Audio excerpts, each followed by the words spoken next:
100 years ago, humanity, having uncovered the secrets of space, invented teleportation technology and opened a portal to unknown worlds, hoping for great discoveries. But behind the portal lurked not allies, but terrifying monsters whose nightmarish forms and ferocious power terrified the people. Humanity's weapons, from machine guns to tanks, proved powerless against these invulnerable creatures from another dimension. The portal, created with hope, has become an uncontrollable threat that cannot be closed, pushing humanity to the brink of extinction. One day, a soldier, in despair, swallowing the flesh of a defeated monster, unexpectedly made a discovery that changed the fate of humanity. His body began to mutate, acquiring unprecedented abilities, and thus humanity found the key to survival: adaptation through enemies. The only way to salvation is to hunt animals, devour their flesh, and absorb their souls, appropriating their power for evolution. A century of bloody battles and merging with the souls of beasts gave birth to a new humanity, whose strength grew with each hunt in this merciless world. Only continuous evolution and the hunt for monsters gave people a chance to survive in a world called the refuge of the gods, where survival became the highest law. The young warrior Hansen rushed forward, saving his life, his heart beating in panic, because his strength, developed over a month, was still weak. His pursuers, armed with blades and fury, chased after him, and every step Hansen took seemed like his last in this deadly game. Fate made him an outcast. Having stolen the souls of animals, he became a target for the locals, whose thirst for revenge was as great as their greed for power. Swinging his axe, he fought back desperately, knowing that the stolen soul of the beast was his only chance to survive in this cruel world. A dishonorable act? But in the refuge of the gods, where evolution and survival are the only laws, morality gives way to the instinct of self-preservation. It was all or nothing. If the pursuers caught up with Hansen, their blades would mercilessly pierce him, leaving no chance for salvation. Gritting his teeth without looking back, he rushed forward, and drops of sweat like tears of fate flowed down his face, reflecting a furious desire for life. A month ago, he stepped into this refuge, which at first glance beckoned with its heavenly beauty, but concealed mysteries ready to destroy his hopes. On his 18th birthday, he was brought here, and looking at the shining beauty ahead, he dreamed that the whole world was as beautiful and serene. In reality, the refuge of the gods is a treacherous place full of dangers, and Hansen ended up here against his will, becoming the breadwinner of the family after the death of his father. After finishing school, in his desperate situation, this refuge became one of the best but risky paths to a new life full of unknown challenges. As he watched the warrior walk proudly past, he noticed the armor of the spirit beast, whose mystical beauty ignited in him a burning desire to possess the same power. Suddenly he froze, feeling a sharp pain in his eye. A yellow glow began to appear after the fight with the monster. It tormented him, foreshadowing something ominous. This pain, like an invisible enemy, had been haunting Hansen for a long time, depriving him of peace, and he was at a loss to guess what kind of curse was hidden in his body.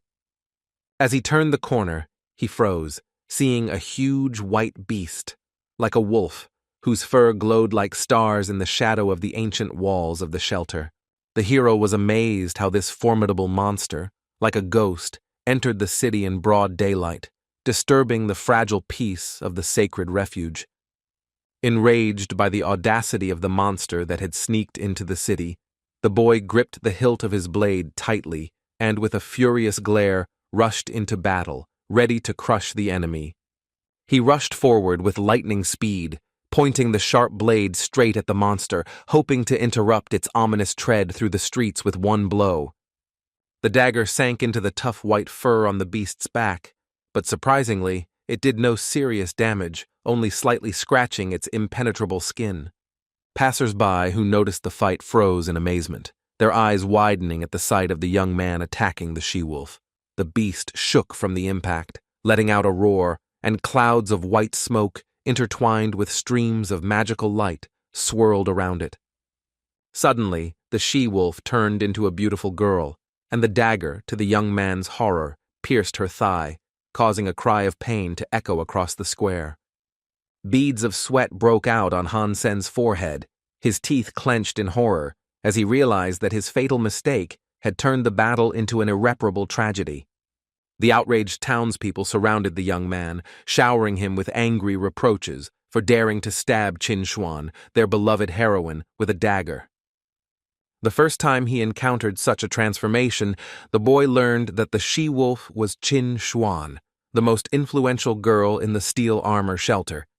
The people around, barely holding back their laughter at the absurdity of the situation, made fun of Chinuan, whose pride was wounded by the absurd blow to such a sensitive spot.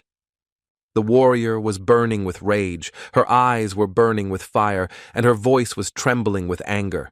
How dare this insolent man touch her, offending her honor and dignity? An enraged crowd of men surrounded the offender, showering him with threats and curses, demanding retribution for insulting their goddess, whose fame thundered everywhere. One of the men, unable to contain his anger, kicked the young man hard, causing him to stagger in pain and humiliation in the face of an angry crowd of townspeople. The young man, unable to keep his balance, fell to his knees, feeling the crowd's gaze burning into him and shame and fear gripping his heart before the inevitable punishment. Kneeling before the girl, the newcomer listened to her angry speech, where every word hit like a whip, condemning him to eternal persecution in the shelter society. There was a blaze of despair in his eyes, mixed with a bitter sense of defeat, like a smoldering fire dying out under the onslaught of hopelessness. A crowd of angry men showered him with furious threats and harsh abuse, and at that moment he clearly realized that his days were numbered and hope was melting away like smoke in the wind. He clutched his head and screamed in agony, tears streaming down his face like a river, carrying his pain and fear into a bottomless pit of despair. Screaming in excruciating agony, he desperately tried to escape the nightmare, clinging to the fragile hope that it was just a dream that would melt away with the first rays of dawn. Leaving the bustling city and finding himself at a rocky mountain stream, he decided to let off some steam, allowing his anger and fatigue to dissolve in the cold spray of the stream. With furious rage he dealt with the beetles, cursing fate and everything that had happened, as if every blow could erase his pain and bring back what was lost. The young man mercilessly gutted the black beetles one by one, tearing their flesh with grim determination, as if devouring the very essence of their existence. Having already destroyed the 30th beetle, the hero, looking at the data, realized with annoyance that the gene points were no longer growing, and his efforts were drowning in emptiness. Everything was happening agonizingly slowly for Hansen, and he was tormented by the thought that at this rate, his dream of the first evolution would remain unattainable. He realized that the lower flesh of these creatures had little effect on evolution, like a grain of sand thrown into the bottomless ocean of his ambitions. The hero considered hunting more formidable monsters, but the bitter truth that his strength was insufficient shackled him like the chains of a past defeat. Remembering how he once challenged a stronger opponent, he almost died, unable to defeat even a weak Kopertut, which still burned his soul. Having suffered severe wounds, he was able to return to life only after half a month, and this weakness still reminded him of the fragility of his existence. The young man began to think that it was time to look for allies for a joint hunt, because loneliness in this dangerous world threatened to become his death. Suddenly, a sharp pain pierced his eye, and he again felt that yellow glow, like a ghost from the past, awakening in him anxiety and hope.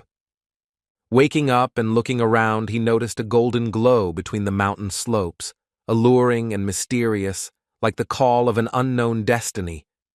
As he approached, he saw the glow intensify, bathing the mountains and surrounding area in a soft golden light that promised either salvation or a new threat. Before him appeared an alien beetle, unlike his previous enemies, with an unknown level of power, emitting an aura that made his heart beat faster. The hero gripped his blade tightly, keeping his eyes fixed on the mysterious beetle, whose golden aura seemed both alluring and deadly. The creature slowly crawled towards him, surrounded by radiance, like a living embodiment of light, hiding within itself an unknown power and mystery. The young man, like lightning, dashed across the distance to the enemy, causing the air to tremble with his decisive power. With a whistling sound, the blade plunged into the beetle's belly, easily tearing through its thick armor as if it were paper. Having examined the defeated enemy, the boy froze in amazement.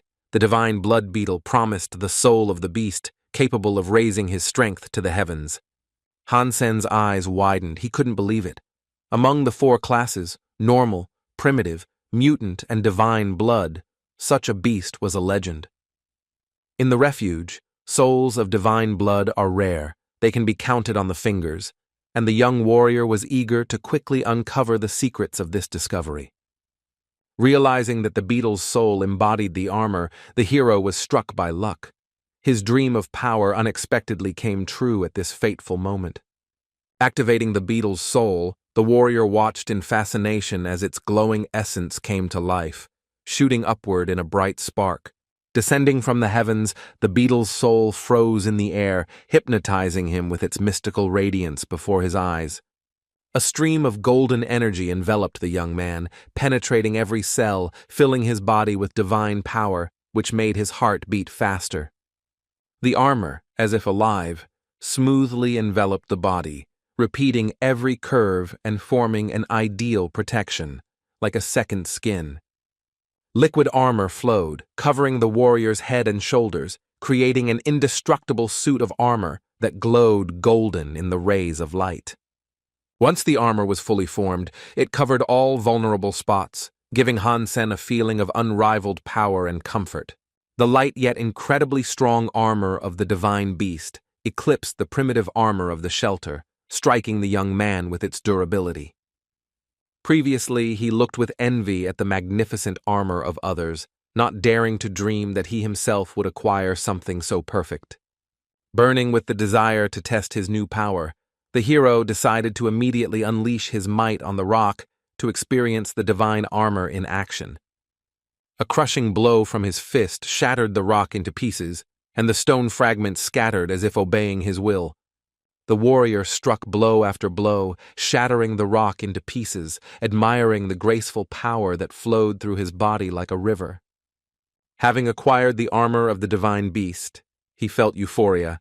His life would now change forever, opening the way to great achievements. After many setbacks, a sudden stroke of luck lit a spark of hope in Hansen's eyes, promising a new stage in his heroic journey. Looking at the hearty soup made from the flesh of a divine beetle bubbling in a huge pot, the boy hid in the hope of getting the coveted evolution points from it. In his cramped room, he carefully placed a massive pot of fragrant brew on the fire, filling the air with a strange, almost mystical smell. The disgusting, bitter-tart taste of the soup made the cook sigh painfully, but he knew that it was necessary for his evolution. Looking over the statistics, the young warrior noted with delight that the beetle flesh had given him 7 evolution points, and the thick soup promised to increase his strength even more. Suddenly, Hansen remembered the mysterious item hidden in the beetle, which he had casually stuffed into his inside pocket, unaware of its hidden power.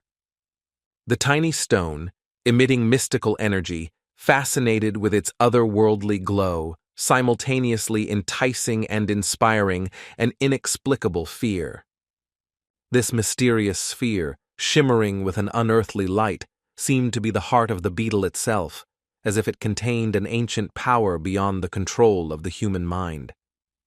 In the room where the cage with the experimental animal stood, the young man did not notice how the lizard reacted, sensing the power of the stone that he was squeezing in his trembling hand.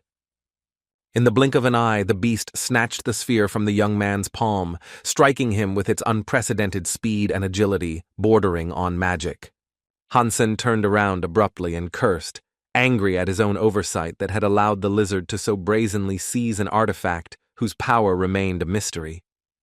The huge lizard, having managed to catch the stone with its tongue, swallowed it, leaving its owner dumbfounded by its brazen act, full of primeval cunning.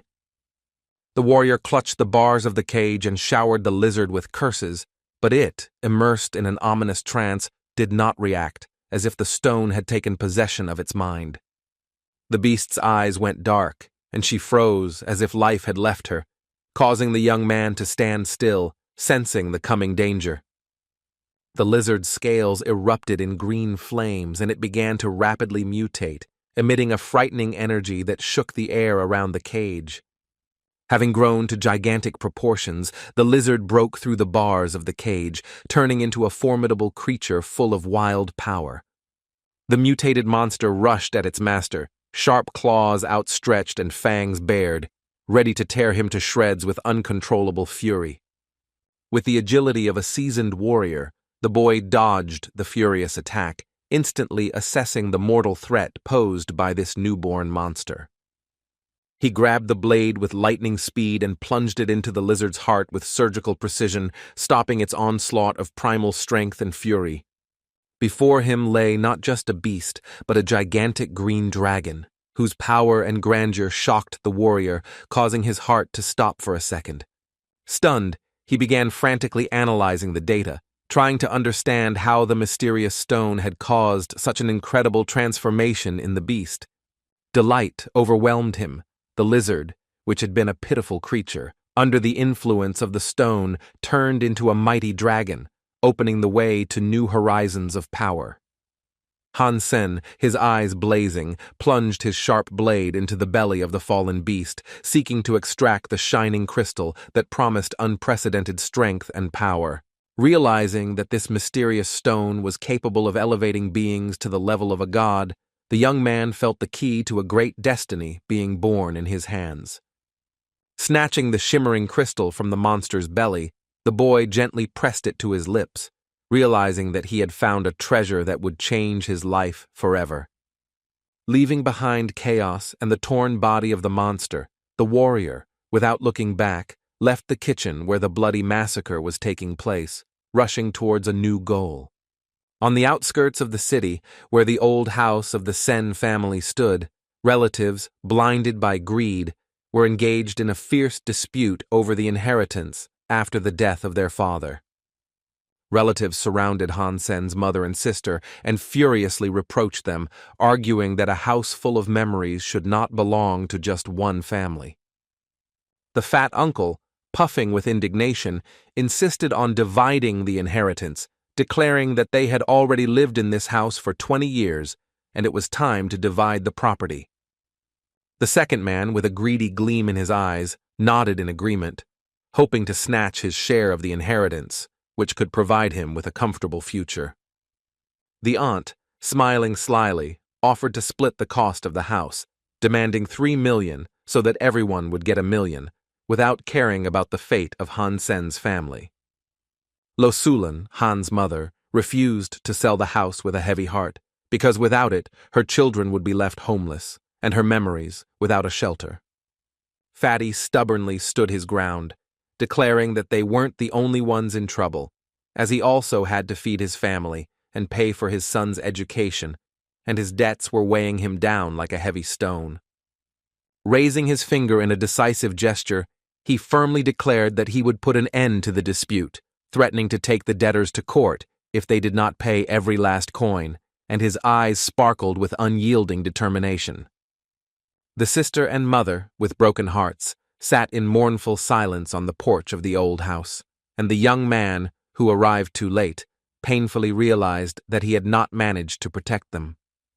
The boy was seething with rage, shocked by the impudence of his relatives who, having forgotten how his father had saved them from debt, were now trying to take away their home, betraying their former gratitude. The father died in vain, having become embroiled in a fatal quarrel with a powerful celebrity group whose greedy demands for old debts became a fatal curse for the family. Little Hanyan and her mother, Luosulan, cried loudly outside the old house, tormented by grief, as her mother blamed herself for not being able to protect their home from greedy hands. The young man, holding back his anger, tried to calm his mother and sister, vowing that their home would remain inviolable since he had already secured the support of an experienced lawyer. The mother, with hope in her eyes, looked at her son, while tears rolled down her cheeks. She realized with trepidation that her boy had become a grown man, capable of protecting the family from troubles. The young warrior, consumed with anger, left, vowing to avenge the tears of his mother and sister, to restore justice and defend the honor of his family at any cost. The majestic building of the Star World Transport Station, in the Steel Armor's shelter, was striking with its multi-level complexes and a bridge across which a high-speed train raced. The giant hanging screen boomed with news. President Zhao Yalong had completed his third evolution, becoming a demigod, and had stepped into the fourth dimension of the god's shelter. The young man walked leisurely through the station, listening to the screens where experts predicted that the first person to reach the fifth refuge of the gods would be the one who had mastered the fourth evolution. Entering the express train carriage, the young man settled down by the window, lost in thought about the news that echoed in his head, foreshadowing change.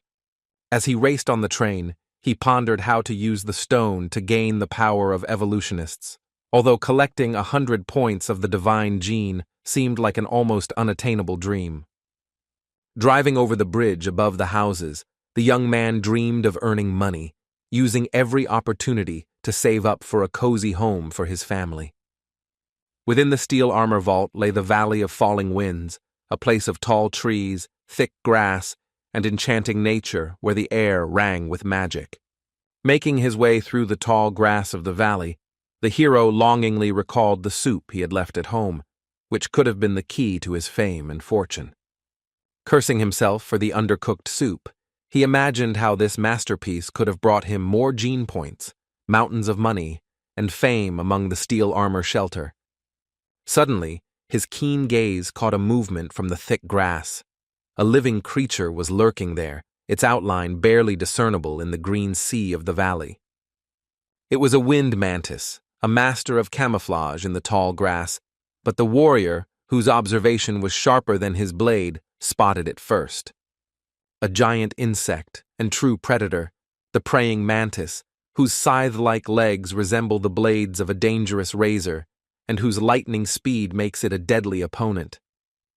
Having studied the enemy's habits, the hero realized that the praying mantis was a primitive creature, but its incredible speed and sharp limbs inflicted crushing blows.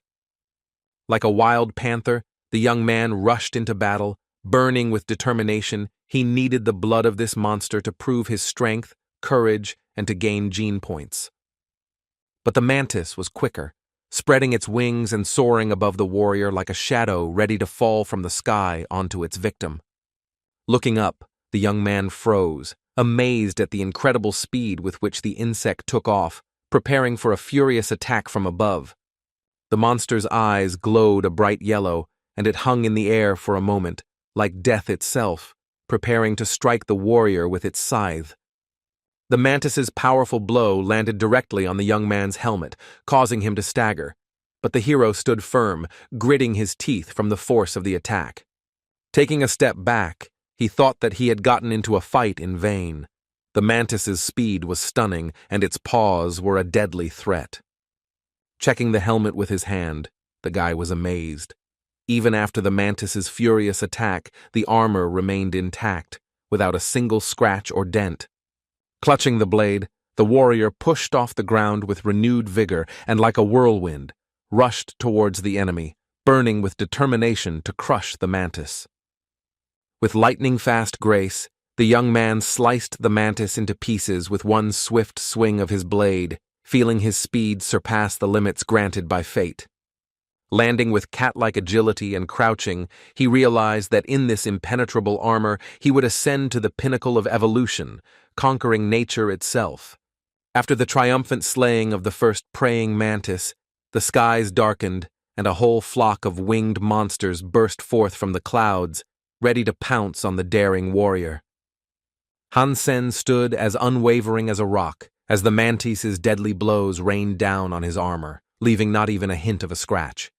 Realizing that even the mutated creatures could not defeat him, Hansen realized with cold confidence that he could destroy the entire flock in one fell swoop. With lightning-fast movements of his blades, he cut down the approaching mantises one after another, turning them into dust in the wind. The monsters attacked furiously, raining blows upon the warrior, but he, like a reaper, chopped off their paws, dancing through the whirlwind of battle with inexorable precision.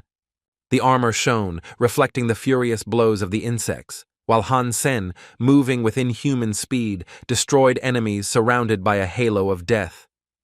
The insects multiplied, creeping ever closer through the thick grass, their green bodies blending into it like ghosts ready to pounce from the shadows. Looking up, the hero saw a squadron of flying praying mantises above his head, their wings humming, heralding a new wave of furious attack on the warrior. Rapidly accelerating his movements, the guy vowed that he would send all these creatures to heaven. Having wandered into the mysterious valley of falling winds, the man looked around in bewilderment, not understanding how fate had led him here. Still young and anxious, he felt the cold of loneliness in an unfamiliar valley, where every rustle concealed an unknown danger. Remembering his brave protector Chinuan, he thought fondly of how inspiring it was to serve under her wise command. Dreaming of tracking down the mutant in the Valley of the Winds, the boy hoped that this girl would generously reward him for his courage. Scratching the back of his head, he wondered in amazement where all the wind mantises had gone, and who could have so mercilessly cleared out this once teeming valley. Exploring the bloody battlefield, where the scarlet grass bore traces of carnage, the boy realized that an entire army of warriors had fought here, leaving chaos in their wake. There was so much blood that it had not yet had time to soak into the ground. The young man, looking around anxiously, realized that a fierce and merciless battle had unfolded here. His pupils dilated in horror. What he saw was so incredible that if someone had told him about it, he would have considered it the invention of a madman, and not the truth. On the mountain of fallen enemies, like a legendary samurai, stood a mighty warrior, whose power and glory seemed forged in the fire of great battles. The hero, standing proudly, absorbed the sweet aftertaste of triumph, his shining armor sparkling without a single scratch, reflecting the rays of the sun like a mirror. The traveler, shaking his head in shock, refused to believe that this was reality. How one man could defeat a horde of formidable enemies without being harmed. Hansen turned around with a sly smile and met the admiring gaze of the boy, who, holding his breath, asked if he really had crushed all the enemies single-handedly. The warrior, squinting slyly, offered the youth to buy some juicy praying mantis meat for 1,000 coins per carcass, since even a hero couldn't eat a mountain of prey alone.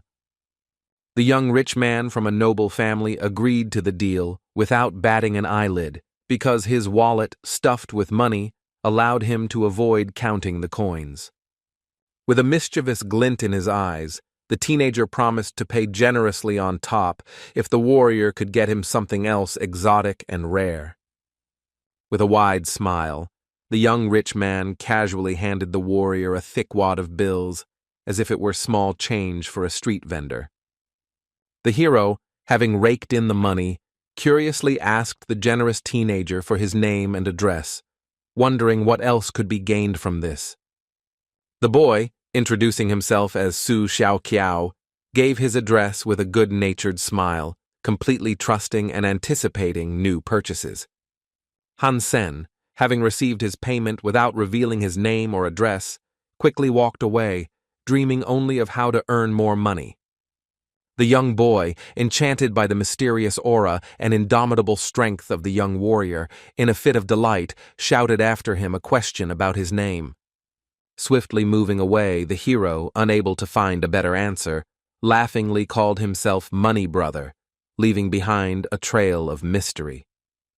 A foul breath emanated from the monster's mouth, with terrifyingly sharp fangs, dissolving in clouds of steam into the frosty air of the gloomy lair.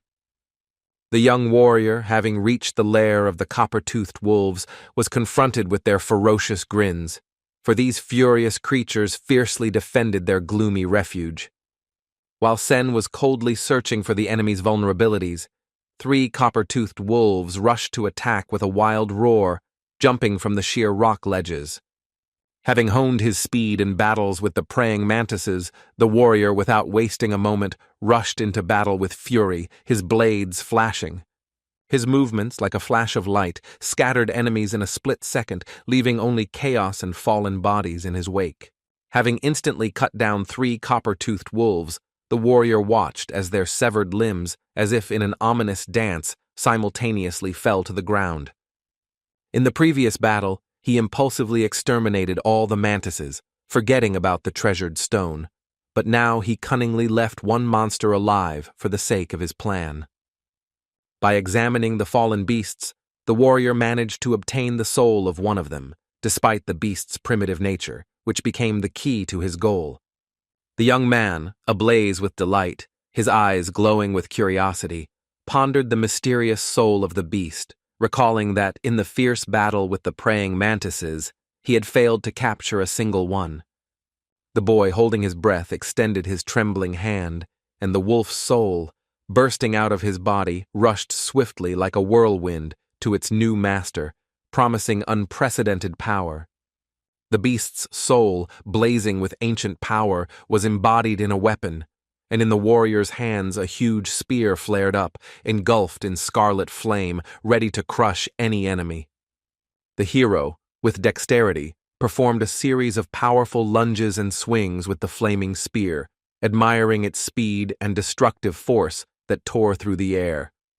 With one crushing blow, the warrior cut down the centuries-old tree, admiring the perfect balance of the flaming spear that had become an extension of his will. A huge gate, 3 meters thick and higher than the treetops, majestically guarded the entrance to the steel armor sanctuary. A young man, walking slowly with a copper-toothed wolf tied behind his back, passed under the monumental arch of the gate when a detachment of formidable horsemen moved towards him. The crowd scattered in panic, making way for a detachment of horsemen, the faithful followers of the mysterious Son of God. Standing proudly to the side, Hansen carefully counted the number of horsemen, realizing that they were heading out on an important and possibly dangerous sortie. The leader of the squad, called the Son of God and suitor of Chinuan, noticing the young man who had offended his beloved, abruptly stopped his powerful pet, drilling Hansen with his gaze. Fixing his blazing gaze on the insolent offender, he quickly drew his whip and lashed the boy across the shoulder with furious force. With a cry that broke the silence, he angrily reproached the boy for his shameless insolence in daring to trade primitive creatures in this shelter. Hansen clutched his wounded shoulder, from which scarlet blood was already oozing, and thought with disdain that this pompous dandy had clearly lost his mind.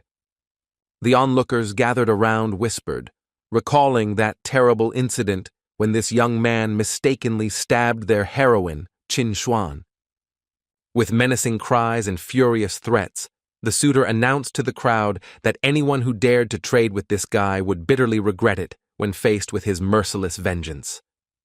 Having escaped with only a wound on his shoulder, the young man considered himself lucky because the detachment, hurrying about their business, did not finish him off in the heat of the moment. A passing horseman, Luotian Yang, with an unkind grin, told the guy that if their paths crossed again, he would beat him half to death for his insolence. Seeing off his offenders with a heavy, hate-filled gaze, Hansen was already hatching plans for revenge, realizing that to do this he only needed to gain strength with the help of the crystal. After spending 3 grueling days observing the copper-toothed wolf, the boy realized with disappointment that the beast's mutation was proceeding much more slowly than he had expected. The mutated copper-toothed beast's fur should have become as strong as metal, but the test subject's fur only changed color, leaving its strength unchanged, much to the disappointment. Packing a bag for snacks on the way, the young man, full of determination, cast aside thoughts of waiting and decided to go hunting for primordials to earn money. Suddenly, muffled voices were heard outside the door. Men were arguing heatedly about the impending battle, and their words, like sparks, ignited a burning curiosity in the young man. Burning with impatience, he pressed his face against the crack in the door to see what was happening on the landing, where the shadows of his interlocutors flickered in the dim light of the torches. Men whispered that 3 powerful clans had converged on the sunset slope, drawn by rumors of a beast of divine blood, and they themselves were preparing to rush there for glory. Without listening to the end, the young man, like lightning, jumped up from his place and rushed towards Sunset Mountain, driven by excitement and anticipation of a great hunt. The mountain, ablaze in the rays of the sunset, seemed to come alive under the sky, and the warrior, having climbed to its peak, longed to see the epic battle unfolding below. At the top, breathing heavily and dropping to one knee, the young man peered into the distance, hoping that he was not late for the start of the grand battle. At the foot of the mountain, clouds of smoke and dust swirled, illuminated by the agony of battle, where steel clanged and the cries of warriors merged with the roar of an enraged beast. Chinuan, dazzling in her anger, and her loyal comrades swiftly attacked from the left flank.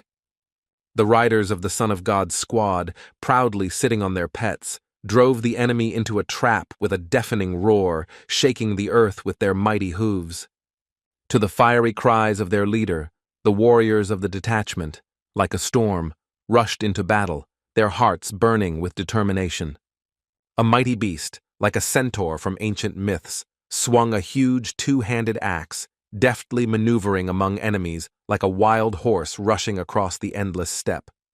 With unstoppable power, he scattered his attackers with his crushing blows, and they, like weightless fluff, flew to the sides, unable to withstand his fury. It was a real massacre. The enemies, many times inferior in strength to the formidable beast, fell one after another, their desperate cries drowned out by the roar of the indomitable monster. Hansen, standing at a safe distance, watched the battle with concern, his keen gaze assessing the incredible might of his opponent, whose strength seemed almost divine. The leader of the horsemen approached the beast with determination, but at that moment, the centaur's giant axe fell with terrifying force, threatening to cut through everything in its path. Barely having time to jump from the saddle, the rider grabbed the hilt of his sword in mid-flight. His movements were swift in the face of a mortal threat. Chin, seeing the attack of monstrous power, anxiously watched her lover, her gaze, full of love and fear, betraying the storm of emotions raging in her heart. The pet didn't have time to dodge. The centaur's crushing blow cut him in half, leaving only the echo of his death roar that echoed across the battlefield. The squire, stunned by the loss, froze in horror.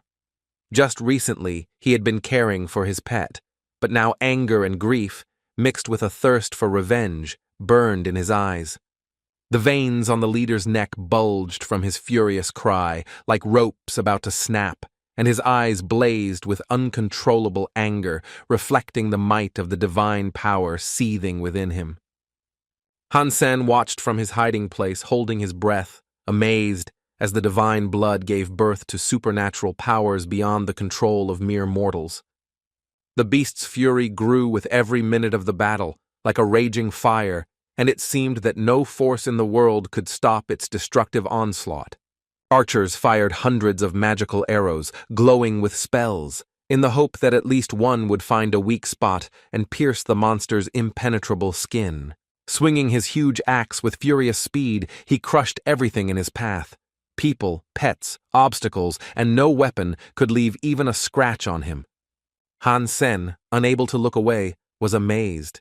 This beast, blazing with indomitable power, was many times superior to the beetle he had defeated when he received the divine blood. The warriors, losing their last strength, could not hold back the enemy's onslaught. The centaur, like a hurricane, trampled them with his hooves, like bugs under the giant's feet, breaking the encirclement. The heroes of the Son of God squad, burning with courage, rushed into battle again and again, fearlessly attacking the monster, despite its terrifying power and inexorable fury. Like a living storm, the enemy rushed forward, tearing apart the ranks of defense. Sparks mixed with stones flew out from under his hooves, and the earth trembled under his steps. The leader, gathering all his will into a fist, summoned the divine soul, and at that moment time seemed to freeze, enveloping the world in mystical silence and anticipation of a miracle. A dazzling magical energy flared up in his hand, emitting a mysterious light and forming a weapon capable of crushing even a divine being. The soul of the poisonous, six-winged wasp of divine blood was embodied in the hands of the Son of God, taking the form of a giant arrow, blazing with unearthly power. The girl, holding her breath, looked at the young man with admiration and slight envy, because only a few in the shelter possessed such rare souls.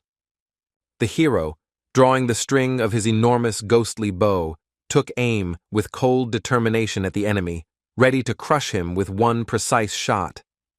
The released arrow, with a crackling sound and sparks, like a lightning bolt, rushed after the centaur, cutting through the air with terrifying speed. At the moment of death, the centaur, as if sensing the inevitable, froze and cast a desperate glance at the arrow rushing towards him, carrying his fate. The arrow, like a red-hot blade, pierced the centaur like butter through a hot knife, tearing his chest apart, leaving behind only an echo of pain and destruction. The defeated centaur fell to the ground with a deafening roar, clinging in agony to the stone as if to the last thread of his elusive life. The young man looked with pride at his defeated enemy, mentally amazed at how he dared to challenge the Son of God. The battle-hardened warriors, shocked by the power of their leader, who had defeated the enemy with one crushing blow, looked at him with pride. Chinuan, looking at her hero in fascination, admired his inhuman strength, and her eyes shone with delight at his greatness and skill. With a slight mysterious smile, he met the gaze of the beautiful Chinuan, and something warm flashed in his eyes, hiding a storm of emotions. While the warriors, enchanted by the leader's feat, chatted in admiration, a blinding flash of light flashed towards the defeated enemy, leaving everyone in amazement.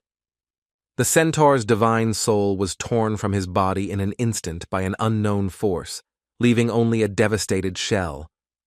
The absorption of the divine beast's soul was completed successfully, and an invisible energy swirled around the mysterious warrior like a whirlwind. People, stunned by the spectacle and not understanding what had happened, looked in confusion as the flash of light quickly dispersed everyone. Hansen, moving with elusive speed, merging with the surroundings like a ray of sunshine, received the soul of a divine beast and took possession of a huge centaur axe. Having stolen the soul, he quickly rushed away, leaving behind only a trail of light and the astonished glances of his competitors.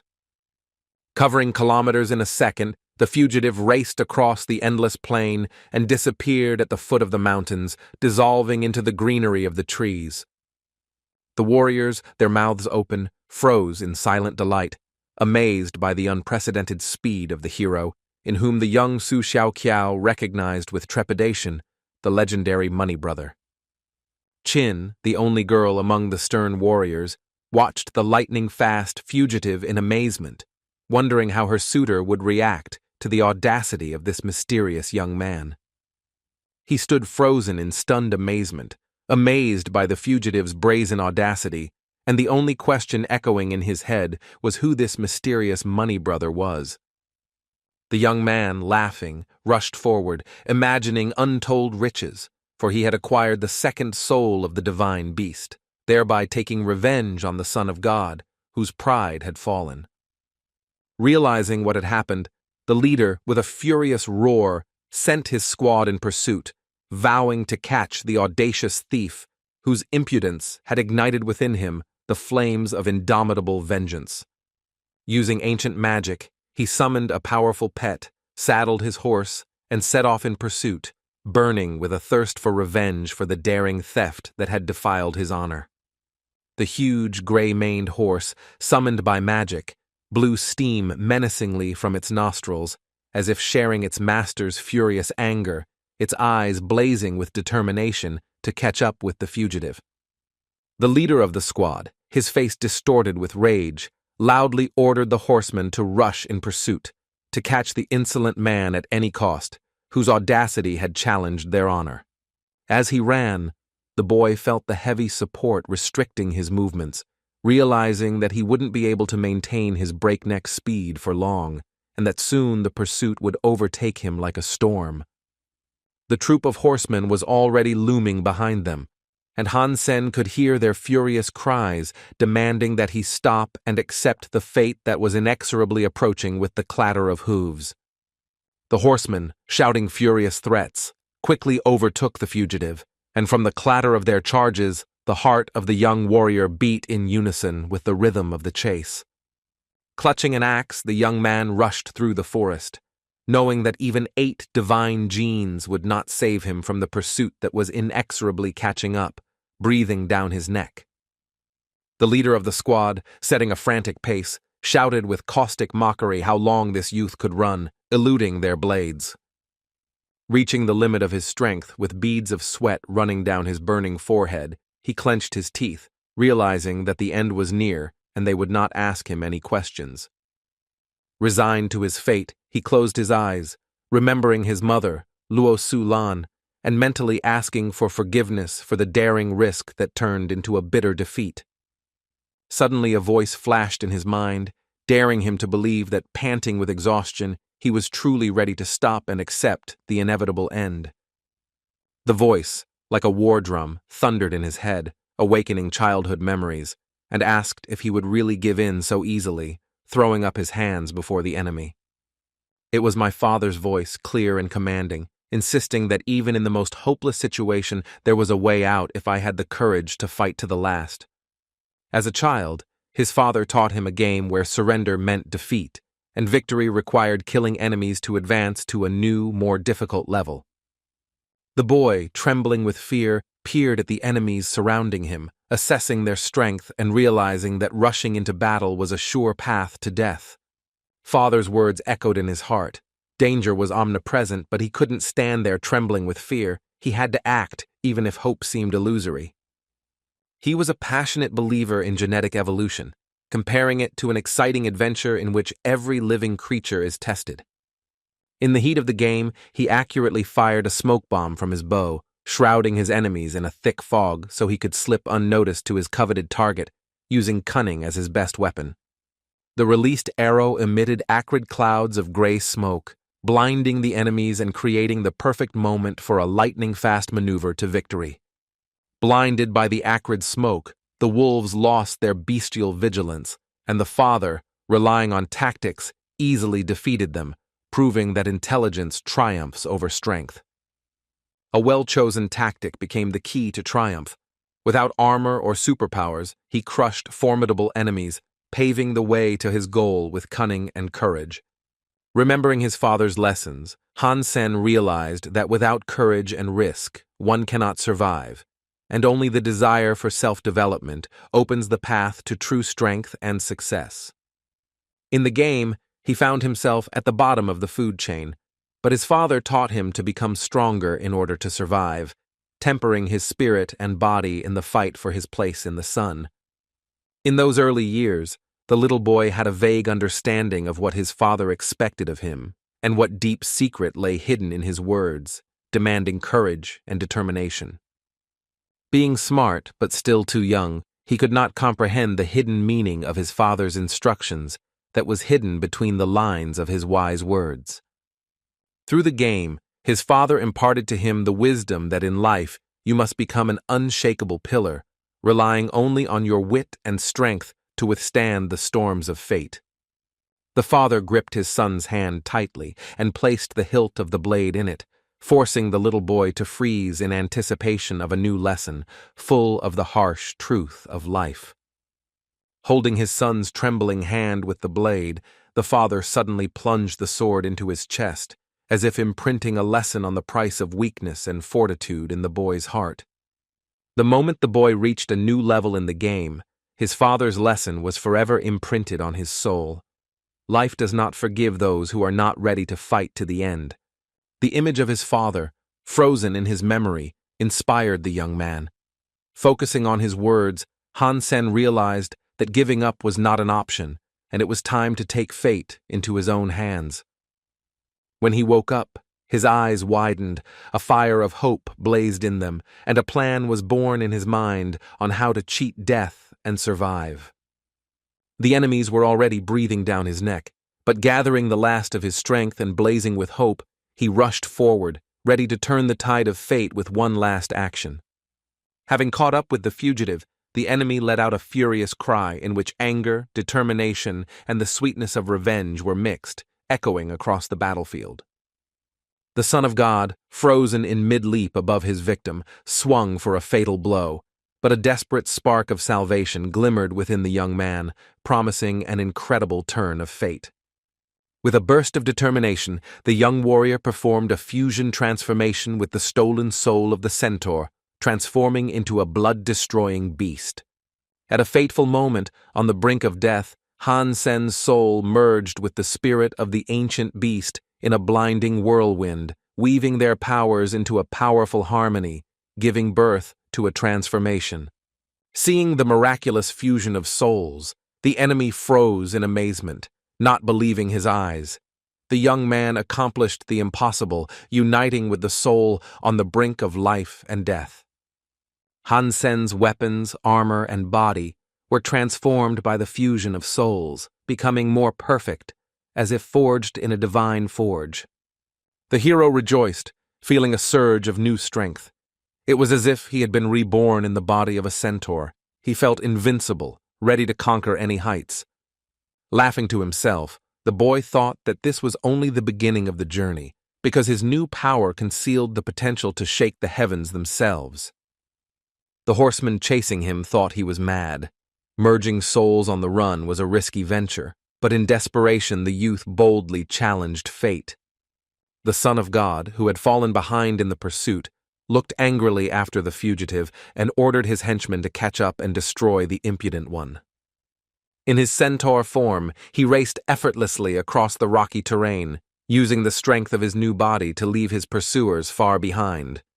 The riders were ordered to destroy the centaur because he had ceased to be human and had become a dangerous creature that must be wiped off the face of the earth. One of the riders, looking at the steep cliffs, realized that it was almost impossible to catch the beast in its new form, because it had become a part of nature itself. Chinuan was angry and at the same time admired the bravery of the stranger, who not only absorbed the soul of the beast, but also stole the axe from under the nose of the Son of God. Discussing the moment when the Son of God wasted a disposable arrow and was left empty-handed, some were quite amused, because his pride already knew no bounds. Having made a halt, the squad heatedly discussed what had happened, and someone drunk suggested that the guy who stole the axe was called the Mysterious Bee. Reaching the deep forest lands, Hansen, exhausted from the painful transformation, collapsed to the ground, breathing heavily under the starry sky. His gift of transformation lasted only 8 minutes, but fortunately, it was not the gods who were chasing him, otherwise even his shadow would not have escaped their pursuit. With his daring act, he insulted the honor of 3 powerful families, and now it is very dangerous for him to appear in the city with an axe. It must be hidden. The beast's soul cannot be sold, but the axe can be sold for 2 million. The young man, wondering who could buy such a weapon, dreamed of wealth. As the stars shone brightly in the night sky, he, tired but determined, reached the massive gates of the secret refuge hidden in the shadows of the forest. Rumors were spreading quickly in the shelter. Everyone already knew about the theft of the axe and were whispering, trying to guess who this mysterious bee was. The warriors scoured every corner looking for him, and if they had found the boy, he would not have lasted a minute under their furious blades. At the gate, the guard, preparing to search him, looked at the hero suspiciously, but he decided to temporarily forget about the axe, and no one would find the beast's soul. The guard stopped him with a sharp movement of his hand, warning him of a search, and his eyes showed distrust of the battered, empty-handed traveler. Taking one look at his shabby clothes, the guards decided that this poor man was not worth their time, because he clearly did not look like someone who had money. They dismissed him with contempt, telling him not to get underfoot, and set about the next ones with fervor, determined to find the thief. The young man, grinning slyly, since the guards had no idea or recognized him, confidently set off for the city, full of secrets and rumors. Word had already spread throughout the city about the mysterious Bai, who easily fooled the gods, causing both admiration and fear. As Hansen passed by a lively group of people who were discussing what had happened, he caught a glimpse of the Son of God smashing his house to pieces in a rage. The young man was amused by how little Su Xiaoqiao, who had previously proudly called himself Money's brother, now called himself the brother of the cunning Bai. The majestic building where the detachment of the Son of God was located stood proudly in the center of the city. The influential Chinuan secretly invited Su Xiaoqiao to her secluded room, saving him from the torture that the Son of God's people were about to inflict. Sternly piercing the trembling boy with her gaze, Chinuan demanded with icy calm that he reveal all the secrets about the mysterious money brother without hiding the slightest detail. The youth, spreading his hands in confusion, swore that he knew nothing about it, that he had only bought a couple of dead creatures and shared them with his friends, begging them to believe his innocent eyes. Fortunately for the boy, Chinuan was not eager to punish him. She only coldly ordered him to convey a message to Money Brother that he wanted to buy an axe as sharp as her temper. The boy, beaming with relief at having escaped the wrath of the formidable warrior, promised with a broad smile to deliver her message, glad to be safe and sound. Deep in the night, in the mountains near a mirror lake, a young warrior surrounded by shadows stalked his prey, his path illuminated by the starry sky. As he devoured the succulent flesh of the green, scaly beast, he gloomily reflected that the city had already put a price on his head, but this only fueled his resolve. Studying his characteristics, the young man looked with annoyance at the 0 in the mutating gene, realizing that his strength was not yet capable of comparing with the legends. Suddenly, bubbles began to form in the dark waters of Lake Blackwater, and a seething whirlpool caught the warrior's eye, foreshadowing the emergence of an unknown threat from the depths. Slowly rising to the surface, the monster revealed its ugly, scaly head with yellow-green eyes, whose ominous lights pierced the darkness, causing the guy's heart to stop. Noticing the young man's gaze, the monster slowly sank back into the black waters of the lake, leaving only ripples and an oppressive silence on its surface. At that very moment, an ominous rustling sound came from the dark thickets near the lake. The hero prepared to meet a new threat lurking in the darkness of the forest. The sharp-eyed boy pierced the dense darkness of the forest, looking around warily, feeling how the night breeze carried with it mysterious whispers and distant rustles. He noticed a silhouette slowly emerging from the deep shadows between the twisted tree trunks, its outlines shimmering mysteriously in the moonlight. This mysterious stranger's clothes were all torn, as if he had survived a fierce battle with wild animals, leaving ragged traces of adventure and suffering on the fabric. Slowly, with the caution of a predator, the approaching one moved step by step through the dense bushes, where the leaves rustled under his feet and the shadows played hide-and-seek. The hero, without looking away, simply watched this ragamuffin with his keen, penetrating gaze, wondering to himself why he was so torn and exhausted. Finally, meeting their eyes in a tense silence, Hansen warned the ragged man not to go near the pond, as a crocodile was lurking there. The stranger, in his tattered clothes and with a hoarse voice, asked the hero what this wild, mysterious place was and where exactly the legendary sanctuary of glory was hidden. The hero, to his surprise, had not the slightest idea about the sanctuary that the stranger asked him about, and it soon became clear that the poor traveler was lost. This unknown young man, full of despair, bowed his head, and in his eyes, full of deep sadness and disappointment, the shadows of unfulfilled hopes were reflected. Looking into Hansen's eyes with unwavering determination, he demanded with authority that he be led to the legendary sanctuary of glory where the secrets of the ancients lay hidden. Sensing the cold harshness in the stranger's voice, Hansen frowned, shocked by the audacity of someone who dared to give him orders. Deciding not to waste his energy on the pathetic stranger, Hansen held back his anger and merely pointed the way south, where, according to rumors, the cherished goal awaited. As soon as the young warrior looked away, the treacherous stranger dealt him a vile blow to the back, which cracked his vertebrae and sent pain through the hero's entire body. The force of the blow sent Hansen crashing down, his head hitting the rock, and the world spun until blood gushed from the wound, covering his palm. Clutching his wound, blood oozing from between his fingers, an enraged Hansen cried out questioningly, his voice trembling with pain and rage. The stranger, clenching his fist, stood confidently, growling threateningly that the boy had better obey and take him to the sanctuary, or worse would come. Stunned by the stranger's strange behavior, the warrior quickly drew his weapon, preparing to fight back against this mysterious enemy. Confused by the stranger's audacity and actions, the young man assumed a fighting stance, his eyes burning with determination to defend his honor. Swinging his spear, he angrily warned the enemy not to force him to kill, his voice ringing like steel, ready for battle. The daring, ragged man grinned mockingly, his eyes flashing with a bold challenge, foreshadowing a furious, merciless fight where every blow would be like a clap of thunder. The enemy's hand burst into a blinding flame, and he scornfully remarked that the soul of the fallen beast was pitiful and unworthy of comparison with his indomitable power. With his bare hand, as if with a sharp blade, the enemy easily repelled the furious attack of the spear, demonstrating superhuman strength and lightning-fast reactions. The spearhead cracked, broke off from the shaft, and flashing fell onto the lush green grass, leaving the warrior speechless.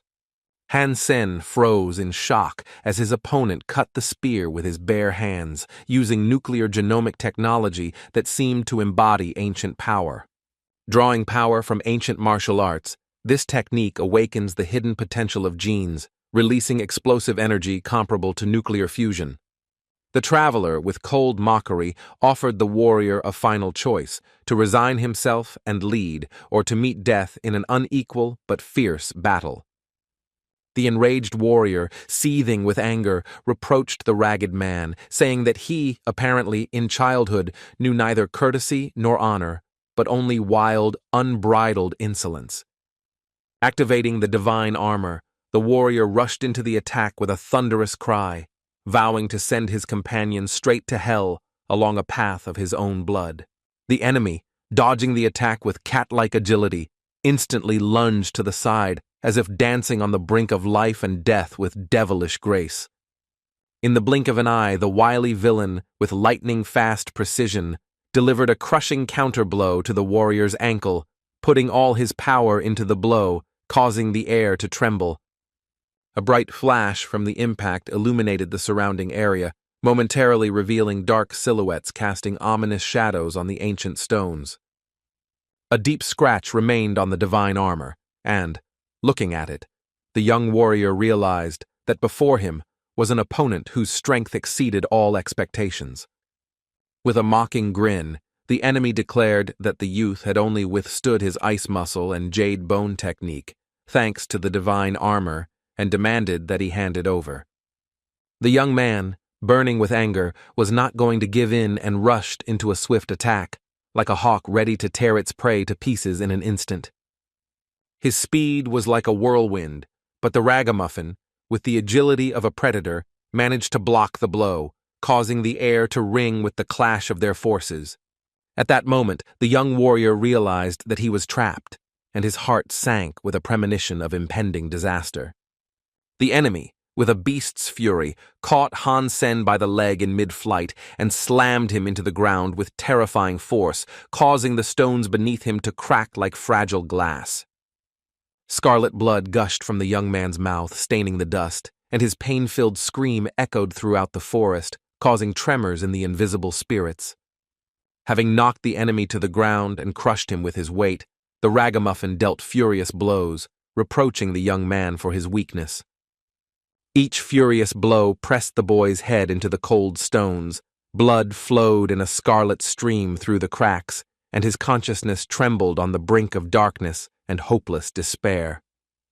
Suddenly, Hansen transformed and delivered a crushing blow, sending his enemy flying, crushing his nose into a bloody pulp and causing him to stagger back in pain.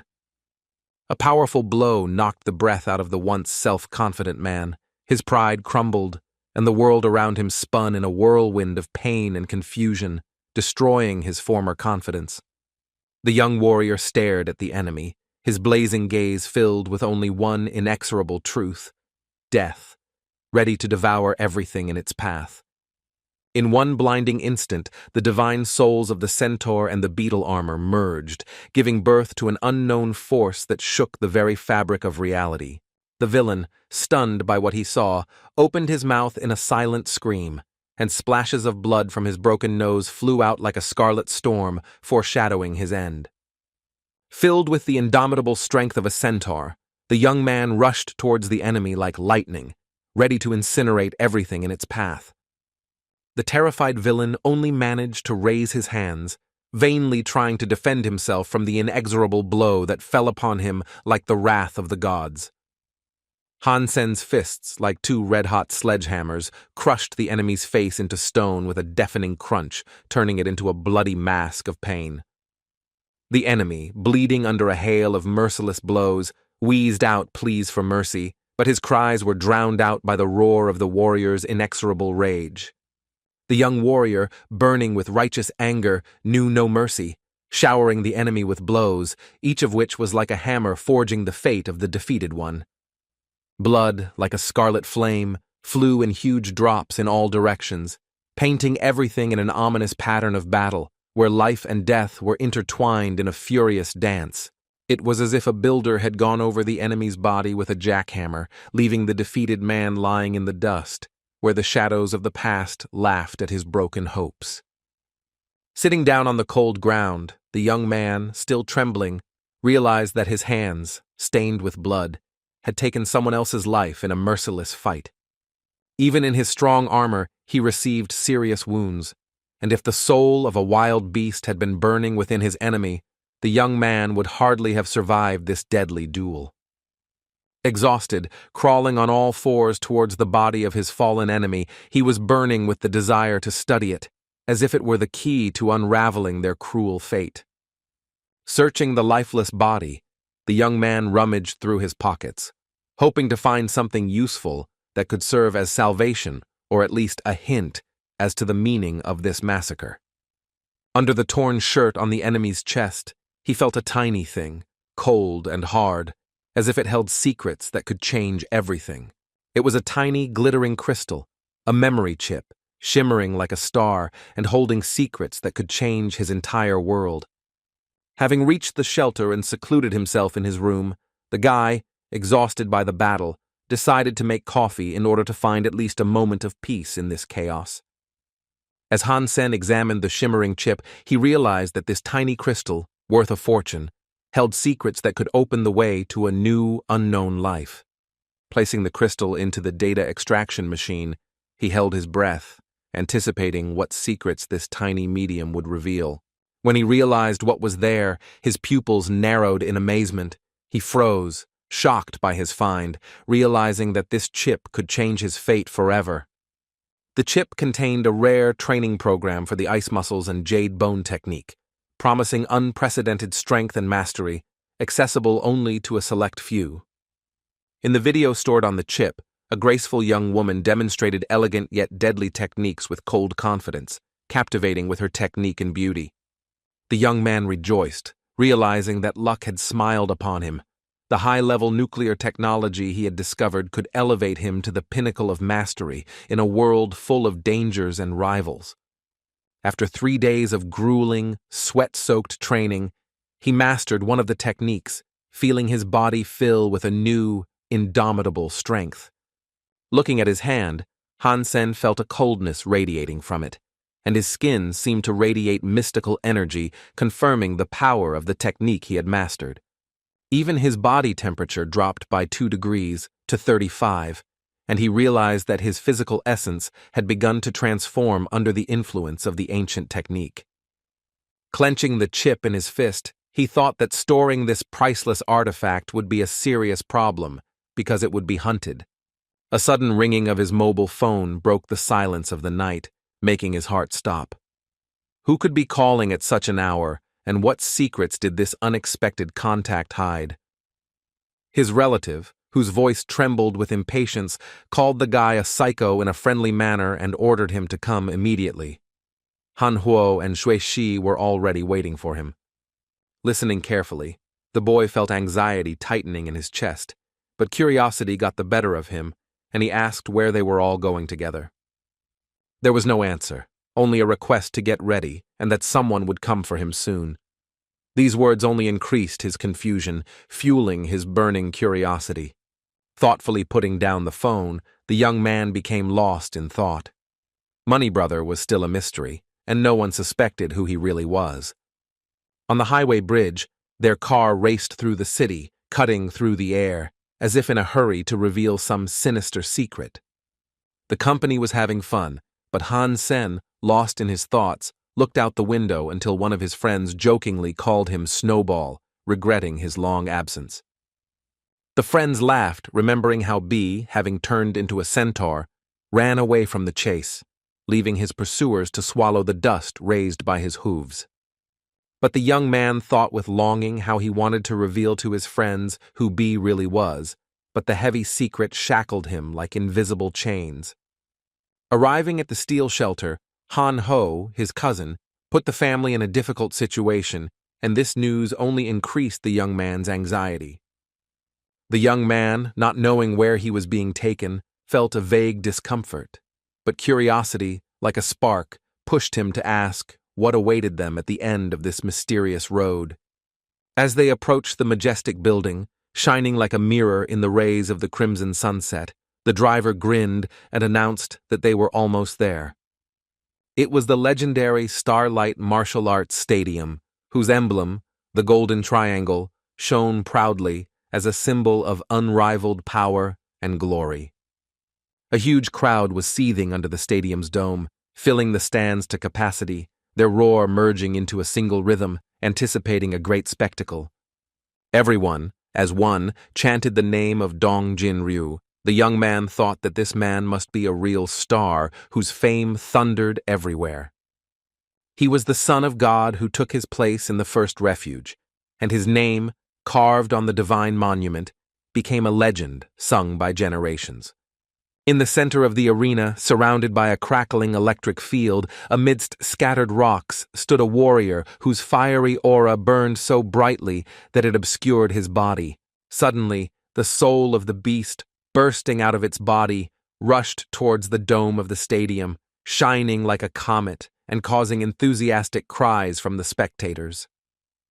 The boy, unable to look away, screamed with delight, confident that in front of him was the soul of the beast Dong Jinryu himself, whose power seemed unrivaled. As Han Huo watched the spectacle, he noticed that this soul was still inferior in strength to the blood exterminator B's soul, causing controversy among his friends. Han Sung's friend, nicknamed Psycho, vehemently objected, claiming that B had acquired his soul dishonestly by stealing it, and that it was unacceptable to compare him to the great Dong Jinryu. The young warrior grinned and thought that his crazy friend was, to some extent, right, but to reject such a generous gift of fate would be the height of stupidity. No one was supposed to suspect that the mysterious Bai, whose name was whispered in the shadows, was in fact he, the master of stealth and deception. His cozy apartment, hidden in a quiet area of an old 5-story building, held secrets that even his neighbors had no idea about. Looking closely at the captured copper-toothed beast, Hansen realized that the mutation had been complete within 15 days, transforming the creature into something terrifyingly perfect. Possessing the mutated beast, the warrior considered whether to consume its flesh for the gene, but the thirst for money proved stronger. Fixing his gaze on the copper-toothed wolf, the young man firmly decided that the time had come to contact the buyer who was thirsty for rare prey. With a slight smile, the warrior recalled Su Xiaoqiao, who generously paid in hard cash for the rare flesh of exotic animals. Late at night, under the shade of tall trees, the two met to make a deal in silence, hidden from prying eyes. Young Xiao, clutching a briefcase containing 2 million in cash, received dried copper-toothed wolf meat from the warrior, smelling of mystery and power. Confidently handing over the meat, the hunter assured Xiao with a grin that everything was fair, although a spark of cunning flashed in his eyes. Having received the meat, the young man with a sincere smile conveyed a message from Chinuan. She was eager to buy the axe and the soul of the divine beast. As the hunter walked away into the night, he nodded, but firmly stated that the woman must name her price if she wanted to continue doing business with a master like him. In the night sky, the stars flickered dimly, breaking through the thick fog that shrouded the treetops, as if hiding the secrets of the forest. Wandering through the forest, the warrior suddenly noticed a gap between the rocks, where at the bottom of a dark pit lurked a bottomless cave full of dangers. The deep cave was teeming with huge poisonous scorpions, but the warrior easily killed them, collecting a rich booty.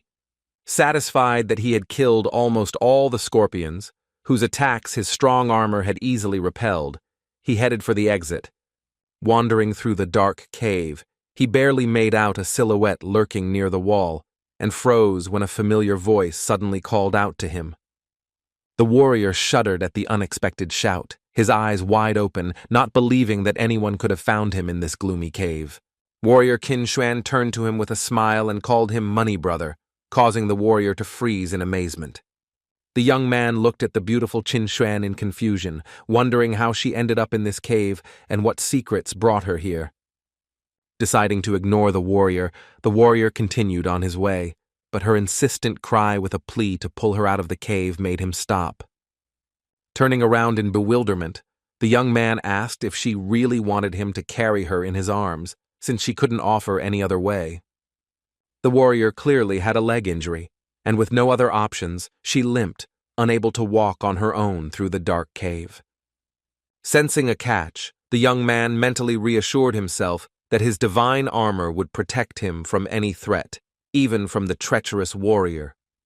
Upon learning that Chinuan had been stung by a scorpion, the boy was surprised that she had survived, as the poison of such a beast should have killed her instantly. Calling upon the soul of the butterfly, she revealed that the scorpion had stung her while the dragon's power flowed through her veins, granting her protection. Summoning a butterfly soul dagger with a poisonous heart, the warrior warned the young man not to even think about taking advantage of her weakness. She added sternly that his vaunted armor would hardly withstand the blow of her divine blade, shining with deadly power. The young man raised his hand and asked the girl to calm down and put away her weapon, assuring her that he had not even thought of attacking, although doubts tormented him. He wondered to himself if Chinuan was reading his thoughts, because her words reflected the shadows of his own thoughts all too accurately. Blushing with shame, the warrior quietly added that she was ready to pay generously if the warrior would pull her out of the gloomy cave to a safe place. The young man, with a noble smile, refused the money, but remembered the scorpion she had mentioned, and his eyes lit up with curiosity. She wondered why he needed another scorpion, since he had already killed so many, but the warrior only smiled mysteriously in response. Looking into the hunter's stuffed bag, Chinuan gasped, amazed at the number of defeated scorpions piled up in a heap of prey. The warrior, with firm determination, declared that as payment he would take the soul of the mutant scorpion, whose power beckoned him with its mystery. Returning to the dead scorpion lying in a pool of blood, the young man carried out his plan without hesitation, absorbing its dark essence. Having emerged from the bottomless dungeon, they found themselves in a dense forest, where darkness hid their silhouettes. Through the dense treetops, the stars barely illuminated Hansen, carrying the beautiful lady on his shoulders like a guard protecting a treasure. Holding tightly to the shoulders of her savior, the girl whispered that he should take her to the shelter, but not go in, fearing that they would be seen together. On the way, Chinuan recalled with disgust how the young man greedily devoured the scorpion without batting an eye, as if it was a familiar ritual for him. At the shelter, Hansen carefully lowered the warrior to the ground, advising her to find someone who would help her, keeping their meeting a strict secret. Placing Chin on the ground, the young man firmly extended his hand, demanding the promised payment for saving her, his eyes burning with cold determination. As she handed over the soul, she remembered the little Su Xiaoqiao whom she had entrusted to deliver the message and asked if he had completed the task. Clenching the acquired soul in his fist, the warrior confirmed that the message had been received and named a price: 2 million for the axe and the soul of the mutated beast. Chinuan, with a sly smile, began the bargaining, declaring that the souls of mutated beasts outside the shelter were useless and offered only 1 million. Denezhny, after a slight hesitation, did not answer, promising that she would soon receive news from the boy about the place of the new meeting. Looking sternly after the departing warrior, Chin thought what a curmudgeon he really was, hiding her admiration for his tenacity. The young man entered the shelter at dawn, when the first rays of the sun pierced the dark clouds, illuminating his path with a weak light. With the precious load on his shoulder, he walked across the main square, looking around cautiously, as if sensing an invisible threat. Suddenly, the warrior noticed a familiar silhouette in the square, his cousin Han Ho, whose appearance promised both good fortune and a hidden threat. He glanced sharply at Hansen, but when he received no answer, he frowned, clearly irritated by his cold indifference. The hero, deciding to pretend that he did not recognize his brother, stubbornly walked on, ignoring the shadow of the past that loomed behind him. Han Ho, not giving up, called out to his brother and rushed to catch up, his steps echoing across the morning square. Stopping, the young warrior turned around and, squinting, asked his brother what he wanted, hiding his curiosity and wariness behind his mask. Han Ho explained that he had heard about his skirmish with God's son and Chinuan and wanted to tell him something important. With growing curiosity, the young man looked at his brother, waiting for words that could change their shaky family ties. Han Ho admitted that he had recently arrived at the shelter, where his new life was just beginning, and begged his brother not to reveal their relationship because he did not want any problems. Hansen reluctantly agreed, but he felt sad inside, thinking that he had never considered him a true brother anyway. A hint of resentment mixed with anger flashed in the young man's eyes, as if an old wound had opened under the gaze of a cold relative. Walking quickly away, he thought bitterly that his paths with his brother had never crossed in friendship, only in the shadow of indifference. Arriving home, Hansen tremblingly laid out his loot on the table: 2 suitcases filled with money, gold, and jewels that sparkled like his future. Looking with delight at the mountain of money, the young man realized that his life was about to change, and decided to first take a walk with his mother and sister.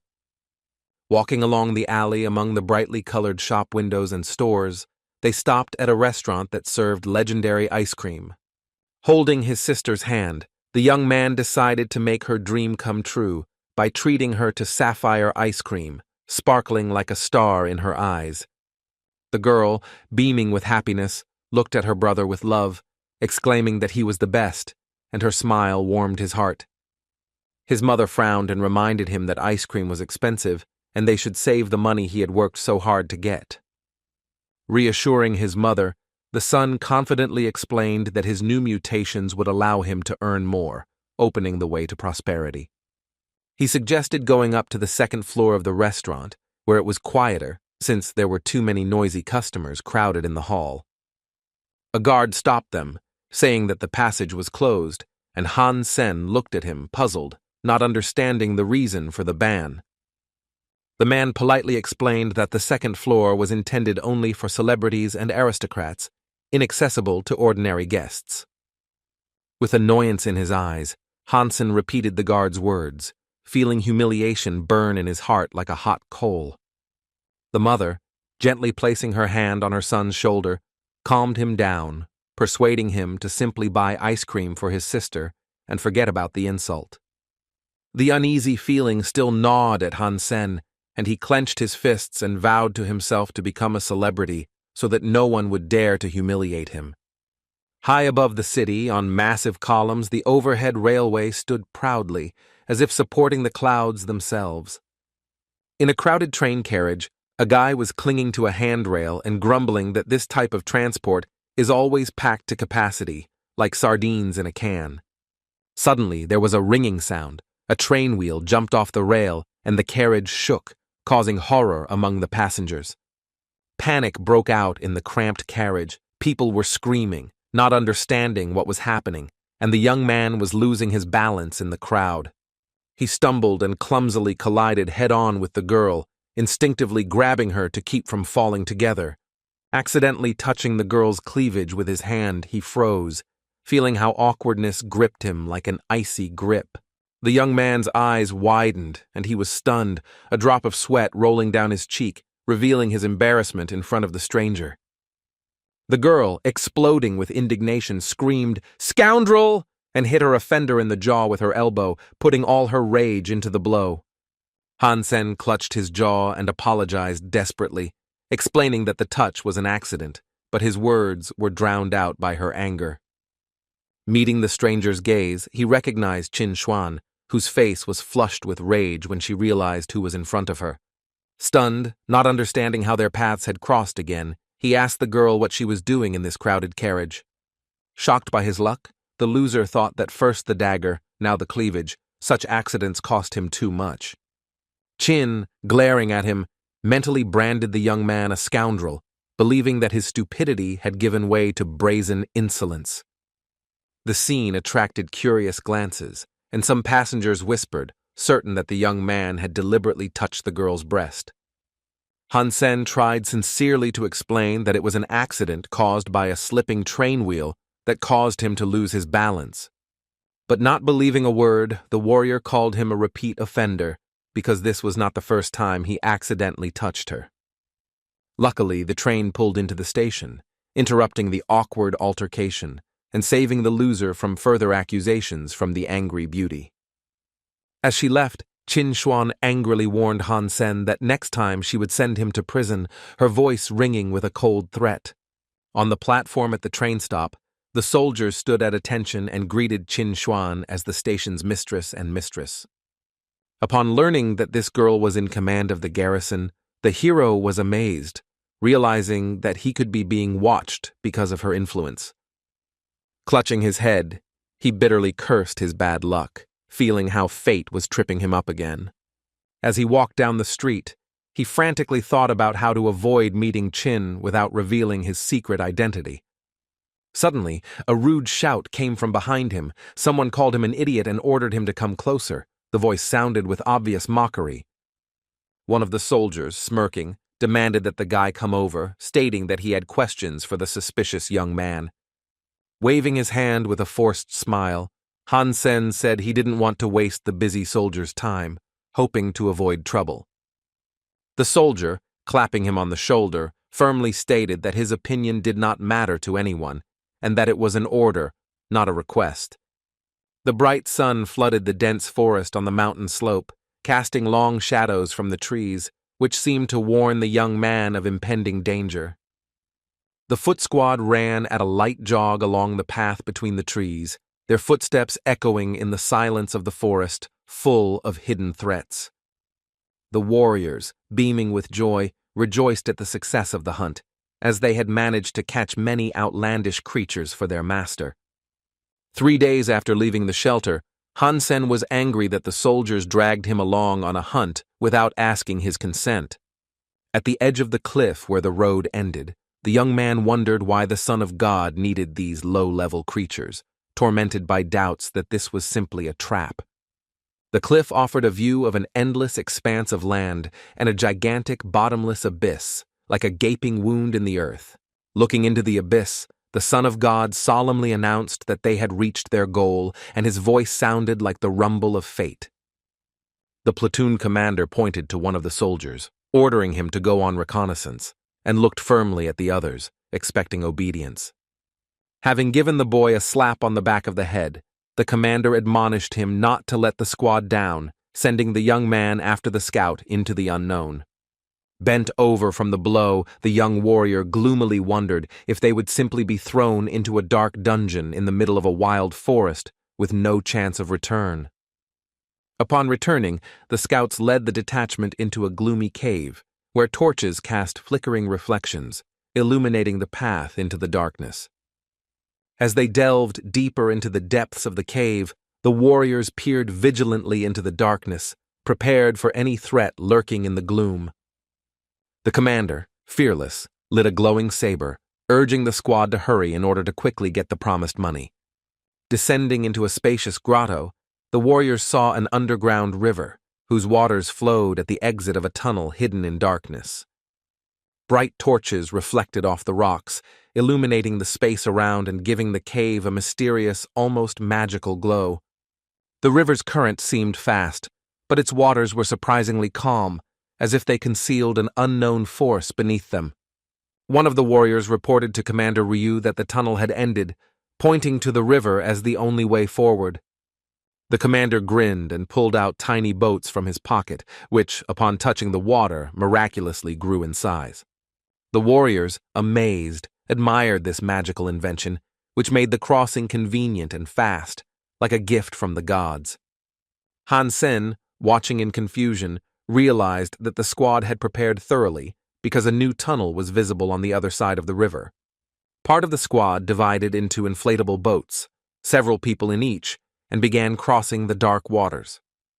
Anxiety overcame the young warrior. He was tormented by questions about why they were the only ones in the boats, why the Son of God was hiding, while the commander remained on the shore. Suddenly something moved on the dark surface of the water, causing Hansen to freeze, peering intently into its depths. He opened his eyes wide, trying to discern the source of movement in the water, his heart pounding with a premonition of trouble. Suddenly, a gigantic monster burst out of the water with a roar, soaring up to the ceiling of the cave, its shadow covering everything around with a terrifying darkness. The monster rose up with such speed that half the water in the river rushed after it, dragging the boats into a whirlpool of chaos. The doomed soldiers cried out for help. Their boats capsized under the pounding waves, and the water swallowed them up one by one. Hansen's boat remained afloat. The survivors clambered onto it, panicked and unable to understand what was happening in this hell.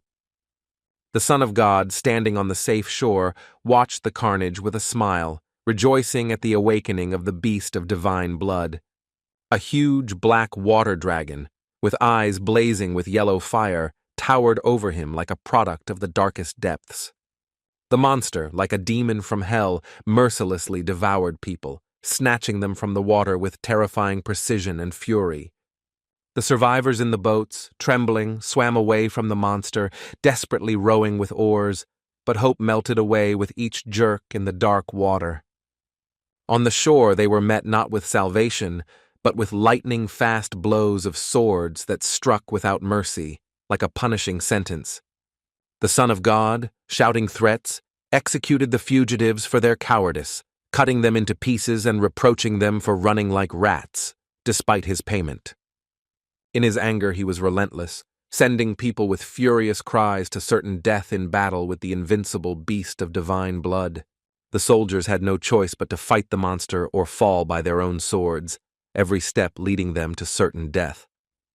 Hansen, shocked by what was happening, could not understand why people were sent to certain death, because they had no chance against the beast. While the dragon hid in the water, people in boats, gathering their last strength, rowed to the opposite shore, saving themselves from death. The guy figured out the cunning plan. The command wanted to feed the beast, distract it, and get to the other side. The spray from the oars lashed the young man in the face, but he rowed with all his might, determined that he would not allow himself to die here. Suddenly the shadow of a beast flashed under the boat, its ominous outline gliding through the water, foreshadowing a new wave of horror. The monster burst from the water, grabbing the rower and capsizing the boat, sowing chaos and death among the warriors desperately thrashing in the waves. Falling into the water, Hansen activated his armor, and amid the noise of carnage, contemplated escape before the chance slipped away. Swimming rapidly underwater, he escaped the epicenter of the battle, his heart pounding in the rhythm of the fight for survival. The survivors, with cries of horror, reached the shore.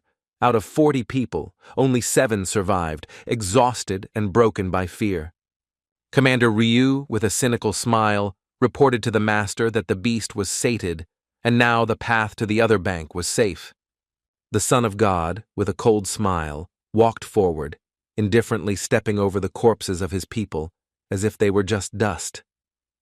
Having safely crossed to the other bank, the remnants of the detachment, led by the leader, entered a dark, ominous tunnel. At the end of the tunnel, a grotto opened up with a shallow lake, where a pile of stones was neatly laid out in the center. Among them lay a clutch of 2 divine blood dragon eggs, like the treasures of the ancient gods. With eyes burning with madness, the Son of God gazed at the dragon eggs, anticipating how their ancient magic would pour divine strength and boundless power into his veins. He, burning with determination, ordered the surviving warriors, whose faces were pale with fear, to immediately go there and obtain the sacred eggs at any cost. The brave ones, gritting their teeth, went to the nest, where each, trembling, grabbed a huge egg, pulsating with warmth. Suddenly, a water dragon emerged from the dark waters with a deafening roar, its gigantic mouth gaping like the gates of hell, ready to swallow all living things. The warriors, frozen with horror, stood frozen like prey in the palm of their hand, clutching the eggs that the dragon guarded with fierce devotion, not knowing how to escape. The Son of God, shouting furious curses, rushed forward with sword in hand, ready to crush anyone who dared to stop him. At Commander Ryu's command, the remaining warriors, casting aside their fear, rushed at the dragon to distract it, sacrificing themselves for their master. The young demigod, with a greedy grin, snatched the eggs from the soldiers' trembling hands and rushed away, shouting for the warriors to stop the monster, no matter the cost. At that moment, Ryu, with wild fury, grabbed the 2 stunned soldiers by the collar, whose eyes begged for mercy, but their fate was sealed. Shouting that they were nothing but cannon fodder, he hurled them one after another straight into the dragon's gaping mouth, whose fangs closed with a terrifying crunch. Running headlong, with a triumphant smile and without a shadow of remorse, the character raced away, clutching the stolen eggs, whose power promised him power over the world. Before he could blink, he was suddenly struck by a fist that struck him from the shadows like lightning, cutting off his exultant run.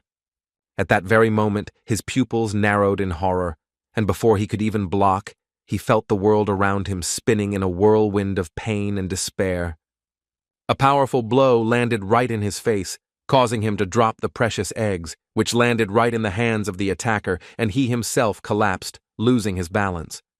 Before him stood the Money One, in shining divine armor, grinning mockingly, holding the precious eggs, ready to appropriate their power for himself. While the defeated enemy writhed in pain, the young warrior, clutching the trophy, nimbly leaped over the steep cliffs, striving for freedom with the spoils in his hands. The rival, turning purple with rage, shouted curses at the impudent youth, who, without looking back, ran away, clutching the treasure. Rushing forward without looking back, he rejoiced, glad that he had found himself in the right place at the right time, and that luck had smiled on him again. But right at the crossing, a menacing dragon suddenly emerged from the dark waters, its eyes blazing with anger and its scales sparkling like molten gold. Seeing the enraged beast in front of him, the guy froze, cursing because his carefully thought-out plan was collapsing before his eyes. A squad led by a fearsome demigod was rapidly approaching the young man, whose furious threats echoed throughout the gorge, promising the fugitive inevitable retribution. Squeezing one of the dragon eggs so hard that it cracked, he felt a daring plan that promised salvation instantly form in his head. With a well-aimed throw, he hurled the crushed egg straight into the demigod's hands, deliberately timing it so that he would unwittingly catch this treacherous trophy. The enemy, gritting his teeth and clutching the egg, growled with fury that he would crush the insolent man and take the second egg, no matter the cost. Suddenly, a substance began to flow from the crack, and the hero, stunned, froze, unable to understand what was happening. Realizing that the trickster had tricked him, the demigod roared in anger, his eyes blazing with rage, and the ground trembled beneath his feet. But it was too late. The broken egg attracted a golden dragon, which, opening its huge mouth, was rapidly advancing on the Son of God. Burning with anger, he shouted after the fleeing warrior, demanding that he return and meet his destiny, but his voice was drowned out by the dragon's roar. In the safety of his hideout, Hansen walked contentedly down the street, savoring the taste of the egg he had eaten, which had added 13 points of divine genes to his score. Smiling, he walked on, unaware of the danger and dreaming of glory, feeling that he was one step closer to his great goal. Suddenly, someone's strong hand grabbed him by the clothes, and the guy froze, feeling a chill of fear, foreshadowing a new adventure. Warrior Qin, blazing with anger, grabbed the guy by the clothes, reproaching him for having disappeared while she was scouring everywhere in search of him. Stunned by her rage, he looked at the girl with a confused look, unable to find words to justify his long absence. In the bright sparring room, they stood opposite each other, their gazes crossing like sparks before a furious battle. Qin, her eyes sparkling, beckoned him with her finger, challenging him that if he defeated her in combat, she would leave him alone forever. The warrior, scratching the back of his head in embarrassment, muttered that, against her divine genes and military experience, he had no chance. She grinned and offered a deal. If he could withstand 50 of her blows without divine powers, they would be settled and he would be free. The young man agreed, but added with a sly smile that he did not intend to simply stand there like a pillar, preparing to fight back in his own way.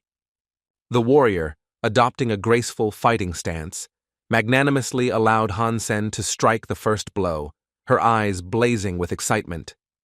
The guy swung his fist awkwardly and hit Qin's nose. She bent over in pain and snorted that he lacked grace and practice. Embarrassed and apologetic, he ran up to the girl, his heart pounding with fear and the desire to end this fight as quickly as possible. Glancing awkwardly at Qin, he dreamed only of escaping from this damned arena, where shame and humiliation awaited him again, like old acquaintances ready to stab him in the back. Straightening up abruptly, she roared with the fury of a tigress for him to begin the fight, her voice echoing around the arena, heralding the imminent storm. At that very second, the guy clenched his fist and punched her right in the nose again, as if trying to prove that the accidental blow was not his last word. Overcome with shame, he ran up to her with apologies, mumbling incoherently, but there was a hint of mockery in his eyes. Deep down, he chuckled quietly, knowing that such a chance would never come again, and he couldn't resist the temptation to provoke her once again. The girl's face distorted with rage, and turning into an enraged fury, she pounced on the young man like a storm, ready to wipe him off the face of the earth. Unleashing her anger, she dealt merciless blows one after another, each one saturated with her fury and thirst for revenge. It was a brutal war dance, with furious cries as she threw the boy around the arena like a football under her relentless blows. Receiving blow after blow, he thought of only one thing: how wrong he had been to underestimate her strength and fury, which now threatened to grind him into dust. After leaving the building, he thought that he shouldn't have provoked her anger, which was like an unstoppable hurricane that sweeps away everything in its path. Exhausted, he hobbled out of the building, bitterly realizing that he could not withstand even half of her 50 furious blows, each of which was imbued with power. This fight opened the young man's eyes. He was too weak to stand up to the formidable warrior, and now he must become stronger in order to one day challenge her worthy of it. In her luxurious apartment, the beautiful Qin, still feeling the heat of battle, decided to take a shower to wash away the sweat and tension accumulated after intense training. After the sparring, she felt a strange excitement. The young man had managed to deliver unexpected blows, and under the streams of hot water, she washed away her fatigue, thinking about him. The beauty, standing under the shower, wondered whether the guy had really hit her twice just by the element of surprise, or whether there was hidden potential in his movements. As she stepped out of the shower, Qin wondered how else she could test this young man, what tricks she could use to uncover his true abilities and weaknesses. Wrapped in a soft towel, she stepped out of the shower with a feeling of relief, as if she had washed away the heaviness of this day, filled with rage and tense moments of combat. Analyzing the footage of the fight, Qin carefully studied the guy's technique. His strikes, although powerful, were predictably formulaic, which made them vulnerable to her skill. His determination was astonishing. Each blow of the young man was explosive, filled with energy, as if he put all his will into them, striving to prove his strength. The fighter acted like a cold-blooded killer, focusing on one blow at a time, using his inconspicuous appearance to deceive his opponent and catch him off guard. Looking into his eyes, she felt that he did not look like a ruthless killer, and she was tormented by the agonizing question of whether he was hiding his talent or whether these were skillfully honed skills. Remembering all his tricks, she suddenly flared up with furious anger, realizing that forgiving him meant betraying herself. Approaching the majestic martial arts school, the boy froze, admiring its elegant building and the sparkling glass sign on the roof. An elderly master in a kimono, comfortably seated in a soft leather chair, told Hansen that their school offered a variety of martial arts, including nuclear techniques. The hero, having carefully studied the options, pointed his finger decisively at the card with the name of the martial art, as if this choice was predetermined by fate. The surprised master, squinting, looked at the boy and warned him that the evil ghost technique was incredibly difficult, asking if he was physically ready. Hansen, with unrivaled confidence, told the master not to worry and casually handed over the card to pay for the $1,000,000 course. Having mastered the ice muscle and jade bone techniques, the young man felt incredibly stronger and was convinced that the new technique would allow him to crush Chin. Entering the video viewing room, Hansen's eyes widened in amazement. What he saw was unexpected, and it changed all his ideas about martial arts. The plump master in a kimono demonstrated strange, almost comical techniques, leaving the young man wondering in bewilderment whether he always taught so eccentrically.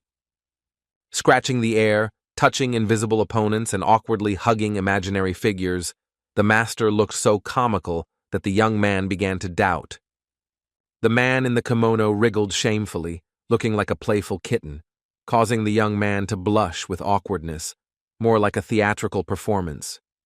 Feeling Spanish shame, the young man watched in horror as the master, whose absurd actions seemed like a nightmarish spectacle, unworthy of a real martial arts school. Imagining how the angry Chinuan would react if he used these ridiculous tactics, the young man couldn't help but shudder, anticipating her rage and contempt. Having spent all his money on training, he realized that he would have to master this strange technique, despite its absurdity and his growing frustration. While watching training videos, he began to think about the girl, wondering how their relationship would develop if she became his sparring partner. Tired and walking heavily, Han returned home, slowly opening the door, as if carrying on his shoulders the weight of disappointment from what he had seen at the martial arts school. After these days of hard training, the young man noticed that he himself began to resemble that plump master, copying his strange movements with frightening accuracy. The captured copper-toothed beast mutated faster and faster every day, and the hero eagerly awaited for it to reach the divine level, opening up new prospects. Looking at the beast with a smile, the young man anticipated what incredible divine genes he would be able to extract, or sell the beast if he wanted. As Hansen set out to hunt, he pondered the fate of the Son of God, whom he had not seen for a long time, wondering what was hiding his disappearance, convinced that the enemy had lost track of him. He rejoiced at his good fortune and decided to study the divine beast soul given to Chinuan, hoping to unlock its hidden power.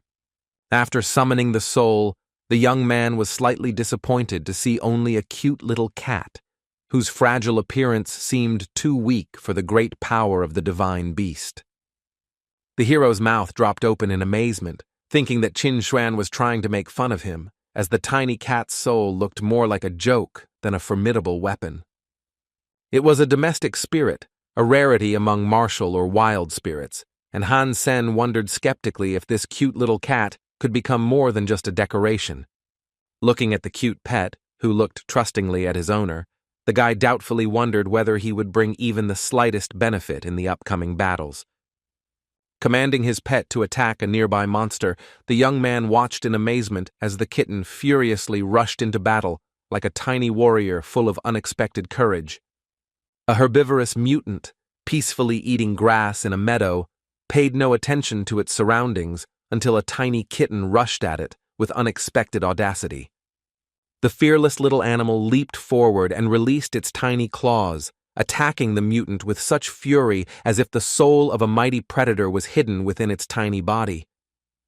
The agile beast, like a tennis player, hit the kitten with a powerful blow of its tail, and the baby, like a tiny ball, flew off to the side, leaving its owner in a mixture of amazement and concern. The kitten, rolling head over heels at the young man's feet, sent a wave of alarm through Hansen, as this little brave fellow, despite his mutation, seemed so fragile and nearly died in the fight. Having come to his senses, the pet meowed pitifully at the feet of its owner, and the boy, looking at it, wondered if the warrior had deceived him by giving him such a weak spirit. Lifting the kitten by the scruff of the neck, the warrior examined it carefully, trying to understand whether this tiny creature contained even a drop of merciless power or whether it was just an illusion. Wondering if this domestic spirit was created for beauty, Hansen bowed his head, realizing that in the coming battles he would most likely have to rely only on himself. With determination, the young man rushed towards the herbivorous beast, shouting to the kitten that this monster would be their dinner today, preparing to show his strength alone. The hunt had been going on for several days, and Hansen and his pet had set up a cozy camp between the rocks, sheltering under a huge overhanging rock that promised protection from the dangers of the night. Having cooked a juicy piece of meat over the fire, the hero looked at it with gusto, anticipating how this trophy dinner would fill him with strength after a tiring hunt. Having nicknamed his new friend Three Eyes, the owner watched as the kitten, greedily looking at the meat, salivated like a real predator and not a house spirit. Marveling at the kitten's voracious appetite, the young man reflected that spirits usually only needed to return to the void to recover, but this little one was clearly an unusual creature. Looking at him devouring the meat, the boy wondered if this little spirit was hiding an incredible power that would manifest itself in the future. Still, Hansen was delighted with his new companion and named him Meow-kun, whose devotion warmed his heart, promising to be a faithful friend in dangerous adventures. A sudden cry for help made the young man turn around sharply, his attention instantly drawn to a desperate cry that came from the side, foreshadowing trouble. The unknown man ran headlong for his life, his eyes filled with terror, and his breath caught in his throat as if he was running from death itself, which was chasing him on his heels. Seeing who was chasing him, Hansen, without hesitation, decided to save his life by running, realizing that a clash with such an enemy would only lead to death. The stranger, holding out his hand, desperately begged Hansen not to run away, but to help, promising a generous reward, but the fear in his voice only emphasized the hopelessness of the situation. The hero, without hesitation, shouted that the dead man did not need money and urged the stranger to speed up, otherwise they would both be crushed by the merciless force. While escaping, he noticed a thick vine hanging from a ledge on the rock and realized that by climbing it, they could hide from enemies who were unable to reach them from above. The stranger, out of breath, screamed at the young man to help and pull him out before his pursuers caught up, his voice trembling with fear and hope for salvation. Hansen extended his hand to save the stranger, giving him a chance to grab hold and avoid certain death under the hooves of the beasts. With a light jump, he grabbed the young man's hand tightly, and the hero strained all his strength to pull him out and save him from impending death. Once at the top, the stranger, exhaling heavily, sincerely thanked the hero, his savior, whose kindness had given him a chance at life. The warrior, carefully examining the animals below, warned that it was better to lie low and wait until they left, so as not to take any risks. Offering a cigarette, the stranger began to tell how he had wandered for a long time, having lost the souls of animals and almost died of hunger, wandering in the wilderness. Having lit up, the young man noted to himself that the stranger's cigarettes were incredibly expensive, hinting that this man was clearly not an ordinary person, despite his haggard appearance. The stranger, looking at the warrior with curiosity, asked his name, and Hansen, smiling slightly, introduced himself, strengthening the thin thread of trust between them. The man introduced himself as North and asked how far away Slava's refuge was, hoping that his travels would soon lead him to his long-awaited home and safety. Exhaling smoke, the hero replied that the steel armor's refuge was 10 days' journey away, but he had never heard of Glory's refuge, which surprised his companion. North, dumbfounded, asked again, not believing that he had wandered so far from his home, his eyes filled with a mixture of despair and determination to continue on his way. Having offered a generous payment for help in returning home, North heard from Hansen that there was no need to rush. First, they needed to get along in order to trust each other. Laughing in agreement, North begged Hansen for some food and water, his voice shaking with fatigue but filled with genuine hope. The enterprising guy immediately took out a glass of water and dried meat, and with a sly smile announced the price. 10,000 for the water and 10,000 for the meat, a good deal for both. North's eyes nearly popped out of his head in amazement. He didn't expect his savior to be such a clever trader in such a dangerous situation. The young man explained with a sneer that he had bought the food cheaply and would now sell it at a profit, and both would come out on top, since there were supplies in the wilderness. North, who turned out to be a cheerful guy, asked for more food with a smile, promising to return the debt with interest as soon as they reached a safe place. Hiding on a rocky outcrop for several days, the heroes noticed that their food and water supplies were dwindling, and the animals below were not leaving, as if waiting for the right moment to attack. The animals, not intending to retreat, were eager to take revenge on North for the killed young, their burning eyes following every movement of the people sitting on the rock. North looked desperately at his enemies and called them stubborn fools, his voice shaking with a mixture of anger and helplessness in the face of their persistent siege. Feeling a hanging tree root, Hansen warned that supplies were running low and proposed a risky plan to climb to the other side of the cliff in search of salvation. He confidently climbed up, holding tightly to the tree root, and North, looking at him with concern, asked him to be careful so as not to fall into the abyss. The cliff turned out to be incredibly high. Its top seemed to support the clouds, and every meter was a test for the hero, where the slightest mistake could cost him his life. As Hansen, who had never enjoyed climbing, screeched and cursed the steep ledges that were testing his strength and patience, he climbed the sheer cliffs. Having reached the next ledge, he froze, seeing before him a huge egg in a nest, its size astounding the imagination and causing awe before the unknown. Amazed, the young man had never seen such gigantic eggs. Even the eggs of a water dragon seemed tiny in comparison to this incredible miracle of nature. Wondering what kind of giant bird could have laid such an egg, Hansen, not wanting to meet its owner, resolutely pierced the shell with a dagger to examine the contents. Carefully inserting the tube into the puncture, he greedily drank the contents of the egg, enjoying every sip as if it were an elixir promising him unprecedented strength. Having learned that the egg belonged to a divine blood beast, the boy decided to drink as much of its juice as possible in order to obtain divine genes. While waiting for Hansen, North stood at the edge of the cliff, watching as a pack of wild animals below raised clouds of dust, their furious gazes promising nothing good. Seeing his friend descending the tree root, he exhaled joyfully, his heart filled with relief at the return of the savior he had already despaired of seeing.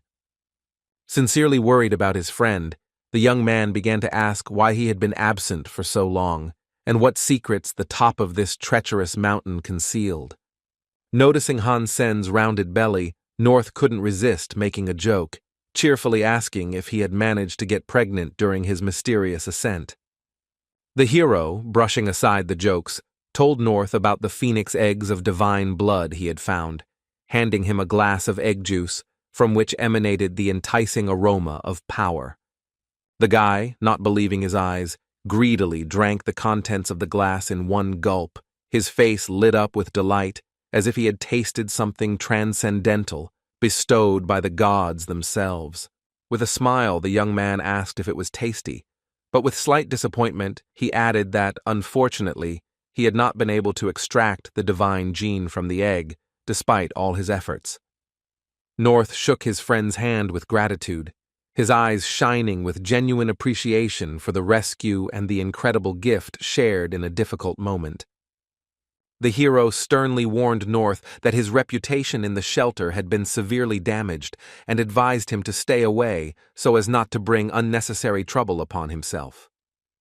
North, without hesitation, replied that he did not care about rumors, because Hansen acted as a loyal friend who saved his life, and that was above any gossip.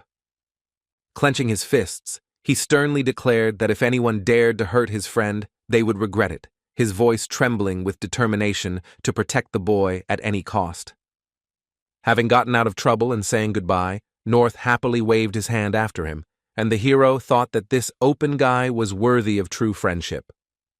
Having reached the city by high-speed train, the warrior got off at his station, his heart filled with joy from a successfully completed adventure and new opportunities. Walking home, Hansen, with a satisfied smile, dreamed of a well-deserved rest, counting his divine genes, 18, which promised him great power in the future. Suddenly, someone stamped their foot loudly, clearly trying to get attention, and the young man turned around, feeling how tension instantly froze the air around him. Warrior Chinuan met him, her piercing gaze, full of stern determination, like a dagger, piercing him, promising a difficult meeting. Hansen, feigning innocence, waved his hand at her with a smile, hinting that their meeting was a happy coincidence, although in his soul he was preparing for a test. The station master, not tolerating any objections, sternly ordered them to follow her, her voice cold as steel, not allowing the slightest disobedience. Frowning slightly, the young man followed her, mentally convincing himself that he was not afraid of the formidable warrior, although her aura made his heart beat faster. Chinuan led him to the training hall for sparring, where the air, filled with the spirit of past battles, seemed to foreshadow a new test of his skill. Meeting his rival's gaze, he thought that his demon possession technique had reached its peak, and now it would be easier to resist the warrior. Chin launched the first strike with a deft kick, her movement as swift as lightning, leaving her opponent no time to think.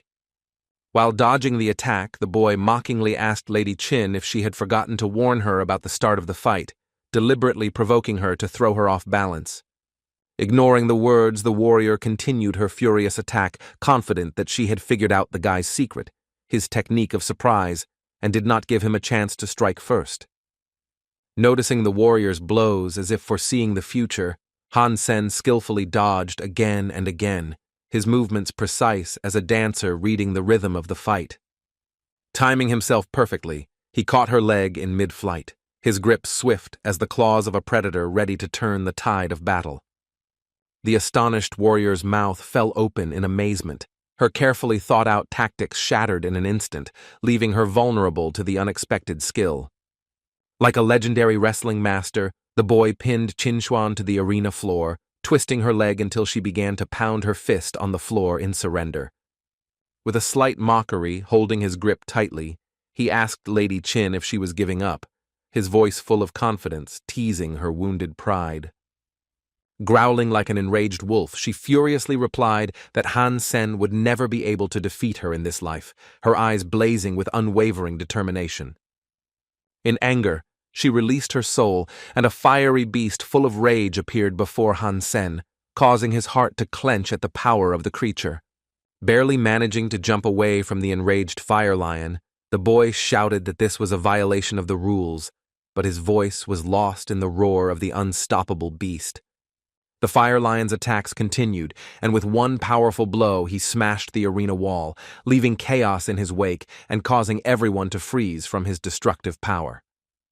Barely dodging the unstoppable onslaught, the warrior was shocked by the power of the beast's soul, whose fury threatened to crush everything that stood in its path, including himself. Having calmed down, Chinuan stood before Hansen, surrounded by flames, her eyes still blazing with anger, like a fire ready to incinerate everything around her.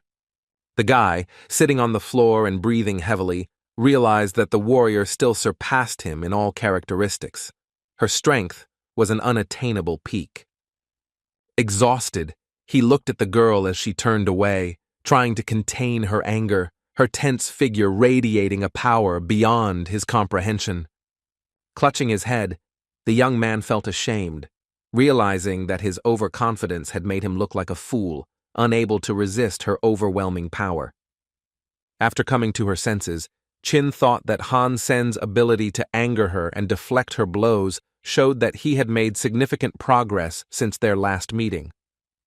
The warrior's anger did not leave her. She was sure that the guy was deliberately pretending to be weak, hiding his true strength, making her look like a fool. A few days later they clashed again, and the heroine, as before, attacked mercilessly. Her blows were swift, like a storm that knew no mercy. As she dealt crushing blows, she shouted at her opponent to fight harder, knowing that his true strength lay deeper than he wanted to show. She spent her days provoking the young man into quarrels and fights, but the cunning warrior used this as a unique opportunity to hone his fighting skills.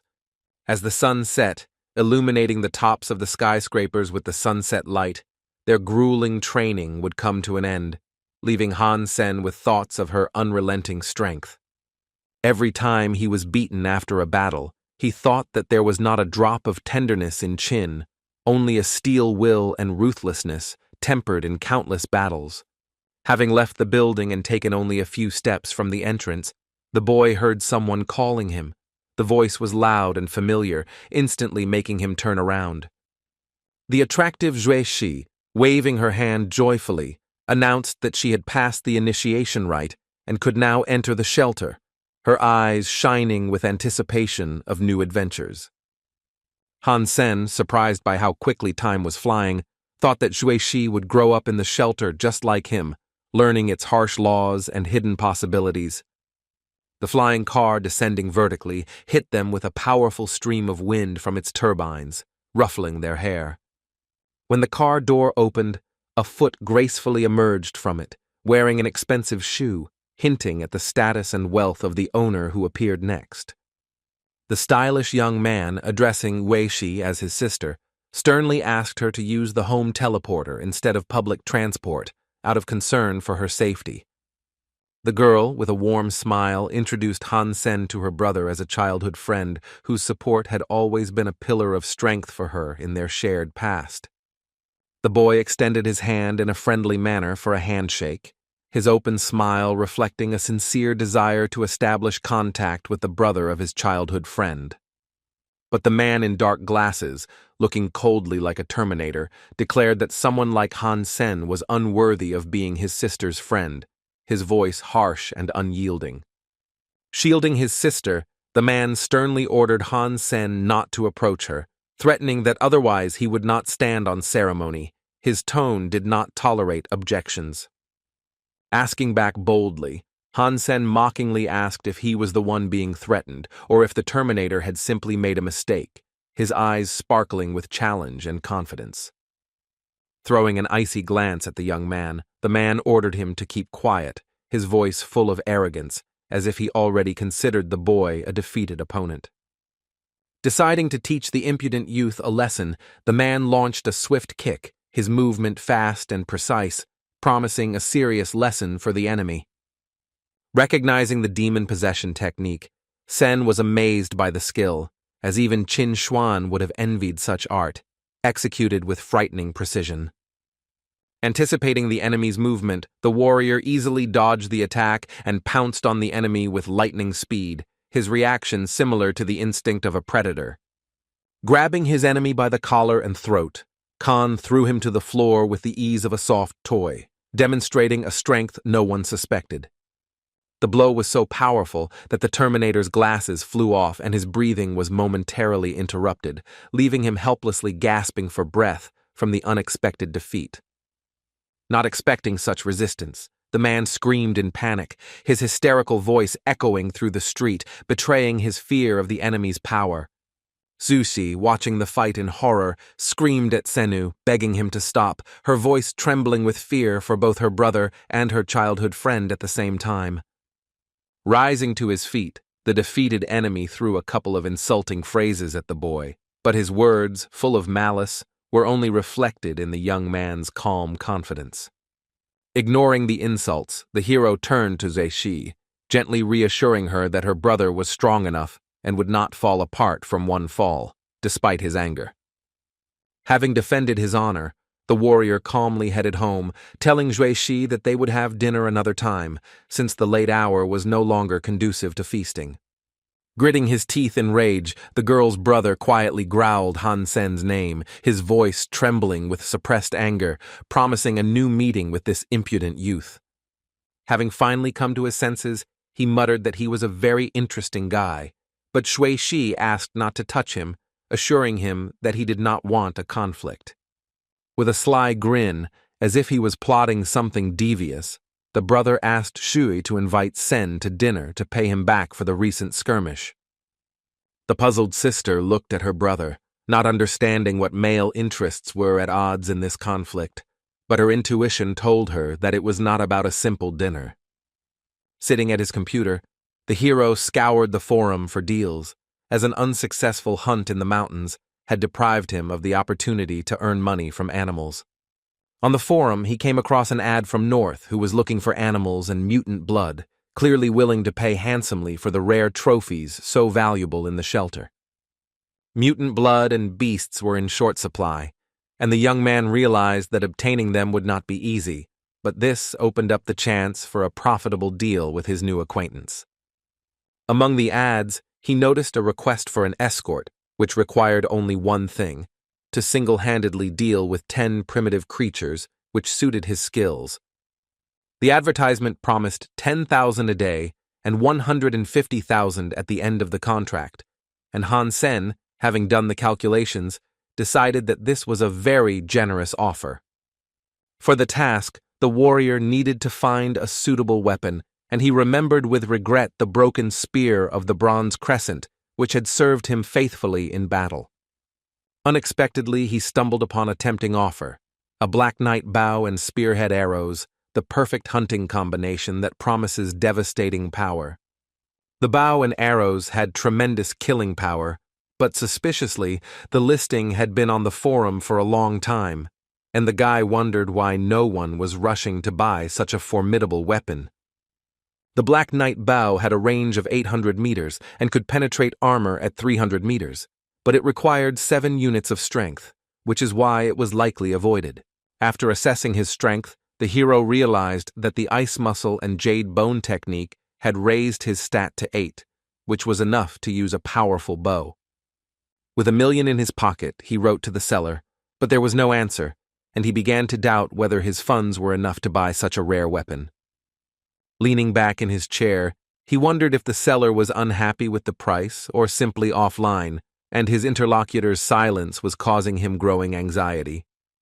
Just as the guy was about to give up on this idea, the signal of an incoming message startled him, making his heart beat faster with anticipation.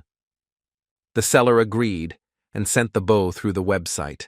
Hansen, jubilant with his success, could not contain his delight, anticipating how this weapon would strengthen him in the upcoming trials. The next day, the express delivery courier handed over the package, asking for a signature, and the guy eagerly began unpacking his new, formidable acquisition. Having unpacked the bow, he decided to test it immediately, trembling as he took hold of the bowstring to check how powerful this weapon would be. Easily pulling the bowstring to its maximum with 2 fingers, the warrior was convinced that the technique of the icy muscles had not failed, granting him strength worthy of this legendary bow. Trying to take aim, he noted that the bow was a perfect fit for his height, as if made for his hand, promising accuracy and power in every shot. Having gained the advantage of long-range combat, he was glad that he could now avoid close combat, leading divine beings away from under the nose of the Son of God himself from a safe distance. A few days later, Hansen arrived at the vast square between the skyscrapers in the city center, where, according to the announcement, his new mission was to begin. Along the way, he purchased 20 Thunderbolt alloy arrows and 20 Airflow series arrows, providing himself with a powerful arsenal for the upcoming mission. Just in case, I grabbed 6 old arrows made from peak alloy, deciding that the spare ones could be decisive at a critical moment in the hunt. Arriving at the meeting place, the young man saw a crowd of people and thought with annoyance that if he had known about hiring others, he would have refused, because the more people, the more trouble.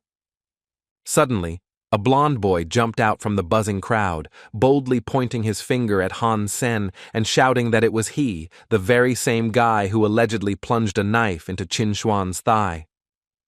The men around him mocked the boy, claiming that if he went with them, he, the weak one, would have to be protected, not noticing how his brother stood silently behind them. The hero, burning with anger, his eyes flashed, his eyebrows met in a sullen crease, and he already bitterly regretted that he had gotten involved in this dubious adventure, which promised only trouble. Coming close to the mockers, the boy stood up straight, his gaze blazing with challenge as he patiently waited for their caustic laughter to finally die down, preparing to fight back. But the fair-haired guy, who turned out to be the customer, asked with a narrowed eye whether Hansen was really the man the whole area was buzzing about, his voice trembling with curiosity. The young man, pressing his lips together in annoyance, coldly replied that he would leave if the client considered him unworthy, and a mixture of resentment and determination to prove otherwise splashed in his eyes. The customer, Master Yuan, without a moment's hesitation, declared that this warrior would stay and become his personal bodyguard, ignoring the surprised looks and murmurs of the crowd. The other warriors immediately flared up with indignation, insisting that he was an unreliable psychopath who would run away at the first sign of danger, but their protests sounded ever quieter before the will of the master. Yuan firmly handed the contract to Hansen, declaring that he wanted to go only with him, and that the dissatisfied warriors could look for other work if they were not satisfied with his choice.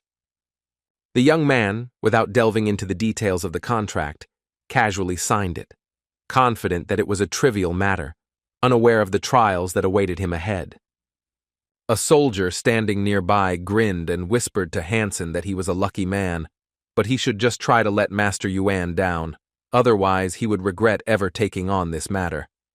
Making their way through the dense forest, the squad felt a light breeze ruffling the treetops and leaves falling silently to the floor. They moved slowly along a wide path surrounded by tall trees, whose shadows fell on the ground like guards protecting their path from unseen threats. One of the soldiers, possessing a keen eye, suddenly noticed a primitive creature in the bushes, flashing among the branches like a ghost creeping in the darkness of the forest. The creature moved swiftly and silently, like a gust of wind, deftly hiding in the thick shadows of the trees, leaving only the slight sway of the leaves behind it. The three soldiers, with loud shouts and a furious desire to protect Master Yuan, rushed forward, drawing their weapons and charging into the thicket with fearless determination. Sen Han, eager to prove his valor, resolutely drew an arrow from his quiver, preparing to hit the target and earn the respect of his stern comrades. He took careful aim and fired his bow, but to his chagrin, the arrow only struck the tree trunk with a dull thud, missing the swift creature.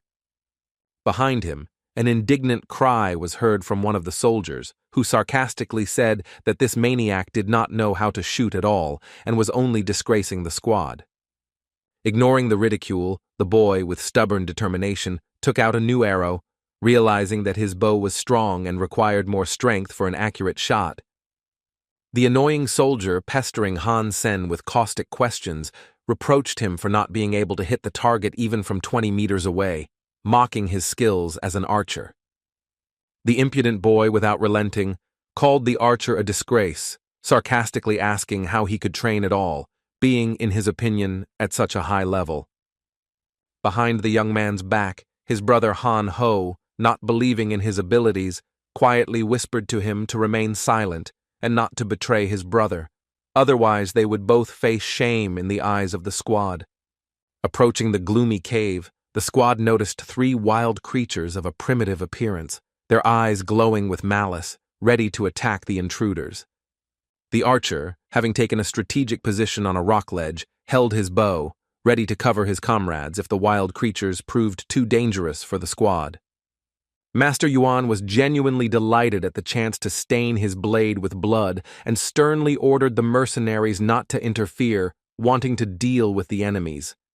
The young masters, eagerly throwing themselves into battle, deftly defeated the spotted beasts one after another, their blades sparkling in the rays of the sun, demonstrating the skill of an elite school. Hansen, watching the fight, realized that these masters were well trained, and they only lacked combat experience to become truly unrivaled fighters. After a few days of training, they had become much more proficient with their weapons, living up to their reputation as an elite school whose initial training was a cut above the average. One of the masters, standing over the defeated beasts, looked at the trophies with genuine joy, proud of the victory and the new experience that strengthened his confidence in his abilities. To everyone's surprise, one of the defeated monsters suddenly opened its eye, revealing itself to be alive, and jumped up with a furious roar, ready to pounce on the unsuspecting youth. With its last strength, the beast leaped at the master, its claws sparkling in the sun's rays, and the squad froze, sensing the inevitable death of the young warrior under the onslaught of the wild beast. The three mercenaries stood rooted to the spot, frozen in horror, certain that the master had met his end, their swords hanging limply in their hands in the face of imminent tragedy. The enemy, now dangerously close, extended his claws, preparing to tear Chin apart, and Master Yuan, screaming in despair, tried to save his friend, but was too far away. The only one who could save the young man was Hansen, and without wasting a second, he released the arrow with lightning speed, putting all his concentration and skill into the shot. With a precise shot, he hit the spotted beast in flight right in the eye, the arrow epically getting stuck in the skull. The creature, with a death rattle, collapsed a step away from the master, never having achieved its goal. Now, the beast was truly dead. At that very moment, the mercenaries, having come to their senses, furiously attacked the corpse of the monster, plunging their swords into the already lifeless body, as if pouring out their fear and anger. Master Yuan ran up to his frightened friend and extended his hand, helping him up, his face expressing a mixture of relief and concern for his comrade. The young man, trembling from the experience, confirmed that he was safe and sound, but admitted that he was scared to death, still feeling the cold claws on his neck. One of the mercenaries, pointing his finger at Hansen, angrily shouted, reproaching him for almost wounding the master with his arrow, and Han Ho, nodding along, insisted that such shots were too dangerous. The enraged mercenaries chased the archer away, telling him to get away, their voices full of contempt and intolerance towards the young man. One of the soldiers, speaking on behalf of the master, rudely ordered the young man to get lost, threatening him with reprisals if he did not immediately leave their unit. Hearing this, Master Yuan flew into a rage, grabbing the insolent soldier by the throat, and with cold determination ordered him to leave himself, his eyes blazing with anger. Shouting indignantly, Yuan accused his subordinate of cowardice, reminding him how they had stood numb while Chin was on the brink of death, and their inaction had almost cost their friend his life. Having disgraced the warrior in front of everyone, Yuan sternly ordered him never to appear again, banishing him in disgrace for betrayal and cowardice. The cunning warrior, not giving in, began to argue, citing the contract, declaring that the exile violated its terms, and Yuan was obliged to pay the full amount of compensation. Without turning around, the gentleman contemptuously threw the wad of money into the air so that the bills scattered around, forcing the warrior to humiliatingly collect them from the ground. As he passed by Hansen, the exiled soldier exchanged caustic pleasantries with him, angrily warning him that their paths would cross again and he would avenge the humiliation. Approaching the archer, Chin sincerely thanked him for saving his life, and the squad, having stopped calling the guy a maniac, now treated him with the respect he deserved. Young Master Chin, being perceptive, noticed that the hero wielded the doomed soul weapon, which required at least the 7th level of mastery, which caused everyone to be surprised. The master in steel armor was very surprised to learn that the doomed soul bow required remarkable strength, and his eyes widened in respect for the archer's skill. To clarify, the guy added that the minimum force was only enough to pull the bowstring, but for an accurate shot, exceptional skill was needed, which Hansen clearly possessed. Shaking the young man's hand firmly, Master Yuan, with a warm smile, promised to definitely contact him again, appreciating his skill and courage in battle. The young man hoped that the client would recognize the power of the doomed soul Bao when hiring him, and was glad to work with such an insightful and far-sighted master. A few days later, having reached the steel armor's refuge, the young man, as expected, faced new problems waiting for him at the gate. The exiled mercenary, upon meeting Sen, angrily reproached him, claiming that because of him he had lost the chance to earn more money, and his eyes were burning with a thirst for revenge. Demonstratively flexing his fist, the exile, surrounded by his friends, menacingly advanced on the hero, ready to pay for the past humiliation. Pulling out a dagger, sharp as a razor, the mercenary rushed at the young man with fury, intending to get even with his accomplices for all the insults he had given them. Han Ho, Hansen's brother, stood among the gang and watched intently as they were going on. He valued his reputation and could not help his brother. With astonishing speed, the young man deftly dodged the enemy's attack, his movements invisible to the eye, like a shadow, causing the attacker to freeze in surprise. At the same moment, he masterfully snatched the dagger from the hand of the impudent Liu Feng, disarming him with one precise movement and depriving him of the ability to resist. To everyone's surprise, Hansen knocked his opponent to the ground, holding him in an iron grip, demonstrating a strength no one had suspected. Han Ho, stunned by his brother's speed, looked at him in confusion, not understanding how he could achieve such incredible agility and skill. Liu Feng's henchmen, dumbfounded by what was happening, looked at each other, not believing that the so-called maniac was able to defeat their leader, whose strength reached the level of the 7th level. Writhing in pain from the grip, he desperately pleaded with his accomplices for help, his voice shaking with fear and humiliation in the face of defeat. Ignoring the screams, Hansen continued to twist his enemy's arm with cold determination, enjoying every moment of his revenge. Enraged by Liu Feng, the archer scornfully chided him for his talkativeness, adding that he talked too much for a man lying in the dust. 3 soldiers, drawing their swords, rushed furiously at the young man, burning with the desire to avenge the humiliation of their leader, their blades sparkling in the rays of the sun. The warrior, holding Liu Feng until the last moment, enjoyed his revenge as the enemies approached him. The warrior's swift, slashing movements, like flashes of light, left his enemies frozen in amazement, their attacks frozen before his elusive agility. In his hands was a rare dagger, perfectly balanced, its blade sparkling as if forged from stars, causing awe in all who saw it. The enemy's blades shattered like shards of a broken mirror, leaving them bewildered and unable to understand how Hansen had managed to defeat them so easily.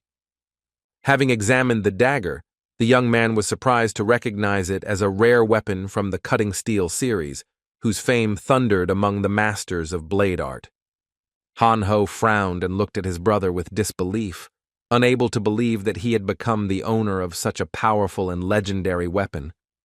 He recalled how Hansen had once been unable to cope even with primitive creatures, hunting only black beetles outside the city walls. Leaning over the fallen Liu Feng, the warrior showed him the blade, and with a cold grin, declared that such a knife was too good for him, and now belonged to the winner. Having achieved a triumphant victory, he rightfully seized the blade, cementing his superiority over the enemy, whose pride was trampled in the dust. Walking confidently home, Hansen suddenly froze, hearing a familiar voice, which, like an echo of the past, made him alert and look around. Stopping abruptly, he met the gaze of a new enemy, whose appearance promised another test, ready to test his strength and resolve. The Luo leader, sitting proudly on his warhorse, contemptuously rebuked Sen for daring to take away his weapons and humiliate his men, his voice booming like thunder. The defeated Liu Feng, writhing in pain, begged his leader to take revenge on his offender, but his pitiful cries only irritated the leader.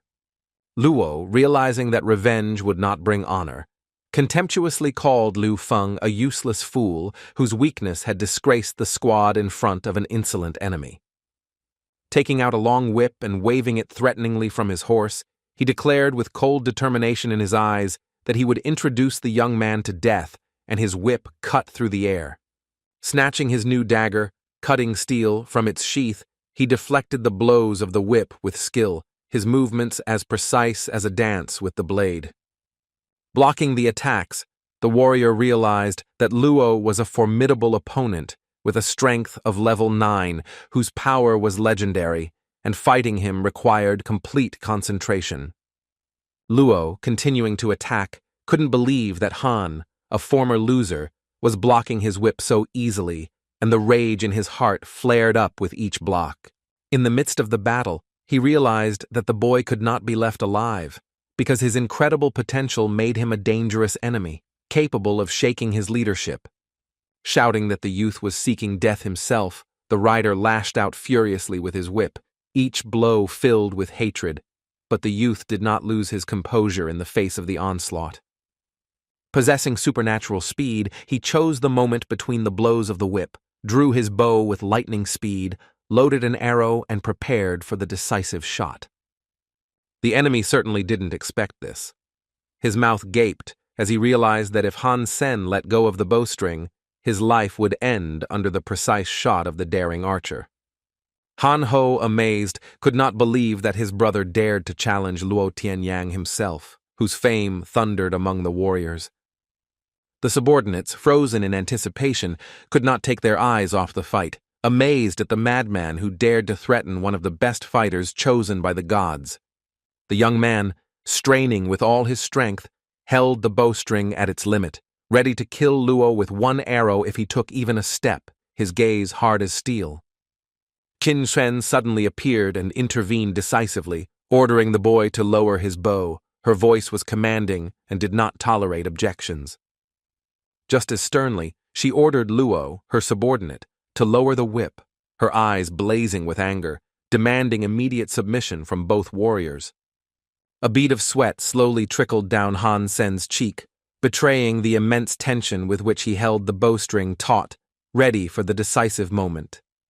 Both warriors reluctantly lowered their weapons as ordered, but the tension between them continued to spark like lightning in the air.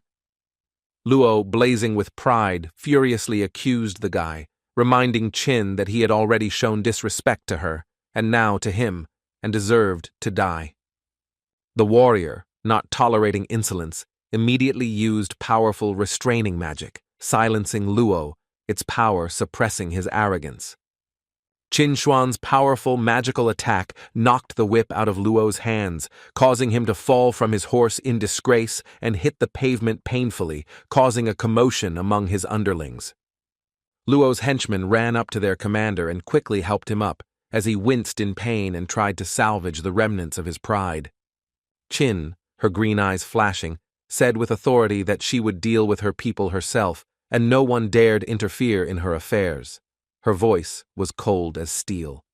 As she passed Hansen, she briefly motioned for him to follow her, her tone brooking no argument, her steps confident and quick.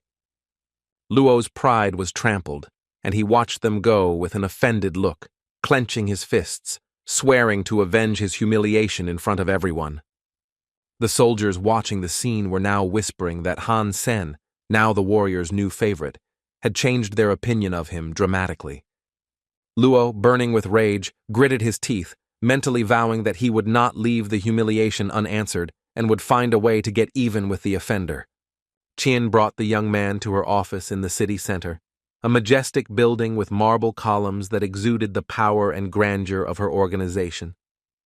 She invited the warrior to join her elite squad of archers, but the young man, stubbornly shaking his head, flatly refused her tempting offer. Seeing how skillfully he wielded the spirit of destiny bow, Qin resorted to trickery, warning that Luo Tianyan would not leave him alone without her protection. Not giving in to the woman's wiles, the boy stubbornly refused, but she persistently convinced him that her unit would be the best school for him and would open the doors to a military school. Turning around, he answered doubtfully that he was not ready for military school, since his physical fitness left much to be desired, and he did not see himself in the army. Chin, supporting him, confidently stated that for an ordinary person this was difficult, but for him, who underestimated himself, such trials were mere trifles. Looking at her with bewilderment, the young man did not understand what she meant. Questions about her strange confidence swarmed in his head. The warrior sincerely believed that he, who seemed like a newcomer, was in fact worth a dozen warriors and could become a valuable asset for her team. Recalling the incident with the dagger, the guy asked if she was angry, which caused a storm of emotions. Chin, flaring up, demanded that she never mention it again. She explained that without military training and a title, he had no future in the army, and was doomed to remain a simple private with no chance of greatness. With a sly smile, Khan asked why she was so sure that he would not receive a noble title, since he already had a plan for his rise. A plan was brewing in his head, perfecting the icebone technique and obtaining divine genes through a mysterious crystal that promised unprecedented power. Chin's patience snapped, and grabbing the young man by the collar, she shouted that if she said he couldn't do it, then he was doomed to fail. The guy, deciding not to test Chin's patience, reluctantly agreed to join her squad, thinking that arguing with this determined woman would be more expensive. Returning home, he collapsed exhausted on the bed, wondering why Chin was so insistent, suspecting a hidden conspiracy. A sudden knock on the door made him start in surprise, as few people knew where he lived, and he cautiously walked towards the door. Seeing his mother, the son greeted her with a warm smile and, worried by her sudden visit, asked what had happened and if everything was okay. Luo Sulan explained that his sister had been accepted into school and needed to be taken to class tomorrow, but she herself had no time due to an urgent trip. She added that Hansen was too busy to contact, but the money he left behind helped her sister get into a good school. The son, delighted by the news, knew that St. Walter's School, although not elite, had an excellent reputation and quality education. The next day, having met his sister, the young man brought her to the school steps and, stopping, decided to give the girl some advice to support her confidence. He kindly told his sister that St. Walter's School was known for its friendly atmosphere and she would certainly find true friends there. He stroked his sister's head and advised her to be polite and take her time, and if someone offended her, just tell her brother and he would sort it out. Sister Yan, looking at her brother with love in her wide-open eyes, beamed with joy, feeling his support before school. Together they approached the majestic arch of St. Walter's School, which led to the courtyard where the students were already gathering. Yan noticed a young couple walking towards them and pointed to a man who looked strikingly like their Uncle who was holding a small child in his arms. Sen looked closely at his uncle, his companion and the child, his gaze lingering as if he had noticed something curious that made him suspicious. Uncle frowned and asked the young man what they were doing at the school, to which he calmly replied that he had simply brought Yan to school. The uncle began to rudely reproach the boy, declaring that tuition at this school costs millions, and demanded to explain where they got such money. Pointing his finger rudely at Hansen, declared that all their money belonged to him too, threatening to be rude if the young man did not share with him. The hero frowned and sharply reproached his uncle, reminding him that he had not bothered to read the contract, which clearly stated that he was to pay 2 million and not to approach the family. Enraged, clenched his fist and shouted, accusing the young man of cheating and threatening to immediately go to their mother to deal with him. Sen responded sternly, saying that he had every right to use weapons if dared to invade private property, his voice cold and decisive. The clumsy Uncle roared with rage, raised his fist, shouting that Hansen, an insolent youth, did not dare to contradict him, and rushed forward, determined to strike. The warrior caught the flying fist with ease, clenching it tightly in his hand, demonstrating confidence and skill that took by surprise.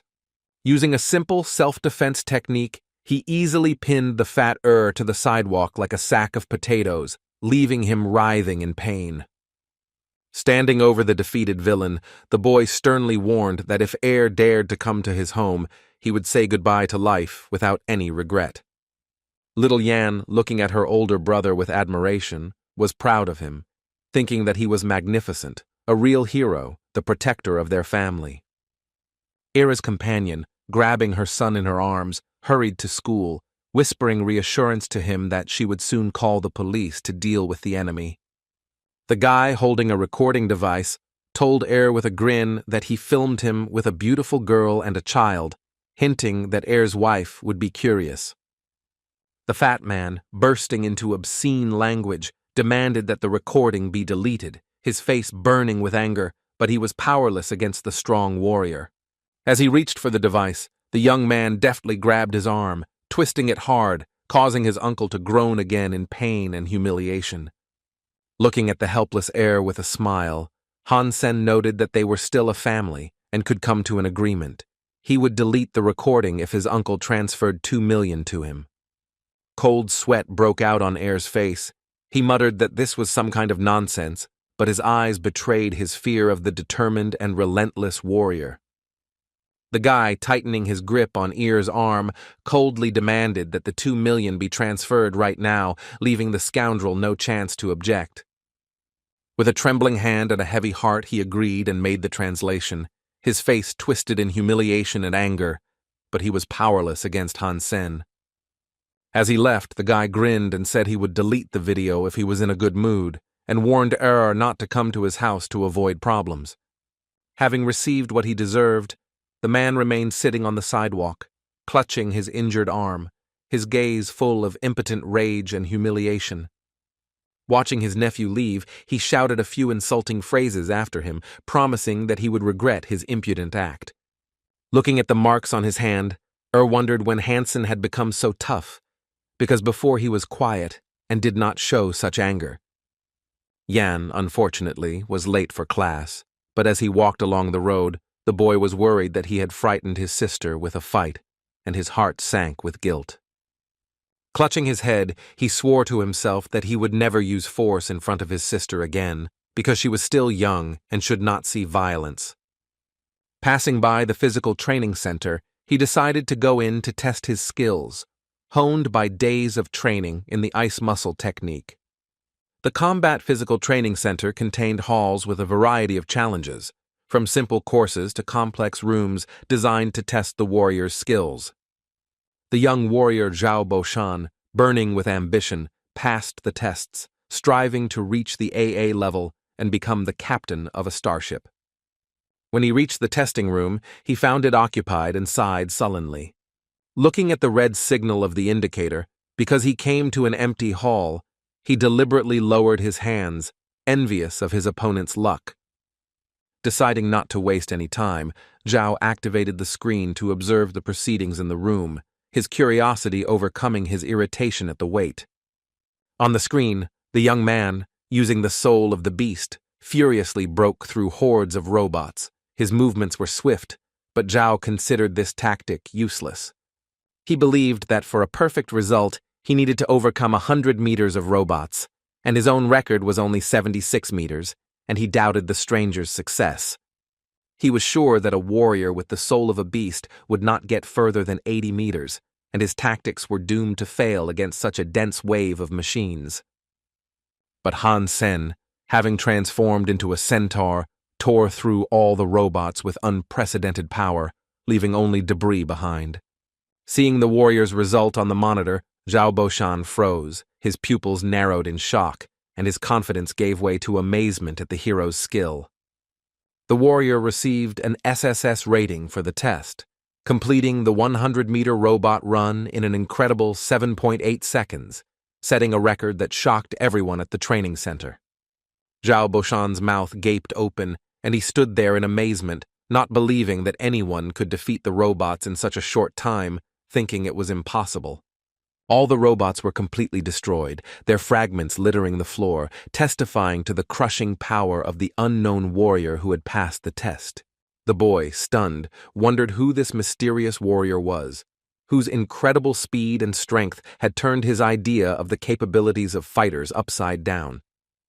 Rumors spread like wildfire throughout the city, and within hours, everyone was discussing how Money Brother B had beaten the robots in less than 8 seconds. The warriors whispered that, despite the strength of the beast's soul, B allegedly stole it from the Son of God and was capable of snatching prey from anyone right from under their nose.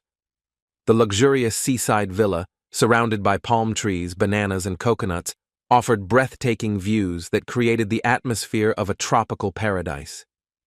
After getting out of the shower, Tang Zhenliu asked Lin Feng why he called him so urgently, demanding that he get out of the shower immediately. Showing the robot's passing record on the monitor, Lin Feng asked Tan if he knew the guy whose result had shocked everyone in the center. Although the face could not be seen in the video, analysis showed that this warrior would soon accumulate all genes except the divine one, becoming nearly invincible. The young man also noticed that the warrior in the video masterfully used nuclear gene techniques and beast souls, demonstrating a power capable of crushing any opponent. Tang Zhenliu, in a fit of rage, interrupted Lin Feng, demanding that he stop speculating and simply state the name of the mysterious warrior whose power had alarmed him so much. Dreaming of reaching the second level of the god's refuge, he saw the record holder as a threat that could prevent him from winning the prestigious competition. Reasoning, he assumed that a warrior with such skills clearly had a complex origin, perhaps connected to the military or elite clans. Having calmed down, Tan said with a cold smile that he was controlling his anger and his words should not be taken seriously, but his eyes betrayed anxiety. Lin Feng, looking closely at the screen, was filled with curiosity, realizing that a warrior with such power could radically change the balance of power in the shelter of the gods. A few days later, at the transfer station, Hansen was already waiting for Chinuan's man. She called him to report on her plans. Having not seen him for several days, she looked for the guy and imperiously ordered him to return immediately, not tolerating the slightest delay. Sighing resignedly, Khan trudged through the station, regretting that he could not contradict this inexorable woman, whose will was stronger than his resistance. Reprimanding him for his silence and evasiveness, Chin declared that he was now her man, and she must know where he was and what he was doing, without accepting excuses. The warrior, unwilling to listen to excuses, commanded Hansen to immediately go to Yanman to officially join the archery squad. She urgently needed to leave for the star group, and she, glancing at the guy, ordered him not to delay with the paperwork and to complete everything before her return. Turning around, she sternly reminded him that he owed her his entry into the squad and was under her protection as long as he followed her orders. Scratching the back of his head with a sly grin, the young man thanked Chin, but in his heart he was wondering how to respond to her persistence and commanding tone. He felt that Chin was genuinely concerned about him, protecting him, and suspected that perhaps she cared about him, which made him smile. Deep down he knew that one day he would reveal the truth to her, that he was a warrior with a beast soul, wielding ultra-nuclear technology and the strength of 9. The soldier, politely opening the door, invited the recruit to enter the office. His manners were courteous, but there was a sense of strict discipline in his voice.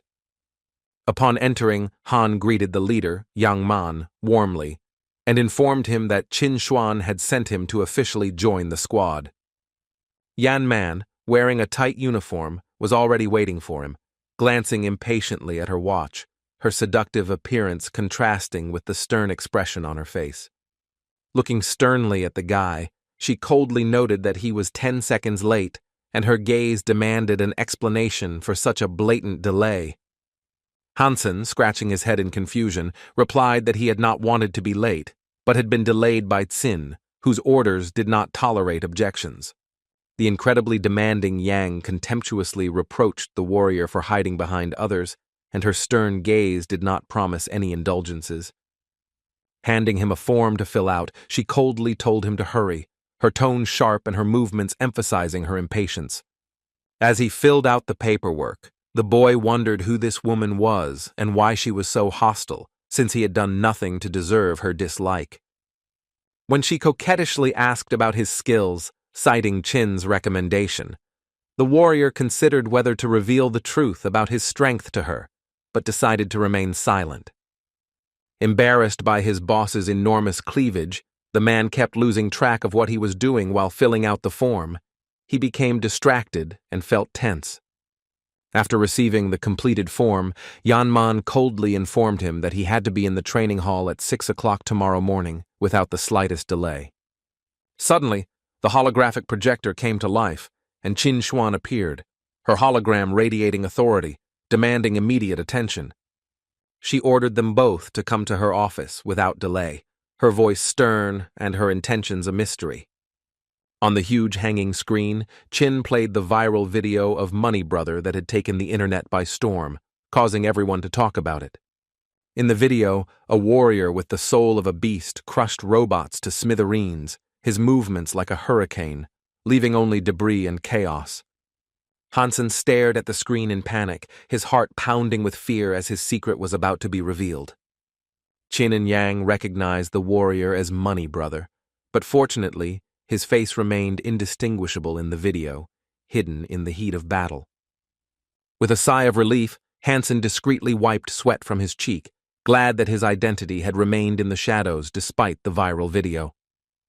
Chin concluded the video revealed that the warrior possessed not only divine soul beast armor, but also an ultra-nuclear technique of incredible power. She added that the filming took place at the Star River Physical Training Center, and this person must be found at any cost for their unit. Yanman was skeptical that Star River had no outstanding talents, and it was hard to believe that such a warrior could appear there.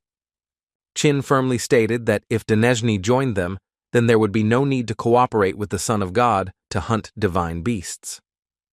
Looking at Chin, the guy thought, she was clearly in desperate need of talents to strengthen the squad and achieve superiority in the upcoming missions. With a sly smile to distract them, the young man said with a hint of humor that Divinity was a loner, and drawing him into the squad would not be an easy task. The girls smiled, and the warrior, with a mischievous sparkle in her eyes, assured the young man that they had their own tricks to attract any man. Imagining Yang Man in all her seductive beauty, the guy thought with alarm that these women seemed to have completely lost their minds, starting strange games. Having reached his quiet neighborhood, the soldier dreamed of rest, because the next morning at 6 a.m. he had to report to training camp. In the cage, the mutant continued to evolve, and Khan knew that in just a little while he would become a beast of divine blood, full of unprecedented power.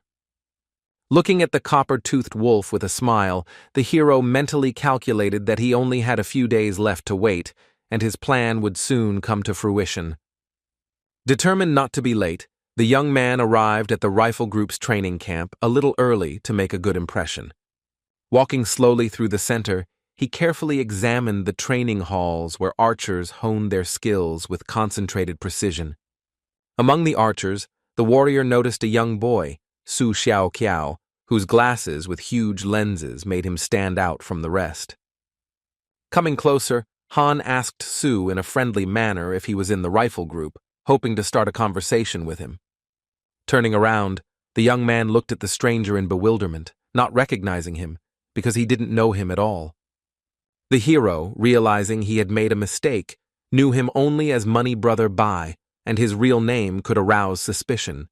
Having quickly wriggled out of it, he explained to the young man with a charming smile that he was a celebrity, known to everyone thanks to the exploits of Divinity. After laughing at this, the guy asked if Khan was also joining the rifle group and warned that the training here was incredibly difficult. Realizing that they were now on the same team, he whispered a warning to the warrior about Yanman, hinting that she was weak in the front and liked to flirt. The warrior nodded and confirmed that he had already met with Yang while filling out the questionnaire and noticed that she was indeed behaving rather strangely. Suddenly, a sharp female voice was heard behind them, and the boys hit their foreheads in fright, turning around with bated breath. The menacing Yang Man loomed over them, her stern gaze piercing through them, and her voice filled with cold fury and authority. As punishment for their chatter, she ordered both of them to fire 1,000 arrows at a target without accepting any excuses. Su Xiaoqiao clutched his head and groaned that firing 1,000 shots with a level 7 bow was too much for him, as he had barely mastered it. As she left, she coldly stated that they could only leave the hall after the training was completed, and her footsteps echoed in the silence. Su pleaded with Yang Man to soften the punishment, assuring him that they had realized their guilt and would not talk anymore, his tone full of remorse. Turning to the upset guy, Sen encouraged him, telling him not to whine because the woman was gone, and now he just needed to train. In desperation, the guy grabbed the hero by the hand and shouted that he didn't understand. They wouldn't let him go until they made 1,000 accurate hits. Hansen nodded understandingly and replied that they should begin then, since there was no time limit, and placed his hand on Su's shoulder, supporting him. He added that men needed to train to become stronger, and his voice sounded confident, inspiring the young archer. He knew that with his level 9 strength, the task would be easy, but for Su, 1,000 shots was a test that would temper his skill. A team of experienced archers passed by, discussing tomorrow's divine beast hunt, their voices full of anticipation. Su, turning around in surprise, did not know about the mission, and one of the warriors explained that the Son of God had found the beast and asked their squad to help. As Han drew his arrow, he thought that perhaps this hunt was why Chinuan had met with the Star River group. Commander Liu Hantao, noticing their conversation, sharply ordered them not to be distracted and to continue shooting, his voice thundering, demanding discipline. As the team retreated, Su quietly slipped a wad of money to Deputy Liu, begging him to help negotiate with Yang Man to ease their plight. But pushing the money away, he sternly declared that he did not take bribes, and looking skeptically at the young man, asked what kind of shooter he was. Pointing a finger at Hansen, Liu warned him that his pretty face wouldn't make him a marksman, and told him not to slack off in training. As he left, he said that they had to hit the target at least 1,000 times, otherwise they wouldn't be accepted into the squad. His voice was adamant. The Khan, watching him with a stern gaze, respected him in his heart for his integrity, although he was angry at his harsh demands.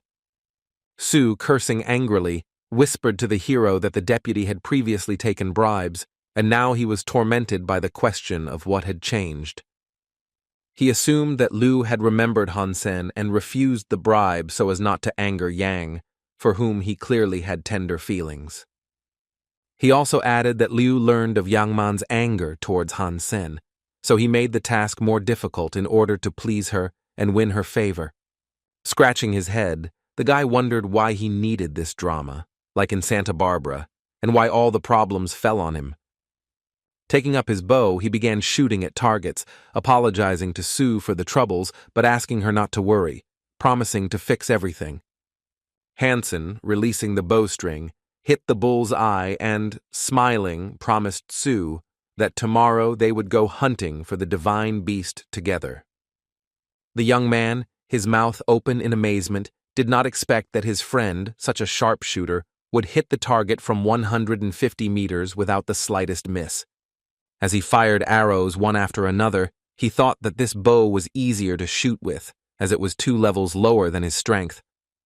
By firing 40 shots in a row, each one hitting the bull's eye, he demonstrated a mastery that left everyone in the room speechless. Su Xiaoqiao, shocked, didn't understand why the newbie hid such talent, because his accuracy was almost supernatural. The employees passing by, amazed by the young man's speed, whispered that this could really be the psycho from the square that the city was buzzing about. A crowd gathered behind him, discussing the guy's technique. He didn't change his hand, didn't get tired, and his movements seemed almost magical. One soldier, with envy in his eyes, muttered that there was nothing good in such talent, since people like him rarely reached the top. Han, noticing that Su was distracted, encouraged him, telling him not to waste time and to train so as not to fall behind the set rhythm. Inspired by Hansen's speed, Su declared that if they got into the hunt, he would become his idol, his eyes shining with determination. Encouraging Su, the young man said that at their speed, they would finish by midnight if they believed in themselves and kept up their shooting pace. Yan Man, watching the training, thought that the archer was truly talented, and Chin made the right choice in trusting this young man.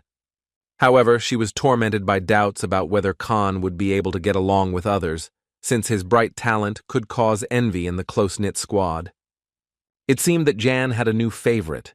She couldn't take her eyes off him, whose precision with a bow fascinated her like magic. The boys shot until dawn, firing over 2,000 arrows, their hands shaking, but the targets were strewn with accurate hits.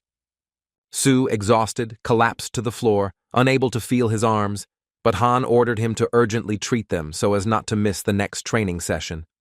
Overwhelmed with gratitude, he rushed to hug his friend, almost kissing him for his concern, his eyes shining with appreciation.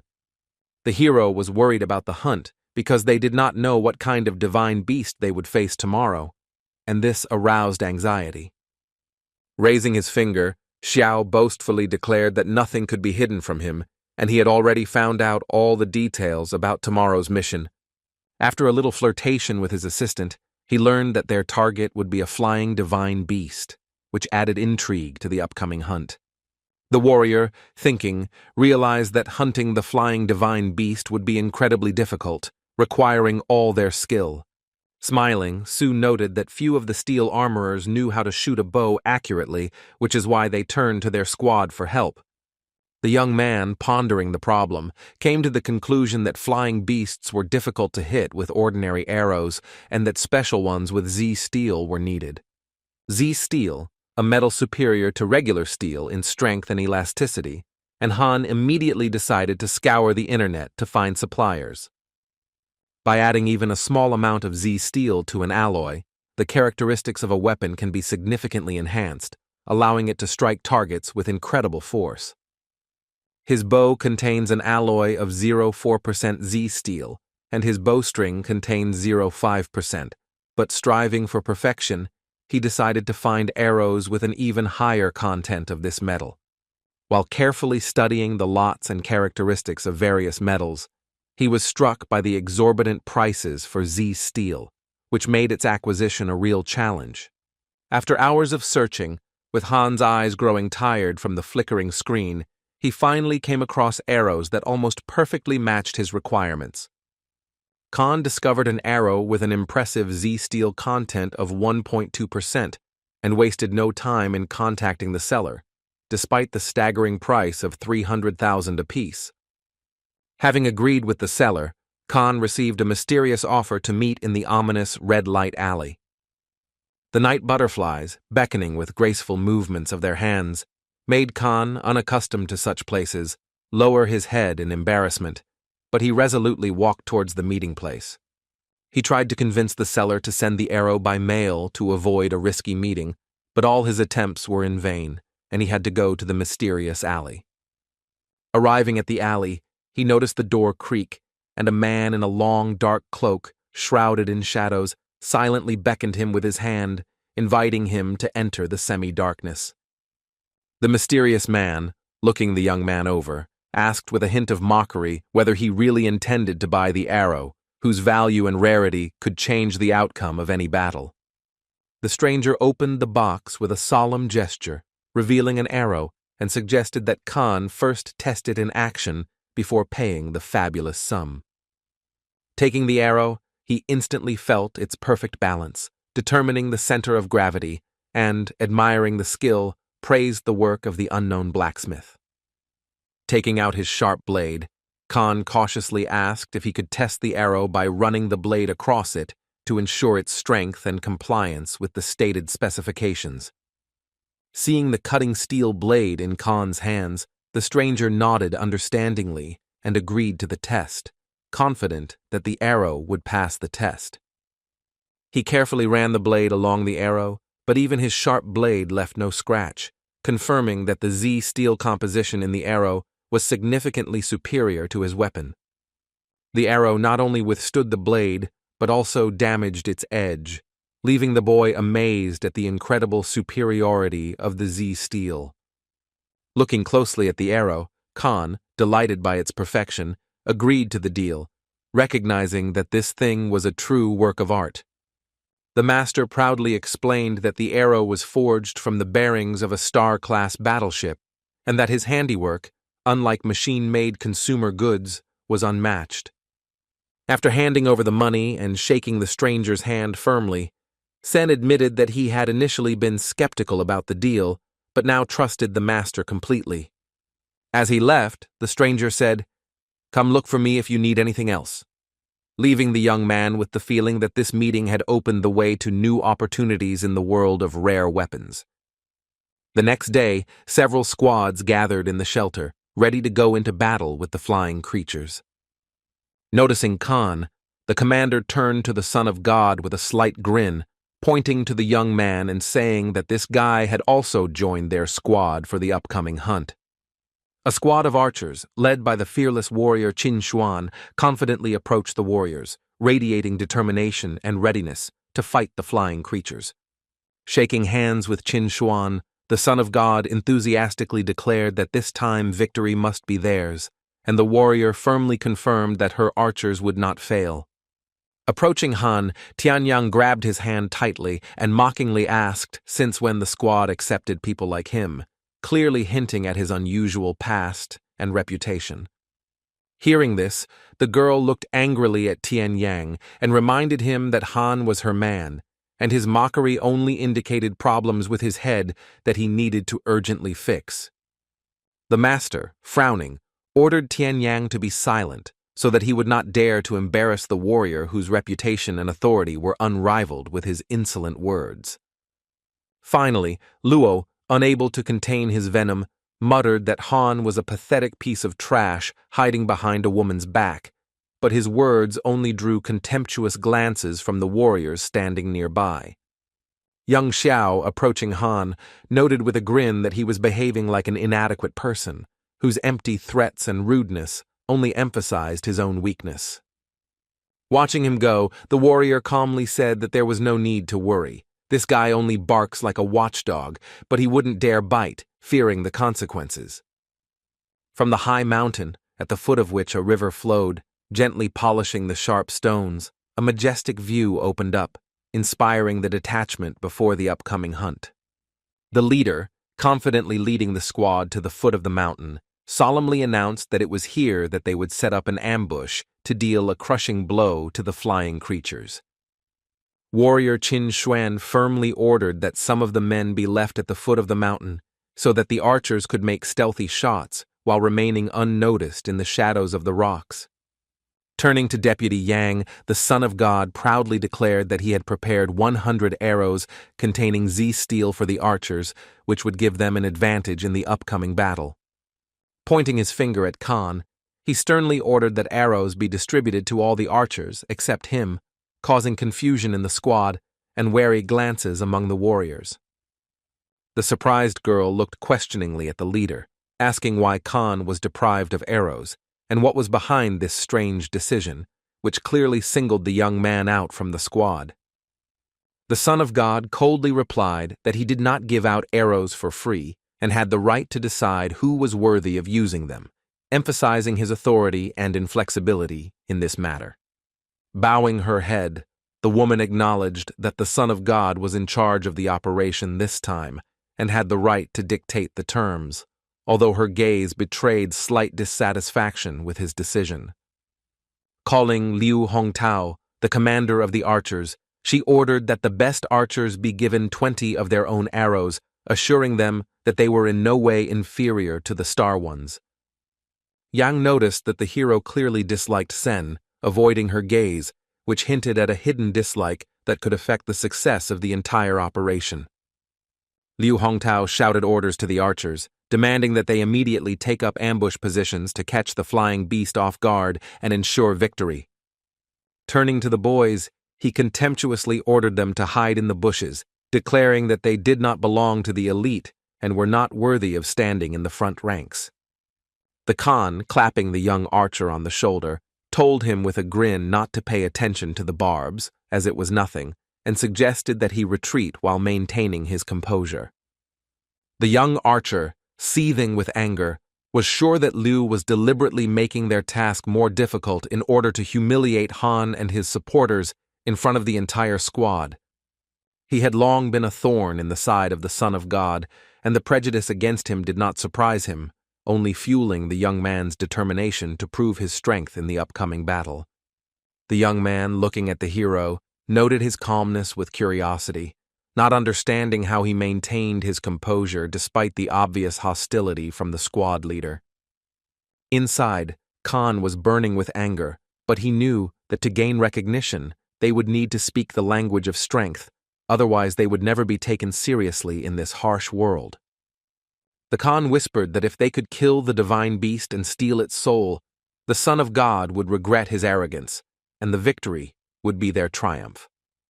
Su Xiaoqiao was puzzled and didn't understand how they could get ahead of the Son of God's men who had taken up positions on the opposite cliff, since they would be the first to shoot at the beast. Ordinary arrows couldn't harm a divine beast whose scales were stronger than steel, and the boy knew that only arrows with a high proportion of Z steel would give him a chance of victory. From behind the high cliffs came a terrifying roar that made the blood run cold, foreshadowing the appearance of a powerful creature ready to crush everything in its path. The young archer, trembling with fear, wondered what kind of monstrous sound was echoing in the mountains, and his heart sank with horror before the unknown enemy. Chinuan and the others, acting in a coordinated manner, lured the divine being out of the cave, trapping it where the archers had already taken up their positions.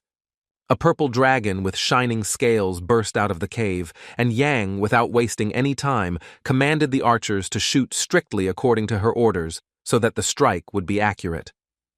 The archers, who had taken up positions on the rocks, confirmed the order and, holding their breath, pulled their bowstrings, preparing to release a deadly volley at the mighty dragon.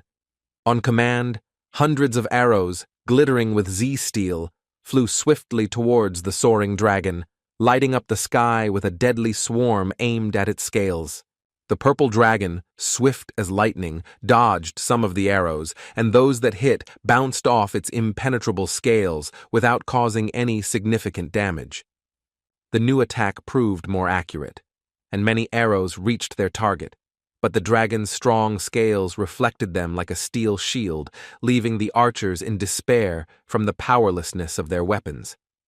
The young archer gritted his teeth and realized the bitter truth. Even 1% Z-star arrows were powerless against the dragon's armor. The Khan, drawing his arrow, quietly explained that the attack was useless unless it hit the dragon's eye, and only an accurate shot could bring victory. Loading his new arrow, the archer placed all his hopes on its power, believing that it would pierce the scales and strike the dragon's heart, bringing the long-awaited victory. After listening to Han, Su Xiaoqiao realized that the attack was a diversion. The Son of God had gathered a crowd to lull the dragon's vigilance and prepare for the main attack. He, clutching a gleaming bow, rushed forward, deftly leaping over the archers to get into a better position for a decisive shot at the divine being. Chasing the dragon, he fired an arrow with determination, hoping to kill the beast with one shot, and his heart sank in anticipation, rushing after the flight of the projectile. The arrow pierced the dragon's wing, and scarlet blood spurted out, but the wound was not fatal, only enraging the beast, which continued to soar in the sky. The purple dragon roared in pain, baring its sharp fangs and sticking out its tongue, its eyes blazing with fury, promising retribution for the archer's brazen attack. Lowering his bow, Hansen realized it was too early to shoot.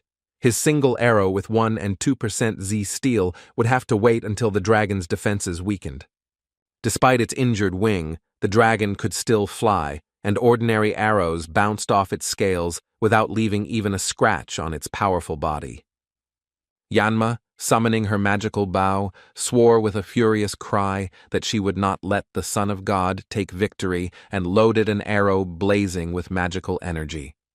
Her arrow, like lightning, caught the dragon in the sky, causing a fiery explosion that lit up the cliffs and made everyone hold their breath in anticipation of the outcome. The warriors froze in amazement from the powerful explosion, but even after the arrows of Yang Ma and the Son of God, the purple dragon regenerated and continued to fly. Mounting a huge mount, the commander ordered his squad to pursue the wounded dragon, confident that with a damaged wing it would not fly far. The soldiers, some on foot, some on horseback, raced after the beast, trying not to miss the chance to deliver a decisive blow before the dragon had fully recovered its strength. Han and Xiao Qiao ran breathlessly after the detachment, regretting that all the mounts had been taken apart, and their legs could barely keep up with the rapid march.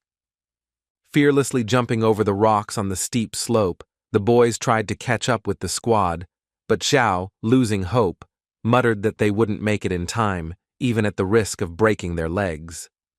Suddenly, Chinuan's cry was heard as she leaped across the ravine on her mighty mount, calling out to Han to join her in the chase. Han, looking at Chin, admired her agility, wondering how she had so quickly overcome the path through the gorge, appearing like a whirlwind on her beast. The girl, confidently controlling her riding lion, extended her hand so that the young man could, in one jerk, climb onto the mighty beast, racing in pursuit of the dragon. The boy, gathering all his strength, made a swift leap forward, stretching out his hand to grab Chin's palm. Han reached out to Chin's hand, their fingers locking in a tight grip, as if cementing their resolve to defeat the dragon in this deadly chase. She deftly pulled the young man onto the back of her mighty lion mount, which, cutting through the wind, rushed forward, pursuing the purple dragon with uncontrollable fury. Xiao Qiao, lagging behind, screamed desperately, stretching out his hand and begging Lady Qin to take him with her, but the tiger was already carrying Sen and the warrior forward.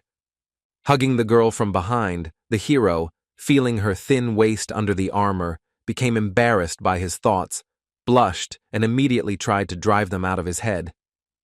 The woman, sensing his awkwardness, sternly warned him not to raise his hands, explaining that she had only taken him for his shooting skills, and not out of affection. The guy smiled and asked for forgiveness, but in his heart he was sure that his charm did not leave her indifferent, despite her stern tone. The squad froze in front of a high, sheer cliff, wondering if they would be able to climb to the top where the dragon was hiding, or if they would have to find another way. Having caught up with the squad, Chinuan commandingly demanded that Yang Ma report the situation, ready to take command to turn the tide of the dragon hunt. Seeing Sen next to the warrior on the tiger, the Son of God flared with envy. His eyes sparkled with malice, betraying his hostility towards the impudent youth.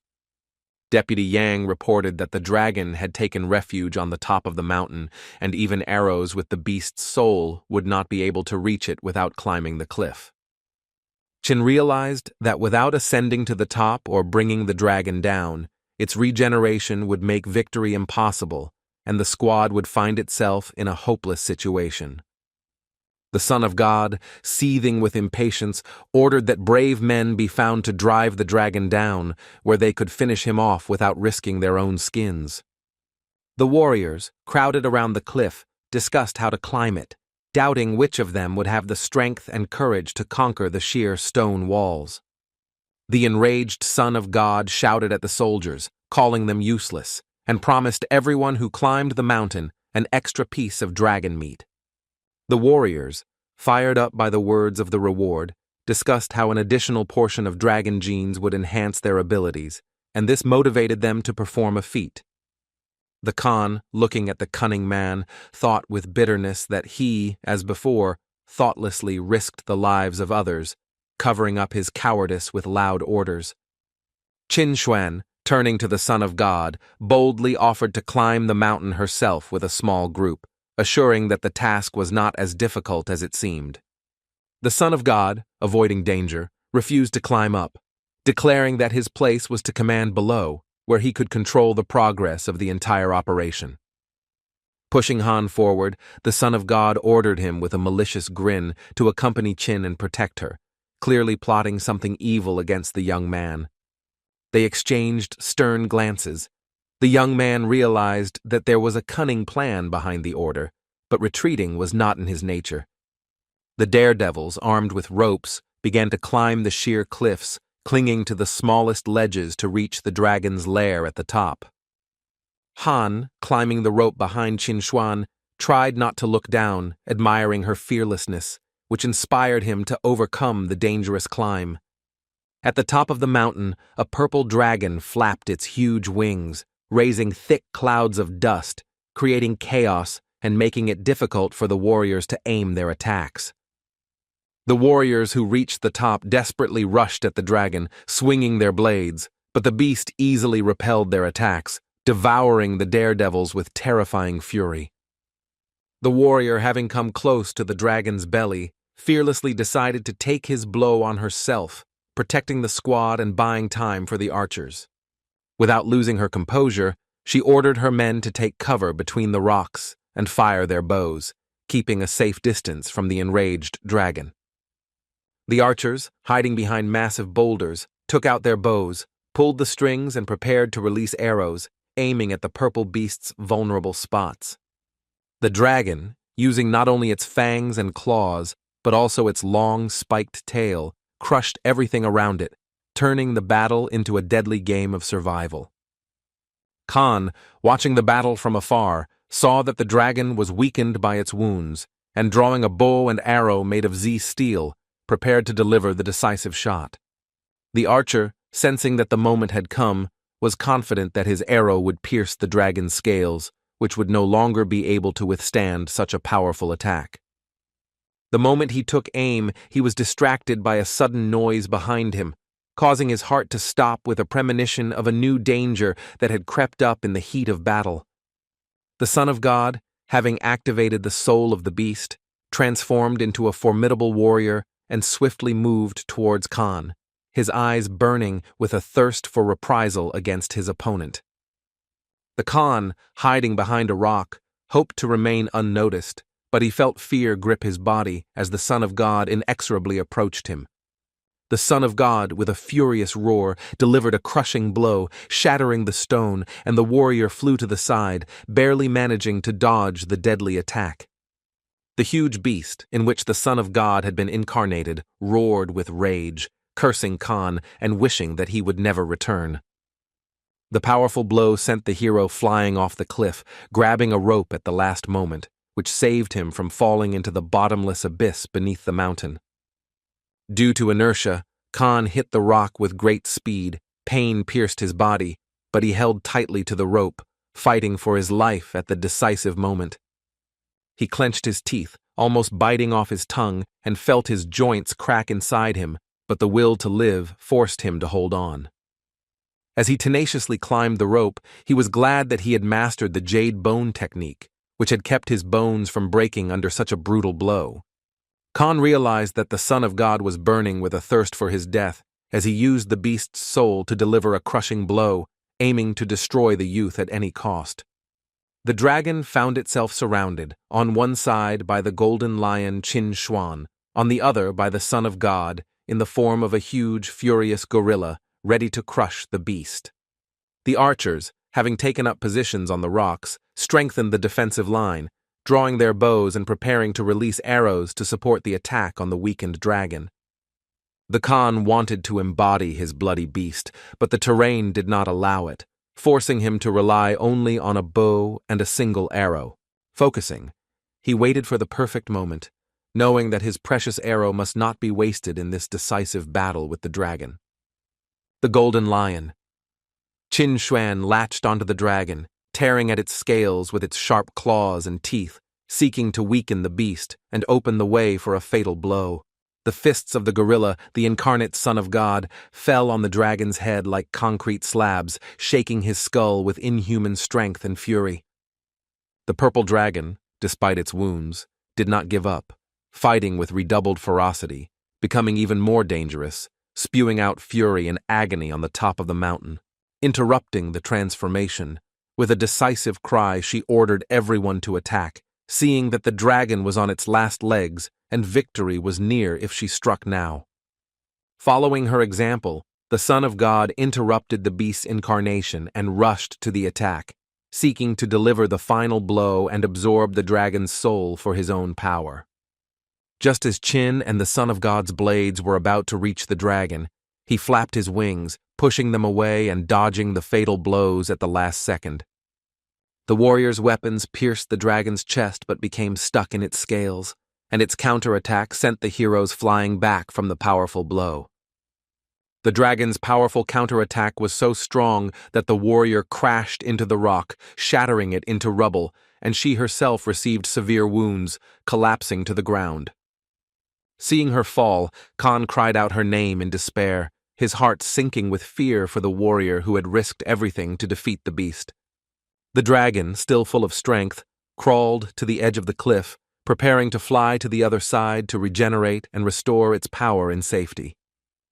The Khan, racing at incredible speed, pursued the dragon, realizing that if the beast flew away, he would never have a second chance to kill it.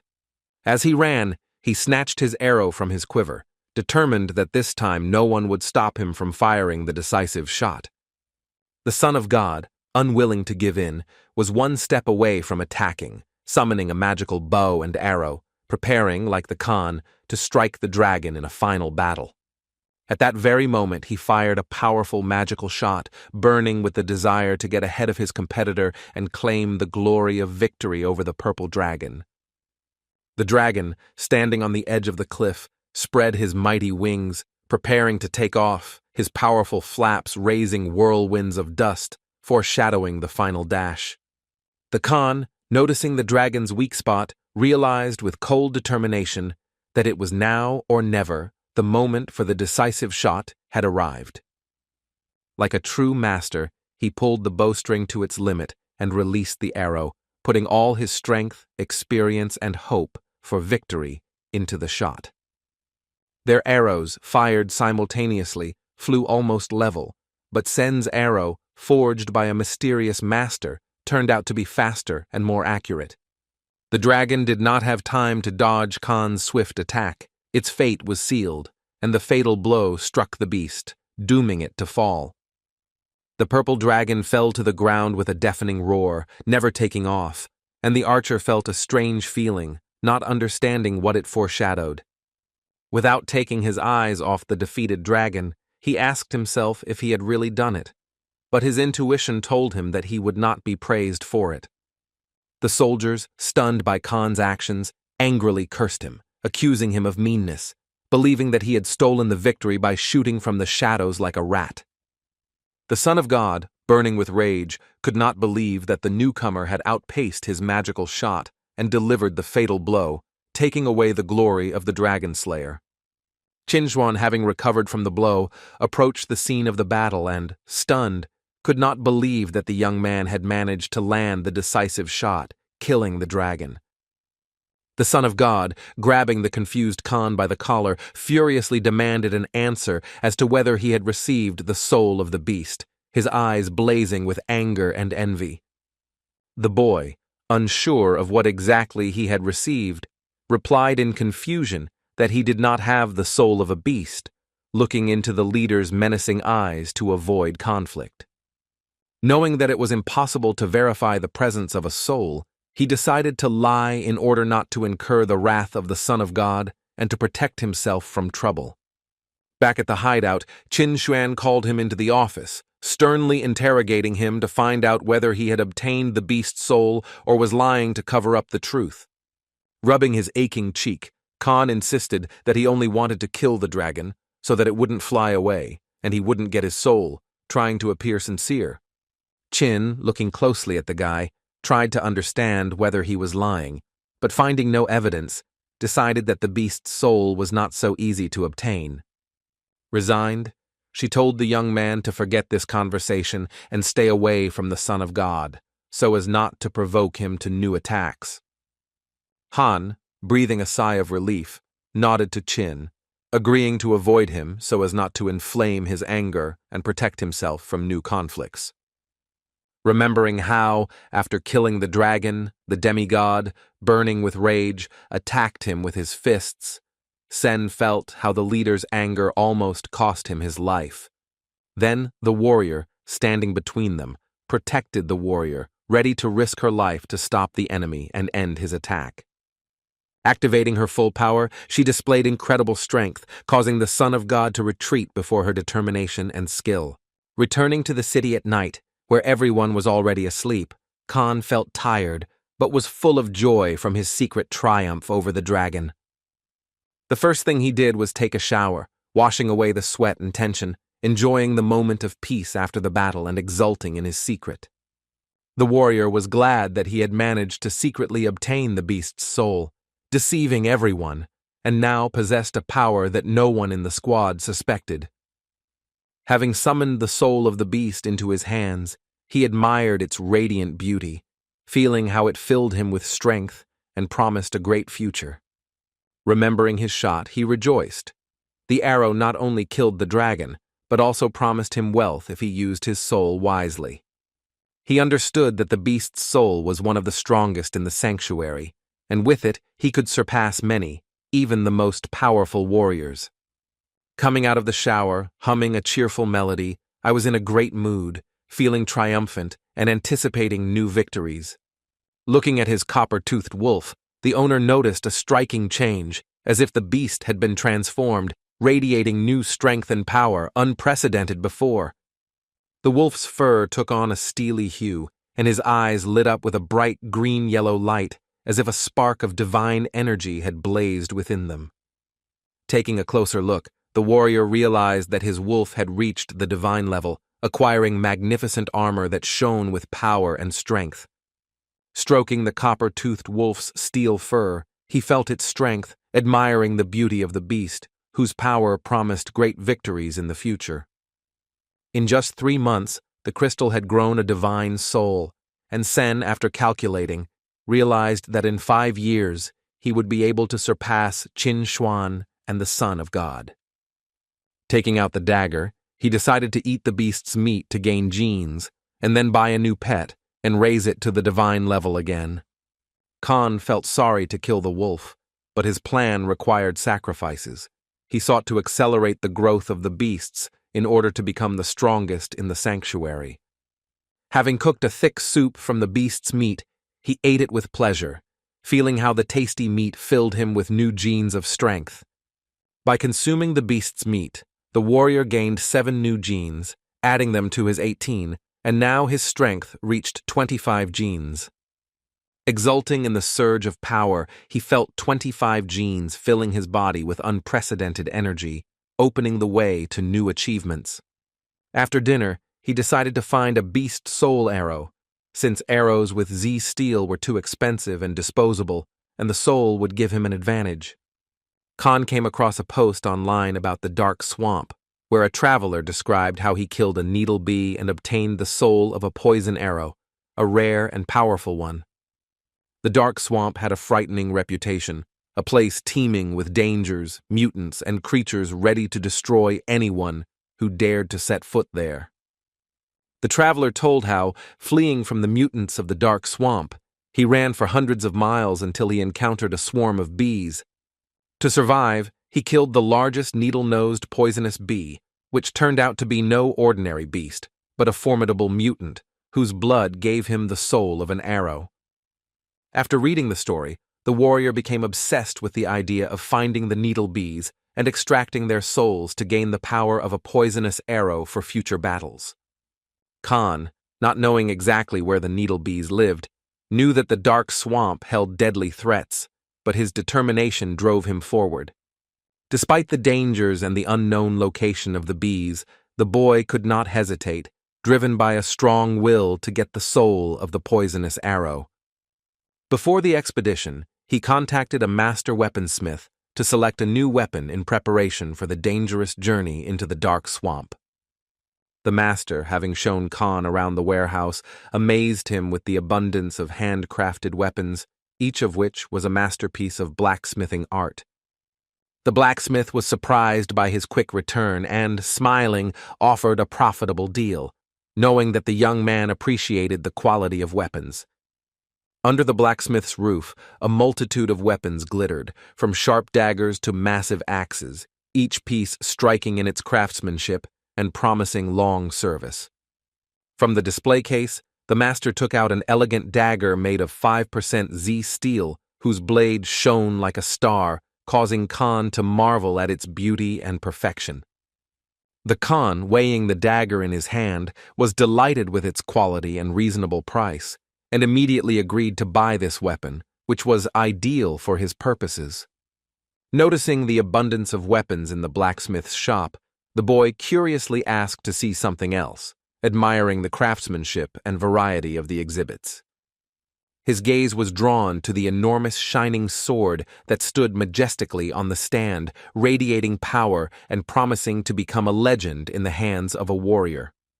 The master declared that the sword contained 75% Z steel and was valued at 100 million, demonstrating confidence in his unique blacksmithing skills. The Khan smiled skeptically, deciding that such a high percentage of Z steel was just bragging, since such a composition seemed impossible even for the best blacksmiths. Offended by Khan's skepticism, the blacksmith angrily drove him out of the shop, accusing him of mistrust in his skill, and slammed the door loudly. Left on the street after the expulsion, the boy heard the angry slam of the door, wondering how his doubts about the sword had driven the blacksmith to such an outburst. The puzzled warrior mused that 75% of Z steel in a sword was impossible even with advanced technology, and this blacksmith was clearly exaggerating his skills. While he stood there pondering the mysterious sword, the phone in his pocket rang, and he, not knowing who was calling, eagerly picked it up. Picking up the phone, the young man introduced himself, eagerly awaiting an answer, as he did not know who was calling from an unknown number. Psycho called, having changed his number as usual, and enthusiastically invited Han to the luxurious Xiaoju Hotel to show him something truly exciting.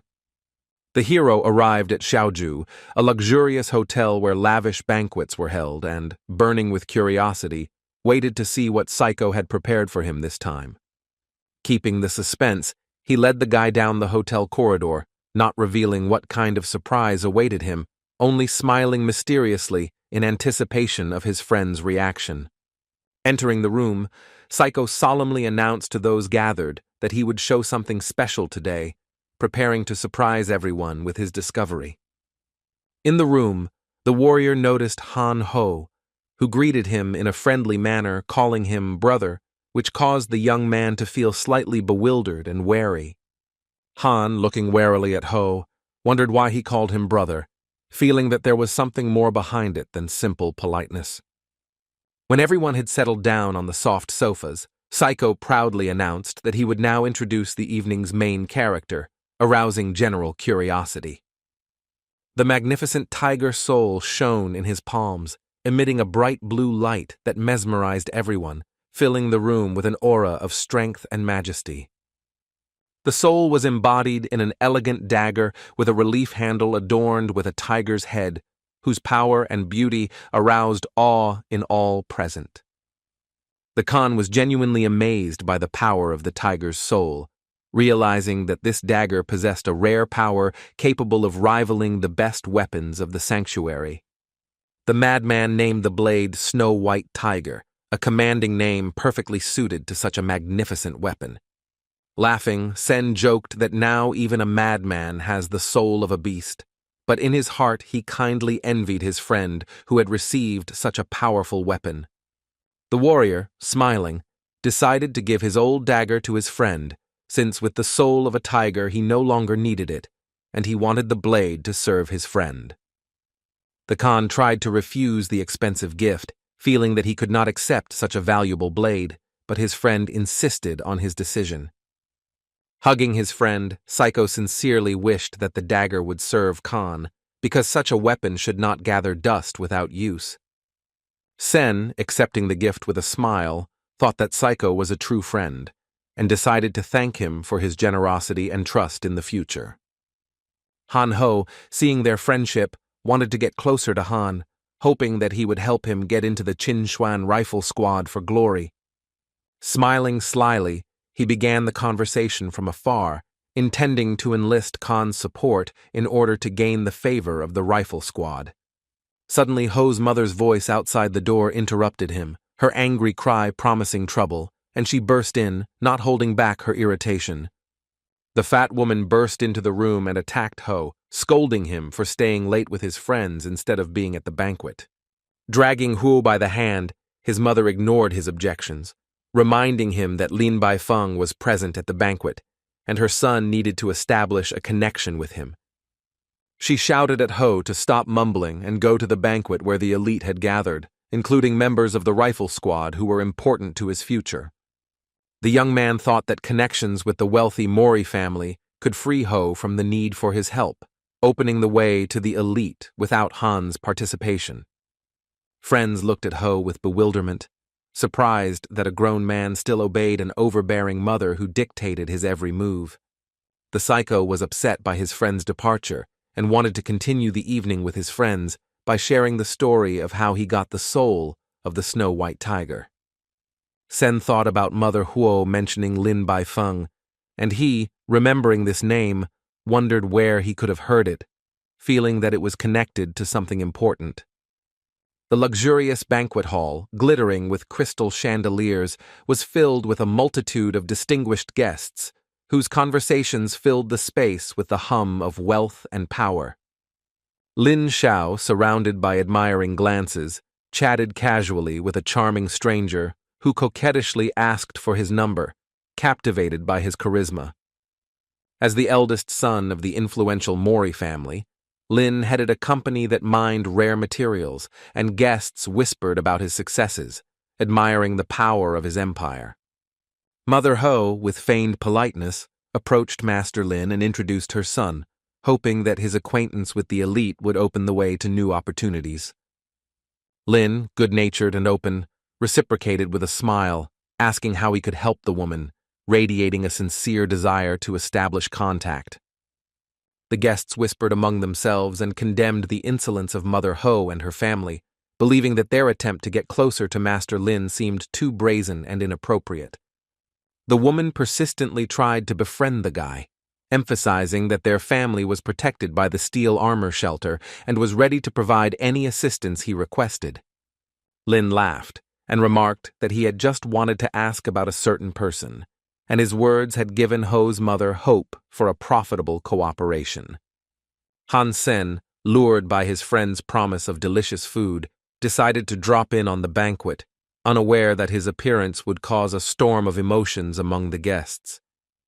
The aunt, noticing the young man, cast a look at him full of malice, clearly not wanting to see him among the elite, where, in her opinion, he was an uninvited guest. In response to Lin, Ho's mother confidently stated that her son was capable of finding anyone to strengthen their connection with the master and his influential family. Grabbing Khan by the arm, the aunt hissed furiously at him to leave immediately, calling him a brat unworthy of being among such important people. Citing his bad reputation, she believed that his presence could ruin her plans to become close to the elite and damage the family's reputation. The fat woman, looking at the guy with disdain, was convinced that he, lacking talent, had come to the banquet only to beg for patronage from the influential elite. The hero, flushed with indignation, declared that she had no business interfering in his affairs, and that their paths had long since diverged, so she had no right to tell him where to be. Losing her composure, she attacked the young man with screams, accusing him of being worthless and claiming that he was unworthy of being among the banquet's elite. Noticing the altercation, Master Lin pointed out to Ho his mother, who was arguing heatedly with someone, and asked him to sort out what was going on in this noisy conflict. Recognizing Sen, his old friend who had saved his life in the quarrel, Lin dropped all conversation and rushed towards him, beaming with joy at the meeting. Having crossed the hall in an instant, he embraced his friend with fervor, almost knocking him off his feet, unable to contain his delight at meeting his long-awaited savior. Without holding back his emotions, Lin was overjoyed that he had finally found it. He had been searching for a long time, and his sincerity touched everyone who watched this scene.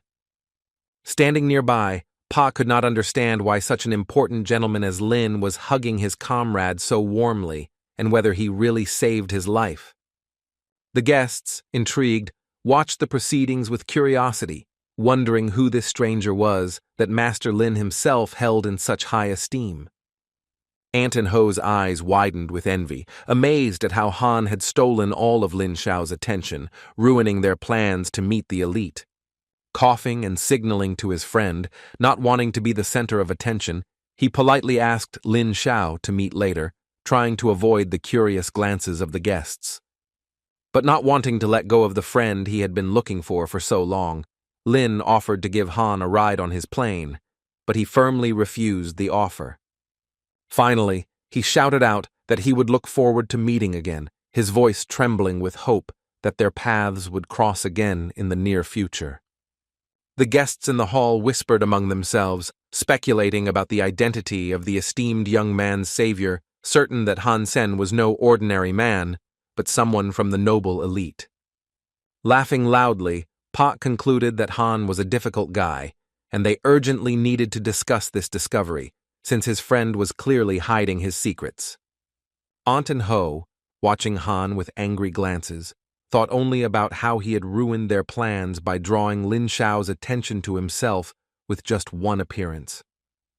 The next day, the hero went for a walk along the sunny streets, where the rays reflected off the skyscrapers, creating a dazzling dance of light and warmth.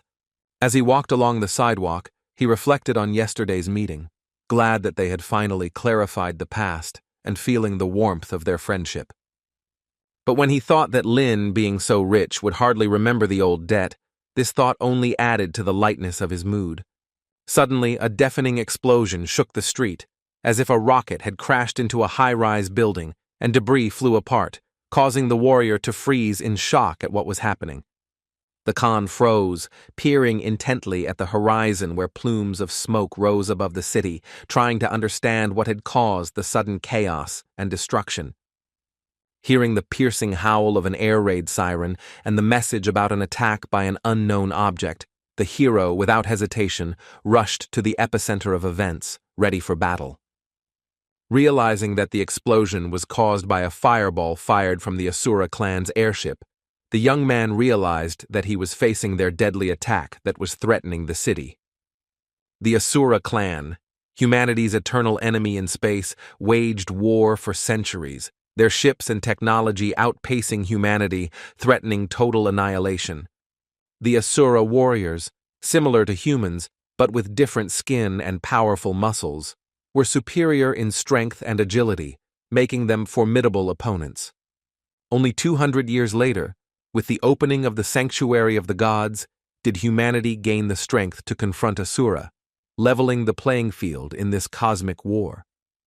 People ran away in panic, screaming in terror, while the city's power supply and defense systems were inoperative, destroyed by the enemy's sudden attack.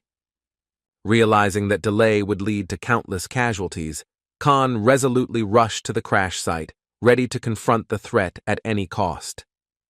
A fireball struck the Star River building, the Alliance's rear, and the warrior couldn't understand how the Asura clan had penetrated such a protected area.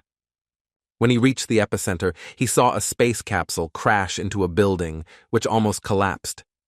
The little girl, clinging to the reinforcement with her dress, hung over the abyss, and the hero, shuddering with horror, realized that she could fall at any moment. The situation was mortally dangerous. The girl hanging over the abyss could fall at any moment, and Khan, screaming in horror, felt fear grip his heart. Fear for the child blazed in Khan's eyes, and cold sweat streamed down his face, reflecting his despair and determination to save her from certain death. The capsule door burst open with a deafening roar from a powerful kick, and from the dark opening emerged a fearsome warrior of Asura, ready to wreak havoc. Clutching a huge sword in his hands, the steel of which sparkled with an ominous gleam, he stepped forward, radiating an aura of merciless power and menace. Seeing the golden horn on the warrior's mask, the young man instantly realized that before him stood an Asura aristocrat, the elite of their clan, whose power inspired mortal terror.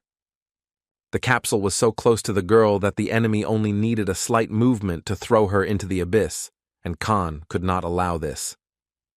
The Asura warrior drew his sword and raised it over the girl, preparing to end her life with one blow, leaving no chance for salvation. At that moment, the young man, activating his divine soul, soared upward like lightning, his wings giving incredible acceleration to save the girl. With incredible speed, Khan rushed towards the enemy, his wings humming as they cut through the air, and the determination in his eyes burned brighter than any star. Nearby, reporter Fan Minyuan grabbed a video camera and began filming the scene, unable to believe he was witnessing such an epic battle. Reporter Fan Minyuan held his breath, unable to believe his eyes, as he zoomed in on the scene through his camera lens to capture and understand the unfolding tragedy. The Asura warrior, raising a huge sword over his head, prepared to throw the helpless girl from the height of a destroyed multi-story building with one blow. Thanks to his lightning speed, the warrior overtook Asura and grabbed the girl at the last moment, taking the crushing blow of his deadly blade. By putting his hand under the blade, Khan saved the girl, without thinking whether his armor would withstand the crushing blow of a powerful enemy. The enemy's huge sword crashed down on the young man's palm, but his armor held, allowing him to carry the baby away from the deadly threat of the blade. Fan Mingyuan, filming the fight with admiration, couldn't believe his luck. After a long search for a sensation, he had witnessed an epic fight worthy of headline news. Having withstood Asura's powerful blow, the hero quickly carried the girl away, realizing with amazement that the one saved was his younger sister, whose life had been hanging by a thread. As he flew away to a safe distance, he realized that Asura was capable of delivering even more devastating blows that would easily pierce his divine armor. Taking a giant leap forward, the enemy used a swift charge, like a predator targeting its prey, to crush the hero. With incredible speed, he caught up with the guy, delivering a crushing blow right between his wings, trying to pierce the armor and break the hero's spirit. Khan's armor withstood the powerful blow, which, like an invisible push, gave him a boost of speed, allowing him to escape the enemy's next attack. The alien, like a fighter jet, raced after the hero, not lagging behind even a step. His merciless pursuit threatened to drive the young man into a trap, with no chance of salvation. Having made a hole in the neighboring building, the boy landed to catch his breath and shelter his sister, realizing that the enemy was about to overtake them. Lowering his sister to the floor, he begged her to hide and not make a sound so that Asura would not find her.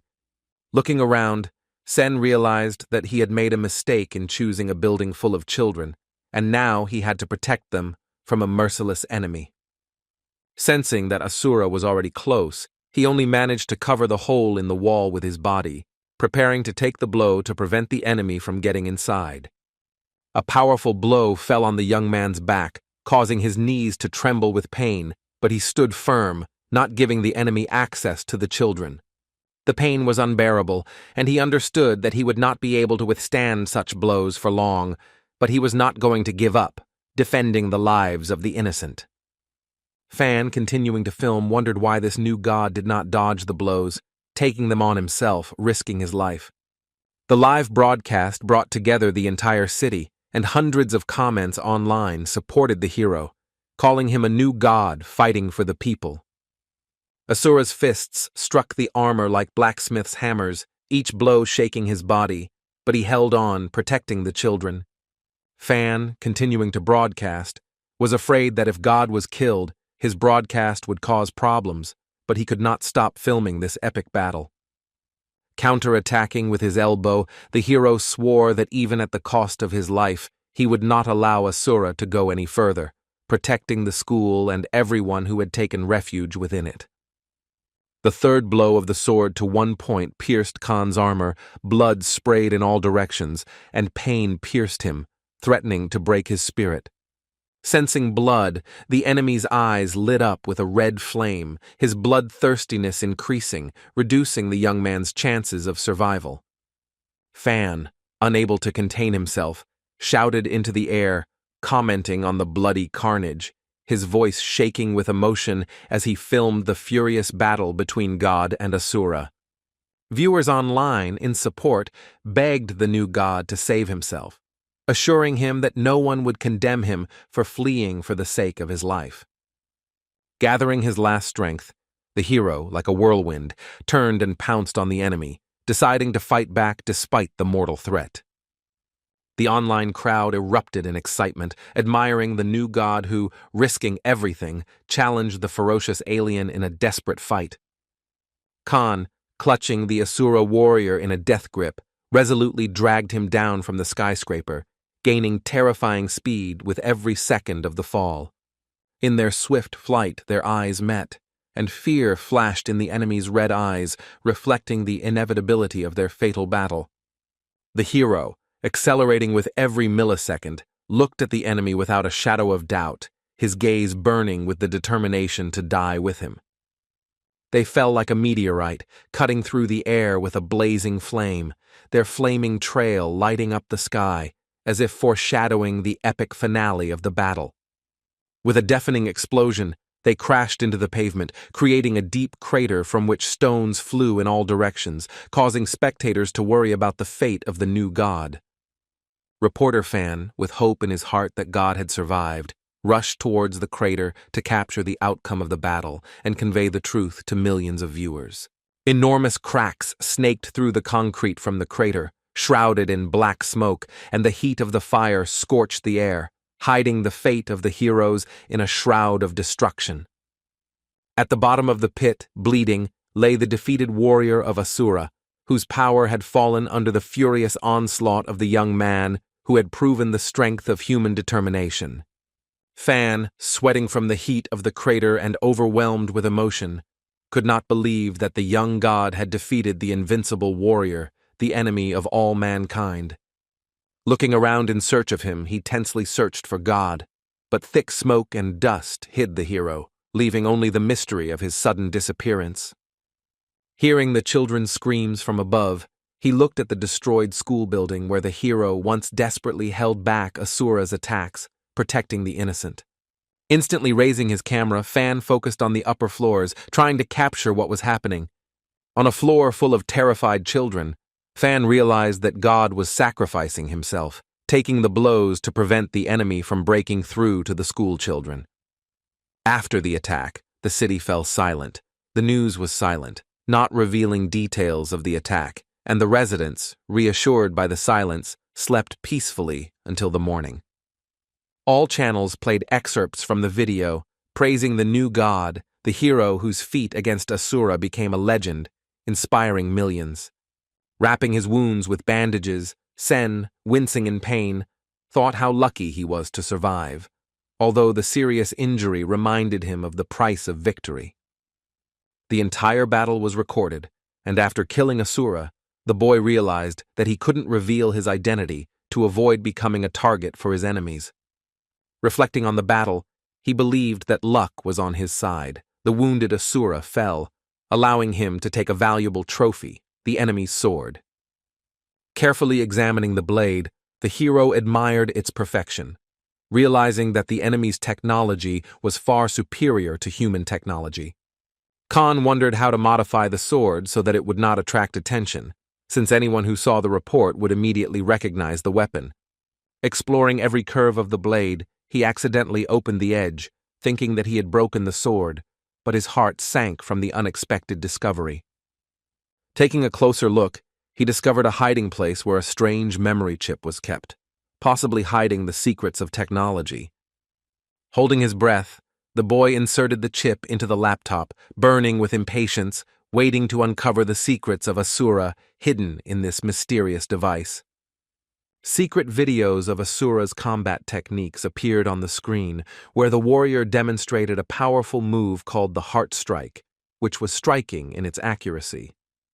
The instructions detailed how to master the fighting techniques, promising Khan the opportunity to master their deadly fighting art.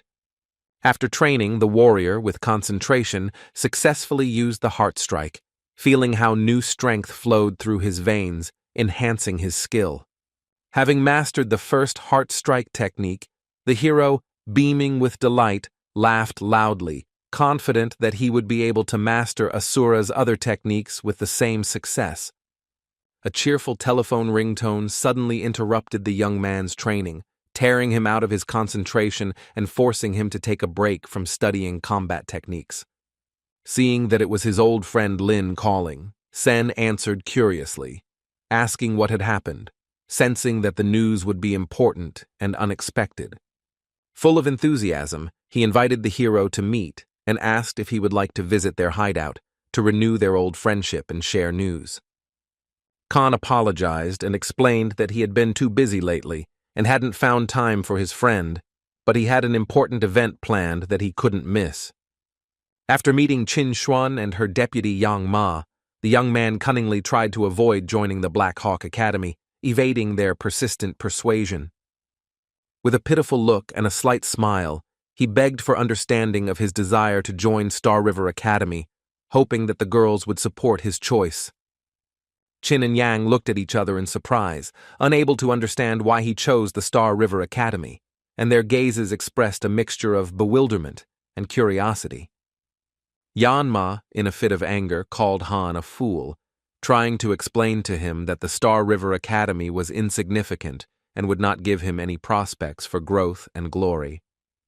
Supporting her friend, the warrior added that the equipment at Star River was no match for Blackhawk, which even had simulators for armored vehicles. She persistently convinced Han to choose Blackhawk, assuring him that with his skills and talent, he could have a brilliant future at their academy. Understanding their arguments, the young man still hesitated. The Black Hawk Academy was too far away, and he could not leave his younger sister without his protection and care. With a skeptical snort, Yang declared that he was making a fatal mistake by turning down the rare opportunity to study at Black Hawk, available only to a select few. Wanting to change the subject, she suggested analyzing the data from the video to distract from the debate about the choice of academy and focus on the matter at hand. After confirming, Chin ordered the video to be turned on the large screen so that everyone could study the recording of the recent battle in detail. A viral video from the internet flashed on the screen, capturing a furious fight between a young god and an Asura warrior, causing a storm of discussion online.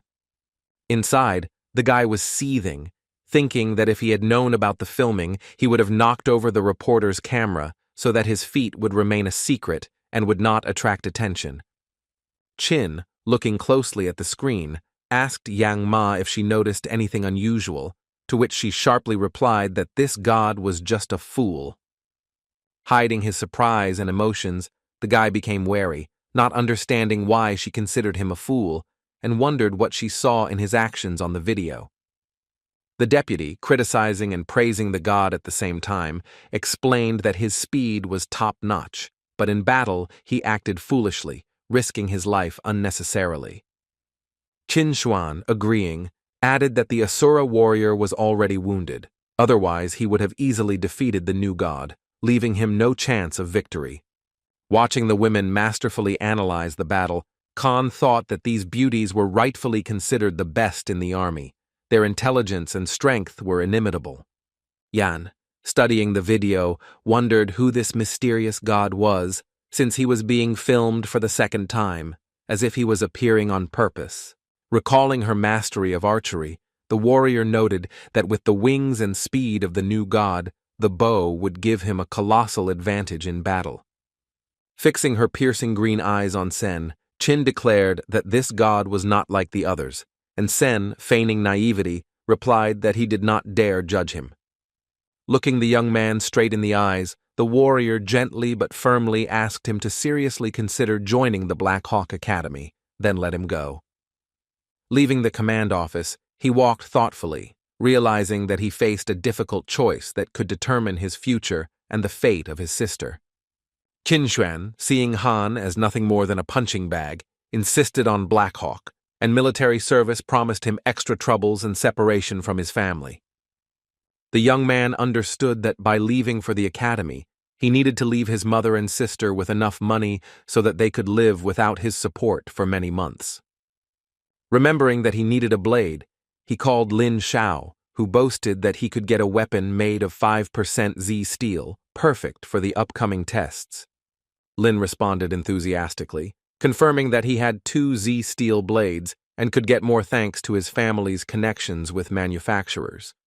Lin offered to help, but in return asked to go hunting, hoping to prove himself despite the risks that lay in wait on a dangerous expedition. Knowing how dangerous hunting was, Sen refused his friend, but promised that if he was successful, he would bring back a trophy so that Lin would not risk his life in vain. When the gates of the shelter swung open, the warrior froze, enchanted by the glow of the moonlight, the stars and the sharp tops of the tall pine trees beckoning him onto an unknown path. Having packed his duffel bag with the necessary equipment, he confidently stepped forward, ready for a dangerous hunt that could change his destiny forever. Heading to the hunting ground, he walked along the path along the gorge, admiring how the moonlight softly illuminated the mountains, creating a mysterious play of shadows in the night. After covering tens of kilometers of off-road terrain, he came to a cliff where a swampy area stretched out before him, stretching to the horizon. After days of travel, he reached the dark swamp, which was the stuff of legend, and, summoning the divine souls of the armor and the dragon, he prepared to hunt rare beasts. According to the stories, somewhere in the depths of the dark swamp lived beasts with the soul of an arrow, and the boy, burning with determination, was ready to obtain this priceless trophy. Remembering the terrifying photograph of the mutant wasp, a poisonous killer, the hero swore to himself that he would stop at nothing to become stronger and defeat any enemy. The legends of the dark swamp turned out to be true. The mutated creatures here were much larger and more ferocious than their normal counterparts, radiating a deadly threat. There were many strange creatures, and he understood that he couldn't defeat them all, so he chose a huge snake as his first target and decided to focus on a pinpoint attack. It was comfortable to soar above the swamp on the wings of a divine soul without getting my feet dirty. I aimed at the snake with my bow, pulling the bowstring for an accurate shot. With 2 precious hunting arrows, he could not afford to miss. Aiming at the snake, he released the arrow with cold determination. The arrow, like lightning, pierced the snake's head, bringing instant death to the mutant, whose body sank lifelessly into the swamp mud. Hunting arrows, enchanted with magic, allowed them to be returned along with the prey with a single wave of the hand, making the young man a master of effective hunting. Pleased with his first victory, Khan grinned happily, feeling a surge of pride from defeating the first mutant in the dangerous swamps of the dark swamp. The dark waters were teeming with mutated fish, and the hunter took aim, choosing one of them as his next target, preparing for another precise shot. The arrow, like a bullet, cut through the water without losing speed and rushed towards the mutant fish, aiming to hit its victim with impeccable accuracy. With impeccable accuracy, the marksman brought down the mutant fish, adding another valuable trophy to his collection and proving his mastery of swamp creature hunting. A master of the bow, he easily struck targets out of the air, each shot demonstrating his dexterity and self-confidence. The more Sen shot, the more his hunting passion flared up, awakening in his soul an indomitable passion for conquering the dangerous mutants of the swamp. Having shot a larger fish, he struggled with its resistance, but like an experienced fisherman, he pulled the prey towards himself, not allowing it to go deeper. Upon landing the fish, he was delighted to discover that it possessed a rare mutant soul, making his catch truly unique. Beaming with joy, the young man could not believe his luck, realizing that this find would significantly increase his power and bring him closer to his cherished goal. Soaring into the sky on wings, he rejoiced, filled with emotion, and the dark swamp now seemed to him a real hunting paradise. Having lit a fire on the shore, the boy prepared a fragrant, rich soup from the catch, filling the air with an appetizing smell that even attracted animals. As he enjoyed soup and meat with his cat, he felt the mutant genes filling him with strength, fortifying his body and spirit for new exploits. Looking at the cat growling over the fish, he thought with a smile that in just a few days in the swamp, he had already gained 31 mutant points, exceeding his expectations. The Khan summoned a new weapon, hoping for an arrow, but received a spear, which was slightly disappointing, although its power made up for its shortcomings. A sudden noise and gusts of wind shook the tree branches, causing the young man to become wary, sensing that a new threat was lurking in the dark swamp. Looking around, he tried tensely to understand the source of the noise, his warrior instincts telling him that danger could be very close. A huge, ferocious bird spreading its wings descended from the sky straight towards the guy, its shadow covering the swamp, foreshadowing an imminent meeting. Calling his cat back to keep it out of harm's way, the warrior assumed a fighting stance, ready to engage the winged monster threatening his prey. To the young man's surprise, the bird landed peacefully, and a man jumped from its back, whose confident gait spoke of his experience and strength in these lands. The stranger waved his hand and offered a trade, all the boy's flesh in exchange for his trophies, but his tone suggested that a refusal could lead to conflict. Having seen that the stranger controlled the soul of the bird beast and hunted alone, he firmly refused the deal, not wanting to give up his prey, sensing a catch. The stranger approached the pot, curiously tried Khan's soup, and, offering him the claws of a poisonous centipede, persistently asked him to reconsider his refusal to exchange.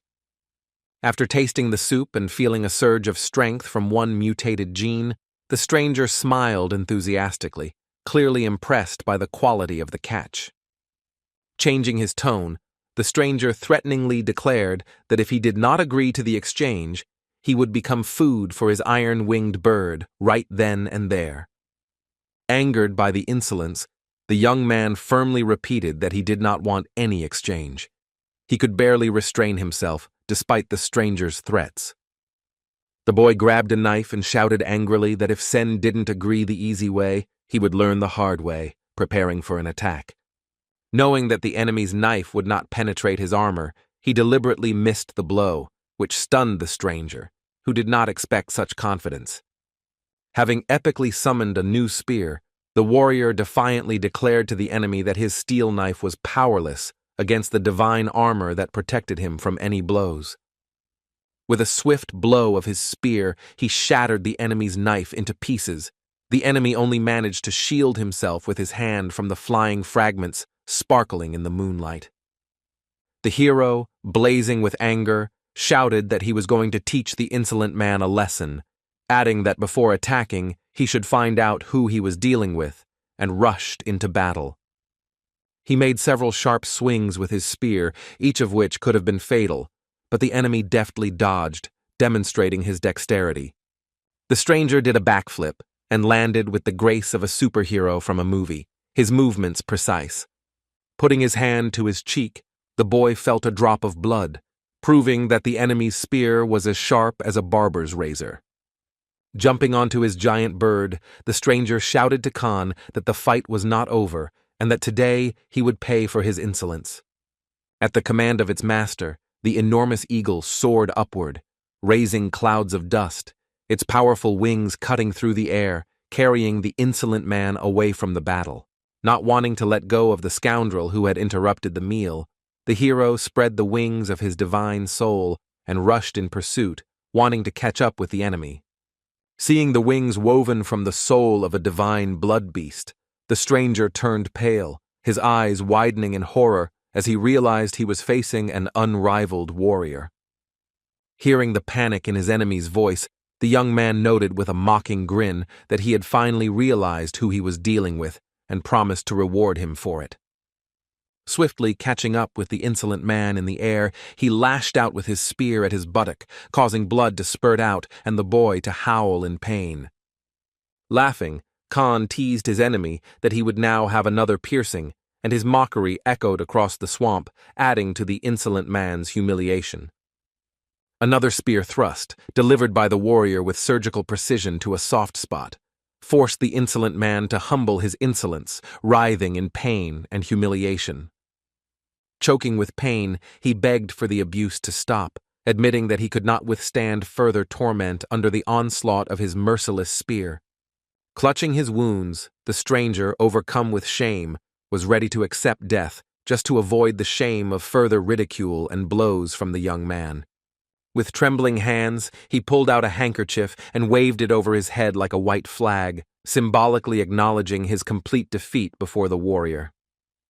Having stopped fighting, they returned to the fire where Sen's things lay, surrounded by the gloomy silence of the dark swamp under the starry sky. Towering proudly over his defeated enemy, the warrior declared that he would spare his life only if he helped find the black mutant wasp and demanded to know the location. The stranger, still shaking with pain, admitted that he knew where the black wasp lived, but warned that it was a deadly place where he did not dare to set foot. Deep in the dark, dense forest, ominous bees hung huge hives from tall trees, their buzzing filling the air with menace and danger. Flying to the hunting ground, Han's new servant Lu reported that all the bees were mutants, and the largest one, the queen, and anxiously asked if the master was sure of the attack. Teasing Lu, he smirked and told him to keep quiet and follow the plan, promising to share the spoils after the victory if he wanted to save his skin. As he flew on his eagle, Lu thought darkly about how unlucky he had been to get involved with this madman, whose determination seemed both frightening and reckless. The plan was for Lu the eagle to drop a huge boulder from the sky to alarm the swarm of bees and distract them, giving Han a chance to strike the queen. The boulder crashed down, creating a crater in the ground. The fragments scattered, and the swarm of bees, excited, buzzed furiously, preparing to attack the intruder. The bees, like a cloud, rushed after the eagle, and Lu, shouting commands, directed the bird higher and higher into the sky, leading the swarm away from the hive. This maneuver was a distraction. The hero, taking advantage of the chaos, got a chance to quietly approach the hive and deliver a fatal blow to the queen bee. With a keen eye, he instantly spotted a target that stood out for its size, and, like an arrow, he rushed towards it on the wings of a divine soul, ready to attack. With one lightning-fast blow of his sword, the hero cut off the head of the queen bee, marking the triumph of his courage and precision in a mortal fight. Thick blood spattered the youth's armor, but he, beaming with joy, rejoiced, realizing that his daring plan had worked flawlessly. Raising the fallen queen on his sword to the sky, he shouted triumphantly, his heart burning with delight because the dream of getting the soul of the arrow had finally come true. Drops of dark blood flowed down the blade, falling onto the armor and helmet of Khan, who was glad that now he would always have powerful arrows at hand. Returning from the hunt, he proudly calculated that his mutated genes had reached 47 and the divine 29, and soon he would move on to a new level of strength. The town square was bustling with people hurrying about, animatedly discussing the upcoming martial arts conference, which promised to be the biggest event of the year. The young man's eyes widened as he suddenly remembered that he had completely forgotten about the conference, and realizing that registration ended today, he rushed to act without delay. Without wasting a single minute, he rushed to the Xinhui Martial Arts Building, knowing that a place in the top 10 warriors promised random divine blood souls. Placing his palm on the registration panel, Khan received the number 8888, which caused him to smile slightly, but also to be surprised by the number of participants.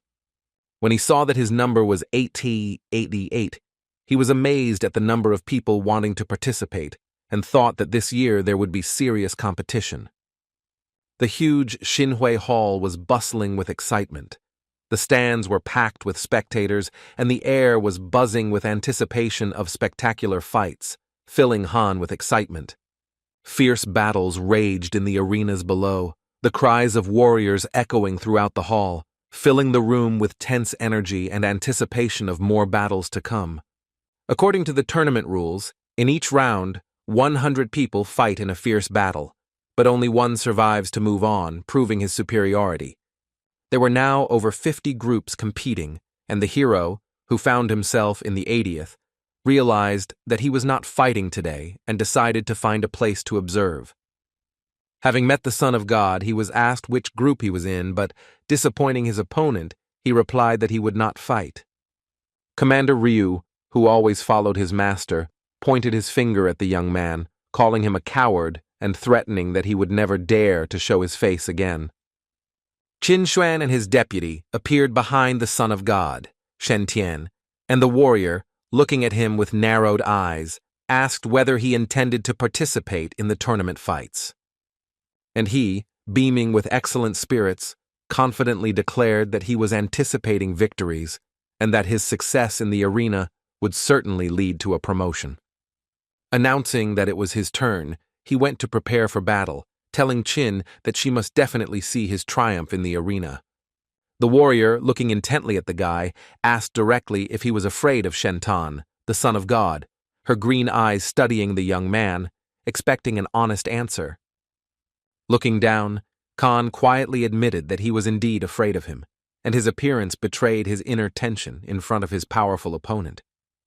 When Chin asked why he was afraid, Han replied that his strength was no match for Shentan, a member of the elite Starry Sky group known for his unrivaled strength. Yanma added with a chuckle that despite his fear, Sen had shown incredible bravery by slaying the purple dragon and snatching victory right from under Shentan's nose. Zhuan suggested that the boy was afraid of Shentan out of fear for his family, knowing that escalating relations with the Son of God could harm his loved ones. The young man's gaze revealed that Chin had hit the nail on the head. Family was above all else for him, and the Starry Sky Company was connected to the tragic death of his father. The insightful girl praised the young man for caring for his family, emphasizing that this was precisely why he should enroll in the Black Hawk Academy to protect them. Looking at Chin with a puzzled expression, he didn't understand how entering the academy had anything to do with his family's safety, and waited for her explanation with growing interest. Chin explained that after joining Blackhawk, he would be assigned to an elite team where the families of military personnel were protected. The girl assured that the safety of families, the military's priority, and even Shentin would not be able to threaten Han's loved ones if he joined their ranks. The guy, thinking about these words, decided that this was a really good offer and asked what the elite team she mentioned did. Smiling slyly, she replied that she would reveal details about the elite team's tasks only after the young man entered the academy and passed the exam. As he walked home, the hero reflected on how entering the Black Hawk Academy could give him family protection and many advantages.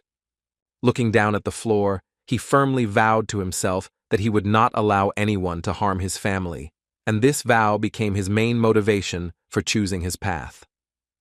At Sinhui Hall, all but one of the day's fights had concluded, and the participants were whispering among themselves, wondering who the mysterious young man who had not appeared in the arena was.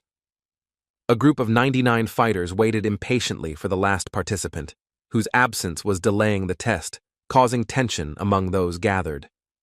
Sen walked firmly, inspiring awe in everyone who watched the mysterious warrior's appearance in the arena. The crowd in the hall parted to let in a young man whose confident gait and the clanging of his divine armor radiated power, causing the audience to freeze in awe. Apologizing for being late, he brought fear and amazement to the faces of the fighters, who recognized him as the god who had defeated the golden-horned Asura warrior in an epic battle. Surrounded by a curious crowd, he grinned, knowing that his true identity would remain a secret, hidden beneath the shining armor and mask of a hero. In combat, he delivered precise hand-to-hand strikes, deliberately not using weapons, so as not to inflict serious wounds and save the lives of his opponents. The opponents fell one after another, unable to withstand even a single blow from the warrior, whose strength and skill crushed them like leaves in the wind. He used techniques and methods honed in grueling training at the limit of his strength. Among these hundreds, there was no one equal to him. The opponents writhed in pain, not trying to get up, realizing that none of them was capable of defeating this mighty warrior whose strength seemed unearthly. With a wave of his hand, Khan addressed the remaining fighters defiantly, loudly asking which of them would dare to come out against him and test their fate in battle.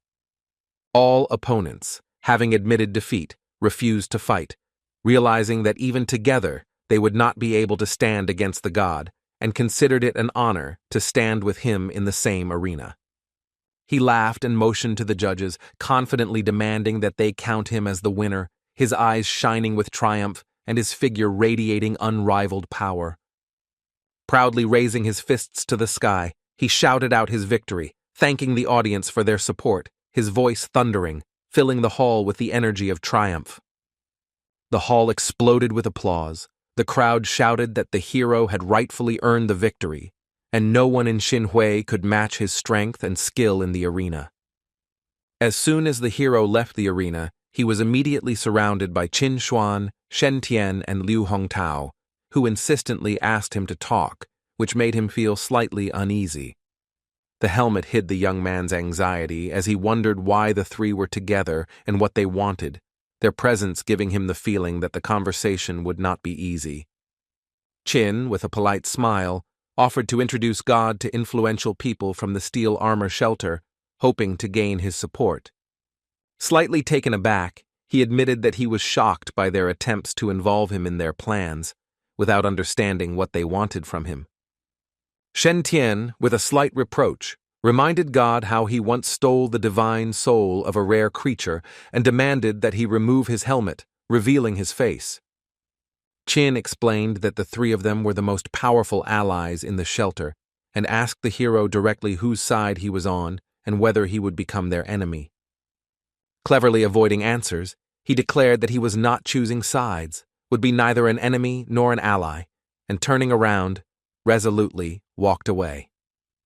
Liu Hongtao, blocking his way, persistently asked if he was hiding a being with divine blood since he refused to join, and demanded details.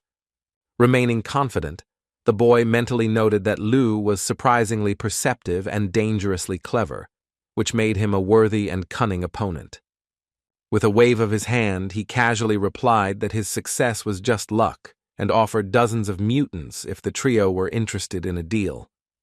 Interest piqued, Liu immediately asked how much the mutants cost, declaring that he was ready to take them all, his eyes shining with the excitement of a good deal.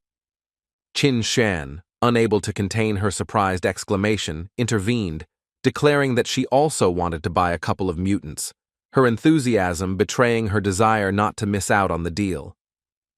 The Son of God, in the heat of the argument, offered 1.5 million for each mutant, his tone decisive, as if he was not going to give in to the bargaining. The young man grinned slyly to himself as he thought about how easily he had provoked their argument, remembering the mutant bees and how they might soon come in handy in his plans. Interrupting a heated argument, he firmly stated that the mutants were not for sale, but he was willing to exchange them, and his condition caused a slight shock among everyone. With a sly smile, he announced that he would only exchange the mutants for a pass to Zone S, knowing that this demand would stun even the most seasoned warriors. Those present froze in surprise. A pass to Zone S was invaluable, as this zone was under the strictest control and considered impregnable. Shentan frowned and called the young man's conditions too harsh, but still offered 2 million for each mutant, hoping to convince the boy. After firmly repeating that he only needed a pass to Zone S, not money, he turned and walked away, leaving Shentan and the others in stunned silence. On a dark night outside the gates of the steel armor shelter, Han arrived for a secret meeting where Qin Xuan was waiting for him, ready to discuss the terms of the exchange. Stepping out of the shadows, she met the young man with a serious look, her presence radiating confidence, and in her hands she held something valuable. Having shown the treasured map of Zone S, Qin asked him if he had brought the promised mutants. Her tone was stern, but her eyes sparkled with curiosity. Taking the S-Zone map, Han smiled and praised Qin, noting that her intelligence outshone that of Shentan and Liu, and that she was the only one who understood his game. Han casually tossed a heavy bag containing 30 mutant bees at Qin's feet, adding that eating them would give her many valuable mutant genes. With a sly grin, he offered to buy the warrior a sawfish and the king snake's meat for 3 million, assuring her that it was a deal that was hard to refuse. Looking at him with her piercing green eyes, the girl replied that she was ready to buy everything, but not for the sake of genes, but for her own hidden reasons. The guy lounged in his computer chair, admiring the golden map of Zone S, happy that the deal had gone smoothly and his plan had worked flawlessly. The young man pondered Qin Xuan's mysterious motives, wondering if she was seeking to obtain him, the new god, for her mysterious plans in the steel armor vault. Opening his laptop and going to a technology website, he wondered which kit to choose using the S-Zone card, since it could only be used once. Realizing that he wouldn't always be able to protect his mother and sister, he decided that martial arts would give them the strength to stand up for themselves while he was away. He was drawn to the Holy Angel technique, which promised to quickly improve the body, which could be the ideal solution for protecting his family. The technique resembled the jade bone that Sen had once mastered, and he saw its potential to strengthen both body and spirit. The elementary school where his sister Yan studied was in the Star River building, and he wasted no time in going there to pick up his sister. Approaching Teacher Q, the hero politely asked for a vacation for his sister Yan, explaining that she needed time for important family matters. Han gently explained that serious events were happening at home that could drag on indefinitely, and Yan needed to be with her family. Teacher Q frowned and expressed dissatisfaction, reproaching Sen and Yan's parents for never showing up to the school's parent-teacher meetings. Remaining calm, the boy apologized on behalf of the family, explaining that they were extremely busy but appreciated the school's concern for the girl and her education. Teacher Q noted that Yan was an excellent student, but was using a regular nutrient solution and needed a higher quality one to keep up with her peers. Showing concern, the boy asked the teacher again which solution was better and where it could be purchased, wanting to provide his sister with everything she needed for her development. The woman explained that the high-quality nutritional solution accelerates the body's development, giving children an advantage in their studies and physical development.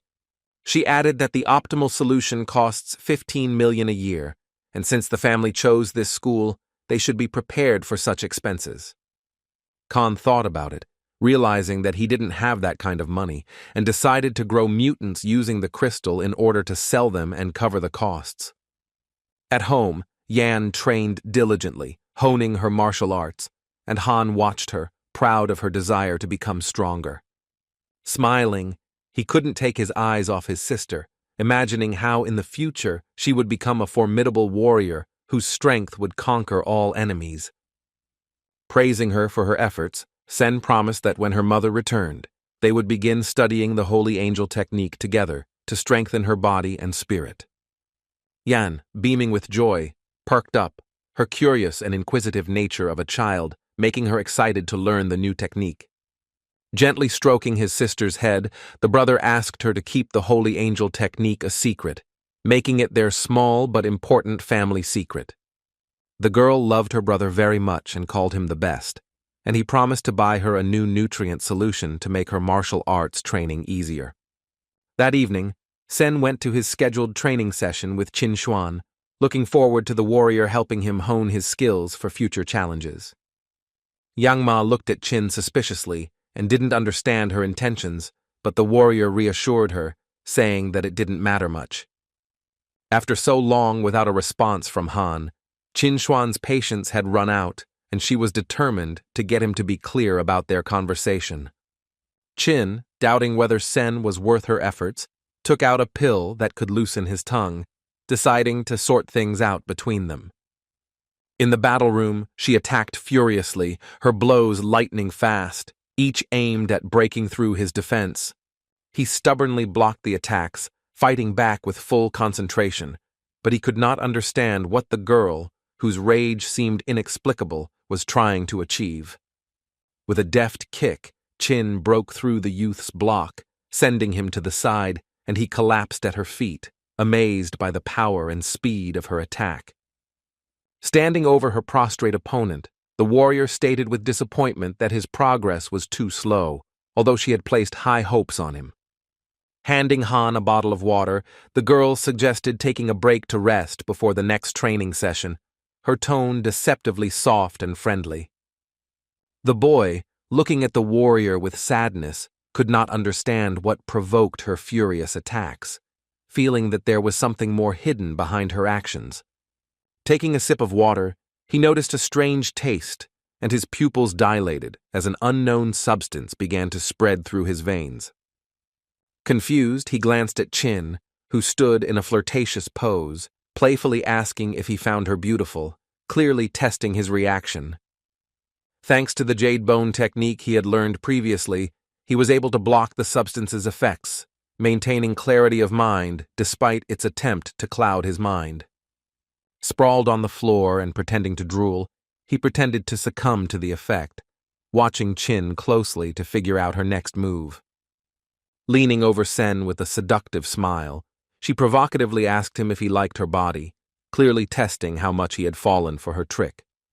Han, stunned by the bold question, knew that he could not betray his clarity of mind and continued to pretend so that Chin would not suspect his fortitude. Pretending to be enchanted, he muttered that Chin had beautiful breasts, trying to speak convincingly to maintain the illusion of the substance's effect. Getting into character, he began to describe her forms, calling her breasts large, soft, round, and tender, to convince her of his clouded state.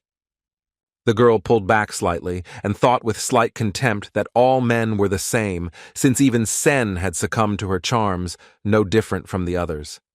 Leaning even closer, Chin offered Han a playful smile as she invited him to touch her, her voice full of tenderness and her eyes watching his reaction closely. He slowly extended his trembling hand towards Chin, as if unable to resist her charms, trying to convince her of his hypnotized state. The girl, nervously swatting his hand away, looked at the guy lying like a zombie and became convinced that the substance had completely taken over his mind, depriving him of the will to resist. Convinced of his helplessness, she asked him point-blank if he was the god in golden armor, her voice stern and her eyes searching for the slightest hint of a lie. Still drooling, he grunted in response, masterfully maintaining the illusion of hypnosis so that the warrior would not suspect his true nature. The girl asked why Han was turning down the Black Hawk Academy, and he honestly replied that he wouldn't be able to protect his family if he went so far away. Listening carefully, she realized that he was not lying, and that his concern for his family was sincere, which gave her an involuntary respect for his devotion to his loved ones. Lowering her voice to a whisper, Chin asked who was in his heart now, her eyes watching him closely, waiting for an answer under the influence of the substance. He opened his eyes slightly and pretended to be weak, whispering that he only had Chinuan in his heart, continuing to play the game so as not to give himself away. He added that she was the most beautiful girl he had ever met, his voice convincing, reinforcing the illusion of her control over him. Struck by his words, the beauty froze with her mouth open, and her cheeks flushed, revealing that Sen's words had unexpectedly touched her heart. Suddenly coming to her senses, Chin slapped him hard, her anger and embarrassment mixed as she realized she had almost given in to his words. Han, abruptly waking up, asked Chin with a cry what she had done to him, pretending to be confused in order to convince her of his complete unconsciousness. Maintaining the illusion, he claimed that he only remembered Chin giving him water and nothing more, his voice sounding sincere, hiding the true clarity of his mind. Turning her back, the girl coldly replied that nothing had happened. He was simply overtired during training, and she had only woken him up with a slap. Struggling with inner turmoil, she tried to sort out her feelings, not understanding why the young man's words caused such a storm of nervousness in her. Watching her, the guy thought that even a stern warrior remains a woman who finds it difficult to cope with emotions, despite her strength and determination. As he left the training, the young man thought that one day Chin would cast aside her doubts about him, and their relationship would change, perhaps becoming closer than he could have expected. At night, outside the city walls, under cover of darkness, Sen prepared for a secret meeting.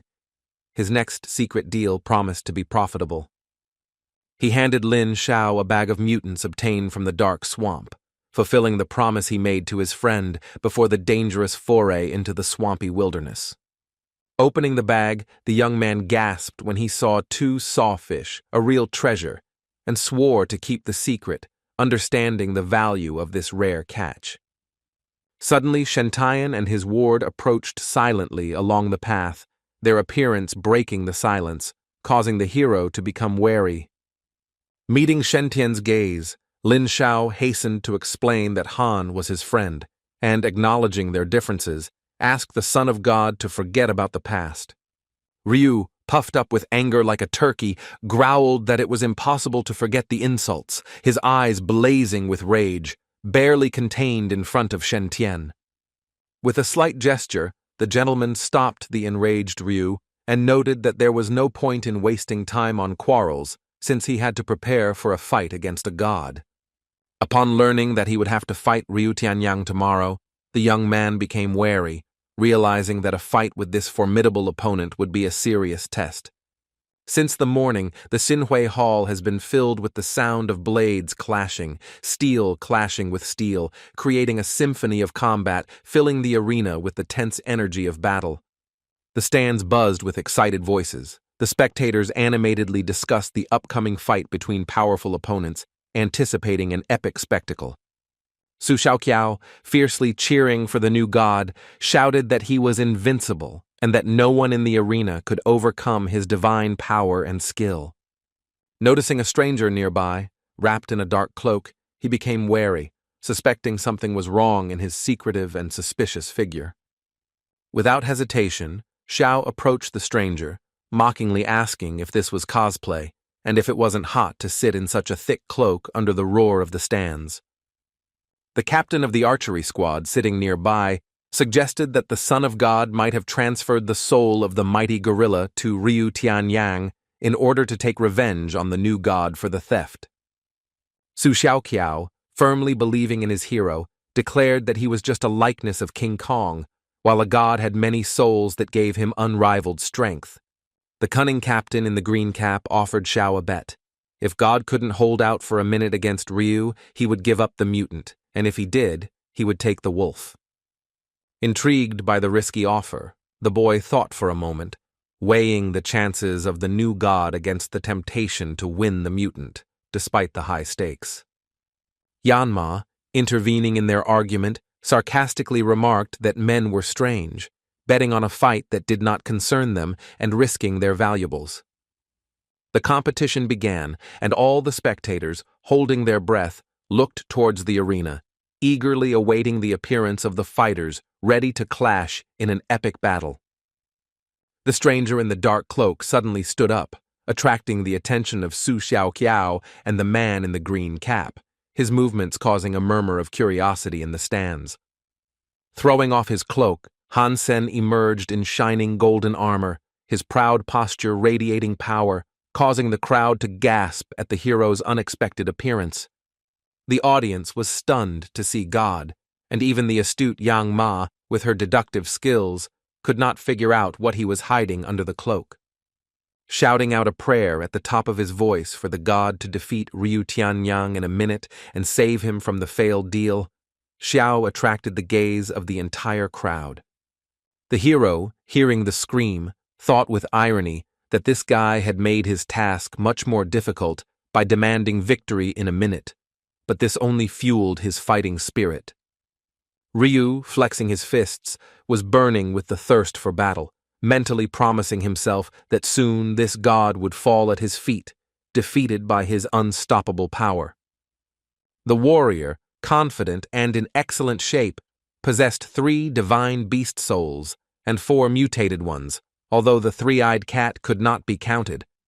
As Han and Ryu entered the arena, their eyes never left each other, their gazes blazing, foreshadowing a fierce battle that would shake Xinhui. With a furious cry that would turn his enemy into minced meat, the hero summoned the soul of the beast, preparing to crush the god with his power in the arena. The soul was embodied in the huge gorilla King Kong, received from Shen Tian, its terrifying appearance instilling fear in everyone watching the arena.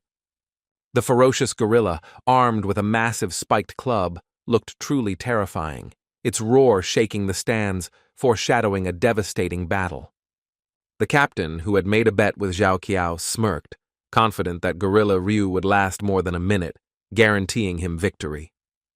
Clutching his head, the young man thought with annoyance that he did not want to lose the wolf, but there was nothing he could do. The bet was made. Shen Tian, watching the arena, reflected that he had given up 1 divine soul and 2 mutated souls so that Tianyang would win the fight, confident in his bet. Regretting that he could not deal with God himself, He placed his hopes on Ryu, to whom he transferred souls so that he would take revenge for his grievances. Summoning the souls of the Centaur and the Sawfish, he shouted angrily at Commander Ryu that he had no right to be insolent, his voice thundering, promising a furious reprisal. Gaining speed, Khan charged, the Centaur's hooves sending sparks flying across the arena, the weapon in his hands gleaming, ready to crush the enemy. Khan's powerful blow struck the gorilla's armored shoulder pad, but did no harm, only angering the beast, whose rage grew with each passing moment. King Kong roared in fury, gathering strength and raising his massive fist, preparing for a crushing counterattack capable of crushing any opponent in the arena. With terrifying force and precision, King Kong knocked the weapon from the hero's hands, his massive fist shaking the air, leaving the young man barehanded at a critical moment. The man rejoiced, delighted by the gorilla's powerful blow because the start of the fight was going in his favor, promising him a win in the risky bet. Shen Tian smirked and muttered quietly for Ryu to finish off this little god quickly, his voice full of confidence in his charge's victory. Roaring and beating his chest, King Kong played to the crowd, his powerful movements causing both delight and fear among the spectators who filled the Xinhui stands. Having demonstrated his strength, he rushed forward, closing the distance to Khan with powerful leaps, his massive figure rushing like a storm. Undaunted by the enemy's might, the young man rushed forward, snatching a new weapon from his back as he went, ready to fight back in this fierce battle. In a swift leap, he drew his golden horn sword, its blade flashing, promising a fatal blow that could end everything in an instant. The sword strike, delivered with inhuman speed, cut through the air in a trajectory that seemed to defy the laws of physics, and struck King Kong with surgical precision. Blood gushed in a crimson stream from the wound in the gorilla's mouth, its roar turned into a wheeze, and the stands froze, amazed by the power and skill of the god in battle. With a deafening roar, King Kong crashed into the arena, drenching it in scarlet blood, his fall marking Hansen's triumph over his formidable opponent. The crowd, wide-eyed, stood frozen in shock, unable to comprehend how Khan had taken down the mighty King Kong with a single blow, leaving the arena speechless. The captain, confident of winning the bet, looked ahead in confusion, his face expressing disbelief at Ryu's defeat from the lightning strike. Yanma gasped in disbelief. One of the best warriors of the steel armor shelter had fallen from a single blow from the young god, which seemed impossible. Xiao didn't immediately realize that he had won the bet, but his joy was doubled by the victory of his idol, who had proven his superiority in the arena. The arena timer recorded the shortest fight in Xinhui history. Ryu Tianyang was defeated by an unknown god in an incredible 9 seconds. Realizing his victory, Xiao Qiao jumped up, shouting enthusiastically that he expected nothing less from his idol, whose triumph in the arena shocked all the spectators. Shen Tian, pale with shock, could not believe what had happened. He had lost his sacred beast and his loyal servant Ryu, who had been felled by a single blow from the enemy. In a rage, Shen Tian yelled at Ryu's lifeless body, calling him a useless fool, as if angry words could resurrect his fallen subordinate. After death, the beast's soul, like a dying fire, slowly faded away, leaving the body, leaving only a faint glow in the arena. As King Kong's soul dissolved, the warrior's body began to emerge, returning Ryu to his human form. Fallen, he lay in a crimson pool, his body, deprived of the soul of a beast, becoming a silent testimony to the crushing power of a god. The stands erupted in chants of God, and Khan bowed elegantly to receive the ovation, his golden-armored figure shining in the arena lights. Looking at the Son of God standing silently in the stands, the warrior regretted that it was not he who was defeated today, but only his servant. But in his soul, a thirst for the future battle burned. As if sensing the challenge, a vengeful fire flared in Shen Tan's eyes, his gaze promising Han that their confrontation was far from over. The only fight of the day ended by lunchtime, and while the sun brightly illuminated the rooftops, spectators left Xinhui, hurrying about their business, discussing what they had seen. The shooting square, usually full of archers, was empty, Everyone gathered in the courtyard, animatedly discussing God's lightning victory over Ryu Tianyang. Mounted on a white ibex, Xiao boasted that he had won the pet from the squad captain, basking in the spotlight as he was surrounded by an admiring crowd. Watching the young man, Han thought with irony that he had won in the arena, but the ovation and glory went to Xiao Qiao, who had cleverly appropriated part of his triumph. Riding up to Sen on the ibex, he conveyed that Deputy Yang Ma had been looking for him, and her interest had made the young man feel slightly wary. He wondered what she could possibly want, since he hadn't broken any rules, and her sudden interest seemed like a riddle to him that needed an answer. Beaming with joy, the boy encouraged Khan, assuring him that there was nothing to worry about, and offered him a ride on his new white ibex, showing off his pet. The hero, refusing with a touch of envy, thought that he too should acquire a riding pet, so as not to be inferior in terms of spectacle and mobility. After passing through the Archer Corps, he knocked on the door of Yang Ma's office, feeling his curiosity growing about the reason for her unexpected summons. Opening the door, he saw a girl sitting at the table and carefully studying the papers. Her concentrated look hinted at the seriousness of the upcoming conversation. Looking up, she informed Han that Chinuan, the garrison leader, had assigned him special training to strengthen his skills for future tests. After some thought, he decided that after the hypnosis incident, Chin had stopped suspecting him, and now he could safely join the army without fear of exposure. Yanma informed the boy that he needed to go to the army training hall to test his abilities, and emphasized that this was a mandatory step. The woman added that if the trials proved too difficult, he could leave at any moment, but her tone suggested that she expected him to succeed. In the training hall, the guy saw many rooms with various tests, each of which was supposed to accurately determine his physical and combat characteristics. After passing the test, he returned to Yang to report the results, deliberately feigning exhaustion to hide his true stamina and strength. After examining the test results, she frowned and stated that the indicators were worse than expected. Not a single parameter reached 10, disappointing her. Pretending to be exhausted, the boy hid the truth. All of his parameters had long since exceeded 10, but he didn't want to reveal his true strength to Yang. Resigned to the poor results, she said there was no point in wasting time and gestured for Han to follow her to the training room. In the hall, she decided to personally demonstrate the technique to Sen and other warriors to show how to properly perform the exercises to improve their skills. Turning around, Yang sternly warned that she would only demonstrate the technique once, and that they should pay close attention to remember everything. Watching the training on the screen, the guy didn't understand what was special about this gym, because her movements seemed like ordinary martial arts techniques. Han watched the captain closely, but she only repeated familiar techniques, which made him wonder what was unique about this training space. The mustachioed gym attendant, also noticing, explained that the gravity-altering gym, nicknamed the demonic gym, increases the stress on those training. The caretaker added that Yan moves easily thanks to his enormous strength, but for those whose stats are below 10, even walking here would be torture.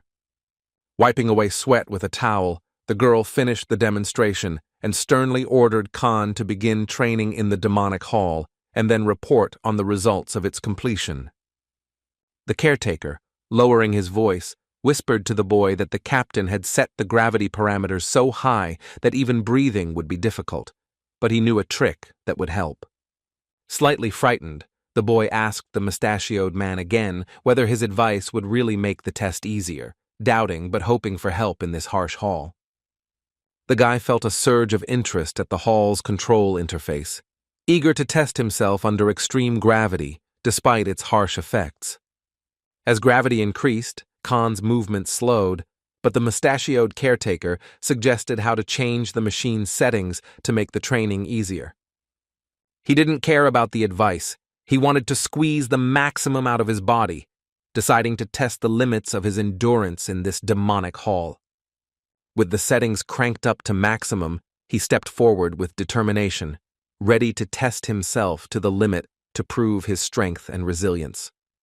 The training under maximum gravity was grueling, but the guy coped, thinking that he still had room for growth and improvement. Swinging his sword, he trained diligently, each strike fueled by the dream of becoming stronger so that no one could threaten him or his family. He trained until the evening, and when he finished, he noticed the setting sun coloring the tops of the buildings, marking the end of his ordeal. In Yang Ma's office, seeing the results of the boy's training, she angrily slammed the table, shocked by his persistence, despite her expectations of his weakness. Not believing her eyes, the girl looked angrily at the hero, suspecting that he was cheating in order to show such incredible results in the demonic hall. He calmly replied that he had not cheated, but had simply followed her orders, adding that the training had been recorded on video, and Yan could personally check the recording. Ignoring the machine's data, Yang stated that she did not understand how Han had completed the training so quickly, claiming that his strength had changed and he was hiding something. The boy exclaimed with delight that he had achieved success thanks to her, and that her kindness, honesty, and steadfastness had inspired him to discover his true strength. Yanma gasped as she heard the stream of compliments from the handsome young man, her cheeks flushing red from the unexpected and pleasant words that she clearly did not expect. She accused the guy of sycophancy but softened and let him go, hiding her smile behind the commander's stern gaze. As he left the office, the guy chuckled quietly, realizing that the girl, despite her severity, was susceptible to praise, and her reaction revealed her weakness for flattery. The next day, the Xinhui arena was being prepared for another fight, the crowd buzzing with discussion of Qin Xuan's upcoming showdown with the mysterious new god.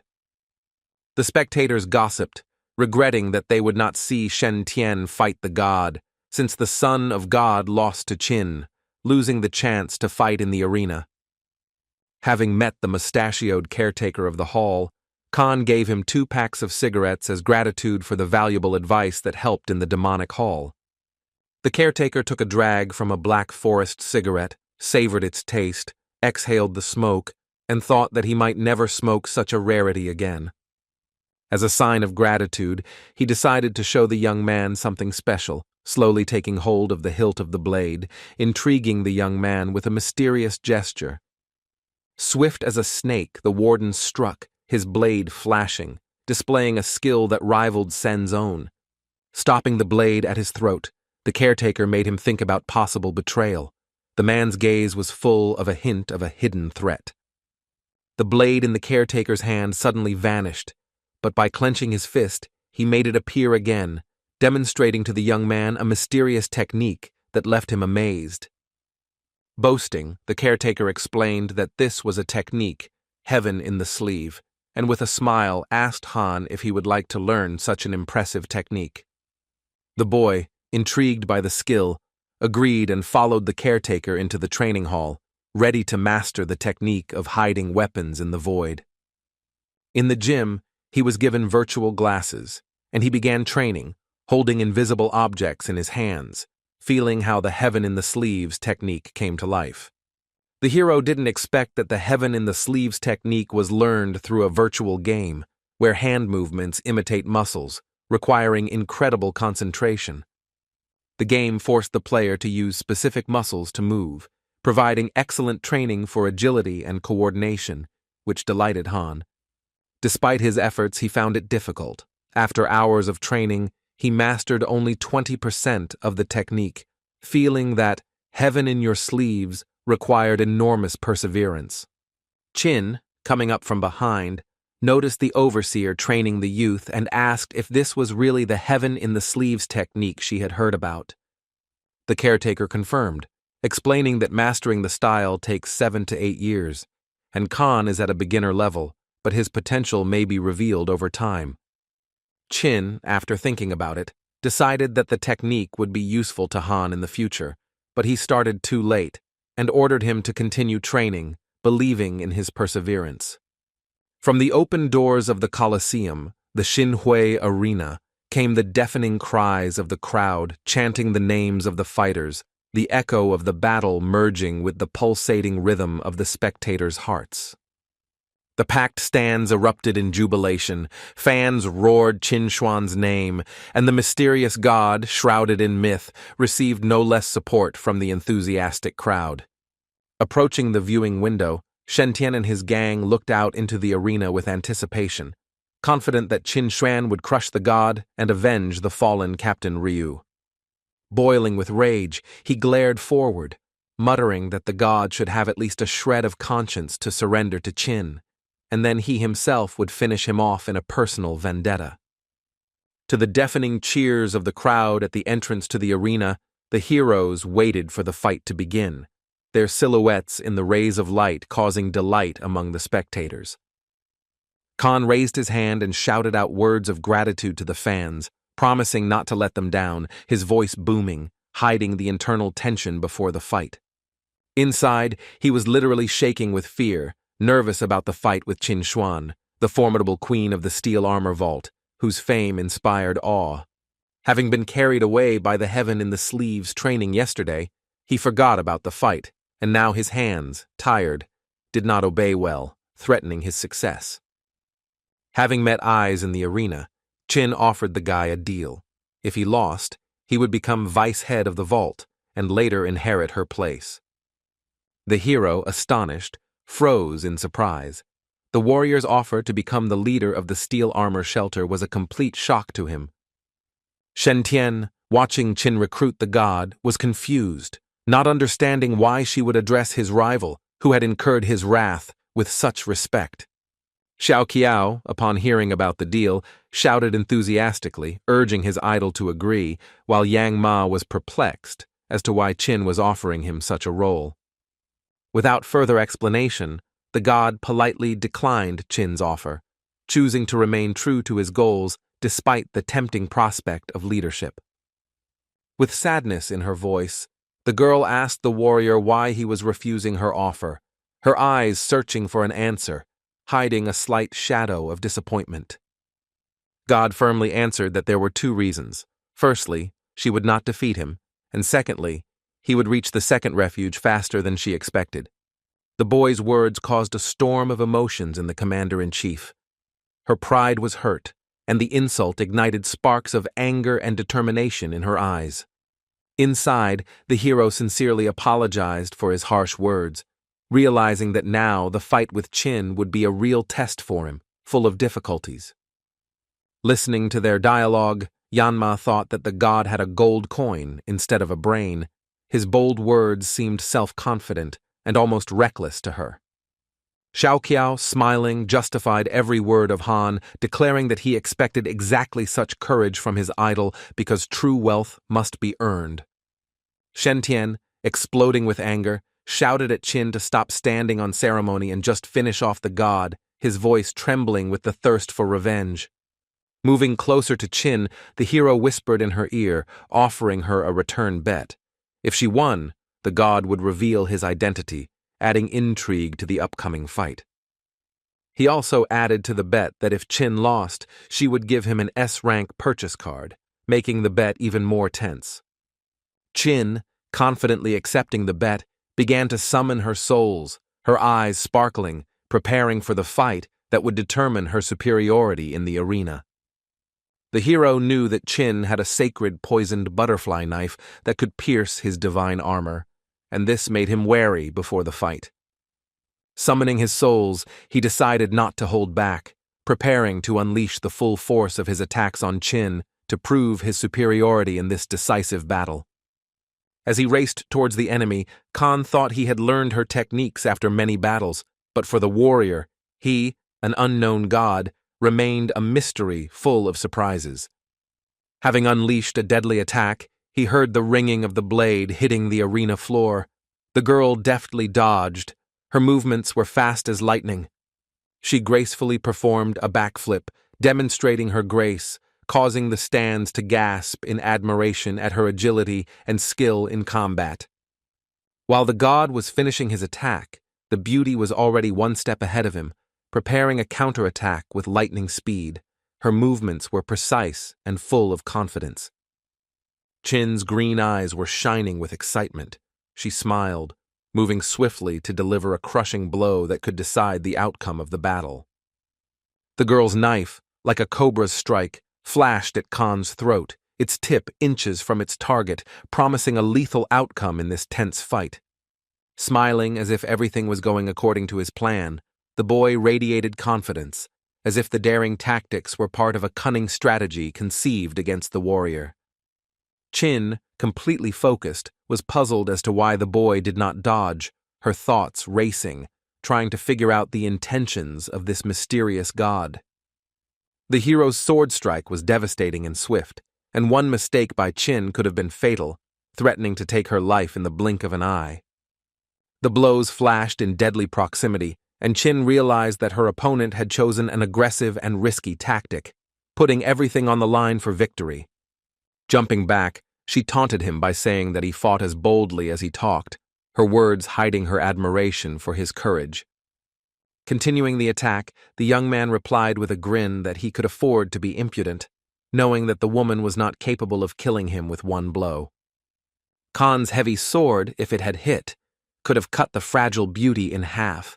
His blows carried a deadly threat, shaking the air of the arena. They whistled past Chin, each swing of the sword swift, but she deftly dodged his attacks. Smiling slyly, the warrior challenged the boy, daring him to catch her, her grace and provocation fueling the excitement of the fight in the Xinhui arena. Using the reverse vortex, a technique of the Asura race, the warrior was alarmed to see how the girl easily dodged even this quick attack. He realized that training with Chin in the hall was just a warm-up. Her true strength was overwhelming, making her a truly formidable opponent. Xiao Qiao, watching the battle, thought that the god was dominating, forcing the commander-in-chief to only dodge, not giving her a chance to strike back even once. Yang Ma, in response to Xiao, explained that he didn't understand. She was using the atomic fission technique, which allowed her to dodge until the enemy was exhausted. Xiao Qiao, his eyes wide with curiosity, asked what atomic fission was, not understanding how this technique made the girl so invulnerable in battle. The deputy explained that atomic fission was a genetic art that strengthened the body, granting tirelessness and superhuman endurance. Full of determination, Chin fought to enter the top 10, and Yang was confident that her endurance would ensure her victory over the god. From the VIP area, Shen Tian, the son of God, watched the battle, rooting for the warrior and understanding her tactics, hoping that she would exhaust the god and strike him down, cutting off his head. Suddenly, Shen Tian heard someone nearby say that the god would not lose, and his words made the son of God slightly irritated and want to object. Turning around, he greeted Masters Yuan and Qing, standing nearby, and acknowledged their presence with a smile, preparing to debate the progress of the fight. He replied to Master Yuan that he, being young, did not know the intricacies of combat, and advised him not to think ahead, so as not to be disgraced in case of defeat. Qing, smiling slyly, objected that there was no subtlety in Shen Tian's confidence, since everyone knew how God had already ruined his life and plans more than once. Qin's words ignited his anger. The vein on his forehead bulged, and his face turned red with rage at the brazen reminder of the glory of a god. Watching the fight, the boy declared that the god had already become a legend in the steel armor shelter, and today his power would only strengthen that status in the arena. The warrior, exhausting Khan, thought. Having mastered atomic fission, she was not tired, but the enemy did not show signs of fatigue either, which alerted her. Surprised, the beauty wondered why the young man did not break a sweat while delivering so many powerful and swift blows. His endurance seemed almost inhuman to her. The guy paused for a moment, and noticing her gaze, said that he could see the question in her eyes, and with a smile replied that, like her, he was not at all tired from the battle. Raising his finger, he declared that to be the best warrior in the steel armor shelter, his endurance must be unrivaled. The ice jade technique kept his body calm, minimizing the expenditure of energy, and gravity training made his endurance even greater. Realizing that it would be impossible to wear down the god, the warrior decided to use a special technique, her eyes flashing, preparing to turn the tide of the battle. A purple aura flared around Chin, her power growing, and she summoned the beast's soul, filling the arena with the energy of the upcoming transformation. The beauty transformed, taking on the form of a sacred beast, her aura radiating power, ready to crush everything in her path in battle. The golden lion's soul erupted with a deafening roar, shaking the Xinhui arena, and Chin, who had embodied the beast, became an even more formidable opponent. A bead of sweat rolled down Shen Tian's cheek. The summoning of her sacred beast meant that she considered the god a serious opponent worthy of her might. Yan Ma froze in shock. This was the first time she had seen the commander-in-chief use the golden lion technique, which highlighted the intensity of this battle. Xiao Qiao excitedly whispered to Yang, saying that he had read about the sacred beast Qin's ability to change shape during battle, making it even more dangerous. With a powerful blow of its paw, the golden lion knocked the weapon from Khan's hands, its roar shaking the arena, demonstrating the devastating power of the warrior in transformation. The girl, having become faster and stronger, rained down attacks that Khan could no longer dodge, forcing him to begin his own transformation to counterattack. In an instant, divine soul wings sprouted from the god's back, and he soared upward, preparing to respond to Qin's furious attacks with renewed strength and speed. Taking flight on his wings, Han deftly dodged the golden lion's leap, and Qin landed in an empty space, her roar echoing throughout the Xinhui arena. Xiao Qiao, delighted by Han's wings, screamed in delight, amazed by their beauty, his voice drowning out the stands, glorifying the power of his idol. Enraged by the shouts, Yang grabbed him by the collar, angrily demanding to know whose side he was on, her eyes blazing with irritation. Shen Tian, in his box, was stunned. The god's wings had drastically reduced Qin's chances of victory, and his hopes for her triumph were beginning to crumble. Qin, in her lion form, leaped forward, trying to catch the youth, but she could not reach him in the air, her attacks cutting through the void without touching the god. On the ground, the golden lion was unrivaled, but against the flying god it was powerless, unable to reach him in the air hovering above the arena. The warrior, clenching her teeth and growling with rage, knew he was mocking her as he maneuvered through the air, his wings teasing her, remaining just out of the lion's reach. The stands burst into indignant cries. The spectators did not like the fact that the god was mocking their beloved warrior, humiliating her in front of everyone. Screaming in anger, the commander-in-chief provoked the boy to come down to the ground and fight like a real man, her voice thundering, demanding a fair fight. The hero answered Qin that only the result, the victory, was important, and if she met the flying champions, they would kill her without descending to the ground for the sake of fairness. He hinted that Qin would beg the other champions to come down as well, but true enemies would use their advantages without hesitation. Qin, offended by his words, looked sternly at the young man, but deep down she admitted he was right. Victory requires adapting to any enemy. Young Master Qing, closely watching the battle, confirmed that one cannot fight equally against everyone. Victory is most important, and the god makes full use of this. Without waiting for the end of the fight, the young man turned around and left, declaring that the fight was over and there was nothing more to see, leaving the observation deck. Shen Tian, gnashing his teeth in rage, muttered curses, accusing the god of dishonor, his anger echoing silently throughout the Xinhui stands. Realizing that she couldn't reach Khan in the air, the warrior realized that continuing the fight was pointless.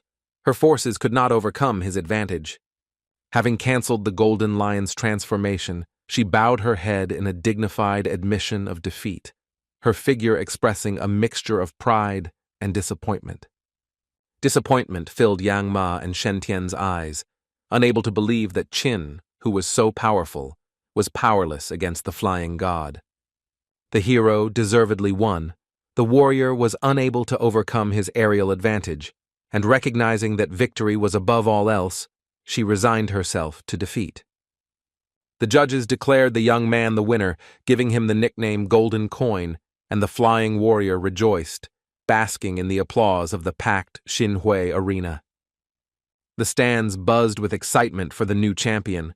Xiao Qiao whistled loudly. his delight for Han echoing with the roar of the admiring crowd. As Chin passed by the god, avoiding his gaze, she coldly said that if he wanted an S-Rank card, he should come to her office, her tone full of restrained anger. In the main square near the Xinhui Arena, a memorial glyph with the names of the top 100 warriors stood tall, and people peered at it, searching for the name of a new hero among the first lines. Gold Coin took first place on the glyph, ahead of Chin, but Han decided that going to her now was dangerous. Her dissatisfaction with the defeat could cost him his life. Having decided to postpone the visit, he focused on preparing for the next tournament of the gods, realizing that time for training was more important than immediate matters. At the shooting range, he met Xiao Qiao, a bowman whose accurate shots echoed through the air as he honed his skills under the scorching sun. Wiping away his sweat, the young archer asked Sen why he was training so hard, since his parameters were already at a decent level. While shooting a bow, he replied that there was no limit to perfection and began to continue honing his skills without stopping. Without sparing himself, he spent hours in various training halls, giving it his all to become stronger for the upcoming trials in the arena. His fellow soldiers, seeing his diligence, praised the young man, calling him a hard worker, but they whispered, wondering if he had done something wrong. Maybe the captain was exhausting him with training. The mustachioed caretaker, watching the young man, was surprised that he was returning to the demonic hall after a hard training session, as if he enjoyed suffering there. In the gravity chamber, under maximum load, the young man, drenched in sweat, honed his techniques, not giving up despite the grueling difficulty of the test. As he swung his sword, he knew that in the tournament of gods there would be leaders from other shelters whose strength would surpass his own, and this spurred him on to train even harder. 2 days had passed since the battle between Gold Coin and Qin Xuan, and the echoes of their fight still echoed through the Archer Corps, where crowds discussed the triumph of the mysterious warrior. Qin, walking down the corridor of the training building, reflected on the defeat. Admitting that the god acted wisely in not appearing to her right away, she was ready to kill him. As she passed by the hall where Hansen was training, the girl heard his voice and, driven by curiosity, decided to look in to see how he was honing his skills. Looking into the hall, the girl saw how the young man was diligently practicing the heaven in the sleeves technique, and decided to check his progress, her curiosity growing with every moment. The warrior's eyes widened as the boy reached the 3rd level of moderate difficulty in just 2 days, astonishing her with the speed of his incredible progress. She felt a mixture of pride and envy as she saw Han's potential. Even she had taken years to reach such a level in the heaven in her sleeves technique. The guy, trying his best, trained under maximum load, sweat poured down his forehead, but he did not stop, striving for perfection. The young man realized that the ice jade skin technique greatly increased his agility, allowing him to better control his movements when mastering the heaven in the sleeves. Taking off his virtual reality mask, the young man breathed a sigh of relief, happy that he had completed his training and reached a new level of heaven in his sleeves. Handing him a bottle of water, the warrior praised the young man for his success, but her unexpected appearance made him flinch, not expecting to see the commander-in-chief nearby. He looked at the bottle with apprehension, remembering how the last time Qin's water had been poisoned, and his trust in her had been seriously undermined. After some hesitation, he finally decided to take the bottle, lightly touching her hand. His fingers trembled, but he hid his wariness behind a calm gaze. Watching the warrior, the girl was glad that she had taken him into the team, having noticed his talent for learning and realizing that he was already of great value. Sitting at the computer, Sen studied the list of participants in the tournament. 2 of them, Tang Zheng and Lin Feng, were a threat. Their strength and reputation made him worry. Tan occupied 1st place, Lin 2nd. Han knew the 1st, but the 2nd, despite the familiar surname, remained a mystery to him, full of secrets. Khan wondered why these 2 were not yet in the 2nd refuge of the gods, since their strength and powerful beasts should have opened this path for them long ago. Suddenly the phone rang, and an unknown number appeared on the screen, causing the young man to become wary, wondering who could be calling at such a late hour. Picking up the phone, Han heard Fan Jin's voice introducing himself over the phone and tensed up, recognizing the brother of his old friend whom he had once defeated. Han remembered knocking him down in the past, and his voice on the phone left him with a mixture of wariness and curiosity about the purpose of the call. The stranger said he had found Khan through the caretaker and offered to meet to discuss the tournament, hinting at an important conversation that required a personal meeting. He added that his friend was ready to reward him generously, but the details needed to be discussed during the meeting, which intrigued the young man, despite his suspicions. Alarmed by the call, Sen froze, realizing that the revelation of his true identity by these people could become a serious threat to him and his family. In the video, a warrior with 2 blades deftly dealt with a crowd of enemies. His movements were swift, demonstrating a skill inaccessible to ordinary fighters. Using nuclear technology, the warrior in the video struck down enemies with unrivaled precision, his skill evoking admiration and awe among viewers. In less than a second, he had decapitated 3 of his opponents, his blades flashing, leaving only lifeless bodies in his wake on the battlefield. The 4 guys were watching the video and wondering who this warrior was, and Lin Feng, upset, grumbled that he was only called to discuss this mysterious fighter. For Sen, the meeting was unexpected. These people, his main opponents in the next battle, were unfamiliar, but their presence aroused interest. The warrior's technique in the video resembled heaven in the sleeves, but was more bloodthirsty, with more brutal and merciless blows that were striking in their power. Tan revealed that the person in the video was Yu Dongmu, the grandson of the demigod Senator Yu, whose reputation and strength made him one of the most powerful and influential people.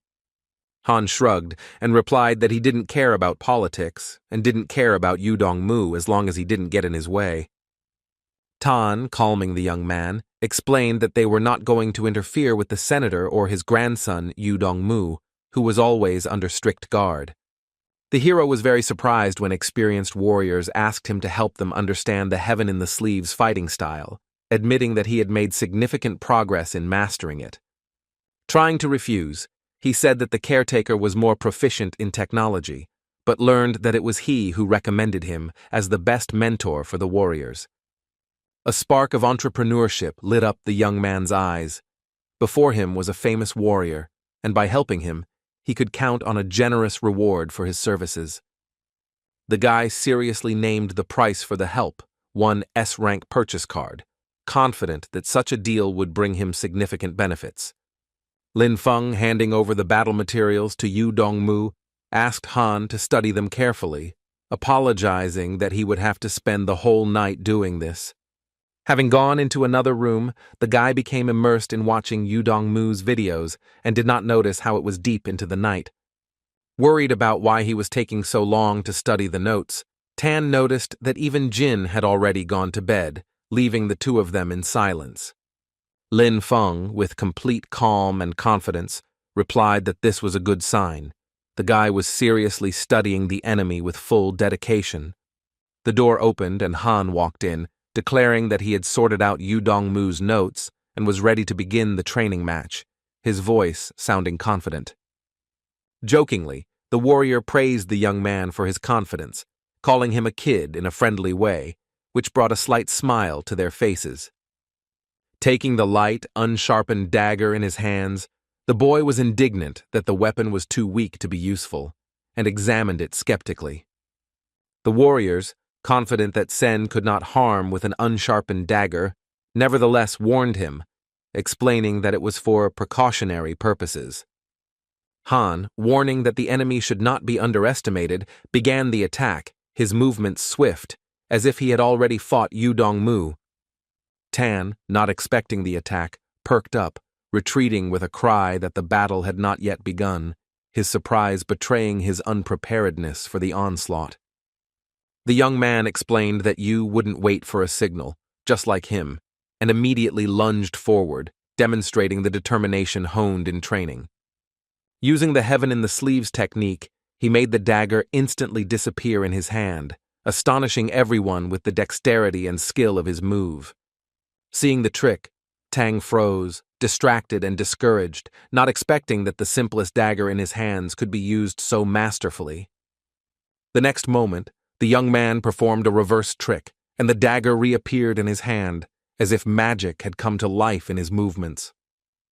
Thanks to the trick, he delivered a precise blow, slightly cutting his opponent's cheek, from which drops of blood spurted, causing surprise among those present. Tan, touching the cut, cursed, not believing his eyes, shocked that the guy had managed to wound him even with an unsharpened dagger during training. Lin Feng, noticing the cut, said with relief that it was good that the dagger was not sharpened. Otherwise, Sen's blow could have been much more dangerous for Tang. An enraged Tan charged forward, swinging his fists, trying to hit the boy back, his anger fueling his furious movements on the training ground. Khan blocked in time, crossing his arms, when the enemy suddenly kicked, putting such force into the blow that the young man could barely withstand his onslaught. A powerful kick sent him flying to the side, barely able to withstand the attack, his body tensing and his mind frantically searching for a way to respond to his opponent. At that moment, the boy realized that Tan was incredibly strong. His power significantly exceeded his own, which made even training a serious test. Having delivered a successful blow, the warrior mockingly told him not to get too cocky ahead of time. His tone was full of confidence in his superiority. Sliding across the floor after the blow, the young man realized that he was inferior to his opponent in brute force and decided to rely on his clever tricks and dexterity. Khan lunged forward in a swift dash, so fast that Tan barely had time to get into a fighting stance. His reaction was on the edge of human possibility. Dodging like a shadow, he avoided the young man's attack and mockingly noted that the boy was not yet mature enough to fight such an experienced warrior as he. Their attacks were lightning fast, their fighting techniques were amazingly complex. Sen, egging him on, asked the enemy if he could see right through all his movements. He cleverly bypassed the guard and caught Tan's arm in a strong grip, his movements precise, leaving his opponent no chance to escape. The warrior's pupils narrowed. He realized his mistake, realizing that he was about to miss a blow, and he tensed, expecting the inevitable attack. With an icy gaze, the young man launched an attack that was impossible to dodge, his precision and speed causing the air on the court to freeze. Tan, stunned, did not have time to realize how the blade froze at his throat. Because it was in his other hand, the blade sparkled, emphasizing the youth's skill in this training. Gritting his teeth, he realized that he had lost, even though it was training. The blade at his throat made him feel like he was on the verge of death. Applauding, Lin Feng declared that Hansen had surpassed Yu Dongmu and that choosing him as his mentor had been correct, admiring the youth's skill. Leaving the apartment, he stepped out into the starry sky of the deep night, his steps echoing and his soul seething with the joy of a new victory. Holding another Zone S card in his hands, he felt a surge of excitement. This rare opportunity could greatly enhance his combat techniques. Smiling, he thought that in a fair fight with Tan he would hardly have won. In training, he probably gave him a chance to test his strength. He frowned and wondered how strong Lin Feng was, but unfortunately he didn't want to train. Reflecting on the videos, the boy realized that thanks to the Heaven in the Sleeves training, he became better at moving and finding the enemy's blind spots in combat. Comparing himself to Yu Dongmu, he realized that he was inferior in leg movements, and decided to use an S-Rank card to purchase a hypergene leg art.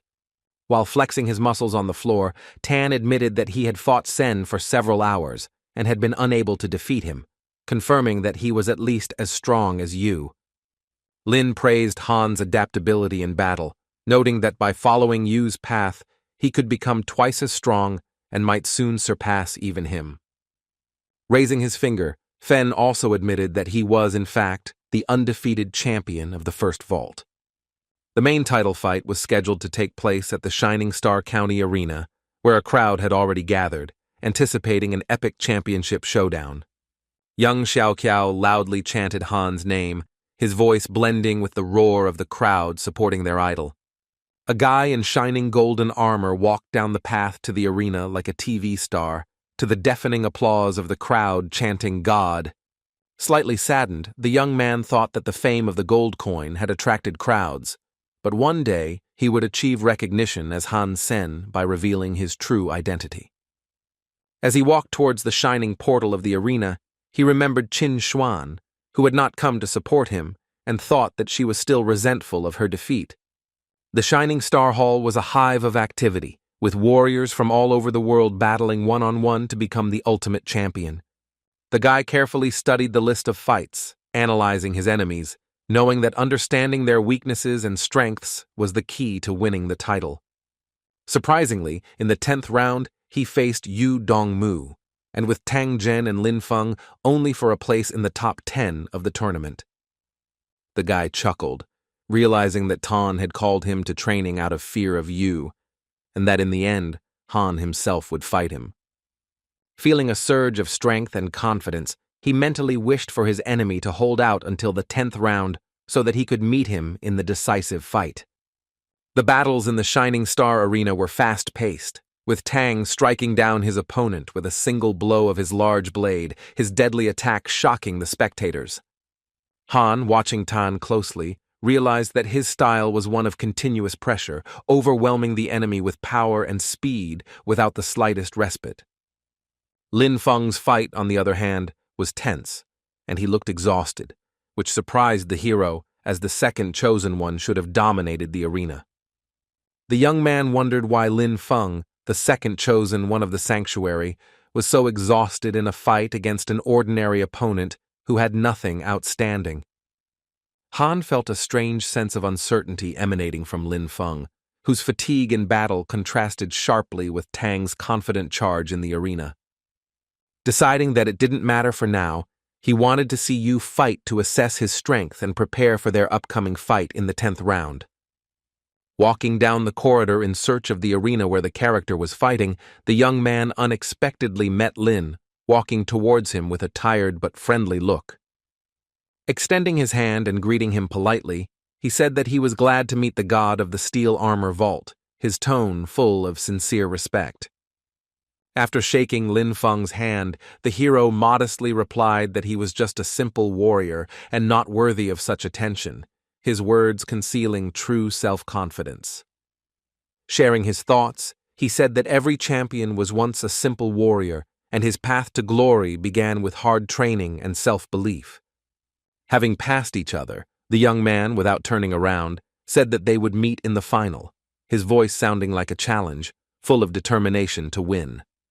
Hearing these words, the crowd began to whisper, wondering if the second chosen one, Lin Feng, would be faced with a gold coin finale like in the legendary battles of the gods.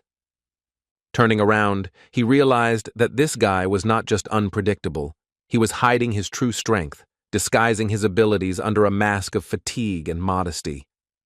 Lin Feng, looking at the warrior wearing the divine brooch, thought that this god was damn scary. His hidden strength and confidence inspired awe even in such an experienced warrior.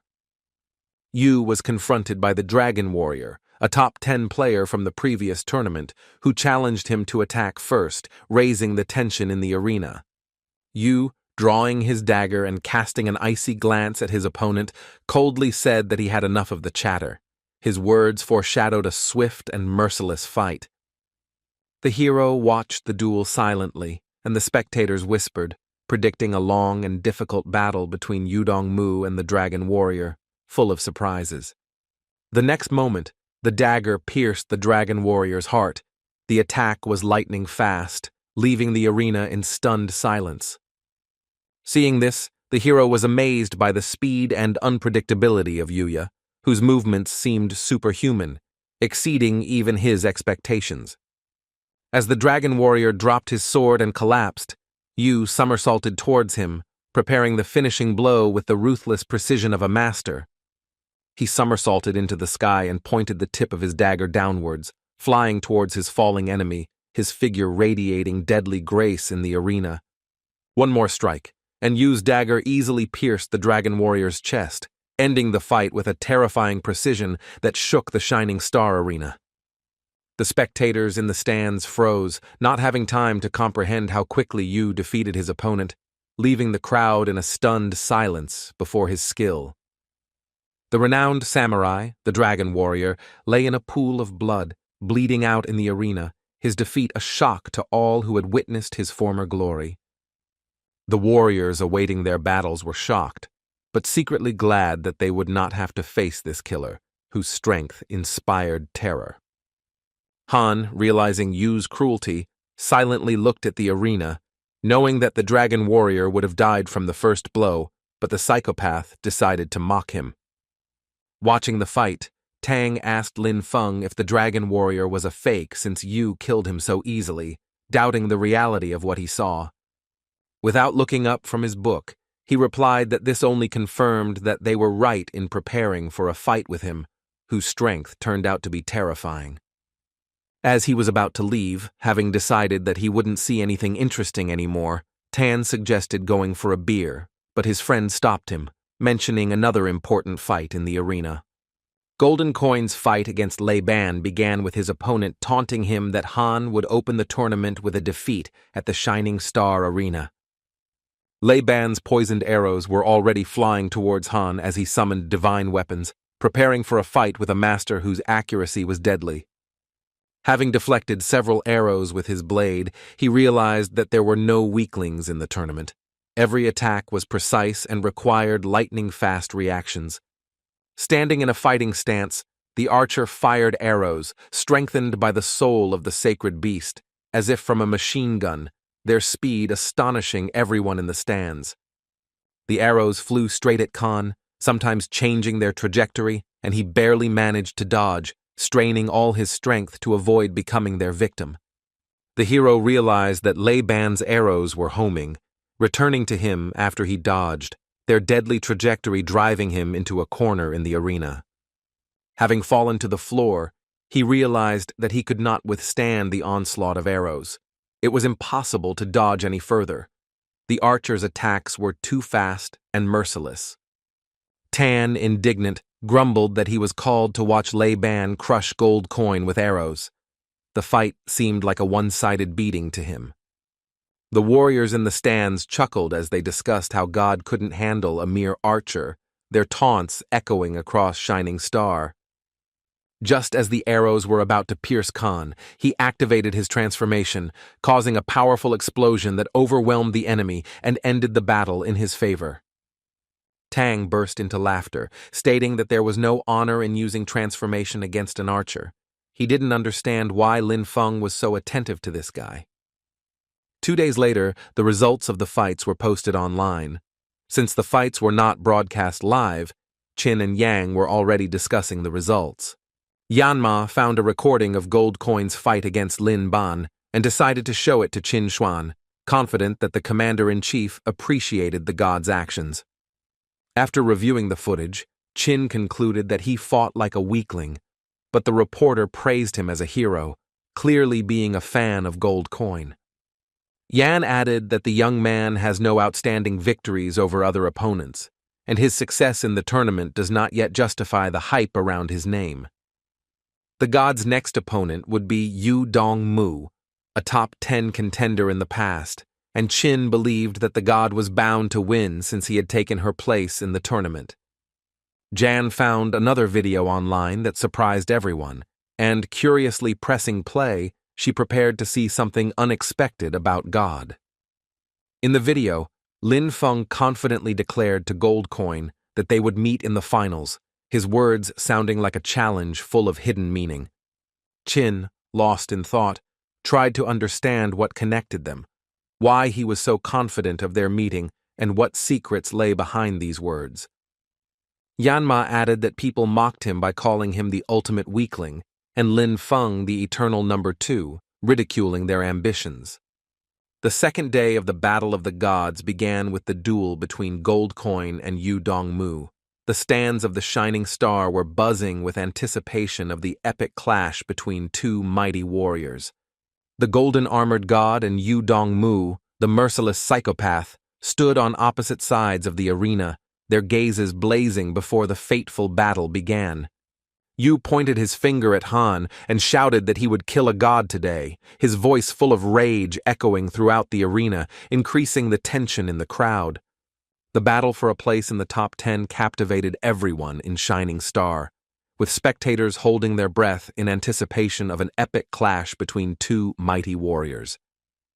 Having transformed, the hero rushed at the enemy, the hooves of his divine form setting the rhythm of the battle, shaking the arena. The spectators in the hall froze in shock. Yu, a master of close combat, and a frontal attack from the god seemed like a sure path to death to them. The opponent, with a smile on his face, declared that the god was running towards his death, but added that he respected his courage, preparing to crush him in battle. After performing the transformation, Yu became a huge black monkey with sharp fangs, its menacing appearance causing the stands to gasp in horror and anticipation. Tang, watching, was puzzled as to why Yu was using a transformation below the sacred level, while Gold Coin had already revealed his divine power. To achieve full power, the master needs to remain humanoid, since he has no other human transformation, so he used this one, Lin explained. Jumping and preparing to attack, Yu was confident that the sacred dagger in his hand would be enough for victory, his eyes burning with bloodlust. After performing several somersaults in the air to gain momentum, he flew with his blade extended forward, his swift lunge aimed at a fatal blow. As if foreseeing the future, Sen calculated the trajectory precisely and retreated at the right moment, causing Yuya's blade to plunge into the arena floor with a loud ringing sound. For a second, the monkey made a circular attack, but the hero expected this because he had previously studied the combat tactics and put up a block in time. Reading him like an open book, the guy knew everything about him. Sen, who had put all his skills and abilities into the attack, accelerated his two-handed sword to an extreme speed, delivering a crushing blow. The enemy recognized this rare fighting style, but he could not guess what would happen in the next second, because it is impossible to predict the trajectory of these movements. Using all his dexterity, he instantly changed the trajectory of the sword, shifting it to his other hand without losing any speed or the force of the fatal blow. At the crucial moment, the warrior's weapon ended up on the other side, and Yu had no time to either regroup or dodge the inevitable blow. Discouraged, he looked at the young man with horror. The realization of defeat was visible in his eyes. He realized that there was no longer a chance to stand against the god. Lin Feng, delighted by the change in fighting style, realized that Gold Coin had lived up to his expectations, and Tang was amazed to recognize this rare fighting style. The warrior used the reverse heart strike, a deadly Asura technique, cutting Yuya from the bottom up his chest, the blade flashing and leaving a trail of blood. Rising up onto his hind hooves, he braced himself for another blow, his front hooves ready to unleash epic force on his fallen foe. With the incredible strength of a centaur, he slammed his hoof into Yu's chest, his transformation giving the blow a crushing force that shook the Shining Star arena. Yu was thrown to the other end of the arena like a punching bag, his body collapsing to the roar of the crowd, struck by the merciless power of the gold coin. With his eyes wide open, Tang couldn't believe that Gold Coin, who was considered a weakling, had defeated Yu Dongmu in the arena so quickly. Smiling, Fen was confident of the hero's victory, declaring that this fight only strengthened his status as a legend of the steel armor shelter. The still-living enemy, clenching his teeth and spitting blood, swore furiously, cursing the god whose victory had become a humiliating defeat for him. Exhausted, Yu stopped trying to get up and collapsed on the arena floor, his defeat becoming a symbol of Gold Coin's triumph. The spectators rejoiced as they realized the god's power, and finally understood why Lin Feng was so confident that they would meet in the finals of the god tournament. Turning to the defeated Yu, the boy warned that his organs were severely damaged, and he urgently needed medical help to survive. Clutching the wound, he, with fury in his eyes, promised God that they would meet again, and then he would kill him, his voice trembling with pain and hatred. When the judges announced the winner, the stands erupted in cries of "God, God, God," praising the hero of the steel armor vault for his triumph in the arena. With his arms raised, the hero stood in the arena, beaming with a smile, basking in the glory, his golden armor shimmering in the light, and the crowd roaring his name in ecstasy. At the steel armor shelter, Chin and Yang met again to review the results of the battles, their conversation promising to be full of analysis and strategies for the future. The commander-in-chief informed Yang that a new part of the battle report had been released, which had garnered millions of views, and invited her to discuss the key points of the video. Yang, with surprise and gratitude in her eyes, noted that Gold Coin had lived up to the shelter's glory by defeating Yu Dongmu, and this had strengthened their position in the tournament. Reassured that the warrior had not dishonored the shelter's glory, Chin became increasingly curious about who was hiding behind the mask of Gold Coin, and her curiosity grew with each passing day. Before the final battles, all the warriors were released to rest, and Khan, feeling tired but also energized, returned home to catch his breath and prepare for the upcoming trials. Sitting down at his laptop, he went to the S-Zone website, deciding to look for leg workouts to improve his mobility and become even more elusive in combat. There were so many options on the website, different training styles, equipment, and techniques, that the guy was at a loss, unable to choose the best path for his progress. The phone rang. The name of Fan Jin, the brother of his old friend Juexi, appeared on the screen, and Han sighed, hoping that he wouldn't ask to be his sparring partner again. To Sen, Fang Jin was an extremely unpleasant person, and he reluctantly picked up the phone and asked what was wrong, his voice full of wariness and hidden irritation. The voice on the phone said that Tan and Lin were very pleased with the guy's help, and they wanted to offer him a small job that could be useful.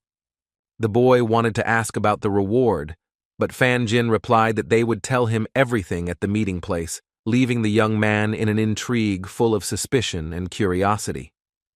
While browsing the S-Zone website, he finally found the perfect leg technique, the particle, singling it out from a multitude of other options that promised to revolutionize his mobility. The boy had some free time, and he arrived at the meeting before the others, outside the walls of the vault, where the shadows of the trees shrouded the secrets of the upcoming task. A small group of warriors approached the boy, and their leader, looking him over, snorted, deciding that the boy was weak and would only get in the way of their efforts. Accustomed to being ridiculed, Sen ignored the leader's words, calmly asking why the squad had decided to act independently without sharing the reward with Chin and Shen Tian. The fat man, deciding to show off in front of his own people, grabbed Khan by the collar and yelled that they were not going to joke around, but to get the divine gene for his brother.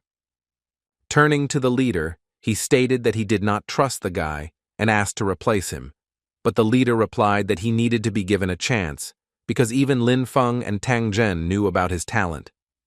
The leader, looking calmly at Sen, ordered him to stick to the plan, promising a mutated beast as a reward upon completion of the task, his tone stern but fair.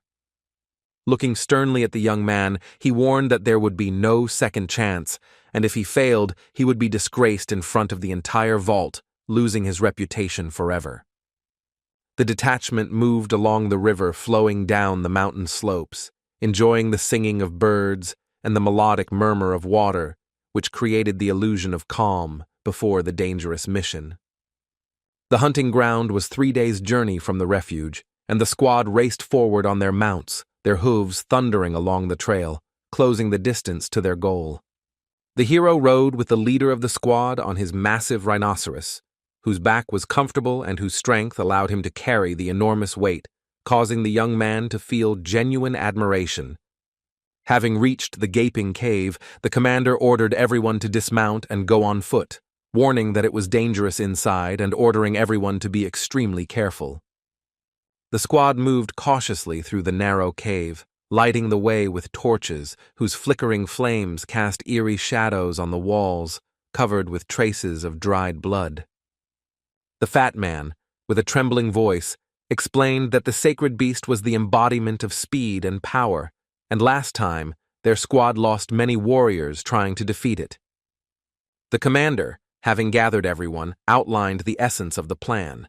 Khan should hide underwater, and when they lure the beast out of the cave, deliver a fatal blow to its weak point, the stomach. All the caves formed a tangled labyrinth, where every branch concealed danger, and the beast's abode was hidden in one of the rooms.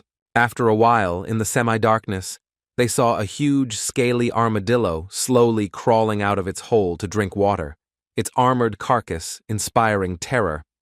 Looking at the monster, Khan realized that the beast was truly enormous. Its strength and defense were probably at the highest level, making the upcoming hunt mortally dangerous.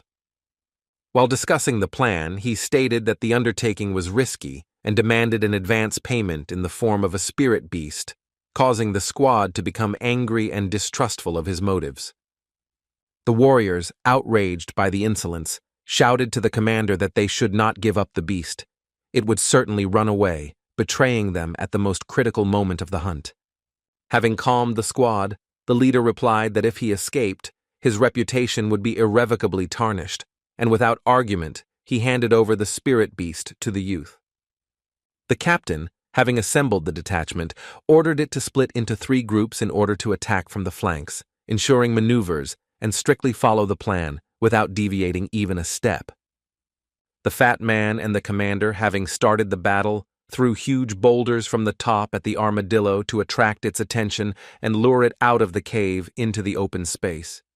The stones, bouncing off his impenetrable armor with sparks, did not leave even a scratch, only angering the beast, whose rage grew with each useless blow. The armadillo let out a terrible roar, its mouth open, lined with sharp teeth, its eyes blazing with anger, foreshadowing chaos and death for all who dared to disturb it. Curling into a spiky ball, the armadillo rushed forward, sweeping away everything in its path, its armor sparking as it hit the rocks, cutting them down like a circular saw. The young man walking with Khan quickly handed him the scuba gear, whispering that it was time to dive while the monster was distracted and their only chance would slip away in the chaos of battle. Without a second's hesitation, the boy put on his scuba gear, took a deep breath, and bravely dove into the dark, cold waters of the cave, where the unknown and the hope of a successful strike lurked. The beast rolled through the cave with inhuman speed, crashing into turns with a deafening roar, which threatened to collapse and bury the squad under tons of stone. When the beast almost caught up with the commander and the fat man, the third 3 of the squad realized that it was their turn to distract the monster, and without hesitation, began throwing stones at it. Reacting, he turned aggressively towards them, rolling at a terrifying speed, and the boys, screaming in terror, rushed to run, saving their lives from his unstoppable onslaught. Having waited the required amount of time underwater, the hero carefully looked for the ideal place and moment to attack, realizing that he had only one chance to deliver a fatal blow. Exhausted, having scattered the entire detachment, the battleship, breathing heavily, headed for the water to quench his thirst, unaware that Hansen was already waiting for him there. From beneath the dark surface of the water, the young man saw the armadillo approach the shore, its massive bulk casting a shadow, its long tongue greedily lapping up the water, unaware of the threat. Spotting the only vulnerable spot, the beast's soft belly, Han took aim, his heart beating steadily, ready to deliver the killing blow at the perfect moment. Summoning a poisoned divine arrow, the soul of which he had obtained from the mutated wasps, the hero concentrated, its deadly tip flashing in the dark water. With a powerful, precise strike, the boy thrust the arrow into the exposed area of the armadillo's belly, hitting the monster's weak spot where the armor gave way to vulnerable flesh. Feeling the searing pain from the injury, the beast howled, its deafening roar echoing throughout the cave's tunnels, shaking the walls and causing the squad to shudder in terror. Realizing that the blow had come from the water, the armadillo, in a rage, lashed out with the tip of its tail at the spot where the attacker had disappeared, its predatory instincts leading it to a vengeful strike. The barbed, thorny tail slid across Khan's chest, tearing through fabric and skin, and underwater, where maneuvering was slow, it was impossible to dodge such an attack. Coiling into an armored ball like a wheel of death, the beast rolled towards the cave's exit with a roar, its spikes flashing, leaving a trail of destruction and fear in its wake. The squad, screaming with adrenaline, rushed in pursuit of the monster. The commander, waving his arms, urged the warriors not to lose the wounded beast in its death throes. Emerging from the water, the young man writhed in pain. The salty water of the cave burned the wound like acid, corroding the flesh and forcing him to grit his teeth. Feeling the deep cut on his chest, he thought bitterly that this sortie was not worth such a price. But it was too late to retreat.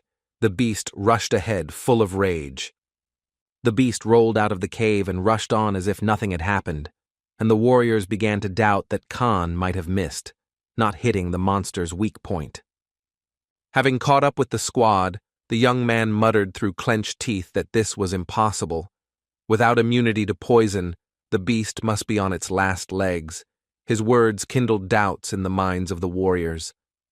Pointing his finger to the side, he said that they needed to follow him, otherwise they would lose the wounded monster. His voice, full of confidence, made the squad resume the chase. They made their way through a tangled maze of rocks, where the commander warned no one to lag behind.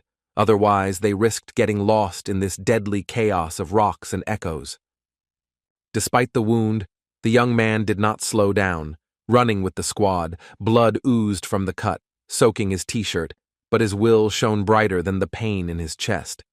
Suddenly, Khan felt the armadillo, unable to withstand the poison, fall. The sacred soul of the beast gushed into him, filling him with strength, and he realized that the monster lay dead somewhere in the labyrinth. Turning to the commander, he reported that the beast was dead. The poison had done its job, and now they needed to find the body in these tangled corridors of rocks. Moving further in search of the defeated enemy, the squad suddenly heard a strange, terrifying sound spreading throughout the labyrinth, causing everyone to freeze in tension. All the warriors froze, sensing that a new danger was lurking ahead. This sound, full of menace, could belong to something even more terrible than the battleship.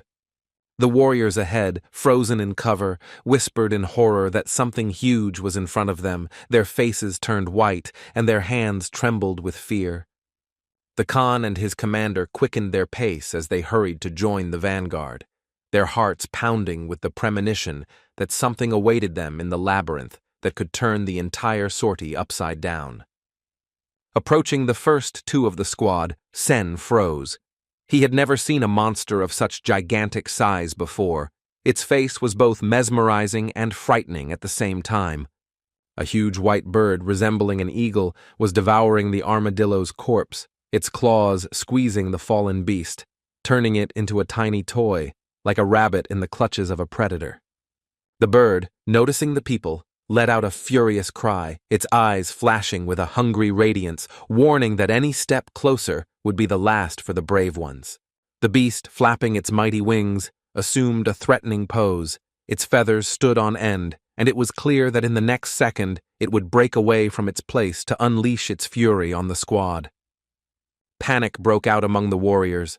They ran away screaming for help, but Sen, unlike them, stood fearlessly, admiring the pristine beauty of the majestic creature. The squad scattered in panic, hiding behind rocks and in the cracks of the labyrinth. The eagle, having chosen the brave man as its victim, soared into the air and flew towards him. Without flinching, the boy looked fearlessly at the eagle, realizing that before him was a sacred beast, and they had invaded its territory, where every step was a challenge to its ancient, indomitable power. Taking out his bow, the boy attracted the eagle's attention with a shout, his voice echoing throughout the cave, and aiming at the creature's eye, he released an arrow, with the desire to save the squad. The arrow, almost reaching its target, slid through the bird's feathers. Its whistle forced the eagle to maneuver, and the blow hit only the edge of its feather. Dodging the arrow, the eagle flapped its wing, sending a gust of wind at Khan that threw the young man back, but did not break his spirit in this desperate battle. Having managed to attract the attention of the sacred beast, the hero deftly jumped onto the rocks, leading the monster away from the squad. His jumps were graceful, like a dance with fate. The eagle did not lag behind, and, stumbling on a slippery rock, the boy almost fell right into its beak, which could have bitten him in half like a nut in a vice. Making a swift dash, he broke away from the chase in a second, but the predator stubbornly pursued, brushing against the stones with its huge wings, knocking them down with the force of a hurricane. From their hiding place, the warriors held their breath as they watched the boy risk his life to lead the eagle away from them. His desperate sacrifice saved the entire squad from certain death. Looking after the fleeing man, the captain, with admiration in his voice, acknowledged his fearlessness and quietly admitted that he now owed the young man his life and honor. Hidden behind a rock from the squad's sight, the warrior finally activated the transformation, incarnating into a centaur whose hooves gave him unprecedented speed in pursuit. Clouds of dust rose from beneath the centaur's hooves as he ran with all his might, but the giant eagle kept pace, its wings roaring like a storm over the labyrinth of rocks. Seeing the sparkling expanse of water ahead, the warrior thought that this was his chance for salvation. Birds cannot swim, and the river could become a barrier for the indomitable predator. Joy flashed in Khan's eyes, igniting hope. He sped up his run, feeling his heart pounding with anticipation that the chase was about to end in the waves of the river. Having grouped himself, he dove under the water like a fish, quickly sinking to the depths. He thought that he was now safe, hidden by the darkness of the river depths. But suddenly, the eagle caught up with him underwater, its huge beak breaking through the surface, biting through the youth's divine armor, tearing metal and flesh in a terrible whirlwind of bubbles and blood. Gritting his teeth, the young man, driven by adrenaline, felt no pain, but realized that his back had turned into a bloody mess, torn apart by the eagle's beak underwater.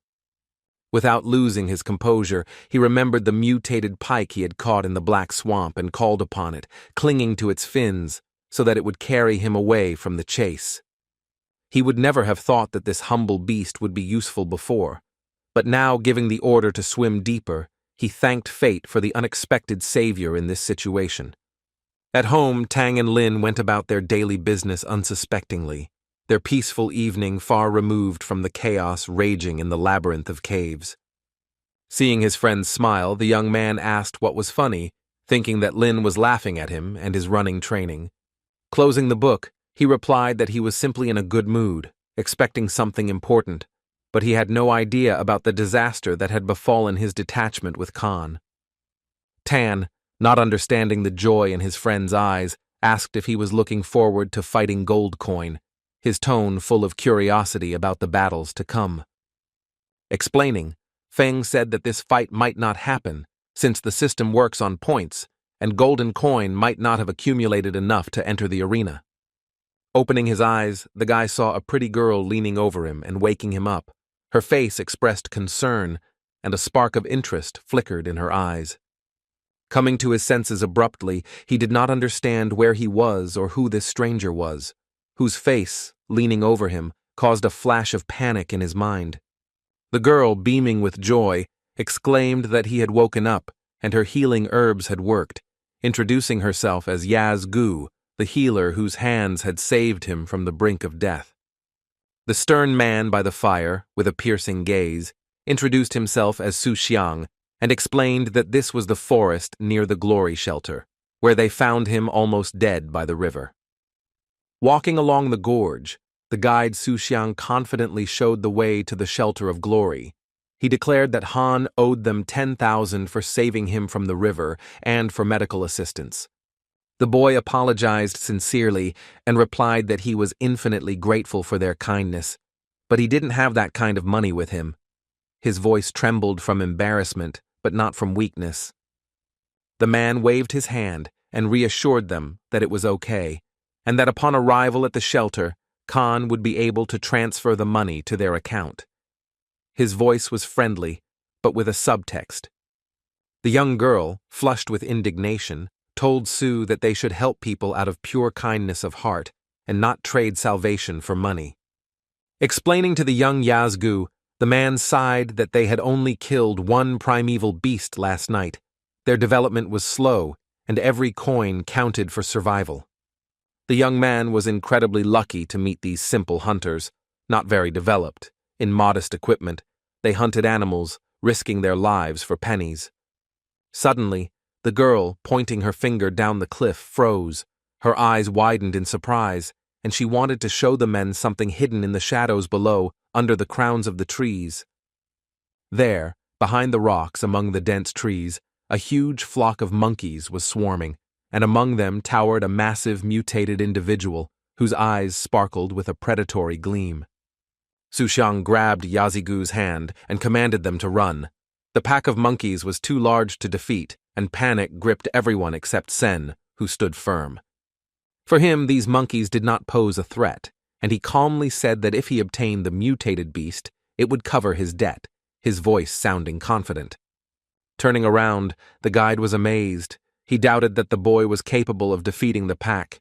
His eyes widened in disbelief at the words of the young man, who did not flinch in the face of danger. With a smile, the archer pulled back the bowstring and said that the monkey of the glory shelter should feel the power of the steel armor shelter.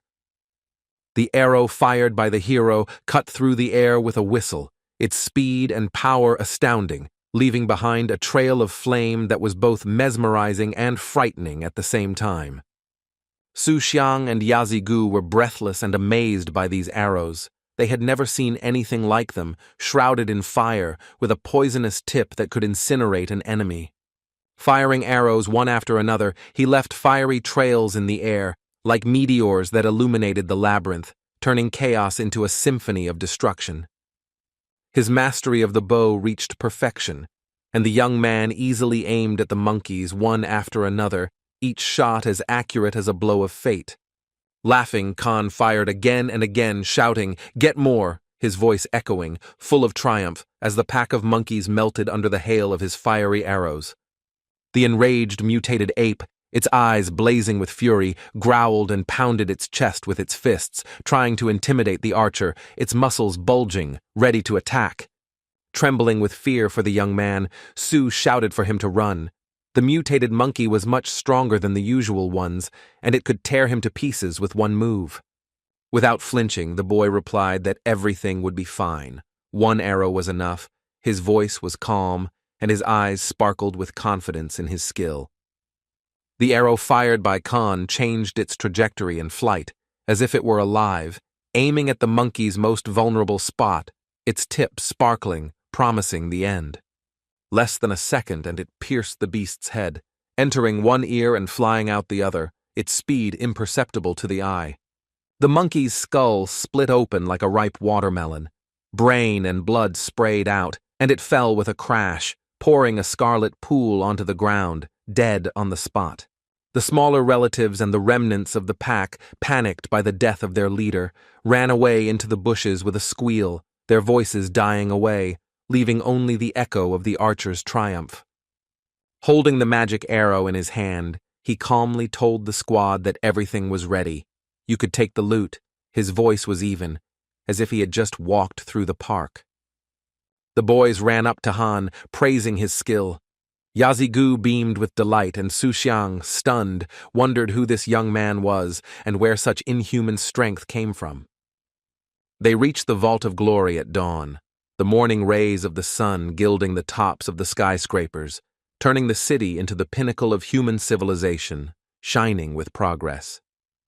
When Sen first stepped into the vault, he was struck by its bustle, the streets teeming with people, the hum of the crowd and the glitter of lights creating an atmosphere of endless movement.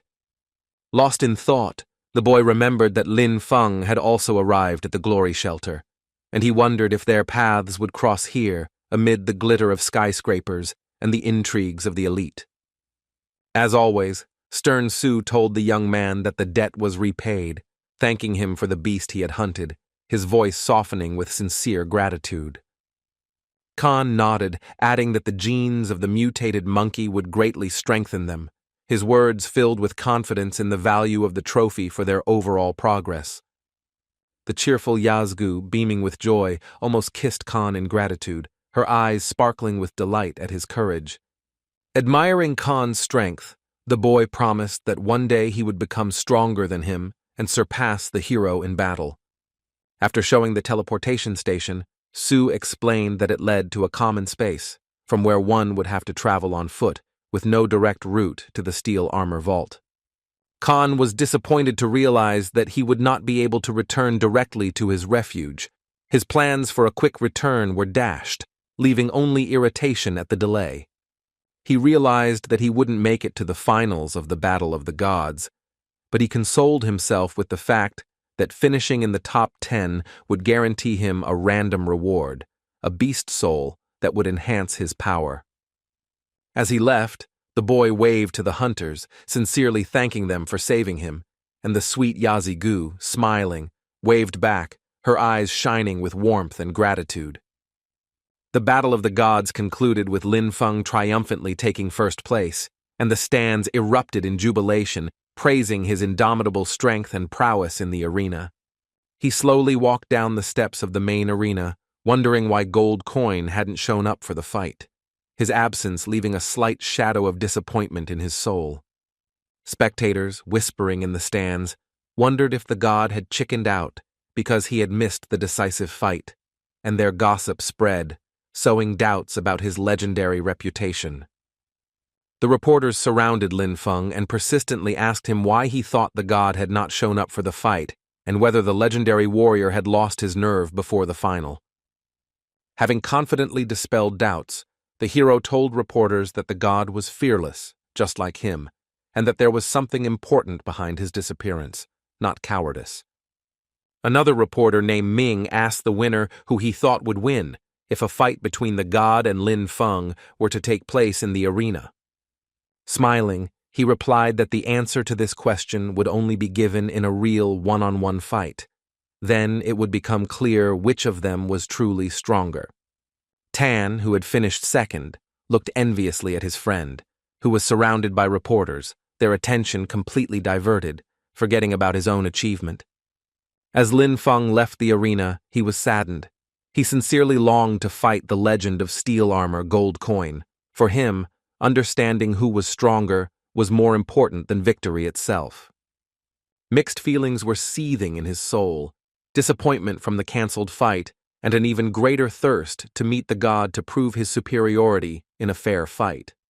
Sen arrived via teleport to a station on the planet Rock, where the air was thick with dust and adventure, and, deciding to contact Fan Jin, he took his phone out of his pocket.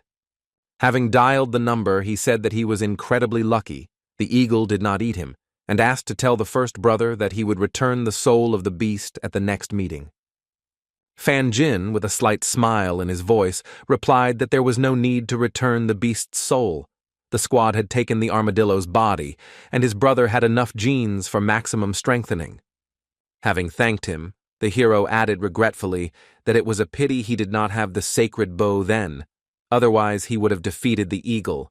His words were full of reflections on what he had missed. Taking a sip of hot coffee, the young man noted that the sacred bow had just gone to the first brother. He handed it to his thumb, since he didn't need it.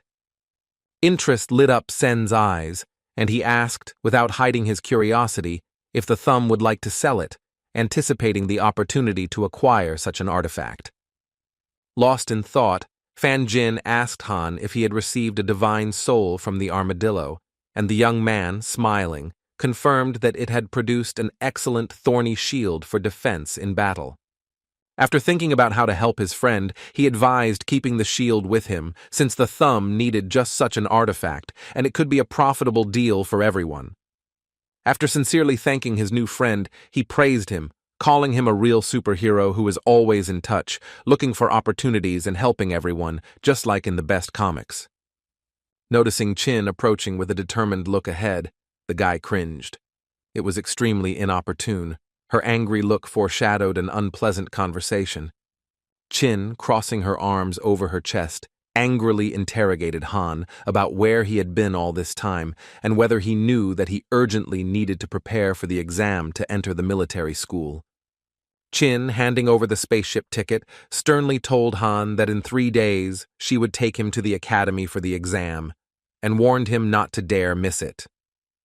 Grabbing Khan by the scruff of his neck and holding him close, she hissed in his face that if he dared to run away like gold coin, he would be in trouble, her eyes burning with determination.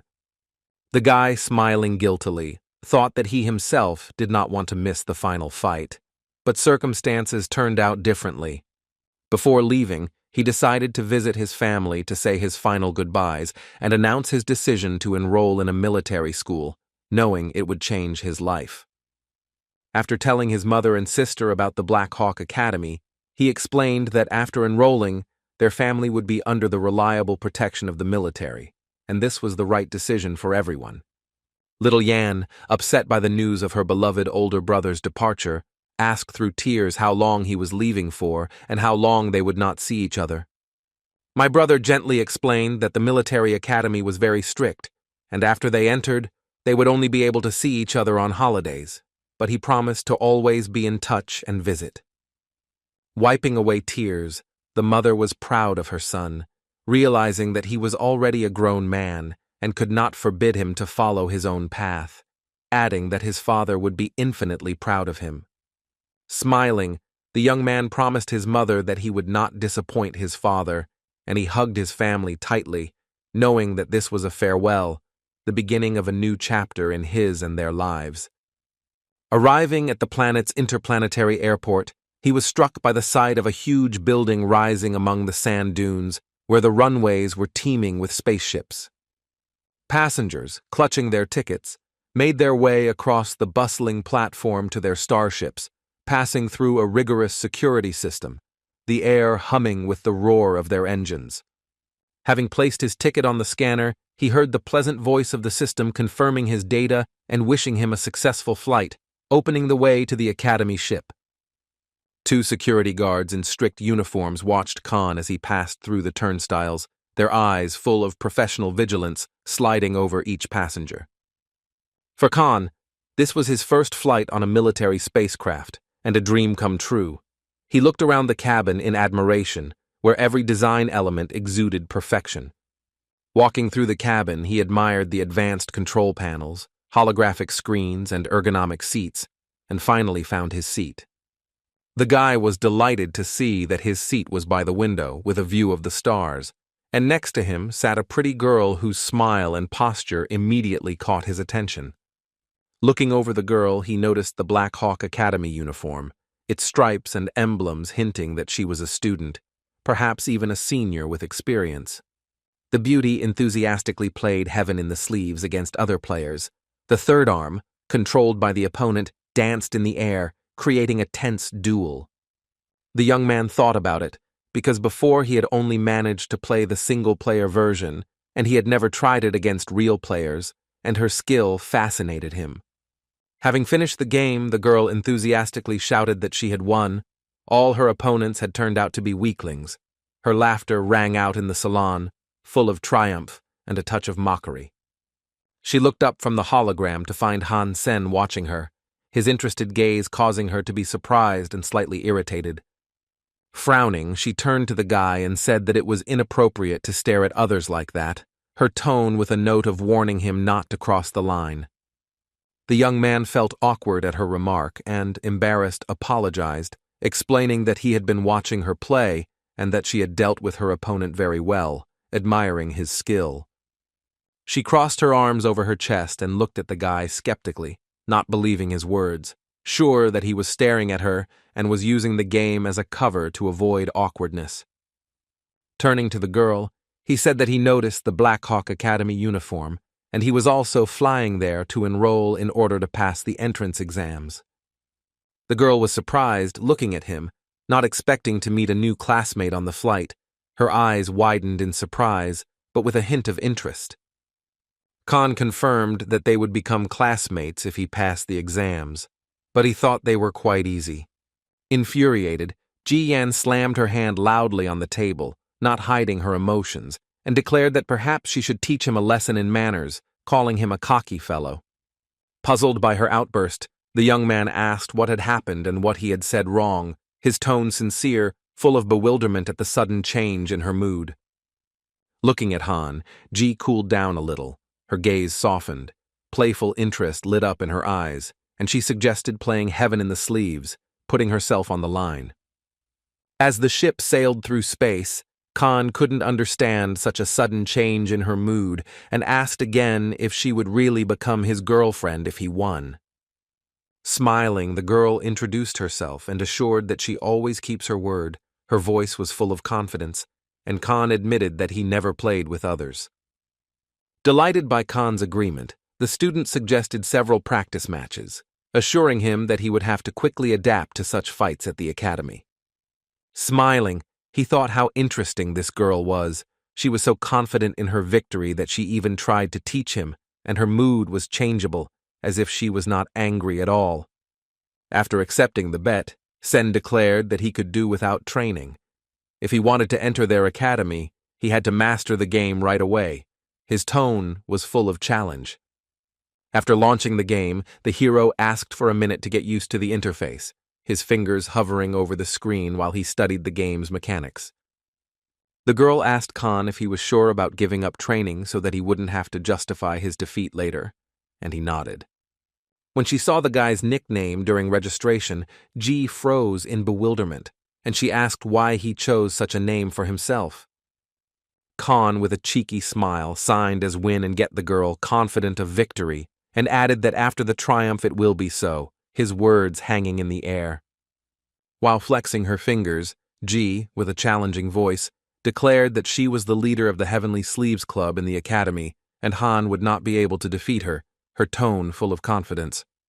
Concentrating, they froze in anticipation of the duel. Ji mentally imagined how she would grind the guy into dust, and he was happy about a real duel with a living opponent. The game started, and the holograms flashed with dots that had to be pressed and moved in sync with your fingers, requiring perfect coordination and speed. Thanks to lightning-fast reactions honed in real battles, the guy instantly touched all the points, ahead of Ji, his fingers dancing across the interface. The rival didn't even have time to bring her hand to the hologram. Her eyes widened in shock when the guy made this movement, leaving her behind. From the start of the duel, Han instantly gained 3 points, his fingers, like lightning, outpacing all the points on the hologram, causing a flash of surprise in Ji. The girl, not expecting such a reaction from the newcomer, froze in shock. A drop of sweat rolled down her cheek, and her confidence in an easy victory began to melt under the onslaught of his speed. The next 2 dots on the hologram were located further apart. Their movement became more tangled, creating a chaotic dance. Han, having easily completed this complex movement, overtook Ji, earning 2 more points thanks to the skill of independently controlling each muscle. Ji, trying to justify herself, muttered that his hand was just closer to the points. It was pure coincidence. He was just lucky, but inside she was seething. Han captured the next 4-finger challenge again, earning another 4 points, his movements so fast it was as if time had slowed down for him, stopping his opponent. Ji couldn't do anything to resist. She froze in complete shock, her hands dropped, because she herself was at stake, and defeat seemed inevitable. Suddenly, luck smiled on her, a simple task on 4 dots nearby. Her chance to win back, she was delighted. Her fingers froze, ready to seize the initiative. But this time, too, Khan got ahead of her, brazenly snatching the points from under her nose, ignoring his own 3 to score more points. His strategy was ruthless and brilliant. The girl, at a loss, did not understand the young man's tactics. Why was he stealing her glasses if they were closer and simpler on his side? His strategy seemed absurd and provocative to her. Unable to contain her emotions, she screamed, accusing Khan of bullying her, because he brazenly took away her glasses, leaving her in a stupid position. Having completed the most difficult combination of 6 points and scored plus 6 points, he coldly asked Ji not to be distracted, his tone calm, like that of a commander on the battlefield. Continuing to be indignant, she stated that even among the best players in the club, almost no one steals points so brazenly, hinting that he is probably cheating in this duel. Trying to grab her glasses, the girl continued to fight, her hand already raised, her fingers almost touching the target, her heart pounding with the hope of a turning point in the duel. But the guy, once again brazenly getting ahead of her, snatched up 2 points, his fingers flashing like a shadow, leaving the girl once again empty-handed and growing irritated. He was too fast an opponent. His reactions exceeded her expectations, and Ji simply couldn't keep up. Her movements seemed slow in comparison to his virtuosity. The game finally ended with a score of 100-0 in the guy's favor. Flexing his fingers, he asked with a slight smile, apparently, after the first 100, everything ends. At that very moment, the girl jumped up from her seat, literally flaring up with rage. Her cheeks were burning, and her eyes were flashing lightning. She could not believe such a humiliating defeat. Not understanding anything, the guy pulled away and asked what had happened, his face expressing genuine bewilderment at the girl's sudden outburst of emotions. Pointing her finger at the young man, she accused him of cheating, her voice trembling with anger, accusing him of foul play, because such a humiliating defeat was unthinkable for her. The guy explained that this was his first time in such a mode. His words were sincere, without a shadow of deception, and he hoped that the truth would dispel her suspicions. The girl, seething with anger, could not accept defeat. No one had ever defeated her so humiliatingly. Her pride was wounded, and she refused to believe in Khan's honesty. Swearing by his divine genes that he was not lying, he asked how else to convince her of his honesty, his eyes full of sincerity, expecting her to believe him. Not believing her opponent, Ji Yan, with a defiant look in her eyes, declared that to prove his innocence, he must repeat the duel on the Academy's professional equipment. Keeping his cool, he agreed, offering to have a rematch at any time after his arrival, his confidence only strengthening her resolve in the upcoming fight. As she left, she threw over her shoulder that she was looking forward to this moment with impatience, because the Black Hawk Academy never took liars, her words echoing throughout the ship's cabin. Clutching his head, the guy thought that he should have given her a head start, but deep down he was happy. This was his favorite game, and the rematch promised to be epic. Arriving at the academy, the young man was amazed by its size. It spread out like an entire city, with many majestic buildings, green parks, and training fields. There was a crowd of candidates at the recruitment center, and the guy, looking around, thought that the competition here must be huge, dozens of ambitious young men and women. The hero spent several hours waiting until his turn came, his heart pounding with excitement before the interview that could determine his future.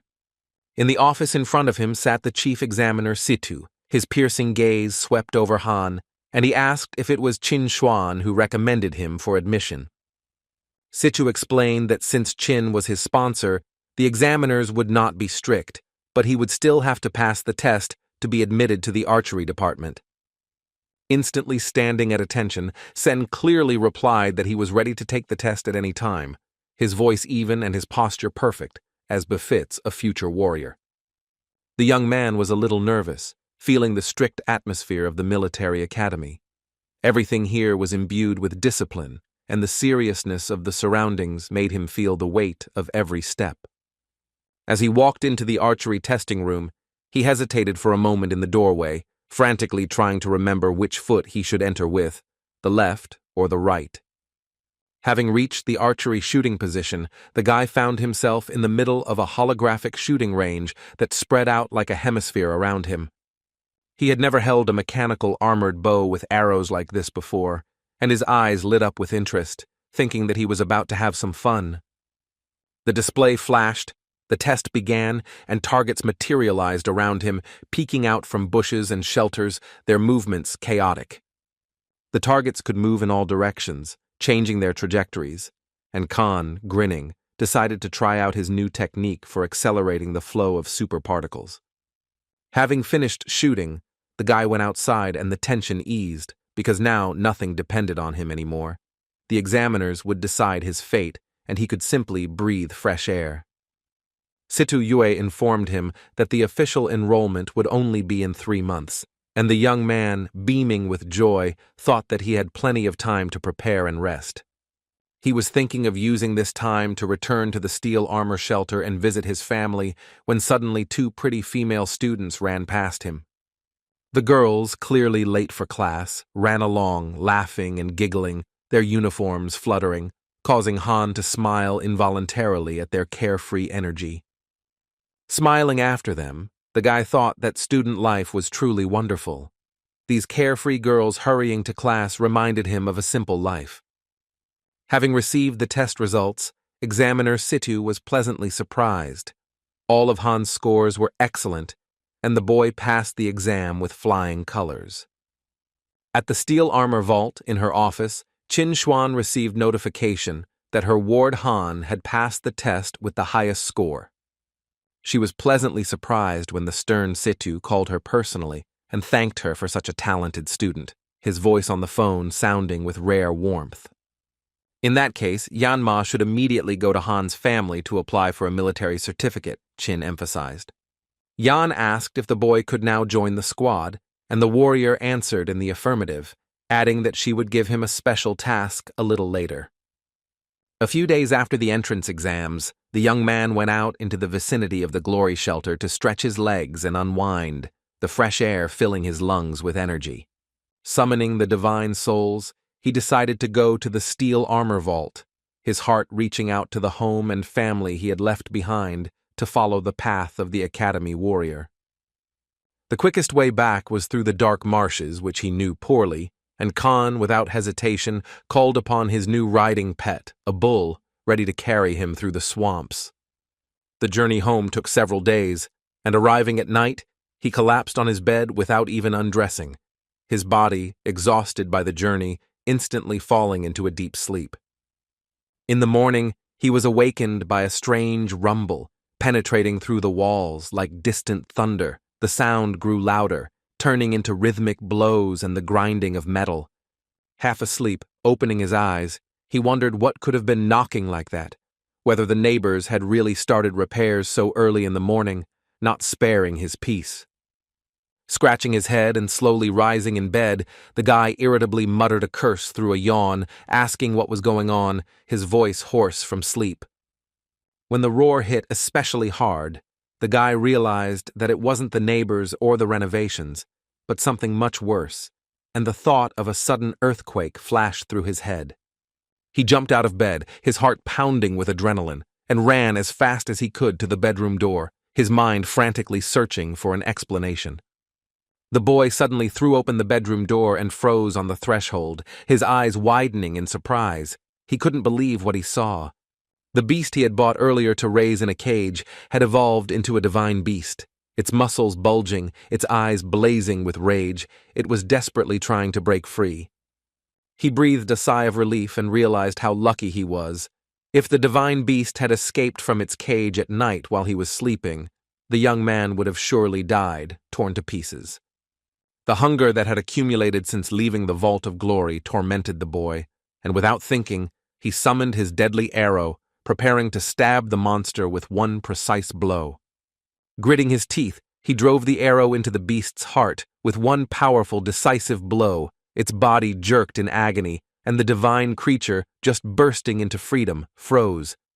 A hot, aromatic meat soup began to boil in a large pot on the stove, and the guy, licking his lips in anticipation, was already imagining how he would devour it to the last spoonful. He ate so much soup that his stomach was bloated, and when he leaned back, he thought that he was about to burst from overeating, but the sweet flour after all the troubles was to his taste. After checking the genes, Khan was amazed. The divine one reached 34 in 6 months, and the mutated one, 52, after the poisonous black-tailed monkey. With the help of this mysterious stone, he could secretly raise beasts, eat them, and become stronger, and others did not even suspect this secret. He suddenly remembered that he had completely forgotten to receive the reward he was entitled to for finishing in the top 10 in the Tournament of Gods, and his heart began to beat faster with anticipation. The boy immediately went to the Xinhui martial arts field, where the golden crystal of the gods shone brightly, emitting an alluring golden light that promised unprecedented strength to warriors. He hid behind a thick tree trunk and looked around. There was no one nearby. The field was closed after the tournament, but the deep night enveloped everything in silence. As he approached the shimmering crystal, The young man wondered how he could have forgotten to take the reward, even though it was for last place. It was a random soul of a divine beast.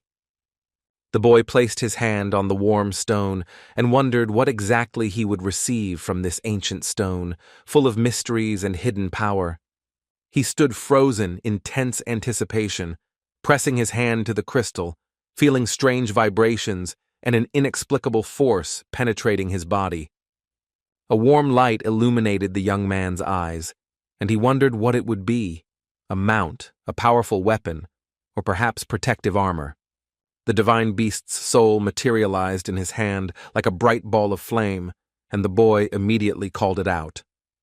It turned out to be an incredibly rare beast spirit in the human form of a girl, and she uttered one word, "Master," filling the air with ancient magic. At that very moment, the ancient force merged with him, flying into the guy's head, and he felt a surge of indomitable power awakening his blood. He opened up and allowed an ancient spirit to merge with him into one. It was the soul of the Empress's divine blood beast, whose true power and origin remained a mystery.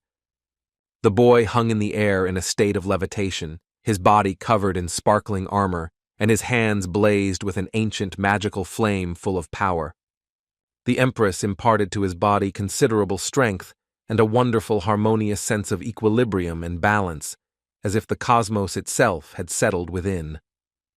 This armor may not be as strong as the divine blood black beetle and bloodslayer armor, but it has its own huge advantages, full of hidden potential.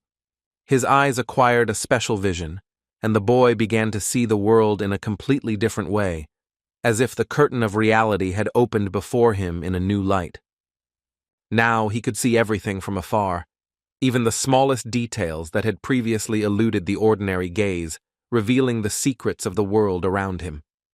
For several kilometers, the boy could make out the birds' plumage in the darkness among the trees of the forest, as if the night had turned into a clear day for him. The flying insect appeared before him so clearly that its wing beats seemed slowed down, allowing him to catch every movement. This is the incredible power of the Empress, but still, the guy was sorry that in this transformation, he did not have wings to fly in the sky. The most important thing was that he could use this transformation as Hansen, and the gold coin was meant to be in a different form. A few days later, the boy returned to the academy, where the settlement was already in full swing, and he found his room in the men's dormitory. There were already 3 guys in the room, and they were having a heated argument at the table. They couldn't come to an agreement. One of them slammed his fist on the table. The guy opened the door, confidently walked into the room, and immediately introduced himself, saying that he was a new student and would be living here with them. All 3 of them grimaced angrily and looked at the guy as if he had just messed up their borscht, and the guy involuntarily backed away, feeling a sudden chill of fear down his spine. One of the guys grabbed him by the arm with a strong hand and dragged him into the room, saying with a grin, "Why is he taking so long? Come in, don't be afraid. Everyone here is one of us. Sit down at the table." Without explaining anything, the guy was dragged into the room and the door was slammed with a loud bang. He didn't even have time to get truly scared before the situation turned upside down in the blink of an eye. The young man's arm was yanked so sharply that the star on his clothes came off and fell to the floor with a loud clang, but none of them noticed in the midst of their heated argument. The big guy, Shiji Kang, introduced himself and explained to the guy that they were currently choosing a room leader who would embody the image and spiritual values of their 304th room. The bespectacled man introduced himself as Liu Mei and proudly said that he had a very high IQ, making him ideal for the role of the room's leader, capable of leading them to success. The red-haired guy introduced himself as Zhan Yan and challenged Han if he wanted to test his strength to compete for the title of room leader in their friendly group. Having decided to refrain from this recklessness, the hero said that he did not want to take part in the dispute and they could make this choice without him, staying on the sidelines. Picking up a star from the floor, the red-haired boy came up with the idea of organizing an archery competition, where everyone would have 100 arrows, and whoever hit the bull's eye more times would win. Looking at each other, the bespectacled Liu Mei and the big man Shuji Kang thought for a second, weighing the pros and cons of such an unexpected proposal. Well, at that very second, looking intently at the young man, they unanimously answered that they completely agreed with the idea of the competition, seeing in it a chance for a fair victory. Noting that this is indeed a fair approach to choosing a leader, Khan said that he is also completely satisfied with this and is ready to take part in the shooting. Grabbing his cloak, the nimble Jan Yan enthusiastically said that it was time to go to the training ground then, and confidently walked forward, leading the entire company like a true leader. The big man, Shiji Kang, with a slightly slow reaction, could not calm down and cried out after him, asking who allowed him to go first, but Liu calmed him down with smart words.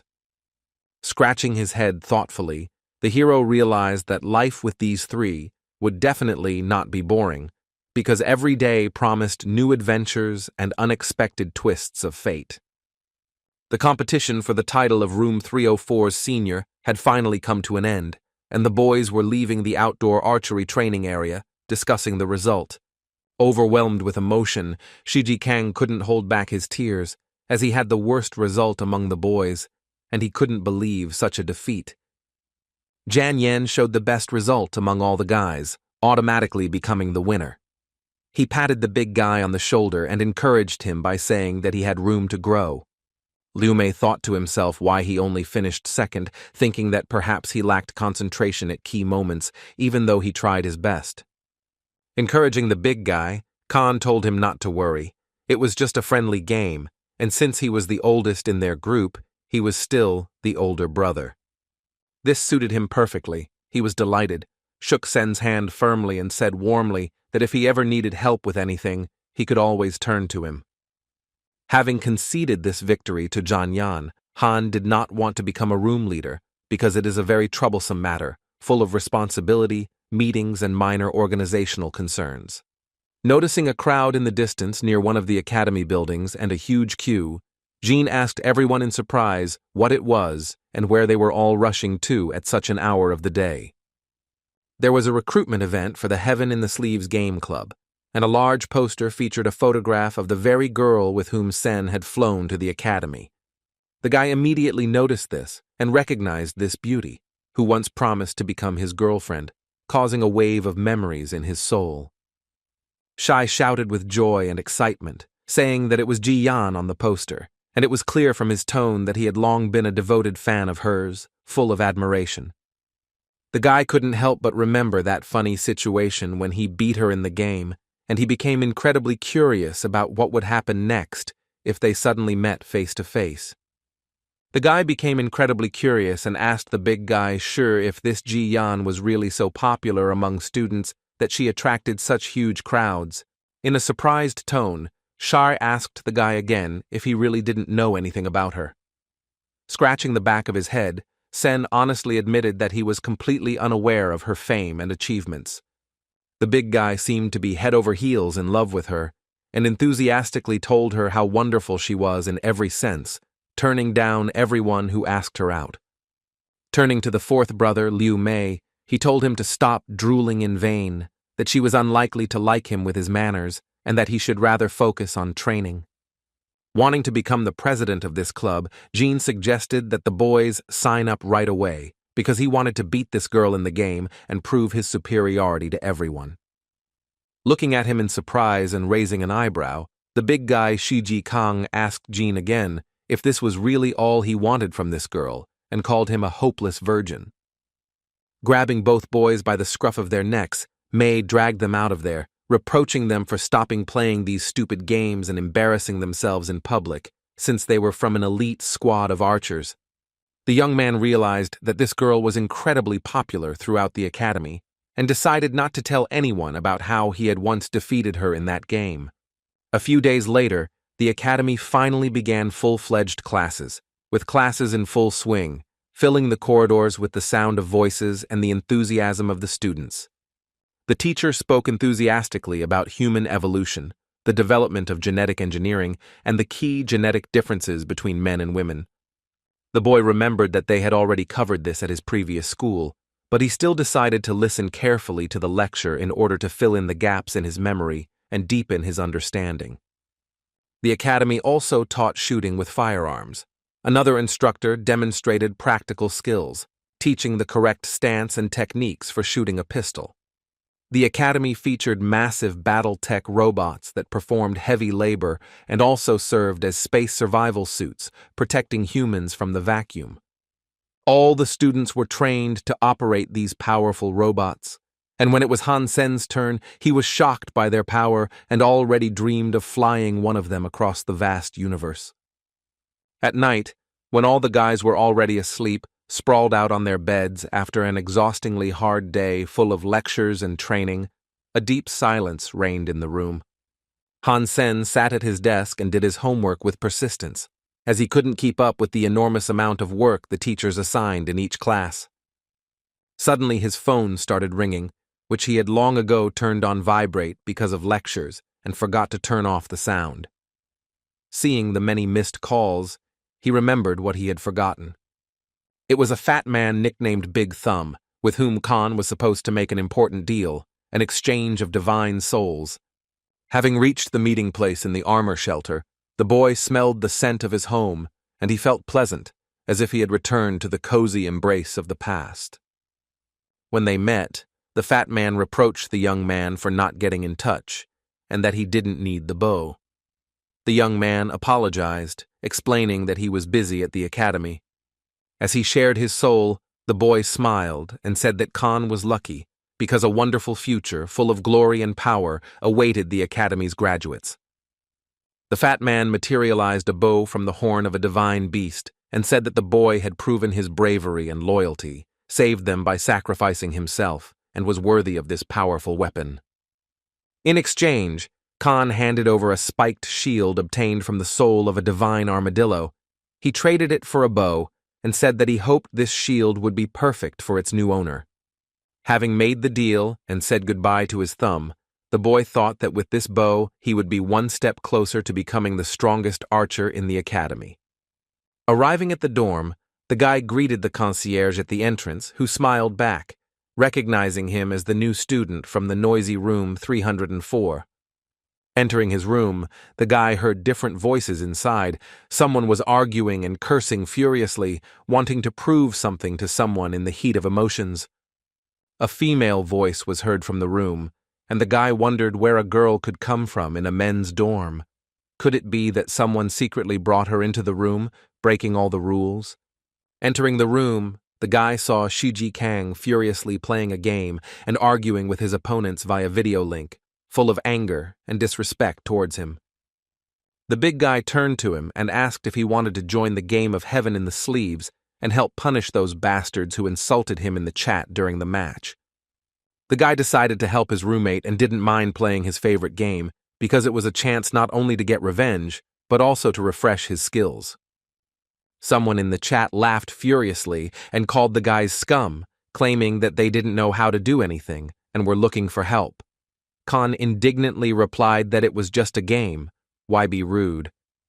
The big guy, Shiji Kang, had the nickname Optimus Prime, and Hansen said that his personality suited him very well, and they quickly added each other as friends, strengthening their bond in the game.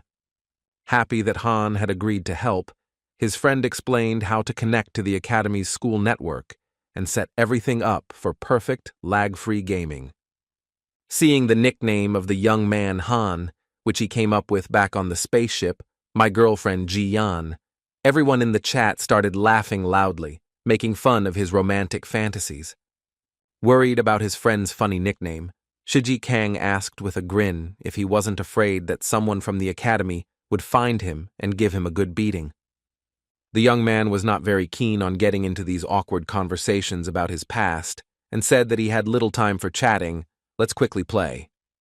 All the guys in the room quickly agreed to start the game, pressed the start button with excitement, and one of the opponents in the chat said sarcastically, "The main thing is, don't cry when we beat you." With his full attention on the screen, the guy was ready to tear his enemies to shreds in the game, using all his skills and tricks to prove his superiority. With his lightning-fast reactions, Khan instantly took the first 3 points of the game, leaving his opponents in the chat speechless in shock and admiration at his inhuman speed. His friend Shuji Kang was very surprised by this sight because he could not even follow the movements of the guy on the screen, blinking in amazement and realizing that he was hiding a huge talent.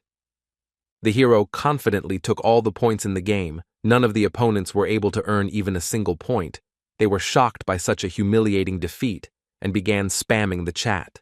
After some time, all the students in the academy were already discussing this epic battle, how the newbie had crushed their best players in heaven in the sleeves, becoming a legend in one fight. One of the observers of this duel told everyone with delight that Wang Long called for help from Liu Ke and Li Zi, but the 3 of them lost a dry 100, full of amazement.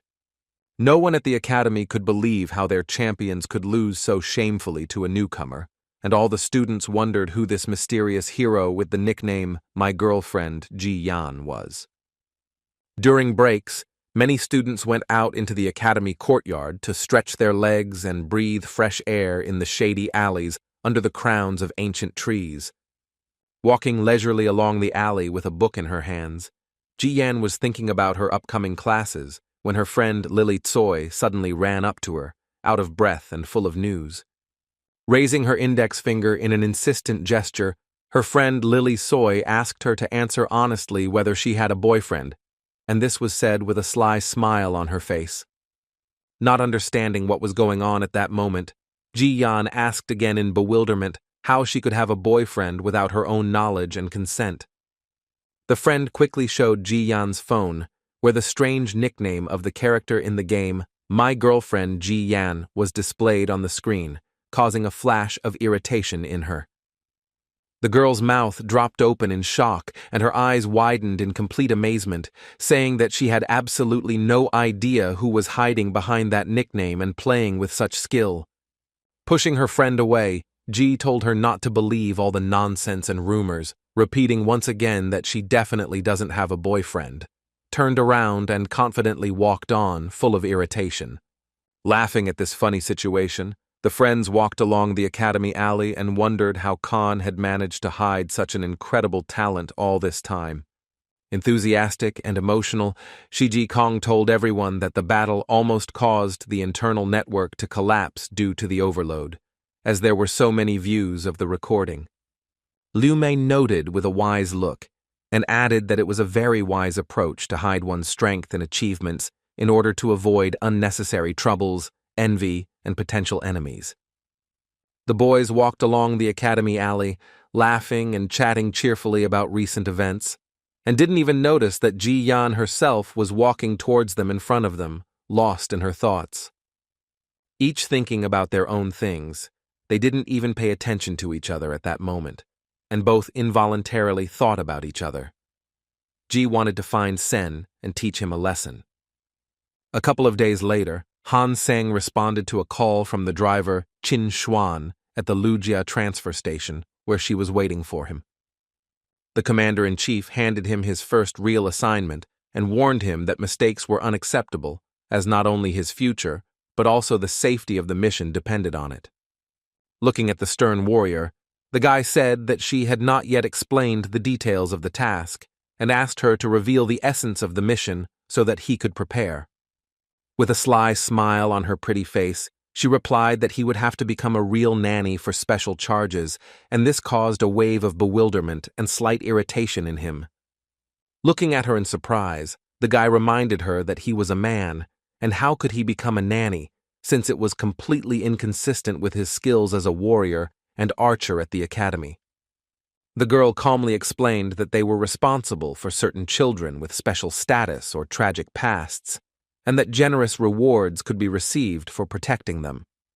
For example, for protecting Yuan Shao and Qin Shao, the reward is a rare S-Rank temple card, which opens the door to unprecedented powers and techniques.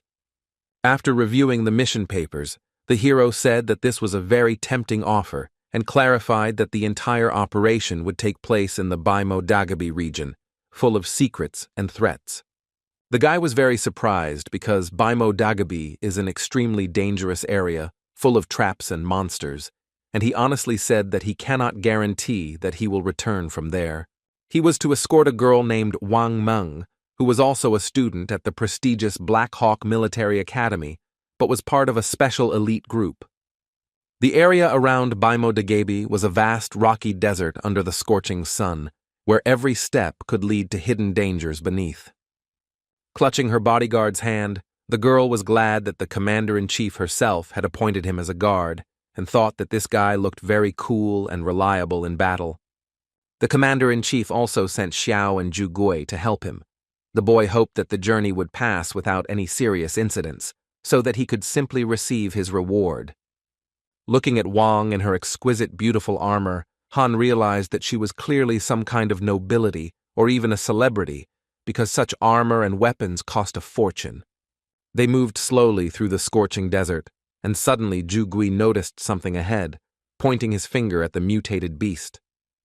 Pointing his finger at the beast, the man said excitedly that it was a one-horned sand fox. They were very lucky to have come across such a valuable prey so quickly in this desert. Without thinking about the possible consequences of such recklessness, Lady Wang ran forward, shouting at the top of her voice that she wanted to defeat him herself, and asked everyone not to interfere. Running after the girl, Hansen gave quick commands to Zhu Guyu and Su Xiao to cover the flanks of the group, and not lag behind even a step. The warriors confirmed the orders. Drawing a sharp dagger from its sheath as she ran, the lady threw it with all her might straight at the fox, hoping for a precise blow that could end the fight in her favor with one movement of her hand. But the sand fox had incredible agility in his movements and easily dodged the flying dagger. He looked from the cliff at the bold pursuer. Surprised by the fox's incredibly fast reaction, Wang Meng threw another dagger, using a completely different throwing technique and at a much greater speed. Missing her target again, she became even more enraged by the failure and called on her mount, a huge polar bear, to quickly get closer. Ordering her faithful polar bear Dabai to chase the fox and prevent it from escaping into the dunes, Wang Meng ran alongside it, determined to capture its prey at any cost. The men, Zhu Gui and Su Xiao, were amazed by the beauty of this god-blooded beast, and their mouths gaped in pure amazement, unable to take their eyes off the majestic white bear in battle. With one deft leap, the girl jumped onto the back of her mount, and the huge polar bear, raising clouds of dust in the desert, rushed forward, carrying her on his back. Seeing her rushing forward, Khan immediately gave the order to the entire team to call their mounts and not let the girl get too far away, so as not to lose sight of her. Leaping onto the back of his powerful horned bull, he tried to keep up with her, guiding the beast along the path with a focused gaze. The young man Su Xiao and Zhu Gui raced after them on their faithful mounts, shouting at Lady Wang Meng not to rush ahead alone, as it was very dangerous.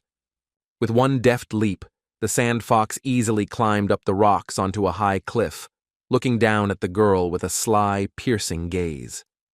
His eyes glowed an ominous green.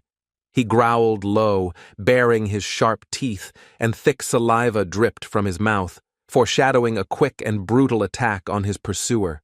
Suddenly, a multitude of growling sand foxes appeared behind him. The cunning leader led the huntress into a deadly trap. Now his entire pack was ready to tear them to pieces. Looking warily with her bright blue eyes, Wang Meng finally realized that the fox was incredibly cunning and had deliberately lured her into this ambush in order to reverse the roles. Realizing that she couldn't handle such a horde alone, the girl began to quickly retreat back, but the cunning sand foxes were already tightly surrounding her from all sides. They chased her along a narrow gorge in the desert. The situation had completely changed.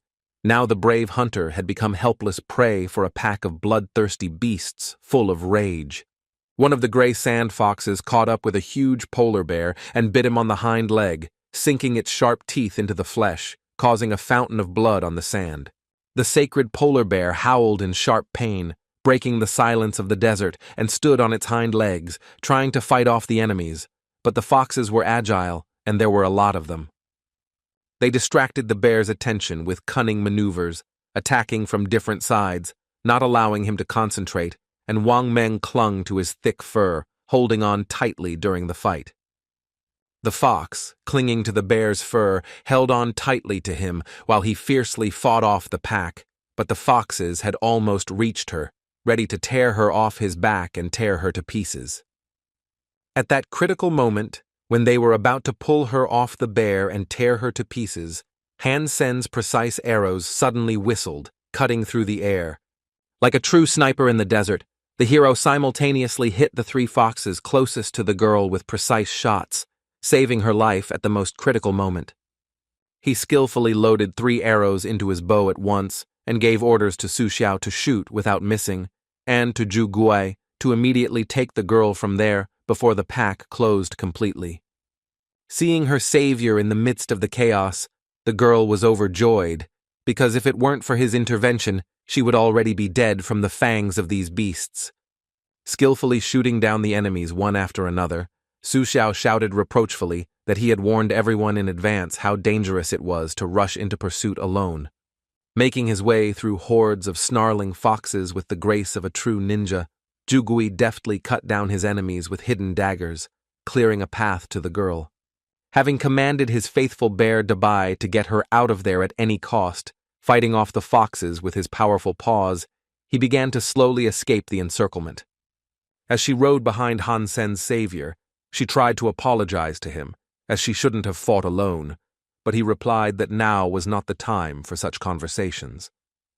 Suddenly, the ground around the entire group began to shake violently, as if an ancient horror was awakening, and something enormous was bursting out from the sandy depths of Baimo Dagebi. Right next to him, a huge sandworm burst out of the ground with a roar, opening its round, toothy mouth, studded with rows of sharp fangs, ready to devour anyone. Upon spotting the giant sandworm, Hansen immediately realized that they were now in real, serious trouble, and young Su Xiao was in mortal danger next to it. Thanks to a quick maneuver on their mounts, the group managed to get a little ahead of their pursuers, but the worm and the pack of foxes were still doggedly pursuing them. They raced through the narrow valley, never ceasing to be amazed at how this huge worm could move so incredibly fast underground, like a snake in the sand. Suddenly, he caused a massive landslide right in front of the fleeing group, blocking the entire path forward with a huge wall of sand and rocks, forcing them to seek a desperate exit. Su Xiao cried out in despair that they no longer had any other choice in this hopeless situation. All that was left was to fight to the end with these damned creatures of the desert. Reaching out to the frightened girl, Hansen told her to mount his bull and immediately call off her polar bear so as not to risk its life in this meat grinder. Having successfully transferred her to the back of his powerful horned bull, Khan slightly embarrassed the girl with the closeness, but explained that this was necessary to make it more difficult for monsters to attack them. Turning to his faithful Jew with an inspiring look, Han shouted loudly whether he was ready to fight this pack of foxes to his last breath in order to break through the encirclement.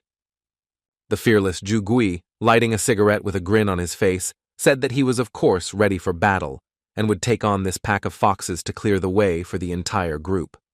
With his sharp Tibetan knife, he dealt with his enemies like an action hero from a movie, deftly cutting them down one by one and clearing a safe path forward. He rushed ahead of the entire group like a whirlwind, cutting through the enemies with his incredible technique and skill, not giving them a chance to counterattack.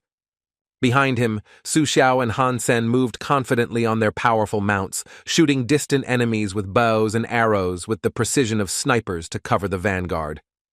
Clutching her bodyguard tightly onto his back, Wang Meng tearfully apologized for not heeding his warnings and putting the entire squad at risk.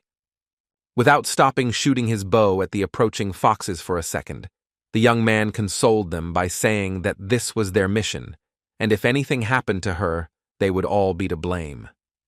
Holding onto the guy's broad back, Wang thought to herself that he was so sweet and caring that he could find words to comfort her in such a dangerous and tense moment.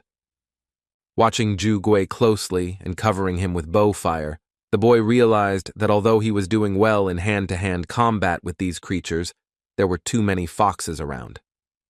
Suddenly, the main sand fox appeared on a high cliff, bringing with him the remaining growling foxes. Increasing the pressure on the squad, he let out his wild howl. Hearing this threatening howl, the boy immediately realized that things were very bad, and the leader would not leave him alone, as if their death had become a matter of principle for this beast. It was a rare beast of divine blood, surpassing all others not only in all physical characteristics, but also in its sharp mind and incredible intelligence. Standing in the vanguard, Jugui shouted to the squad to immediately prepare for a serious attack and group together, because the main fox had brought his entire pack.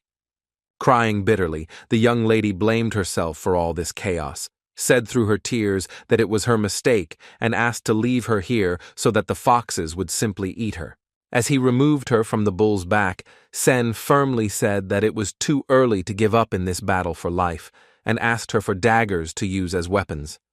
He asked the girl with a sly smile if she had ever fought while riding on someone's back in a fight, and added jokingly that it would be very interesting and memorable.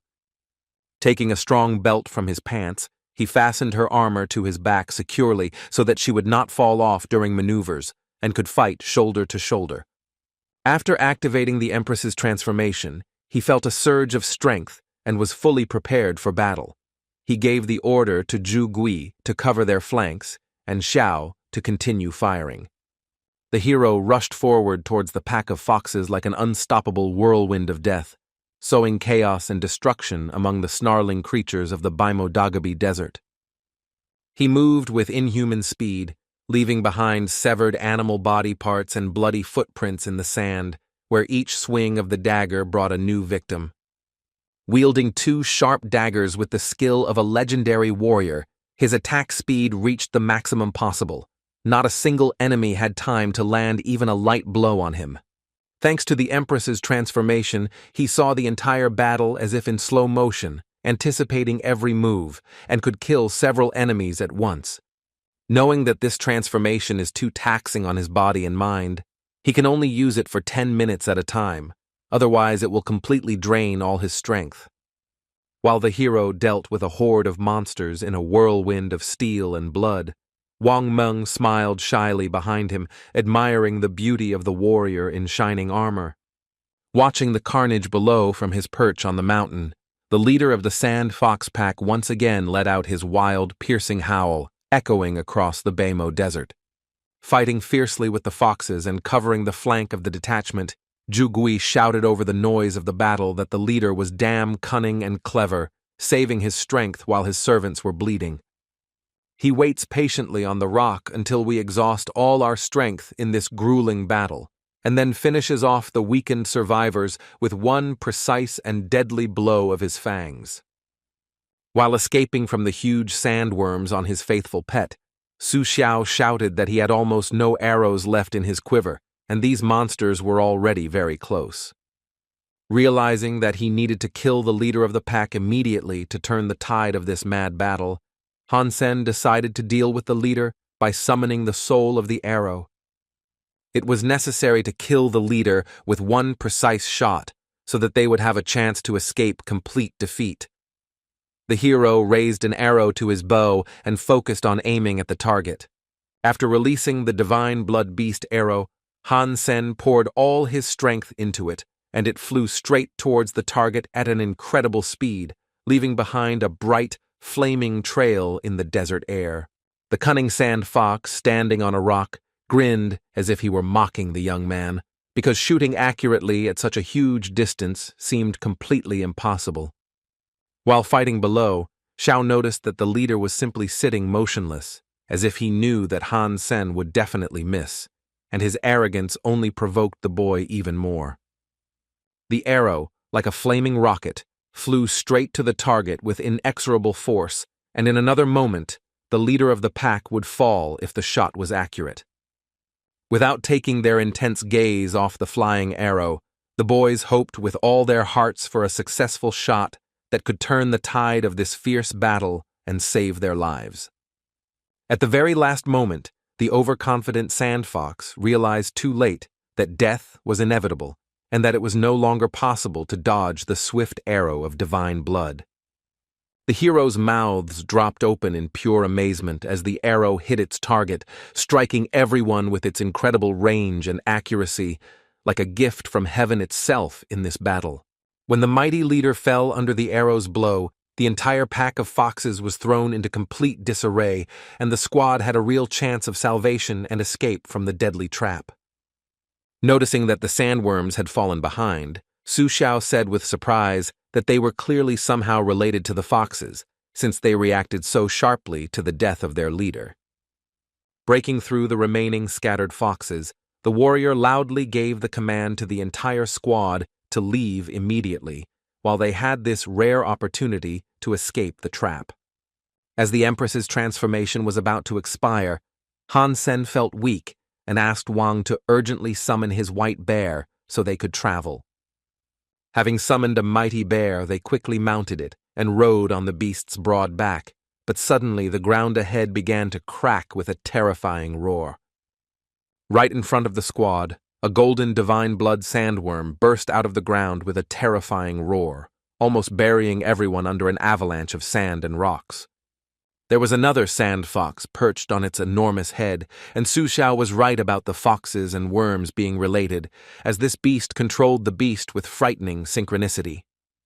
This fox was also of divine blood, a supreme being with blazing eyes, baring his sharp teeth, dreaming of avenging the death of his fellow, and his rage promised death to the squad.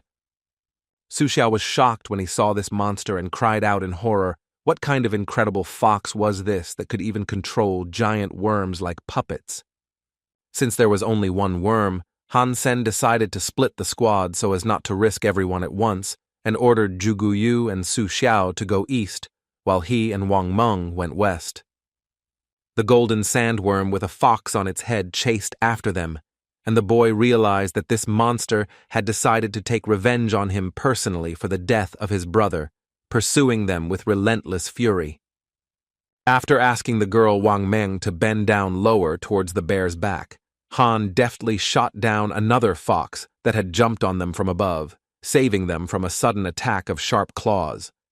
An arrow of divine blood pierced the beast like a sharp needle, instantly stopping it in its tracks, and the fox's body collapsed into the sand, giving the heroes a brief moment of respite. As the fox fell, Hansen felt like he had received the soul of the god-blooded beast, and he smiled, realizing that this victory had brought him not only salvation, but also a rare reward. Rushing forward, he thought that if he was lucky enough to survive this chase, he would take the beast's soul with him, and with a cheeky smile he shouted to the fox to send more of his servants. As if understanding human language, the fox on the worm's head flared up with wild rage, showed his sharp fangs, sprayed saliva, and his eyes burned with a thirst for revenge for insolence. The girl Wang Meng informed Han with alarm that her bear Dabai's stamina was running low, and he would not be able to run at such speed for long, exhausted by their weight and the desert heat. Pointing his finger in a new direction, the hero resolutely told the bear to run towards the cliff ahead, planning to use a more extreme plan to escape his pursuer. Wang Meng, upset by his words, said in a panic that if he wanted to jump over the cliff, then her bear would hardly be able to jump over such a chasm. A daring plan had already matured in the young man's mind, and he looked forward resolutely, telling Wang Meng not to worry and just trust him because he knew how to save them. The girl, gathering all her courage, agreed with him and ordered her faithful bear Dabai to jump over a wide cliff, hoping that this risky maneuver would save them. In flight, while the bear was hovering over the abyss, the boy turned back and shot his bow at Fox, who was controlling the worm, at the same time shouting at Wang to immediately call Dabai back. The fox on the worm's head rushed after them with fury, but an arrow of divine blood was already flying towards him, bringing death, and its bright trail cut through the hot air of the desert. Jumping to the side to avoid the swift arrow, the fox lost control of the giant worm for a second, distracted from the controls. Having lost its controller, the golden worm immediately began to beat in panic against the sharp edges of the rocks at great speed, losing control and threatening to fall into the abyss. As she flew over the bottomless abyss, Wang Meng realized with horror that Dabai had not jumped to the edge, and it was all over. They would inevitably fall down from a bird's eye view. Looking down at the treetops, she suddenly felt that they were not falling, but floating in the air, and noticed their shadow with huge wings gliding across the foliage below. Having summoned wings through his transformation, Han knew he had to hide this secret and held Wang tightly to his chest so she wouldn't see as he floated smoothly down to the solid ground. As soon as her feet touched the ground, she almost guessed his secret, but the guy instantly canceled the transformation, returning to his normal appearance to avoid exposure. He stood in his human form as if nothing had happened, and the girl, looking at him with surprise, asked where the wings had gone, because she had clearly seen their shadow a moment ago. Scaling the back of his head with slight bewilderment, Hansen looked at Wang Meng, pretending, and replied that there were no wings, it was just a shadow from the clouds. Clutching his hand, she didn't believe his words and insisted that she was sure she had seen wings, but she couldn't finish because a deafening noise suddenly distracted her. Falling from the cliff with a terrifying roar, the golden sandworm made a noise like a real avalanche. Apparently, the fox, dodging the arrow, completely lost control. The worm fell right at their feet in a cloud of dust, and the hero said that the fox had been blinded by his own anger and, in fact, had destroyed himself in this furious fight. Looking at the defeated worm, Sen told Wang Meng that they needed to go back immediately and find the rest of the squad, as it was too dangerous to stay here alone. Satisfied that they had saved their skins from destruction, the boys walked along the narrow gorge to the west, and the hero even received a rare divine worm soul, which made him stronger for future battles. At the Academy's training ground, a promising young warrior named Yan San easily smashed wooden boards with his fists, demonstrating his strength. 3 female students were literally crazy about him, admiring his beauty and strength. One of them tried to attract his attention with her figure and curvaceous forms. Another guy, approaching from behind, rudely called the students ugly and demanded that they move aside to give him way, as if he were the king of the entire training ground. One of the girls tried to object to his rudeness, but her friend quickly covered her mouth with her hand, whispering that it was Li Yu-feng, the Academy's best player in heaven in the sleeves. The girls whispered among themselves that there were rumors that Li Yu-feng, the main hunter for Ji Yan's heart, and besides, he was a real handsome man whose charisma attracted everyone's attention. The girlfriends thought that it was probably because of his obsession with Ji Yan that he called them ugly, wanting to emphasize his arrogance and stand out in the eyes of that girl. Approaching Yan San on the training ground, Li Yu-feng sternly asked if the account with the cheeky nickname "My Girlfriend Ji Yan" was his, but the warrior replied that it was not. Having received this answer, he turned around and began to leave the site, threatening that then he had nothing to do here, but he would find the one who signed up like that and make him regret it. Arriving at his dorm room, Hansen met his friends, who excitedly told him that Li Yu-feng was looking for him, but the guy didn't understand why, because they didn't even know each other. After showing his phone, Zhan Yan explained to his friend that this guy had been in love with Ji Yan for a long time and now wanted to challenge My Girlfriend Ji Yan's account to prove his superiority. Picking up his phone and reading what was being written about this on the Academy forum, the guy was surprised why everyone was using so much foul language, and it was hard to tolerate these insults. Having accepted Li Yu-feng's challenge, he set a time for a duel in the game and decided to prove to everyone that the guy with the nickname My Girl Ji Yan was worthy of her name and glory in heaven in his sleeves. Taking a shower after a long day, Han thought about how he had successfully completed the mission in Baimo Dagabi, but still hadn't received the S-Rank card. It seemed like Chinuan wasn't keeping his word. Recalling the conversation with the warrior, she said that she did not give the card because the mission was not yet completed. He needed to continue to protect Van in the shelter of steel armor. Having summoned 2 divine souls into his hands, Hansen was glad that he had at least received this reward from the dangerous mission in Baimo Dagabi, for each soul promised new opportunities. The first soul he received from the sand fox turned out to be the soul of an animal, most likely a riding animal, which the young man already had, and he thought that he could sell it to make money. After meeting the soul extracted from the golden worm, the boy was greatly disappointed to find that it was just the soul of a pet, useless for battle. The young man was angry because he was on the verge of death in that battle, but received only a divine pet, which did not live up to his expectations and was not worth such sacrifices and risks. Standing frustrated under the dripping water in the shower, the boy felt his mood fading, and a difficult duel with Li Yu-feng still lay ahead.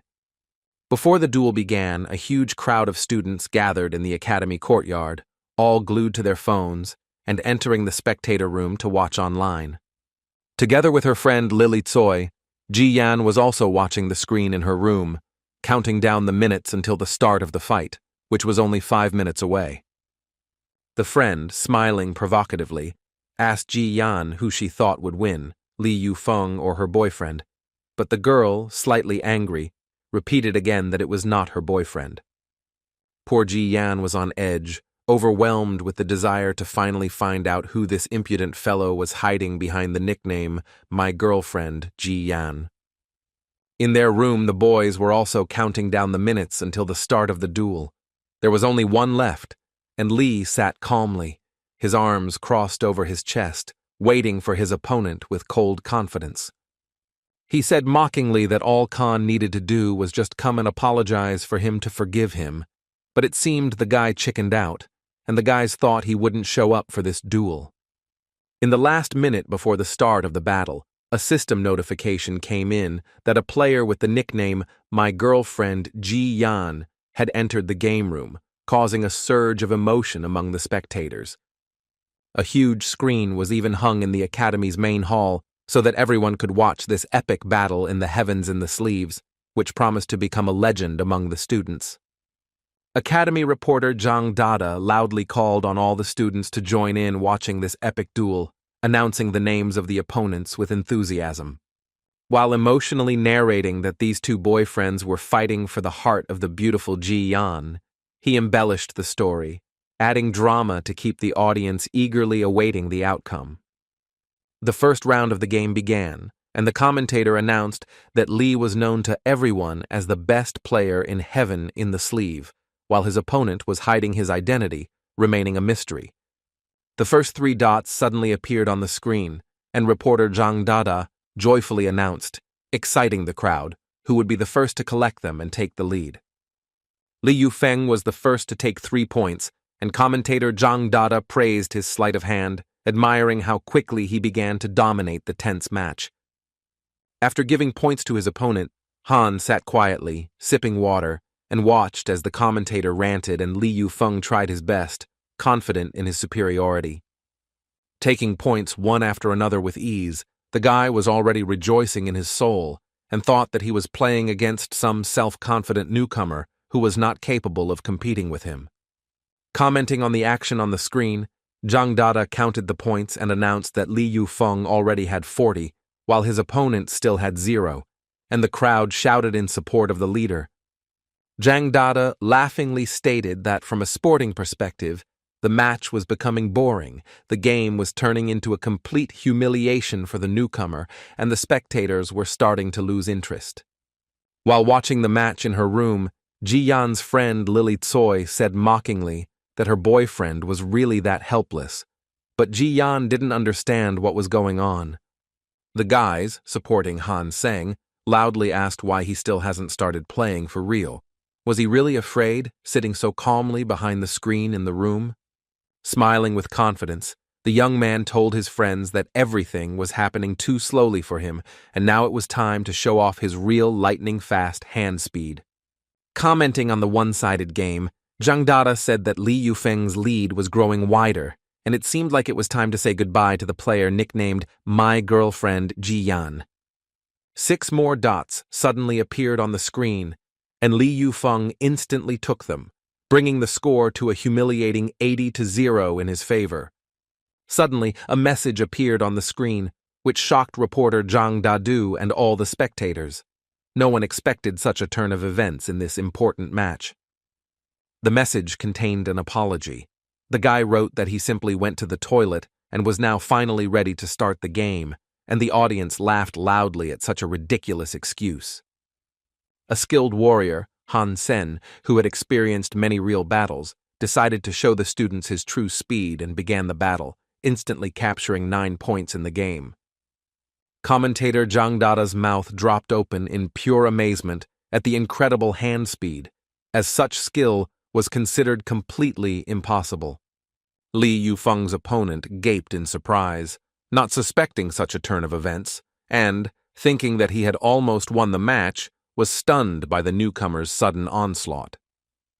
Zhang commented that it was a trick pulled by a newbie, distracting everyone with his toilet post in an attempt to somehow explain the supernatural speed.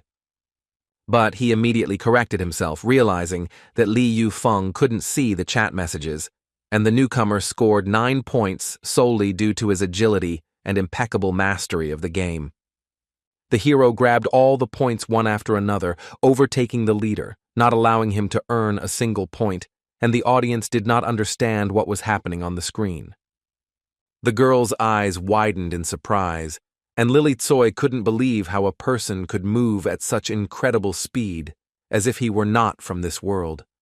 The boys, rooting for their friend, admired his lightning speed, wondering and asking how he did it at all, because his movements seemed supernatural. The infused genes and learned techniques, honed through grueling training, made the young man much faster, allowing him to see movements as if in slow motion. The game ended with a score of 8,100 in favor of the player nicknamed My Girlfriend Ji Yan, leaving Li Yufeng far behind, and the spectators froze in shock in the main hall of the academy. Commentator Zhang Dada and the audience stood silent, staring at the screen with their mouths agape, unable to believe that their undefeated leader had lost to a newcomer in such an epic match. The duel's culprit, Ji Yan, covered her mouth with her hand when she saw the final score, her eyes widening in surprise, as she didn't expect the mysterious player to be such a master. Li Yufeng exploded in anger and jumped up from his chair, shouting furiously how he could lose and repeating that it was absolutely impossible, his face burning with humiliation. Sitting at the table, the friends decided to celebrate their epic victory in the duel, and the big man, Shuji Kang, raising the bottle up, shouted that today they would drink with all of Han's money, celebrating their triumph. He laughed joyfully as he mentioned that the entire academy was now abuzz with rumors that Li Yufeng was not worthy of the first place in the Heaven in the Sleeves, and many fans had turned away from him. Laughing and joking cheerfully at the table, Liu Mei said with a sly smile that Hansen was treating everyone today, and this could be considered payment for their silence about his impudent nickname and secret. The hero, smiling in response, joked that he was afraid that his modest savings would not be enough to feed and water this hungry crowd of friends eager to continue the celebration. Suddenly, a female voice behind him caught his attention, and the girl standing behind him turned to him, asking if it was really him. In front of Han, smiling, stood Wang Meng, with her friends Zhen and Wang Chun, cheerfully greeting him and shining with smiles like stars illuminating the dark evening. The guy greeted her back with a polite smile on his face, but inside he didn't really want to see Wang Meng Yi, feeling awkward at her unexpected appearance. Having hugged him tightly in a friendly manner, the big guy Shuji loudly asked when he managed to pick up 3 beauties at once, and whether he was really doing this in secret from his friends. Keeping up the humorous theme, Liu Mei said that Han's strength was certainly enough for all 3 girls, and the red-haired Zhan Yan, embellishing, showed movements as if he were riding a horse. The guy, deflecting their teasing, shouted loudly with a red face that this was not at all what they thought, trying to explain that his relationship with the girls was not romantic. Looking at the cheerful guys with a warm smile, Wang Meng said that she had one important request for them that could interest their team and strengthen their strength. The big man Shuji Kong approached her, flexing his impressive muscles, and with a wide smile declared that he was ready to do whatever she wanted, just to please the lady. Wang Meng asked them to come to her club, Heavy Armor, explaining that they were in dire need of manpower and strong guys like them would be a valuable addition to the team. The guys' jaws literally dropped in surprise. They couldn't imagine these fragile cuties in the Heavy Armor Club, where everything is connected with power and brute force. This club was responsible for training in the operation of heavy robots and machines such as BattleTech, and required not only strength but also endurance. The next day, the guys went to the Heavy Armor Club to see with their own eyes how everything was set up there and to understand exactly what they wanted from them. Upon seeing the boys, the club president Liu Pan asked in surprise if they were really from the archery squad, and Zhan Yang sharply responded with a question about what he didn't like, since they were invited. He stated that archers were usually recruited from people with lower strength, and although they didn't have much choice, their strength had to be at least level 11 to handle heavy machinery. Wang Meng, embarrassing Han by the arm, dragged him to the training ground and told the president not to worry, assuring him that these guys would definitely not let their club down. Entering the club's storage facility, they froze, thinking it was a dream, because they were lucky enough to get into an incredibly powerful and prestigious club, where the technology was on a completely different level. 3 huge robots, the Rhinoceros, the Porter, and the Builder, proudly displayed themselves before them, and Khan asked if they would have to use these powerful machines for training. After showing off the giant robots, Wang Meng explained that in the next room there is a virtual training room where they can train as much as they want. The boys were amazed by the power and size of the machines, and Liu Mei enthusiastically asked Wang Meng for permission to come every day for training. Sticking out her tongue coquettishly with a playful smile, the girl replied that she was all for it, and even planned to organize robot control competitions in the future. Thanking Wang Meng for such a unique opportunity, Han said that joining the club for training was a great idea, since standing in line at the academy was a waste of time. Seeing strangers in the storage facility, Luo Xiang, one of the senior members of the club, indignantly turned to the director, demanding to know how he could trust new students with management. The mustachioed director calmly replied to Luo Xiang that there was nothing wrong with giving access to disciplined students who studied well and were willing to work responsibly. The man responded sternly, saying that he could allocate storage space for 7 for training, but the machines must not be damaged, since he would have to return them in perfect condition. A few days later, Luo Xiang was opening the heavy storage door to collect the robots, as the Xinyu Championship was about to begin, and they were in dire need of heavy machines. At the training ground, he saw someone skillfully operating a builder robot, honing complex combat skills, and the sight immediately piqued his interest. The man looked at the man training with admiration and thought that this must be the new coach of the Heavy Armor Club, so impressive and honed were his skills. Luo Xiang, intrigued, climbed into another machine to get a closer look at who was so masterfully operating the builder robot, demonstrating incredible skills. The hero controlled the robot with enthusiasm and inspiration, admitting that it was incredibly good and it only took him a couple of days to fully master the controls.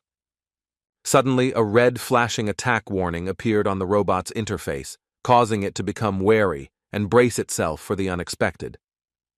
The guy was scared and wondered who could be there, what kind of attack was going on, and how something like this was possible in the safe zone of the training complex. The boy was attacked by another robot from the training ground, and he didn't know at that moment that it was Luo Xiang, who decided to test his skills in combat. Attacking with passion, Luo Xiang was glad that he could hone his offensive and defensive skills with a worthy opponent, because he knew many moves that he wanted to try. Blocking the robot's powerful blows, Han wondered who could be at the controls, because the Porter was not designed for attack, but the pilot controlling it was incredibly skilled. Seeing how the enemy suddenly activated a huge saw on his robot, Han was a little shocked because he himself was just learning to operate the machine and did not expect this. With Luo Xiang's attack firmly clamped in his teeth, The boy frantically thought about how he could get out of this difficult situation, not only to survive, but also to demonstrate his abilities. After using a thick steel pipe for protection, Hansen watched in horror as Luoxiang's saw cut through it in less than a second, leaving only sparks and debris on the platform. The young man instantly realized that the enemy was too strong and experienced, and that he needed to quickly dodge the next attack so as not to damage the body of his robot in this furious battle. The hero managed to deftly avoid the next attack, taking a step to the side with lightning-fast reactions, and his maneuver saved the car from a crushing blow from the saw. Luoxiang, ecstatic at the controls, was glad that he hadn't had such an interesting and intense battle in a long time, and decided to turn up the heat even more by intensifying his attacks on the young pilot. Suddenly, two more menacing attachments, a huge drill and a crusher, emerged from Luoxiang's robot on his back, ready to destroy everything on the training ground, increasing the pressure. Seeing this, the guy realized that he needed to retreat immediately, and he wondered who was at the helm, whether it was President Liu Peng himself, and why he was so cruel, since Han hadn't done anything to him. The young man did not despair, believing that his fast hands combined with the robot's power would show what he was capable of, even against such an experienced and aggressive opponent. He resolutely directed the robot into a counterattack, making quick and precise movements across the training ground, dodging the drill and crusher to find a weak spot in the defense. After blocking all attacks, the saw, the crusher, and the drill, Hansen went on the offensive, fighting with brute force and crushing the enemy with the power of his builder robot on the training ground. Holding back the furious onslaught, Luoxiang thought that this pilot was clearly no slouch, sparing no effort and pushing to the last, even at such a dangerous moment, demonstrating remarkable skill. While fighting him, he thought to himself that such a talented guy shouldn't stay in the heavy armor club. With his skills, it was just a waste of time and potential. Having withstood the powerful attack, Han counterattacked with a sharp kick from the robot into his opponent's side, causing sparks to fly across the training hall in bright flashes of metal on metal. Concentrating for the decisive attack, Luoxiang prepared a cunning maneuver. If the enemy moved even slightly, he would immediately counterattack with all his might. Opening the robot's hatch and climbing out of the cabin, the young man gave up, admitting that such a fight truly required immense strength and endurance, as his hands were numb from the strain. As Luoxiang turned off his robot, he thought that his opponent might not be that strong, but he had enormous potential, and he definitely didn't belong in the heavy armor club.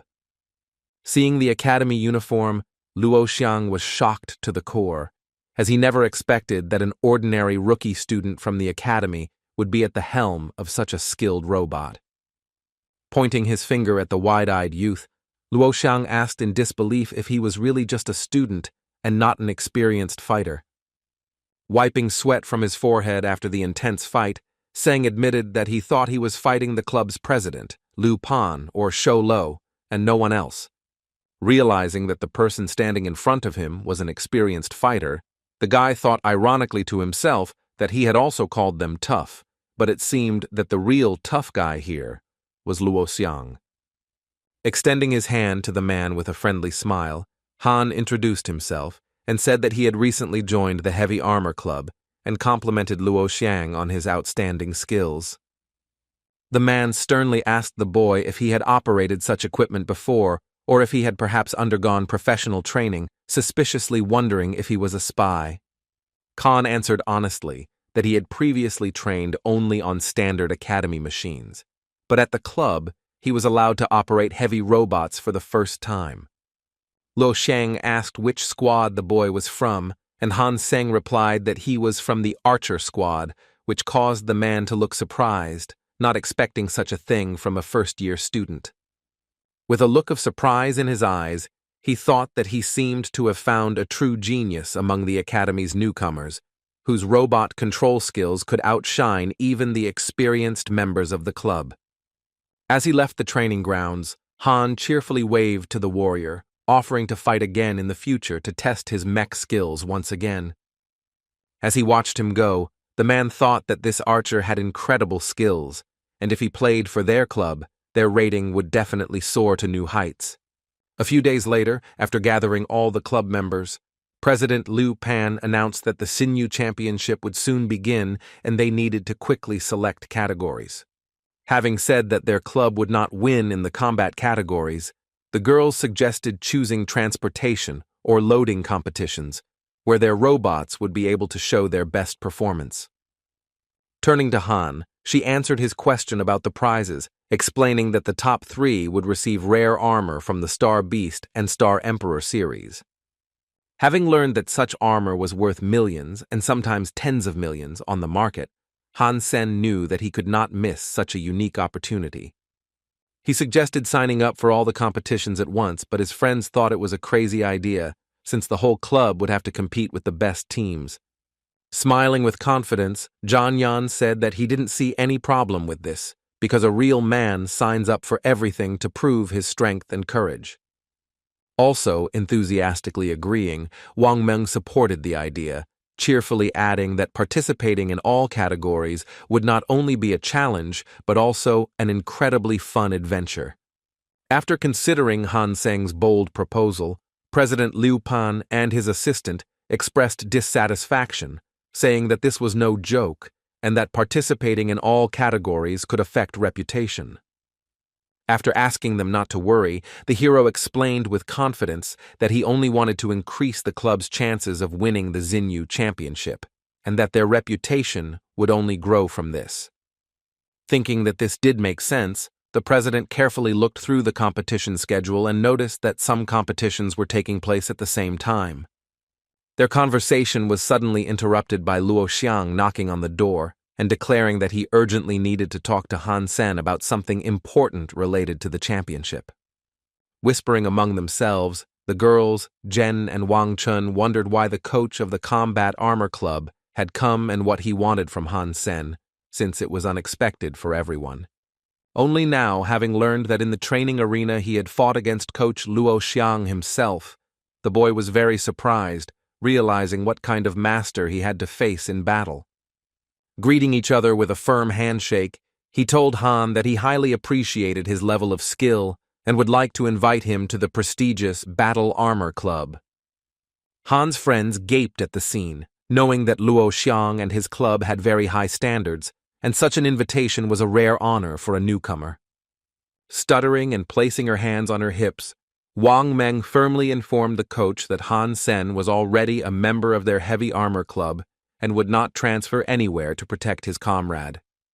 Explaining that Han was a talented guy with rare potential, Luo Xiang said that his club, the Combat Armor, would offer him much more prospects and that he was wasting his time here. Club President Liu Pan and his deputy exchanged glances, thinking that few people would be able to refuse such a tempting offer, and they already believed that the guy would definitely leave. The hero sincerely thanked the coach for the generous offer, but firmly refused, stating that he was already a member of the Heavy Armor Club and had no intention of leaving it. The guys were stunned by what they heard, delighted that Han Sen had not betrayed their club, Heavy Armor, despite the tempting offer from Luo Xiang, and remained loyal to his team. The coach was taken aback by such an unexpected turn of events, and asked in surprise why the boy was refusing, since he could have helped him become a champion in the shortest possible time with his talent. Having answered with confidence, the young man declared that he did not need the glory of a champion, and that his current club, Heavy Armor, suited him much better, because here he felt at home. The man was irritated by the boy's stubborn refusal to agree, and he tried his best to persuade him, explaining that transferring to the Combat Armor would dramatically increase his status and rank in the academy. Bowing his head in respect, Khan firmly refused, saying that this was not part of his plans, and the coach responded by adding that if he changed his mind, he could always contact him. Behind Han's back, his friends rejoiced, admiring his loyalty and actions, as he refused Luo Xiang's tempting offer, choosing to stay with the club. The young man squared his shoulders proudly and told his friends not to worry, he would not be joining the battle armor, adding that it was time for him to go train to prepare for the championship. A few days later, during lunch break in the academy's student cafeteria, everyone was noisily helping themselves to food and drinks, filling trays with fragrant dishes and discussing the news. There was one last bottle of cold Coca-Cola left on the table with drinks, and both Han's hands and someone else's simultaneously reached for it, causing an awkward moment. Hansen and Ji-yan made eye contact, and the boy greeted her with annoyance, saying that they hadn't seen each other for a long time. The girl, narrowing her eyes, remembered him and said that he was the guy who had cheated her on the spaceship and curiously asked why he was now studying here. Ji-yan's suitor, Li Yu-feng, who was standing nearby, immediately intervened, asking the girl who this guy was and why he was bothering her, clearly preparing to defend her honor in front of a stranger. Ji-yan shouted at Li Yu-feng that it was none of his business, and Han Seng, raising his finger with a slight grin, reminded her of the situation on the ship, asking if Feng had ever beaten her in a game. Looking at the guy with disdain, Li Yu-feng rudely told him to take better care of himself and even look at himself in the mirror, clearly trying to humiliate him in front of the crowd. Provoking the suitor, the hero mentioned rumors that Li was considered the strongest in the game Heaven in the Sleeves, and with a cheeky smile offered to play right now to test him. After setting out plastic cups on the table for an impromptu game of attention, they began the duel, while spectators gathered around, cheering Li on. Han Seng, a master of sleight of hand, mockingly told his opponent that he better not blink, otherwise he would disappoint all the spectators who were expecting a spectacular show. Placing a stone under one of the glasses, the hero deftly mixed them, causing the crowd in the dining room to hold their breath, watching his confident hand movements. Watching the glasses, Li said that Han really wanted to beat him in such a game, and warned that after losing, he had better not approach Ji-yan, otherwise he would regret being born. Turning to Li with irritation, Ji-yan shouted at him why he was threatening Han, and reminded him that she had already said that she didn't care about him at all, trying to stop the conflict. Looking sternly at the smiling Khan, she said that these were children's toys, but the guy with a cheeky grin asked if she would agree to date him if he won. Perplexed, Ji-yan replied that he was talking nonsense, and Li immediately added sarcastically that someone had clearly overdone it with self-confidence. Moving away from the topic, Sen asked Li with a sly smile if he already knew which glass the stone was hidden under, challenging him to make a quick choice in this game of attentiveness. Li was extremely confident, and with a contemptuous grin he turned over the two outer glasses, loudly declaring that there was definitely no stone underneath them, demonstrating his observation skills. Confidently touching the remaining glass, he solemnly declared that the stone was definitely here, and the spectators in the academy cafeteria held their breath, awaiting his triumph. At that moment, Li Yu-feng raised his glass with confidence, but to his shock and the surprise of the crowd, there was no stone underneath it. The spectators, including Ji-yan, gaped in surprise, because everyone was sure that the stone was under the middle glass, and they clearly saw how it should have stayed there.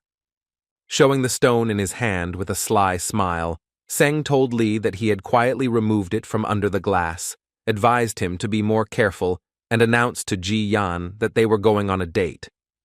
A few days later, in the steel armor shelter, the hero decided to meet with his friend Lin Xiao to take his mind off recent events and discuss new adventures. Lin Xiao invited him to go hunting, telling him that he had found a nest of mutated ants and offered to divide the spoils and sell everything that they couldn't eat for good money. After the resounding slap Ji-yan gave him for his bold date proposal, the guy decided to leave the academy to give her time. Having brought Khan to a hunting spot in the desert, his friend showed him a deep crevice in the rock where mutated ants swarmed, ready to become their target on this dangerous expedition. Looking into the gorge, the boys saw a multitude of huge blue mutated ants, and the crevice was literally teeming with them, creating a frightening picture. Suggesting that they carefully descend lower and take a convenient position for attack, Khan said that their strong armor could not be pierced with bare hands, but accurate arrows could do the trick. Thinking that it would be better not to attract the attention of the entire colony at once, so as not to get involved in a hopeless battle, the young man concentrated on preparing to fire. Suddenly, someone got ahead of him, firing an arrow at the ant, but it only bounced off the hard armor without causing any harm, and Khan became wary, trying to figure out who had interfered with their hunt. A chaotic commotion erupted in the ant ravine, as arrows began to fly in a canopy from above, sowing panic among the insects from the unexpected attack. Looking around, Khan frantically wondered who it could be that was shooting so inaccurately, and why they had decided to interfere with their hunt, risking angering the entire colony. 3 unknown shooters, quickly moving along the slope of the gorge, tried to take a convenient position and switched to shooting star arrows. They took up a vantage point on a high cliff on the other side of the river, continuing to fire at the ants, who were unable to reach them due to fear of the running water. Fearing that the strangers would take their loot, Lin Shao became worried, but Han calmed him down, saying that the archers had not yet noticed them, which meant they had already lost. Taking careful aim, Khan released the divine beast's arrow and remarked with a grin that we would consider those archers simply unlucky. The arrow flew in a canopy across the gorge, gaining enormous speed and power with each passing second, like a meteor ready to strike its target with the destructive force of divine blood.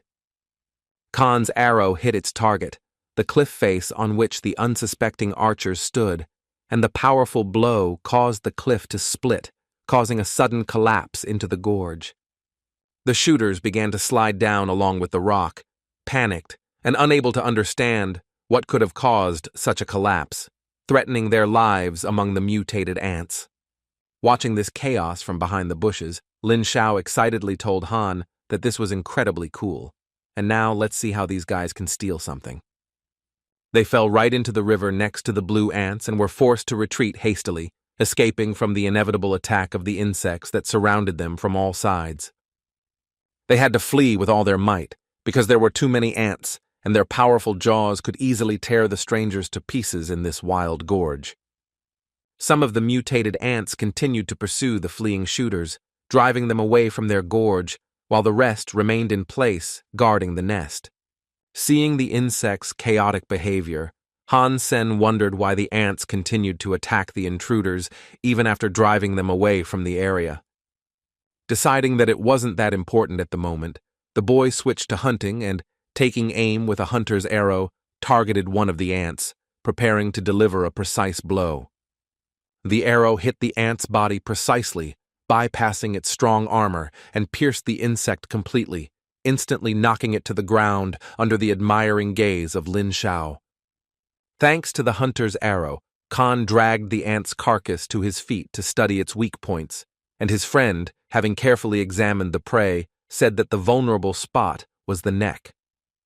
Overjoyed that he had obtained the ant's soul with his very first shot, Han told Shao about it, which delighted his friend, as such luck was rare even for experienced hunters.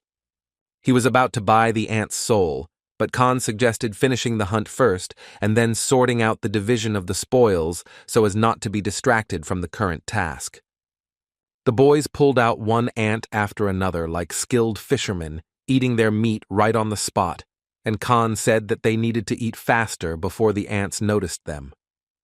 Thanks to the meat of the mutated ants, the boys rapidly increased their gene levels, and even Lin Shao was delighted, and Han had already reached an impressive 64. While watching the ants' movements in the gorge, Shao noticed something huge and immediately called Han to look at the giant ant hiding among the rocks in the depths of the nest.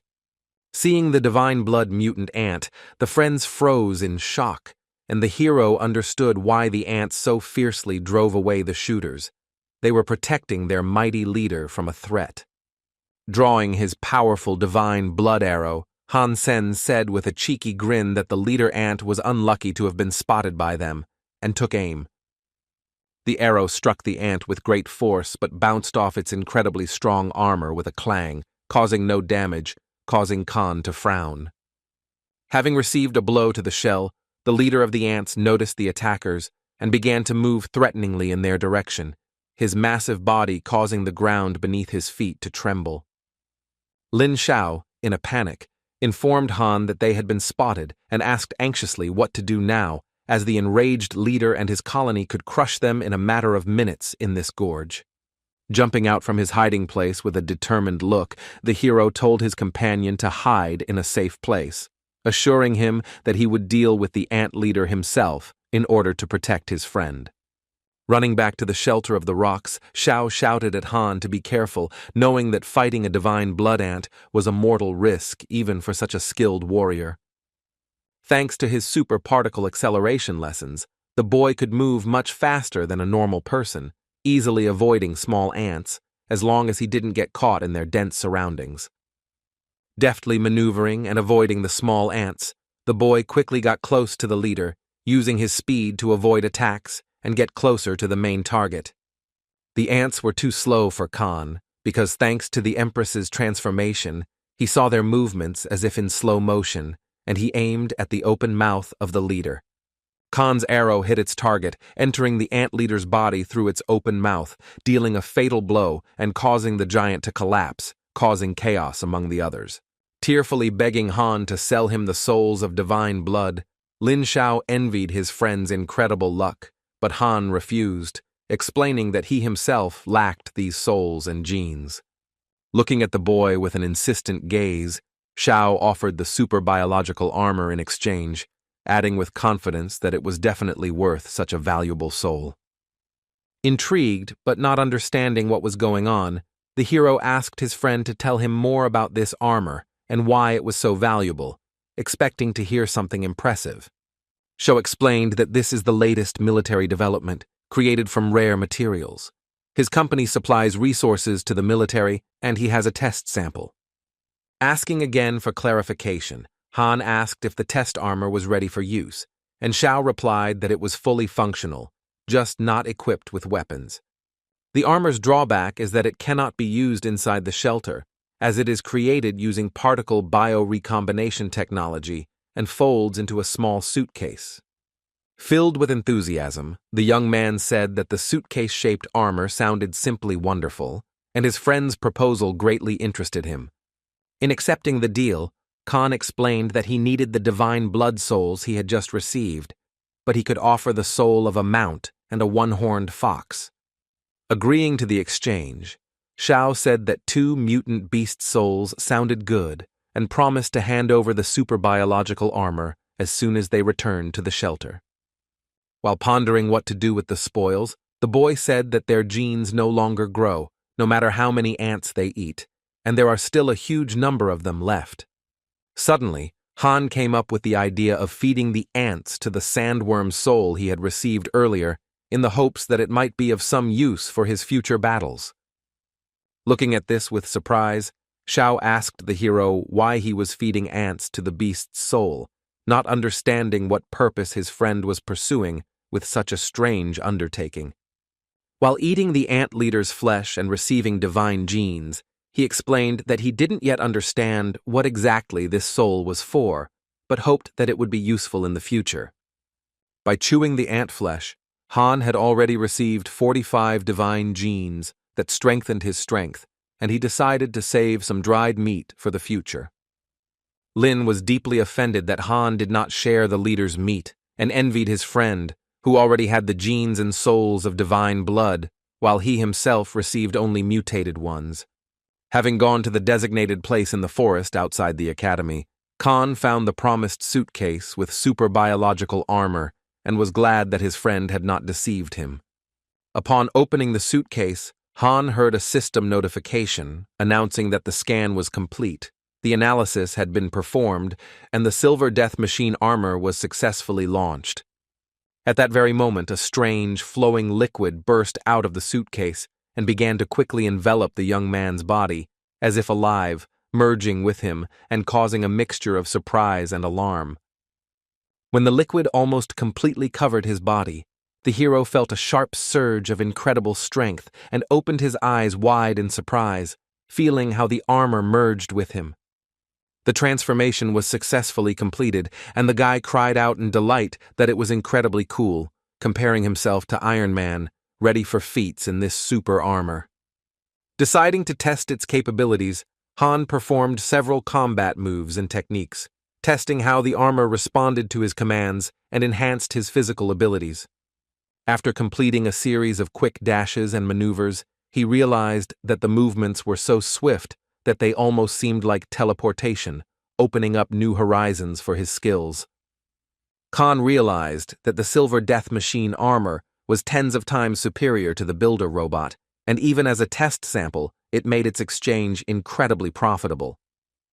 In the Black Hawk Academy media reception area, a reporter approached his cameraman, Xiao Liu, asking how he assessed the Academy's chances at the upcoming Xinyu Championship. Xiao Liu replied that in the singles categories, Black Hawk could well compete for first place, but in the main cup, their leader Wu Yang only took second place last season. While rereading the papers with curiosity, the reporter asked if there were anyone else, to which Xiao Liu replied that the rest of the participants were at an average level in the game of heaven in their sleeves. The man inquired about the mysterious player who defeated the leader Li Yufeng by 20 points in the game Heaven in the Sleeves, but his identity remained a mystery to everyone. The next question was about archery competitions, to which Liu replied that they were not very popular, and that spectators preferred to watch armored combat or real fights. The cameraman suggested a filming plan. Start with Wu Yan's fights, then switch to the heavenly performance in the recaps, and be sure to show the beautiful Ji Yan so that the ratings would skyrocket. After discussing all the details, the men went to the Black Hawk Academy cafeteria to have a snack, as both were very hungry after a long discussion and preparation. Seeing the student at the dining room table, the reporter asked why the young man was eating dinner so late, to which Khan replied that he had been training late and asked if he was a new teacher. The man, puzzled, wondered how this guy could not recognize him, since he was a famous reporter whose articles about the championships and the life of the academy were read by millions of people around the world. Sitting down at the table next to the young man, he asked what he was preparing so diligently for, to which Khan casually replied that it was simply general physical training, without going into detail. Wiping soup from his beard, he thought that he wasn't going to tell this curious man that he was actually testing out a new super-biological armor. The reporter, being extremely experienced, began asking the young man what competitions he was preparing for, what department he was from, what his name was, and what disciplines he planned to participate in. Han replied that he was an archer, a member of the Heavy Armor Club, and had applied for all the competitions of the Xinyu Championship, but unfortunately he would have to miss one due to a time conflict. The guys at the table were speechless at what they heard, telling Han that he must just be trying to get attention and that he didn't actually have the strength to operate the heavy armor. Answering confidently and with firm determination, he said that he had enough strength and would try to win first place in the competition, proving to everyone that he was capable of more. While eating porridge, cameraman Xiao Liu remarked that he would advise Han to compete in archery or in the game Heaven in the Sleeves, since controlling heavy armor would be too difficult for him. After finishing his meal, Han casually replied that shooting was too easy for him, and in Sleeved Skies he had already beaten the Academy's strongest player by 20 points. Watching Han leave, cameraman Xiao Liu muttered that there was no need to lie so brazenly about defeating Li Yufeng, not believing that a first-year student was capable of such a feat. The reporter, without taking his eyes off Han, caused Xiao Liu to become surprised, and the cameraman asked his boss what happened, why he was watching this guy so closely. The man reminded Liu of the mysterious player nicknamed My Girlfriend Ji Yan, who had defeated Li Yufeng, and suggested that this guy, Hansen, could very well be that player. Seeing the beautiful Ji Yan in the academy courtyard, the hero greeted her with a smile, waving his hand and saying that they hadn't seen each other for a long time, hoping to ease the tension. Ignoring Han, Ji Yan walked past, thinking to herself that she was once again unlucky enough to run into this guy who seemed to show up at the most inopportune moment in her life. Grabbing her hand, he asked with slight offense why she was so rude, last time she slapped him, and now she was simply ignoring him as if he was nothing to her. Ji Yan's nerves lost control, and she shouted that he didn't even ask her if she wanted to go on a date, and asked him to stop provoking her with his antics and impudent words. She angrily added that she would hit Han again if he continued to talk nonsense about their date, her patience clearly running out due to his stubbornness and insolence.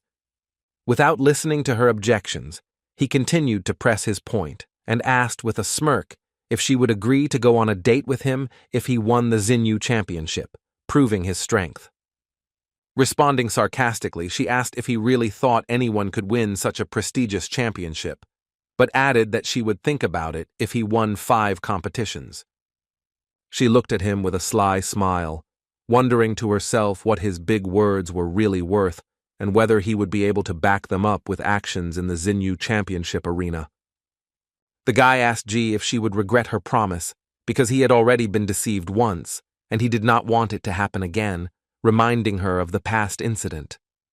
In response, she offered to sign an official contract and secure it with their accounts in the game Heaven in Sleeves, thinking that the guy was simply bluffing until the end, trying to get her to quit.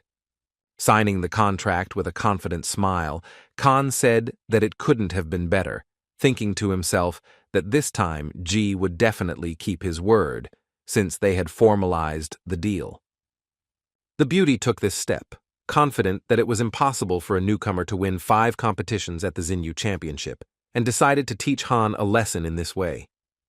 Under the dome of the Xinyu arena, the host's loud welcoming words rang out, addressing the spectators and students, asking them to maintain order and enjoy the championship. After meeting Han, host Fang Ming thought he was the one hiding behind the nickname My Girlfriend Ji Yan, but cameraman Xiao Liu was hesitant to film this newcomer. Fang Ming confidently stated that he believed in Han's potential and insisted that he should be removed, because if he won the championship or turned out to be Ji Yan's boyfriend, their ratings would skyrocket. After greeting the audience, the reporter announced that he was at the Xinyu Championship Arena representing Blackhawk Academy and was ready to cover the exciting moments of the tournament. Students who noticed the report watched the screen with interest, eager to see their favorites and find out who would be the star of this year's Xinyu Championship at the Academy. A reporter loudly announced on the screen that this year the Blackhawk Military Academy was presenting a player who was leading in all indicators and participating in all competitions. He enthusiastically explained that this player, a first-year member of the archery squad, was also a member of the Heavy Armor Club, which made him a unique participant in the championship. Seeing Fang Ming's report, Li Yufeng irritably said, "What kind of nonsense is this?" But Ji Yan sharply told him not to be distracted because their competition was starting in 30 minutes. After announcing that the armor category competition was about to begin, Fang Ming enthusiastically asked the audience to loudly welcome the participants who were ready to fight in the arena. Watching the broadcast on the big screen, the young man noticed the destroyer, a huge, merciless robot whose power and terrifying appearance stood out among the other machines on the court. The young man told the girl that the owner of this robot was clearly very strong and ruthless, noting that the destroyer was once worth tens of millions. The guy suggested watching the fight and relaxing before their own competition, but Ji Yan, who was sitting next to him, replied that it was boring. A loud signal sounded and the armor category competition began. The robots roared as they raced forward across the Xinyu Championship arena. Suddenly, an accident occurred in the arena. The powerful destroyer stumbled and fell with a crash, causing everyone to gasp, and the commentator wondered if the pilot was overexcited. Despite the incident, the race continued, with other cars quickly pulling ahead, overtaking the fallen destroyer, while the crowd in the stands watched the tense race. The guys, including Li Yufeng, laughed when they saw the fall and joked that the reporter Fang Ming probably spoke of the destroyer as the best. Ji Yan, watching the destroyer fall, thought how shameful it was to collapse in front of hundreds of spectators at the Xinyu Championship. At the helm of the destroyer was Van Meng, who apologized to the crew and explained that the robot was incredibly difficult to operate, especially for beginners like her. Running ahead, Hansen reassured her over the comm, telling her not to worry, to drop out of the race, and to prepare for the next competition following their team's plan. The guys supported Wang Meng via video link, assuring her that they could cope without her in this race, and the club president, Liu Pan, added firmly that he wanted first place. Striding forward in his armor, Khan shouted back with a cheeky grin that no one said he would give up first place to anyone else, ready to show everything. On the last lap of the race, host Fang Ming excitedly shouted that the silver death machine was in the lead and wondered whether its driver would become the championship winner. The guys looked at the arena in surprise, and Li Yufeng noted that he had heard somewhere that this armor was created by the Xinyu company, while Ji Yan added that she had not seen it for sale. The host loudly announced the winner. First place in the category went to the Silver Death Machine, driven by Hansen, a member of the Heavy Armor Club and a rising star. Hansen, jubilant and raising his hands in victory, told the spectators that he was participating in several more championship competitions and would be glad to have their support, beaming with confidence. Upon hearing that Hansen had been declared the winner, the boys' mouths dropped open in surprise, while Ji Yan, in shock, thought that this shouldn't have happened, not believing that he had beaten everyone in such a race. Admiring the guy, host Fang Ming thought that this young man was not one to throw words to the wind, and wondered if he really was that same guy Ji Yan. Friends joyfully congratulated Han, shouting that they never doubted his victory, and the club's president, Liu Pan, added that even losing to such a talent as Han was not a pity at all. Saying with a wide smile that he was confident in the capabilities of his armor and that racing was his strong point, Han beamed happily in the company of his friends, enjoying the triumph. Discussing the first test, opponents were indignant, considering Khan's victory unfair because the Silver Death Machine has impressive characteristics.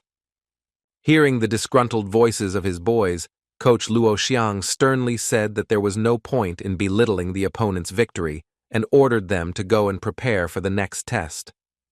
Thinking to himself, Luo Xiang decided that Han, although he seemed ordinary compared to his members, could be a stimulus to ignite the team and make them give their best. Announcing the start of the second test, host Fang Ming noted that after Han Seng's victory in the first round, the tension in the Xinyu Championship arena had increased significantly. Thinking that he was really so strong that no one could compete with him, Ji Yan was in a state of mixed feelings, between irritation and involuntary admiration. The competition began, and the Silver Death Machine, piloted by Khan, immediately took the lead, showing the best time over the distance and leaving its rivals behind. The presenter shouted emotionally that Hansen wasn't even trying to slow down, and that overcoming the obstacle at such a crazy speed would be extremely difficult, causing both excitement and tension. Li Yufeng smiled mockingly, noting that the guy was clearly attracting attention, but his inertia was impossible to overcome no matter how good his Silver Death Machine was. Without thinking of stopping, he smashed his robot through the wall at full speed, and the commentator screamed, "The Death Machine goes right through. What a daring approach," shocked by the tactics. The spectators jumped up from their seats in surprise, amazed at how strong the car was, and began whispering whether such a maneuver was against the rules of the Xinyu Championship. Li Yufeng was seething with indignation, thinking that this was unfair because there were still a lot of obstacles on the strip, and did Hansen really just decide to break through everything? Looking at her friend Ji Yan, Lily Tsoi noticed that she had turned pale, and afraid for her, asked if everything was okay, but Ji Yan briefly replied that she was fine. Gaining incredible speed, the Silver Death Machine, under Khan's control, broke through all obstacles, destroying them in its path as if they posed no threat. The meter-thick concrete slabs shattered under the machine's impacts as if they were made of cardboard, leaving the spectators in shock and awe at Khan's unstoppable strength in the arena. Host Fan Ming once again loudly announced and congratulated Han Seng on his latest victory, drawing thunderous applause from the audience, who were shocked by his dominance in the armor category at the championship. Li Yufeng, clenching his teeth in anger, growled that this damn kid had actually completed the obstacle course, not believing that a newbie could beat everyone on such a difficult distance. Ji Yan, without holding back her emotions, shouted out how experienced players could lose so miserably to some freshmen, her voice trembling with irritation. Getting increasingly angry, Ji suggested that experienced players should refuse to participate and avoid embarrassment, and her friend Lily Tsoi asked in surprise why she was so angry. When it was Team Ji's turn, she shouted passionately for them to quickly enter the arena, as they urgently needed to win, and the guys, slightly intimidated by her pressure, agreed.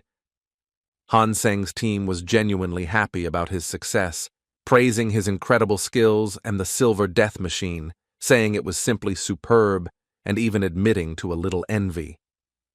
Khan, smiling, said that this was only the second victory, and confidently noted that more was needed, because now is not the time to relax, but to prepare for the next challenges. Meanwhile, a heated argument erupted in the competition organizer's office, with Coach Luo Xiang categorically opposing the proposed changes to the Xinyu Championship rules. The organizer was going to change the rules so that the participants would compete in real combat armor rather than projections, but Luo Xiang insisted that it was too risky to live. Shouting at the top of his voice, Coach Luo Xiang tried to convince the organizer, reminding him that this was a competition, not a war, and asking who would be held responsible if something happened to a student. Rising from his chair, the organizer sternly asked Luo Xiang if his team wouldn't benefit from such changes, but the coach firmly replied that they would rely on their own strength.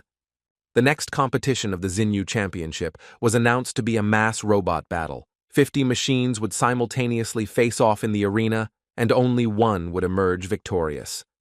The spectators were amazed and thought it was mean, realizing that the fight promised to be difficult for Silver Machine, since all the participants, except his club, would be against him. Even the host, Fang Ming, couldn't believe that the organizers would take such a risky step, and thought that Team Heavy Armor was in trouble since everyone in the arena was against them. The friends surrounded Han and said excitedly that Xinyu's company was clearly targeting him and they couldn't let them crush their friend so easily. Han replied with a confident smile that he was flattered by the reaction of such a large company as Xinyu, but assured his friends that they would not be able to deal with the silver death machine so easily.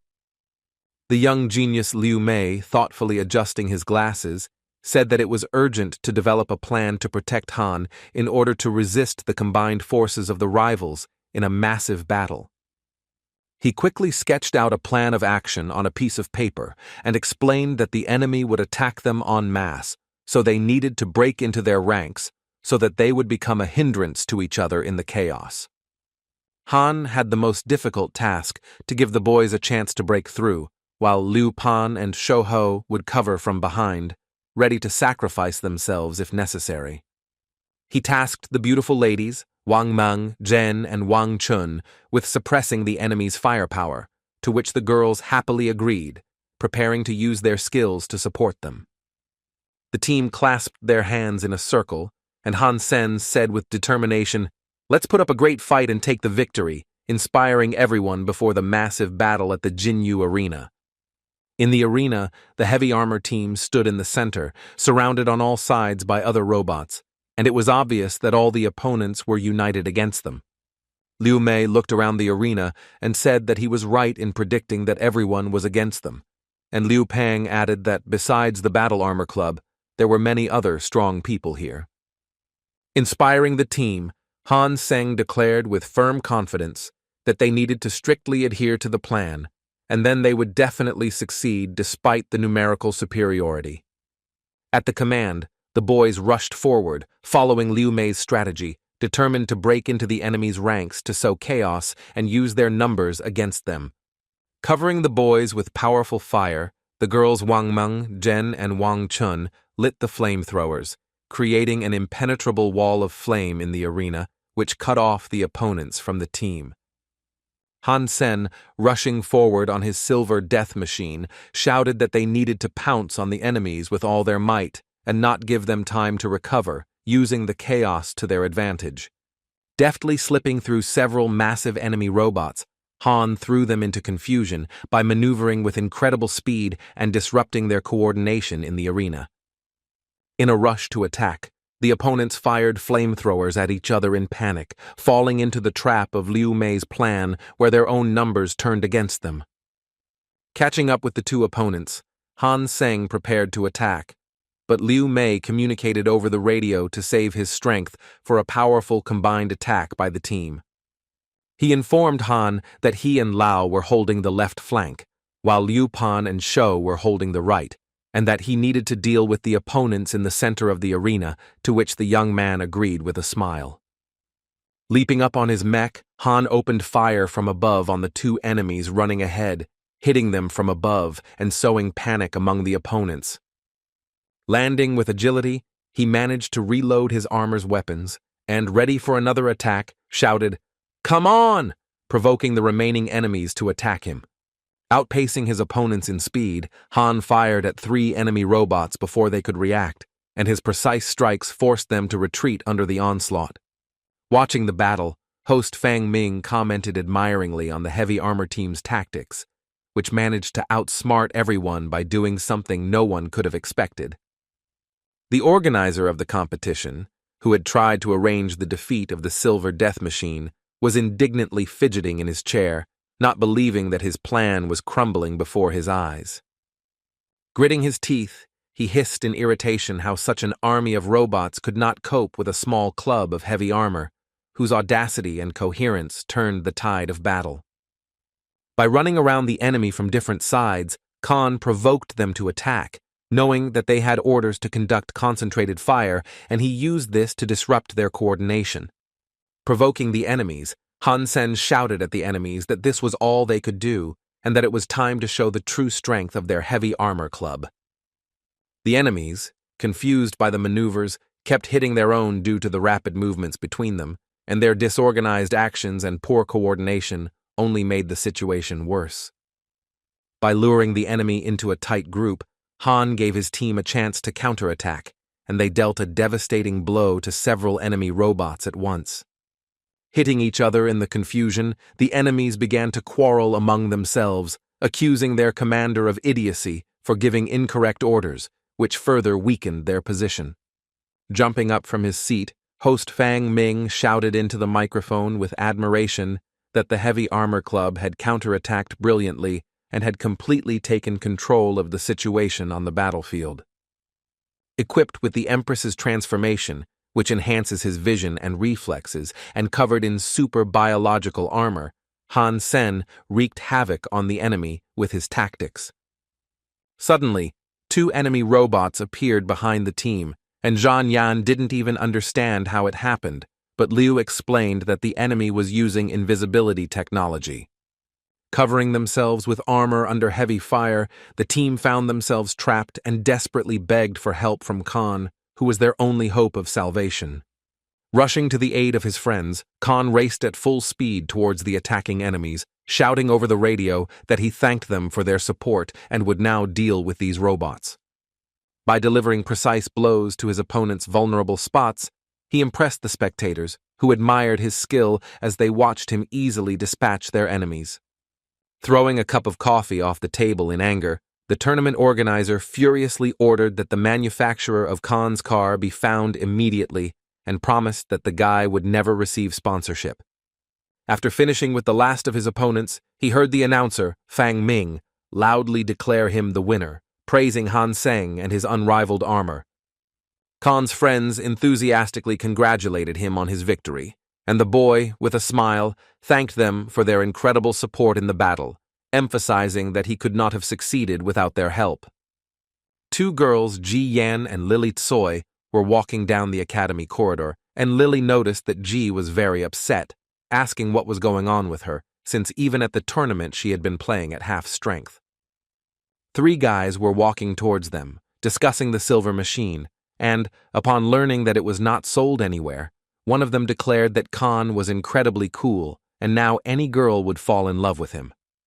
Hearing these words, Ji couldn't stand it any longer, stopped and slammed her fist hard against the wall, causing Lily Tsoi to become even more worried and say again that something was clearly wrong with her. Turning around with a furious look like an enraged monster, Ji muttered that everything was fine, she was just hungry, but her tone and demeanor betrayed a hidden storm of emotions. Lily Tsoi, clenching her fists, also became angry because of her worries and the fact that Ji Yan was not telling her anything, and shouted that her friend was scaring her with her strange behavior. The next day, at the munitions factory, two men discussed the silver death machine, noting that although it was only a test sample, it already demonstrated clear superiority. A mustachioed man named Tang Ming-shu stated that the armor was being piloted by a first-year student from Black Hawk Academy named Hansen, which caused surprise. Factory director Liu Changming was genuinely impressed to learn that such a complex robot could be operated even by untrained people, like a first-year student. Tang Ming-shu added that he himself was surprised, but the fact remains that he found out that Hansen was a member of the special security team led by Chinuan. Walking out into the academy courtyard, dressed so that no one would recognize her, Ji Yan was angry at Han, thinking that he had still managed to win 5 competitions. A few hours ago, he called her while she was taking a shower and confidently told her that he was looking forward to meeting her at the entrance to the dining room, reminding her of their meeting. Smiling with bold confidence, the guy announced on the phone that he was expecting her at 8 o'clock that evening and that she owed him a kiss, as stipulated in their signed gaming agreement. Ji Yan started shouting into the phone that there would be too many people in the dining room, but Hansen, not listening to her objections, had already hung up, leaving the girl in confusion. Wrapped in a long cloak and covering her face to remain unrecognized, she muttered under her breath that she would never follow Khan's lead again, angry at herself for this agreement. Seeing her at the entrance to the dining room, he was surprised that she had come so early and asked with a smile why she was dressed so strangely. Was she really afraid that her classmates would recognize her with him? Covering his mouth with her hand to silence him, Ji Yan hissed, "Shut up and don't be stupid," clearly irritated by his mocking tone and the attention he was showing her. Taking him aside, away from prying eyes, she asked if he had an account on the school forum, and Han grinned and replied that yes, it was called My Girlfriend Ji Yan. She looked at him sadly, finally realizing that he really was that player, and thought that she could have guessed earlier who was hiding behind that impudent nickname. The guy, with a slight smile, told Ji that it was time to fulfill her promise under the contract, and the girl, looking at him shyly, reluctantly muttered that yes, she agreed. Rising up on her toes to reach Han, she thought that after this she would have to wash her mouth with soap and buy gum to get rid of the smell of this man. Closing her eyes with obvious reluctance, she slowly approached him for a kiss, internally resisting, but feeling obliged to keep her word. Just as their lips were about to touch, Ji stopped him abruptly, hearing someone's voices and approaching footsteps. Her eyes widened in alarm, afraid that they might be seen. 3 girls passed by them, noticed them kissing, and shamed them, laughing that they couldn't find a better place for such things in the academy. Han told Ji with a grin that one of the girls was her friend Lily Tsoi, and would she like to say hello, but Ji, covering her face, panicked and thought that she couldn't let Lily recognize her. Blushing with shame, Ji Yan started to run away, and Han, not wanting to let her go, said that they were dating. Why was she running away? But the girl called him names and told him to get lost. When Han got home, he thought that Ji Yan was incredibly shy, and decided that he needed to spend more time with her so that she would get used to him and stop reacting that way. Hansen was greeted at home by his cat, Meow-kun, who looked at his owner with 3 glowing eyes, which made the boy momentarily afraid until he realized that it was his pet. He grew to a huge size and developed a fighting body, becoming much more powerful, and now he could actually fight in battle. While petting the cat, Han pondered how this had happened and came to the conclusion that Meow-kun had evolved thanks to the mutated ants he ate, which had awakened hidden abilities within him. After studying the information, he realized that the cat had developed abilities, And although some warriors donate such souls for research, it turned out that they can be developed independently. While petting his pet, the young man thought how wonderful it was to develop his own beast. It was much more interesting than looking for new ones, and he became curious about what could grow from the soul of a sandworm. After heading to the Daimo Dagabi Desert, Hansen decided to further test his cat Meow-kun in combat, knowing that he was incredibly fast, but his true strength in battle was still a mystery. Spotting a sand serpent writhing among the dunes, the hero ordered Meow-kun to attack and kill the beast to test the capabilities of his evolved pet. Having attacked the snake, the cat overpowered the beast with astonishing ease, catching it like a mouse, which clearly demonstrated that Meow-kun is capable of defeating primitive creatures without difficulty. The owner, stroking his cat, who purred and stuck out his tongue with pleasure, was glad that his pet could act independently, realizing that he could now help in battle. The hero decided to go to the main fox's lair to take revenge and get another soul, but upon arriving there, he was surprised to find that it was empty. There were no worms or foxes in sight. Seeing dead sandworms scattered across the desert, the boy wondered what could have killed them so cruelly, leaving behind only traces of a bloody massacre. Khan called Meow-kun away, saying that his huge size and appearance were too easy to spot, and decided to deal with it himself, relying on his own caution. Following the bloody trail, he soon heard the piercing cries of foxes in the distance and the sounds of a fierce battle echoing across the deserted dunes, which made him wary. On the battlefield, Hansen saw the Son of God's detachment dealing with foxes. The warriors killed them and ate them, obtaining valuable genes, strengthening their forces in the Daimo Dagabi Desert. Hiding behind the rocks to remain unnoticed, the young man watched the squad leader Shen Tian and noticed a big guy in his group who stood out for his strength. This big guy was incredibly strong, and the massive club in his hands, judging by its appearance, was probably a divine-level weapon, capable of crushing enemies with a single blow. Shin Tian patted him on the shoulder, praising him for his skill, and he grinned happily, clearly proud of his club, which was his main tool. The main fox, still alive, stood at the end of the ravine, surrounded by Shen Tian and his troop, who were menacingly advancing towards him, preparing for the final attack in the desert. Drawing his sword and glaring at the enemy, the Son of God declared that he wanted to personally deal with the leader of the foxes, clearly wanting to obtain his soul of divine blood for himself. Watching from behind cover, Hansen thought that the main fox was too cunning to be defeated so easily, and doubted that he would give up without a fight. The fox bared his teeth, and his bright green-yellow eyes, full of intelligence, clearly showed that he had an escape plan, or a trick to outwit Shen Tian's squad. Pushing aside a stone with his tail, the main fox darted into the newly opened hidden passage, deftly escaping danger, while Shen Tian and his squad remained in place, not expecting such a maneuver. One by one, the remaining foxes quickly darted into the burrow, eluding the hunters, who were caught off guard by their sudden and well-planned retreat. After ordering his thugs to give chase, Shen Tian shouted angrily that they clearly had a pre-planned escape plan and ordered them not to be allowed to leave without a fight. Watching the proceedings with great interest, Sen thought that the fox was indeed in a difficult situation and decided to follow them quietly to see how they fought. Suddenly, panic broke out in Shen Tian's squad. They felt a strong vibration in the ground, not understanding what was happening, and Shen Tian loudly commanded everyone to retreat to cover. However, they were unable to retreat. Strange sand began to pour out of cracks and crevices in the rocks on all sides, and, as if alive, it rapidly approached the detachment, causing terror.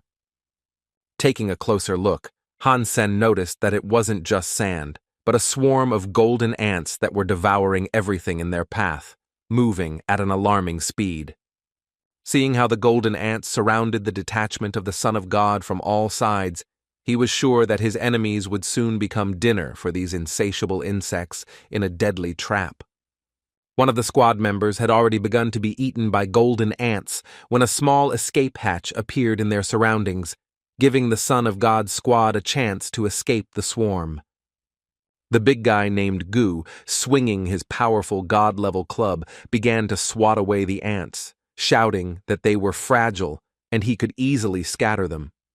Following behind him, Shen Tian told him that he would treat him to dinner when they got out, and admired his incredible strength, which saved the squad from certain death. Watching the big guy Gu from his hiding place in surprise, Han thought that he was as strong as a machine, and even this number of golden ants was clearly not enough to defeat this warrior. After escaping the trap, Shen Tian loudly praised Gu, declaring that he had saved the entire squad, and that without him they would not have survived, to which he modestly replied that anyone in his place would have done the same. At this moment, while the big guy Gu was distracted, Shen Tian's thugs suddenly grabbed him, began to twist his arms, trying to push him to the ground, betraying their own comrade in the desert. One of them, having treacherously thrust a knife into Gu's back, forced him to fall to his knees in front of the leader, mockingly declaring that he was not their brother and that he was simply lucky to have received such a powerful club. Watching from his hiding place, Hansen thought with disgust at what kind of worthless people they were, stabbing their ally in the back, and wondered why Gu had even trusted them. Looking at Gu, who was kneeling, Shen Tian said with a mischievous smile that he should hand over the divine-level club, and then he might think about whether to let him go or not. Enduring unbearable pain, the big man Gu shouted that he would rather die than give up his club, demonstrating unwavering pride despite the betrayal and humiliation. Dissatisfied with such a brazen answer, Shen gave Gu a resounding slap, causing the man to howl, feeling not only pain, but also deep humiliation in front of his tormentors. The bandits, mockingly, bent Gu lower and lower to the ground, trying to bury his face in the dust of the Daimo Dagabi desert, mocking his helplessness and enjoying their cruel power. Looking at the villains with growing anger, Hansen felt genuine pity for the strong man, and he thought that he needed to immediately save him before these bandits tortured the poor guy to death. Suddenly, something caught Shen Tian's attention, and he turned around, looking around warily, his gaze searching for the source of the unexpected noise in the desert. Seeing the divine blood beast flashing in the distance, Shen Tian commanded his squad to give chase, leaving only a few soldiers to hold off the big guy Gu. The squad members immediately understood the command and pressed Gu down with their feet, threatening him with death if he did not obey, and increasing the pressure to break his resistance. Laughing at the defeated strong man, they mocked him, reminding him how he had recently boasted of his strength and demanded that he give up the club while he still had a chance to survive. Like an angel of vengeance, Hansen, clad in golden, appeared above the heads of the bandits, his voice thundering, reproaching them for their dishonorable betrayal. With one lightning-fast swing of his sword, he slit the throat of one of the bandits, not giving him a chance to react, while the second managed to jump back, avoiding the fatal blow. Falling behind a rock in panic, the second bandit began to scream desperately, calling for help from Shen Tian and the others, his voice trembling with fear of Han's unexpected attack. Pulling the bleeding Gu to his feet, the hero told him to hold on firmly, helping the strong man to his feet and preparing to save him from the remaining enemies. Reacting quickly and giving chase, Shen Tian angrily shouted that he couldn't carry Gu far on his wings, and his squad rushed after them into the Daimo Dagabi desert. The hero made several powerful flaps of his wings. He pulled the bleeding giant Gu to the top of the cliff, away from his pursuers. Looking down, he said that it was not himself and called over his cat Miao Kun, who quickly appeared after distracting Shen Tian and his thugs. Sen loaded the wounded Gu onto Miao Kun's back and asked the cat to carry the strong man to a safe place, while he would fly and cover in case of an attack. One of the thugs, noticing that the beast was helping Han, thought that he had tamed the mighty monster, but Shen Tian abruptly shut him up, saying that it was just a pet. The youth flapped his wings and flew up, shouting to Shen Tian that they would definitely see each other again, leaving the leader, the son of God, in a rage in the Daimo Dagabi desert. After taking the wounded Gu away from the enemies, Han carefully placed him under a rock in a safe place so that he could recover from the treacherous attack of Shen Tian's squad. Gu, still bleeding and not trusting anyone, looked at Han suspiciously and asked if he wanted to take his club, but Han replied with a smile that he did not. But smiling, he added that he would not refuse gratitude, and offered to pay Gu as much as he considered necessary for the rescue, promising to take him to a safe home. The big guy, Gu, shook his head and replied that he couldn't give up his divine-level club, but he had 2 mutated beast souls that he was willing to hand over. 1 soul for salvation, 1 for escort.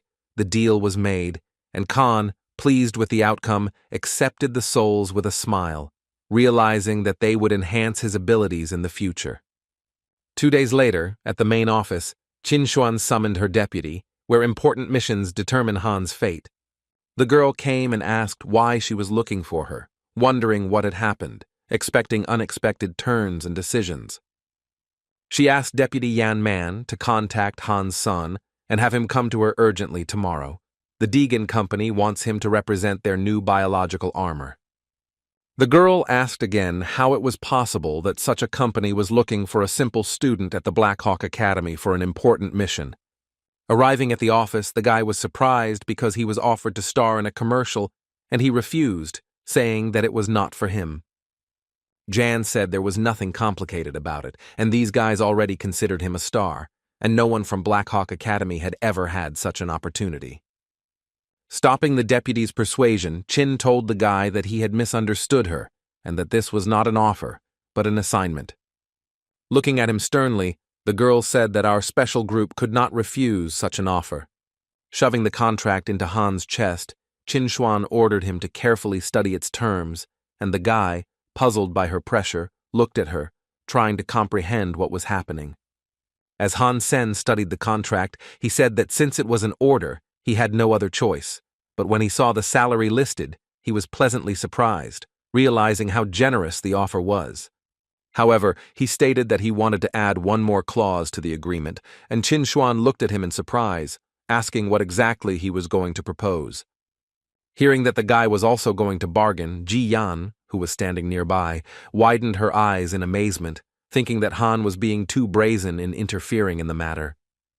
With a thumbs up, Hansen added a clause to the contract, stating that he wanted to equip his silver death machine with a weapon system to enhance its combat capabilities.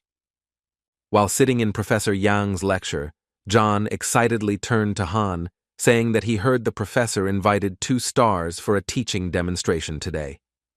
Knowing that Jean was a big fan of Tan, Han said with a smile that he was very lucky to see his idol, but he thought to himself that he himself had not seen Tan for a long time. Hearing that Han, whom John was addressing, was sitting nearby, the guys around him started asking him a bunch of questions, considering him already a star of the Academy after his brilliant victories at the championship. Laughing slightly, he told the guys that he was very embarrassed to hear such compliments from his classmates, and admitted that he had never had any real fans before. Professor Yang entered the classroom, bringing 2 stars with him, and sternly asked the class to sit quietly, but the students began whispering about Tong Zheng's beauty and how cool he was. The professor delivered a ceremonial speech introducing the celebrity guests, and Tang Zheng and Yu Mingjin warmly welcomed the students. The gray-haired professor spoke about the essence of ancient martial arts, emphasizing the importance of fortitude and psychological factors. He invited Tang and Master Yu to demonstrate the strike, but the wise Yu suggested calling a student to demonstrate the strength. Tan thought with a sly smile that Yu was cunning. He had already defeated him once, and now did not want to embarrass himself in front of the students. Professor Yang thought Yu's idea was brilliant, and he looked around the audience and loudly asked if anyone wanted to participate in the demonstration. All the students raised their hands in unison.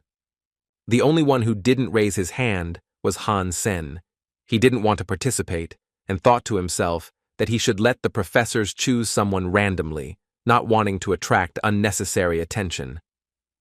His red-haired friend John Yan, on the other hand, was practically jumping out of his pants, shouting at Professor Yan to choose him to demonstrate the strike in front of Tang and Yu Minjin. Seeing Han among the students, Tang Zheng said in surprise, "Could it really be Hansen?" What a coincidence, immediately recognizing his old acquaintance from previous meetings. With a slight smirk, Tang whispered to Yu Mingjin that he had better not choose Han, as he knew well the guy's strength, and he could easily surprise everyone in the audience. Noticing that Han did not raise his hand, and hearing Tang's words, Yu decided to specifically target him, mockingly asking if he didn't want to learn the striking technique, and invited him to come over. After thinking with slight irritation about why he was always so lucky with attention, he reluctantly stood up, realizing that he would no longer be able to avoid participating in the demonstration in front of the class. Inviting Han to come to the center, Professor Yang asked the other students to sit quietly, and they excitedly prepared to watch the duel between the Great One and Master Yu.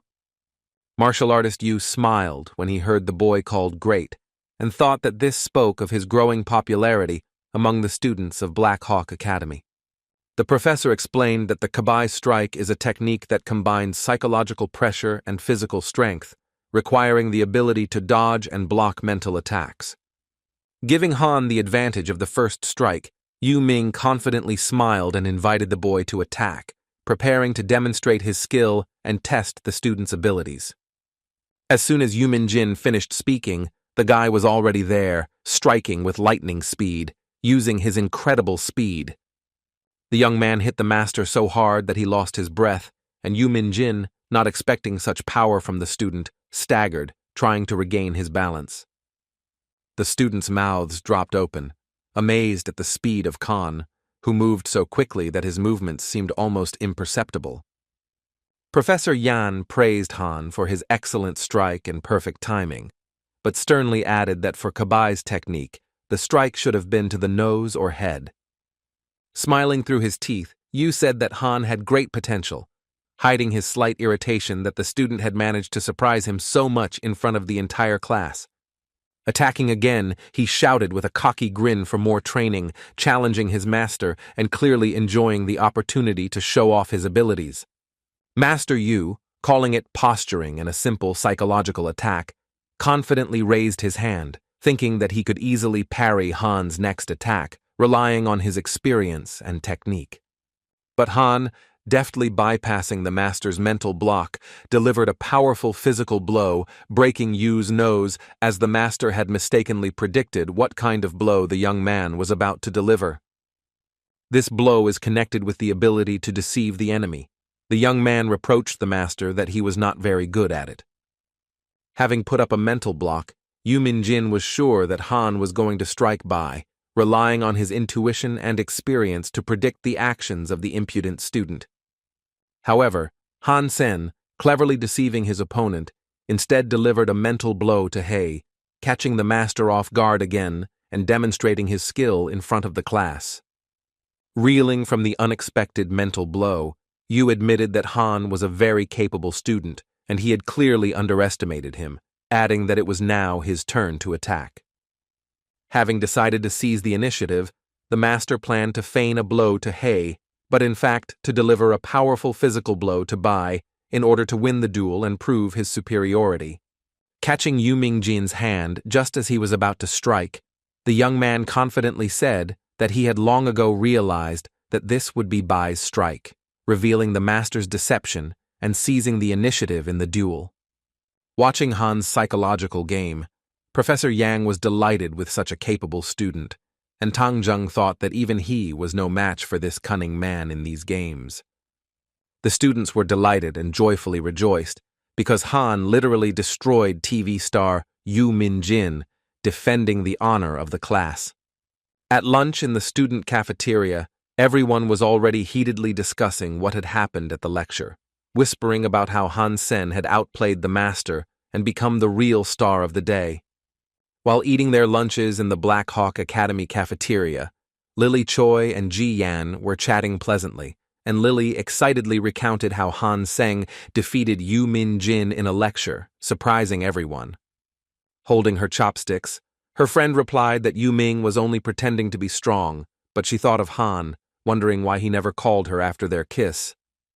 Upon entering the cafeteria, Khan was greeted by a student who enthusiastically promised to buy him lunch if he revealed the secret of his incredible strength and success. At that moment, Han noticed Ji Yan at the table, and this made him feel awkward because their last meeting ended with her running away, and he still didn't know how to establish communication with her. Ji noticed him too and rolled her eyes, wondering why she was so unlucky that she kept running into him at the academy, especially after their awkward moment. As Han and John approached the girls, they smiled and remarked that they always met when Lily and Ji Yan were eating in the dining room, and Han asked if their table was occupied. Delighted by the arrival of the popular boys, Lily Tsoi enthusiastically invited them to sit down, enjoying the opportunity to chat with Han, who was already considered the star of the academy. While sipping her juice, Ji Yan narrowed her eyes, wondering why Han had come to them, especially when there were plenty of empty seats in the dining room, and it irritated her that he was standing next to her again. Shaking Han's hand firmly, Lily addressed him with a smile and nicknamed him the Great One, clearly respecting his achievements, and introduced her friend Ji, who only nodded reservedly in response. Smiling, the hero greeted Ji and introduced himself, adding with a cheeky grin that he was her boyfriend, deliberately teasing her in front of Lily and the other students in the cafeteria. Hearing this, Ji Yan spat out the juice, almost choking from shock, and Lily Tsoi, stunned, exclaimed that she didn't even know about their relationship, looking at her friend with surprise. Some students in the cafeteria also heard Khan's words and began whispering, discussing how no one even suspected the connection between them. Hearing this provocation, Li Yufeng quickly approached Han, threatening that he would have to defeat him first, but Han calmly replied that he had already beaten him in God hand. Grabbing Han by the collar, Li gritted his teeth and shouted at him not to push his luck, his eyes blazing with anger, and the atmosphere in the dining room grew tense with the tense confrontation. In a cold voice, the young man sternly reminded Li Yufeng of his defeat in the God's hand with a gap of 20 points, causing him to freeze, unable to find the words to respond to such a bold remark. When Lily Tsoi realized that Han was referring to my girlfriend Ji Yan's account, she excitedly shouted it out to the entire dining room, drawing even more attention to their conversation. Confused by what was happening and irritated by everyone's attention, Ji Yan grabbed the guy by the hand and sharply ordered him to follow her, trying to take him away from prying eyes. Suddenly, Lily blocked their path, thoughtfully saying that she had seen Khan somewhere before, besides the club and the cafeteria, trying to remember where exactly their paths had crossed before. Blushing with embarrassment, Ji Yan looked at her friend and hastily said that she was confusing something, clearly wanting to end the conversation and avoid further questions from Lily. Suddenly, Lily Tsoi remembered the moment when she saw a couple kissing at the cafeteria, and recognizing Han and Ji Yan, her eyes widened in sudden insight. Raising her finger up with a triumphant smile, she exclaimed that she finally remembered where she had seen Khan, and now everything matched up with their strange behavior. She pulled Ji Yan close, demanding that her friend confess and tell everything about her relationship with Han, not giving her the opportunity to avoid answering in front of the curious students. Hugging Ji, the guy said that there was no need to hide it since everyone already knew, calling it an irrefutable fact, which embarrassed the girl even more. Ji Yan, flushed with embarrassment, didn't know where to go, and the students around her, noticing this scene, began to whisper, admiring and thinking what a beautiful couple they really were. Giving a thumbs up, the red-haired Zhan Yan told Han with a wide smile that he was handsome and worthy of a beauty like Ji Yan, encouraging his friend in front of the entire cafeteria. Touched by this moment, Lily Tsoi said with a dreamy look that she also wants to find true love, inspired by the romantic scene between Han and Ji. While researching the tournament, Liu Mei informed the boys that Xinyu Company had disqualified Han, declaring his silver death machine to be illegal armor. Jian Yan, upon hearing this, was extremely indignant at the injustice, loudly complaining about how Xinyu Company could disqualify Han without evidence. Coming out of the shower with a confident smile, Hansen told his friends that he didn't care because everyone already knew he had won the competition.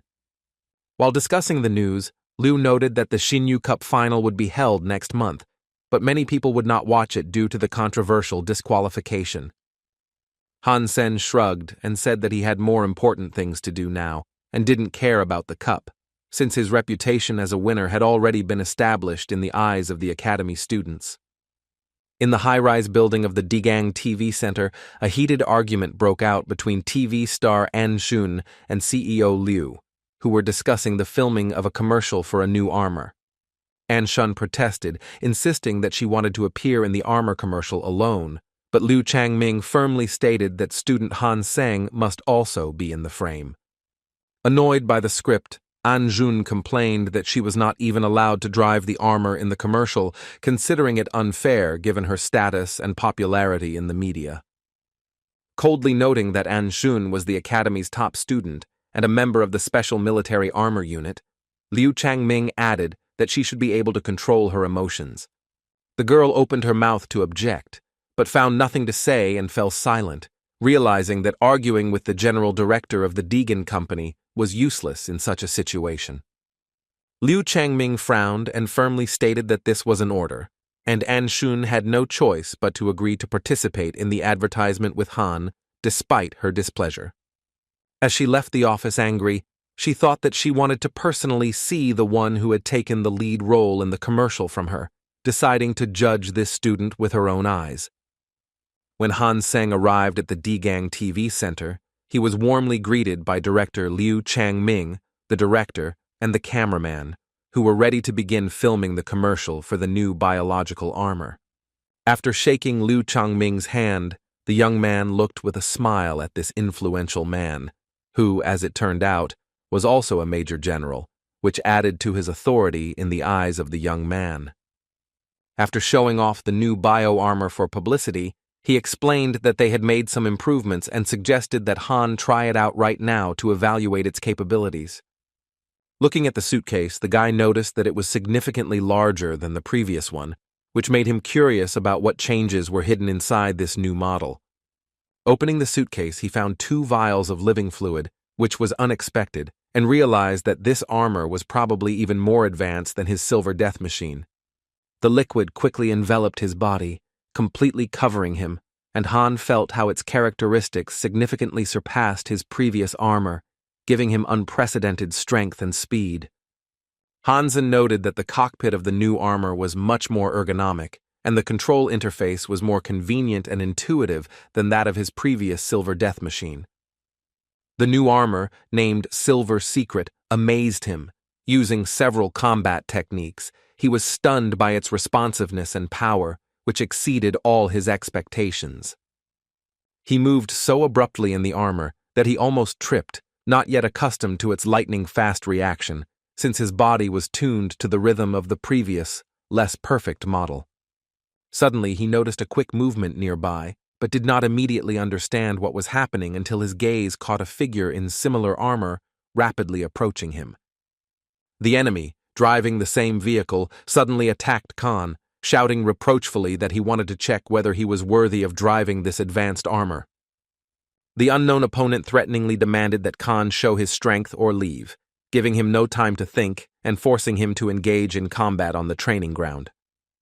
The young man was shocked by his failure and wondered why they constantly wanted to kill him or test him, feeling the pressure around him increase with each new challenge.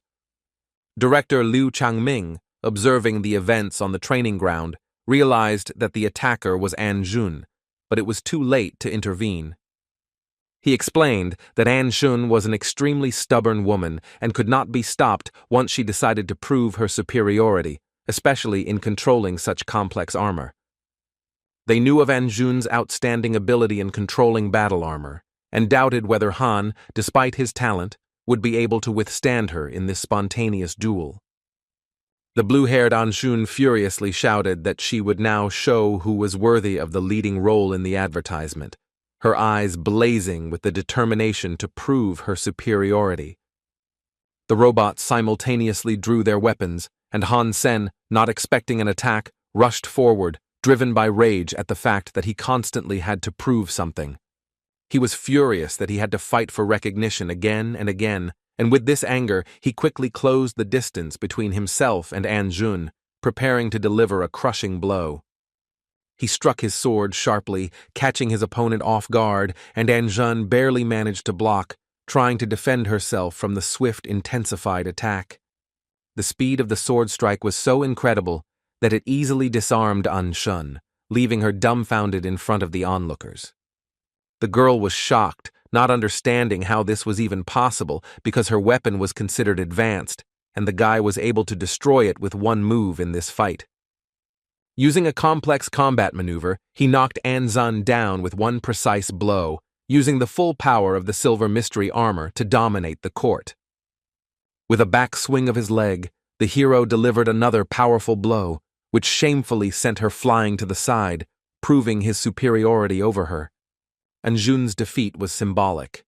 She was thrown back by Han's blow right towards the exit of the training ground, as if fate itself was telling her to leave the arena after such a failure. Gritting her teeth in rage, she fumed, feeling deeply humiliated at losing to a freshman in front of the director and the Deegan team. Holding his sword to her throat, Hansen coldly told her to get out of here, his voice full of confidence, emphasizing his dominance in this duel.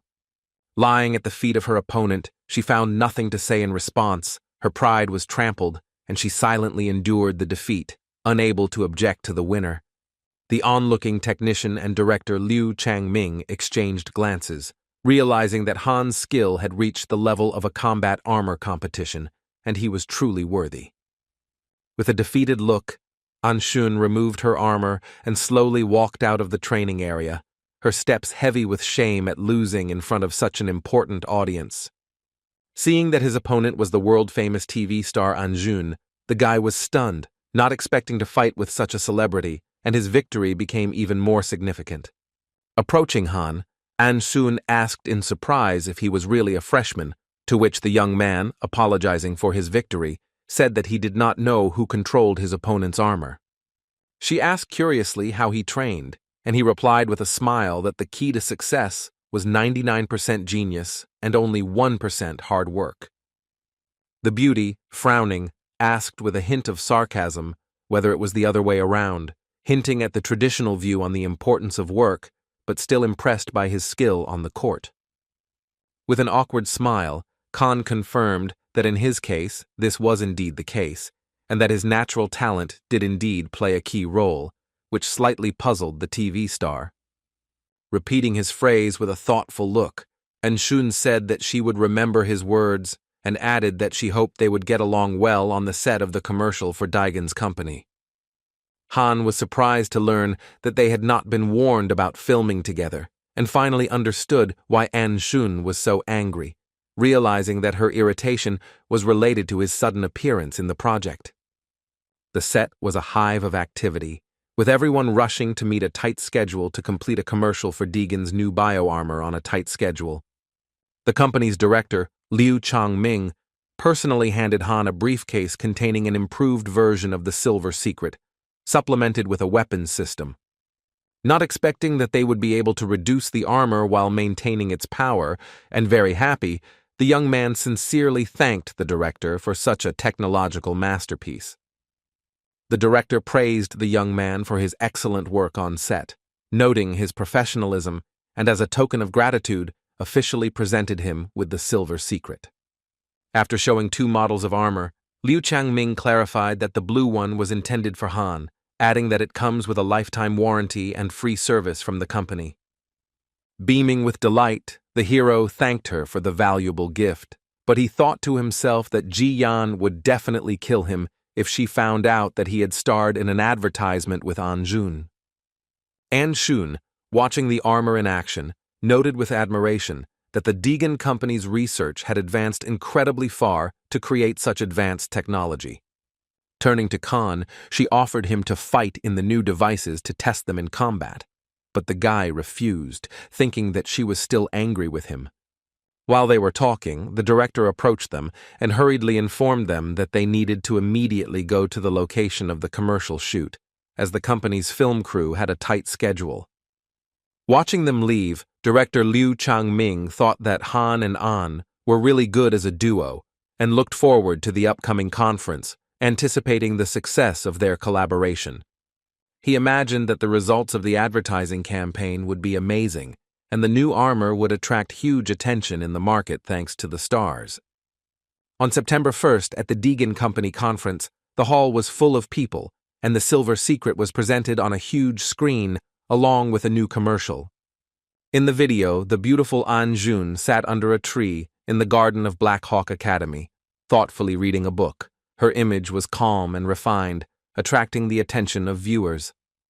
Suddenly, she noticed an approaching threat in the distance, her eyes widening in alarm as the shadow above her began to thicken, foreshadowing danger. Frightened, she saw the Asura warrior flying towards her, ready to deliver the killing blow, creating a tense moment in the commercial.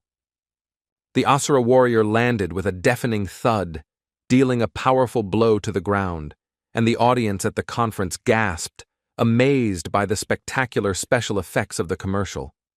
The Black Hawk Academy students depicted in the video began to flee in panic, creating a chaotic scene that emphasized the threat posed by the Asura warrior. While running away from danger, Anjun tripped over a rock and fell, her face showing fear as she found herself defenseless against the oncoming enemy. The enemy raised his sword to attack, preparing to deal the fatal blow to the beauty, and the tension in the conference hall reached its peak. The audience froze, awaiting the denouement of the scene. At that moment, someone accurately threw a suitcase with armor, hitting the monster's hand holding a sword, which distracted its attention and gave Anjun a chance to escape. The suitcase bounced and fell to the ground, surviving the fall, demonstrating the compactness and incredible strength of the case designed by Deegan for their advanced technology.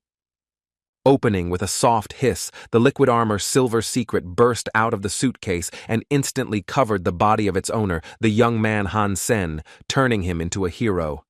In the Black Hawk Academy campus, the students eagerly watched the commercial, expecting to see Anjun in the lead role, but instead, Han Seng appeared on the screen.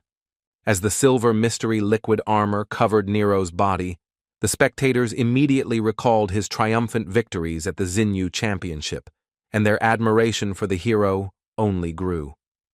In the video, Khan, in hero form, sliced the Asura warrior in half with one powerful swing of his sword, demonstrating the incredible strength and precision of his armor to the audience. The robot controlled by Han gently took Anjun's hand, and the actress thanked him for saving her in the video, adding a dramatic touch of romance to the tense scene. Just as the hero was about to leave, Anjun began to chase after him, begging him to stay with her, her voice trembling, emphasizing the emotional depth of the scene in the commercial. But Khan's war machine suddenly took off from the ground on jet propulsion, demonstrating to the audience the maneuverability and power of the Silver Secret. The Khan fired a volley of multiple projectiles at the advancing enemies, each shot hitting its target with surgical precision, inflicting colossal damage on the enemy warriors. Under heavy fire, the enemies in the video suffered devastating damage, and spectators at the conference and the academy were amazed by the combat power of the Silver Secret. After ceasing fire, Hansen demonstratively declared in the video that he had not come alone, his voice sounding confident, emphasizing the strength and unity of their team against the backdrop of the epic scene. The frame showed a multitude of warriors, clad in the same armor, ready to defend humanity, their synchronized movements creating a sense of invincible power. The warriors used a variety of weapons, from cannons to swords, as they fought fiercely against their enemies, demonstrating the versatility and power of Deegan's technology. The video showed a stunning battle with the Asura army, highlighting the incredible power of technology and the strength of the human race to withstand any threat. At the end of the video, a voiceover solemnly announced that the Silver Secret would protect humanity from any threats for centuries, instilling a sense of hope in viewers. Against the backdrop of a mountain of corpses of the defeated Asura race, victorious robots stood tall, and the announcer announced that sales would begin on September 10th, causing a stir in the hall. When the commercial ended, the conference hall erupted in applause. the audience amazed by the epic nature and power of the silver secret presented by Han and An Shun. The company's director, Deegan Liu Chang Ming, announced that the armor series was limited and that everyone needed to sign up for a purchase, which caused even more excitement. While watching TV at home, Han Seng's aunt couldn't believe her eyes when she saw him in the video and called her son to confirm whether it was really her nephew on the screen. Recognizing his brother, Han Ho said with envy that it was definitely him, his voice full of mixed feelings, as Han Seng's success had overshadowed his own achievements. The two of them looked with envy at the young man in the advertisement, wondering how he, a simple first-year student, had managed to achieve such incredible success at the academy and beyond. At Black Hawk Academy, everyone was talking about the Great One, calling him a superstar, and their video with An Shun garnered over 500 million views, becoming a viral hit. When asking Ji Yan how things were with Han, Lily Tsoi curiously noted that there were many rumors circulating in the academy about their relationship, especially after the viral video with An. Suddenly, Ji exploded in hysterics, screaming across the square and calling Han an idiot for not getting in touch for 2 weeks, her voice shaking with hurt and anger.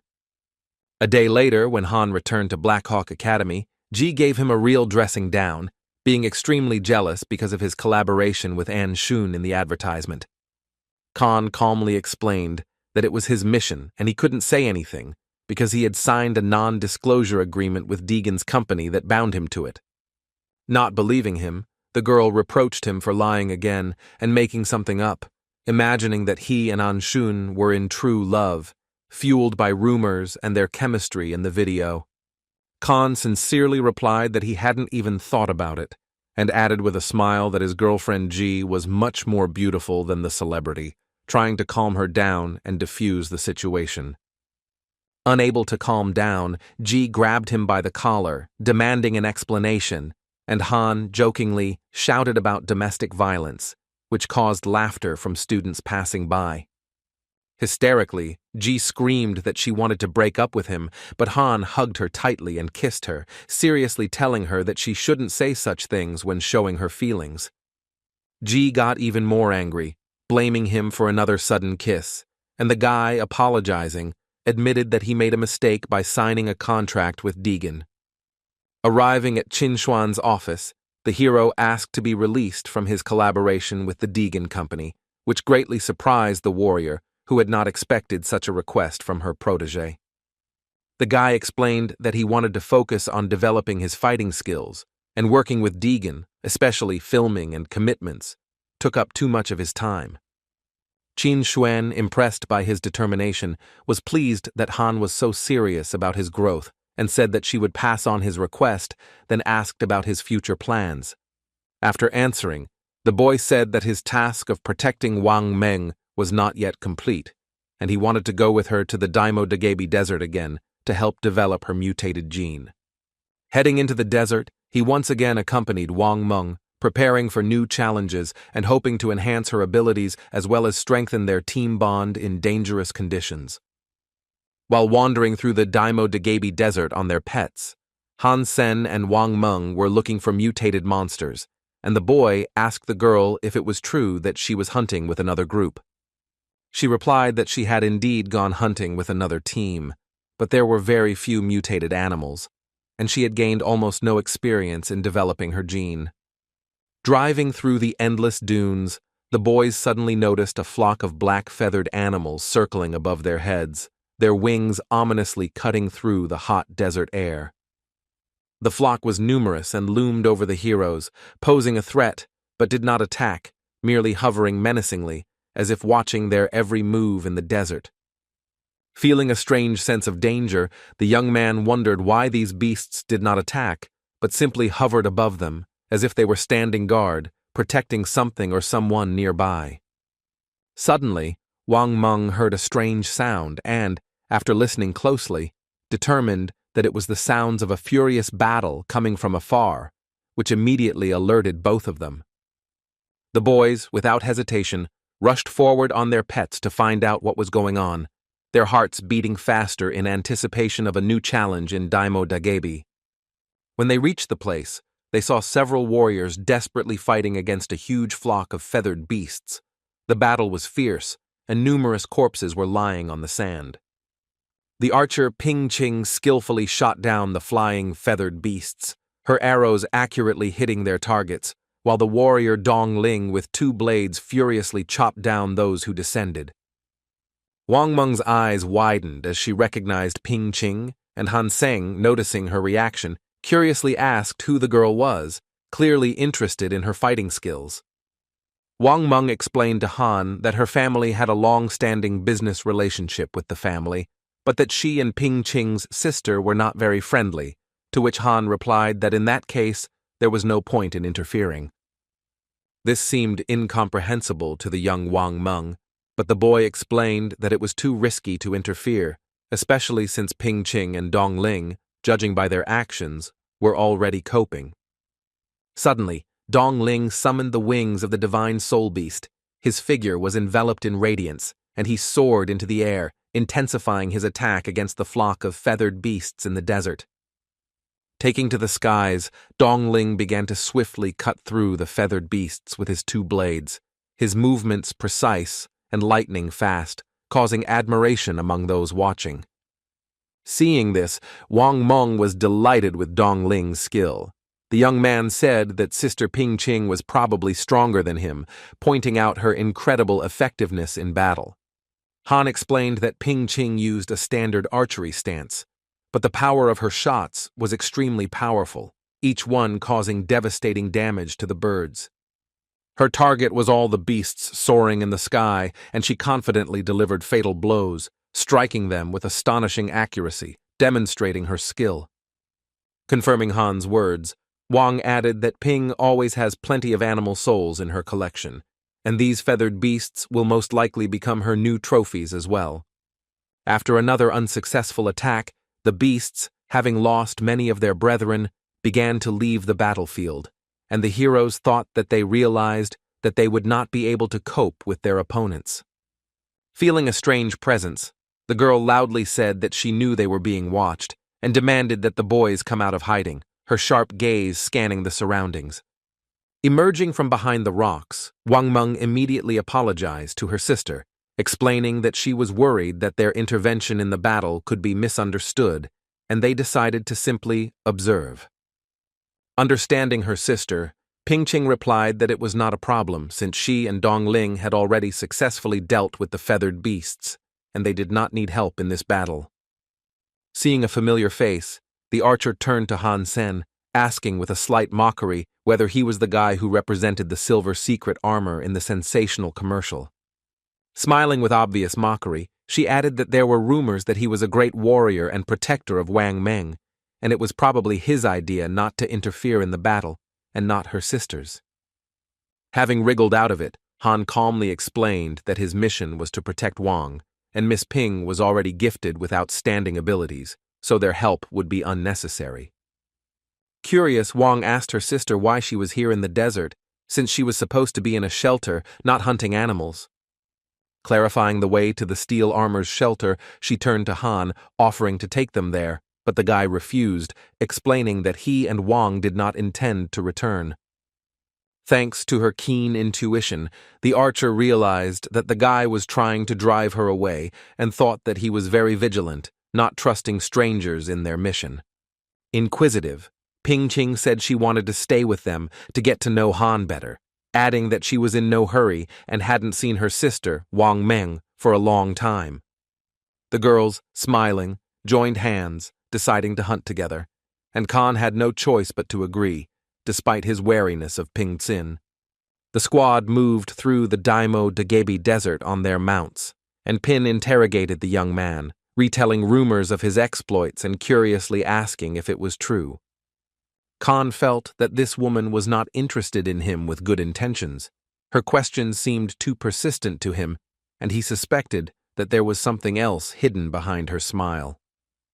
Dongling suddenly intervened in the conversation, supporting Han and stating that no one can be good at everything, trying to diffuse the situation and divert attention from the interrogations. Suddenly, the hero stopped the squad, firmly saying that it would be better for them not to go any further, His intuition told him that danger might await them ahead. Black-feathered birds, Ping Tsing and Dong Ling, appeared on the horizon and confidently declared that they should not be feared, as these creatures did not pose a serious threat.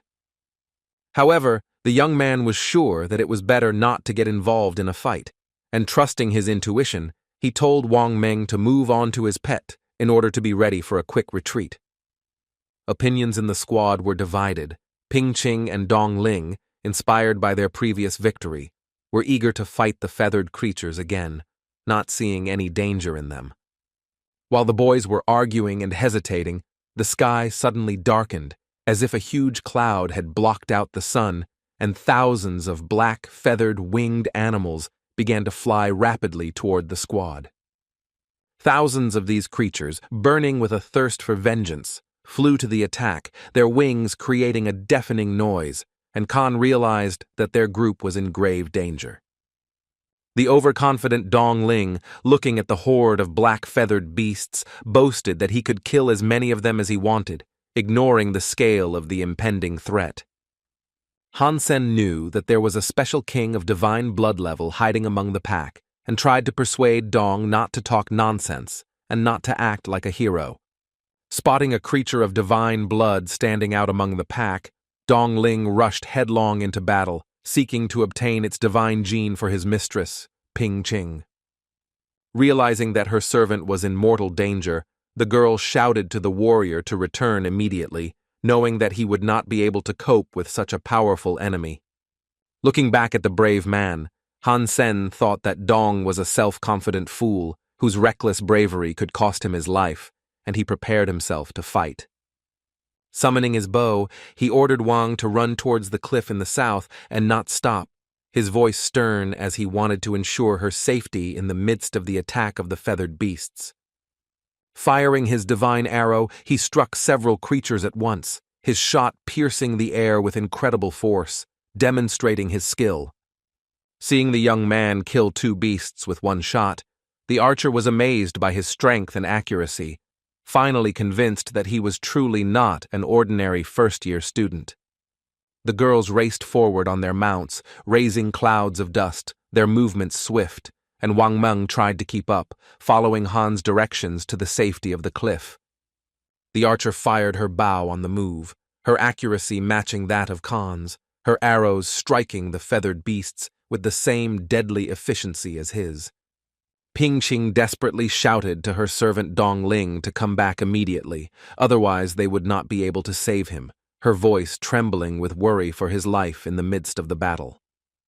Flying on his divine wings, the brave man stubbornly made his way towards the king of beasts, but the enemies, protecting their leader, covered him with themselves, simultaneously attacking Dun from all sides. Unable to block the barrage of attacks, he took a powerful blow that seriously wounded him, blood gushing from the wound, weakening him in the fight with the feathered beasts. The enemies flew in a dense swarm, not allowing him to get close to the leader, and losing strength, he began to fall down, bleeding. His wings could no longer keep him in the air. The mutated feathered beasts bit through his armor, and Dong, screaming in pain, begged Lady Ping to save herself and leave him, realizing that his chances of survival were rapidly fading. Realizing that the enemies were too fast and they couldn't escape, Han Seng, Wang Mengyi, and Ping Ching stopped at the edge of the cliff, deciding to fight the swarm of feathered beasts. Han strictly ordered Wang Meng to stay behind him and not get involved in the battle to protect her, while Ping Ching offered to fight shoulder to shoulder, to which she confidently agreed. Having chosen the saber that the big man Gu had once given him, Han decided that its speed and ability to deliver rapid strikes were ideal for dealing with so many enemies. Like a fiery whirlwind, Khan leaped into the midst of the flying feathered beasts, his saber cutting through the air, and parts of the enemies' bodies fell from the sky like a bloody rain.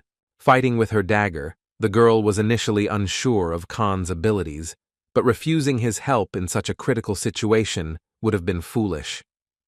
The feathered beasts attacked the heroes like a flock of black crows, their wings filling the sky, but the boys stood firm, successfully repelling the furious attacks. Suddenly, they noticed something falling from the sky at great speed, cutting through the air and hitting the ground with a deafening bang, attracting their attention. It was Dongling's body, torn apart by claws and decapitated, thrown to the ground with incredible force, which testified to the cruelty of the feathered beasts and their leader. Wang Meng's mouth dropped open in horror, her eyes filled with fear when she saw what had become of Dong. Her heart sank in pain and shock at such a scene. Han and Ping were horrified by the cruelty of the creatures who had dealt so mercilessly with Dongling, and their resolve to fight only strengthened. The king of beasts, letting out a sinister laugh, held Dongling's severed head in his clawed paws, mocking Han and Ping Ching, his eyes flashing with arrogance. So many corpses of feathered animals had accumulated around the warriors that it became difficult to move, and it was almost impossible to continue fighting in such conditions. Agreeing with the situation, Han said gloomily that he didn't expect the fight to be so tough, to which Ping looked at him in surprise, not used to seeing him so serious. Having released his evolved sandworm, Khan frightened the girl. She did not immediately understand what kind of creature it was, but the young man explained that the worm would help clear the battlefield. The huge sandworm began to rapidly devour not only the corpses, but also distracted some of the feathered animals, giving the boys a chance to regroup in the midst of the battle. Knowing that he had to save the girl at any cost, the boy ordered her to immediately move to the steel armor's shelter as soon as he led the flock of feathered beasts away, distracting them. Without asking her consent, he gave her the divine blood ant armor, which had incredible durability, to protect the girl even if it weakened him. Pinson was amazed by such a gesture. The young man gave away such a valuable thing that could be useful to him in this mortal battle with the king of beasts and his pack. As he drew back his bow, he explained that the king of beasts clearly intended to finish them off, and if the fight dragged on, the situation could get even worse, requiring immediate action. Activating the Empress's transformation to enhance his speed and perception, he fired a hunter's arrow, grabbed her bridle, and flew after her, rushing towards the king. The hunter's arrow, fired by Khan, struck one of the feathered beasts, and with this maneuver, he approached the king with lightning speed, closing the distance for a decisive attack. When the time came to catch and turn the tide of battle, the young man decided that his saber, gifted by Gu, was ideal for fast-paced close combat against such a dangerous opponent. Watching the young man's actions, the girl thought that he was even crazier than Dong Ling, risking everything to fight the king of beasts alone to save his friends. A fight with the king was inevitable, and Khan, straining all his strength, fought with him for his life and the lives of Wang Meng and Ping Qing, every movement imbued with strength. The king of beasts, possessing high intelligence, had not met any opponents equal to him and was absolutely sure that this warrior, even with his skill, would not be able to defeat him. With his speed and agility enhanced by the Empress's transformation, Hansen leaped onto the Beast King's back, despite the discomfort of being close to the creature. Ping Tsing, her eyes wide, was worried about Han, realizing how dangerous close combat was with the king of beasts, whose strength and intelligence made him a nearly invincible opponent. Wang Meng shouted, encouraging Han to show the monkey his strength, her voice echoing across the desert, giving the young man more determination in the fierce battle. The hero held tightly to the king of beasts, clinging to its feathers in a powerful grip, and it was almost impossible to throw it off, despite the creature's attempts to break free and soar higher. When the king of beasts called his feathered servants and they were distracted from the girls, Wang Meng shouted to Ping Qing that it was time to run to the shelter while Han held off the enemies. The girls called for their mounts and ran away, and Van, turning to her sister, said that she believed that Han would be okay despite the danger.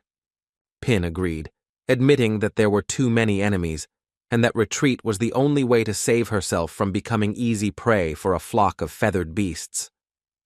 As soon as the girls disappeared, the young man had the opportunity to use the golden beetle armor, and he immediately donned it, intending to continue the fight with the king of beasts. Gathering all his strength into his fist, he delivered a stunning blow to the skull of the King of Beasts, putting all the power of the Golden Beetle's armor into the attack. The king's servants surrounding them did not dare to attack the Khan, realizing that their master's life was now in his hands, and they froze, awaiting the outcome of this tense battle.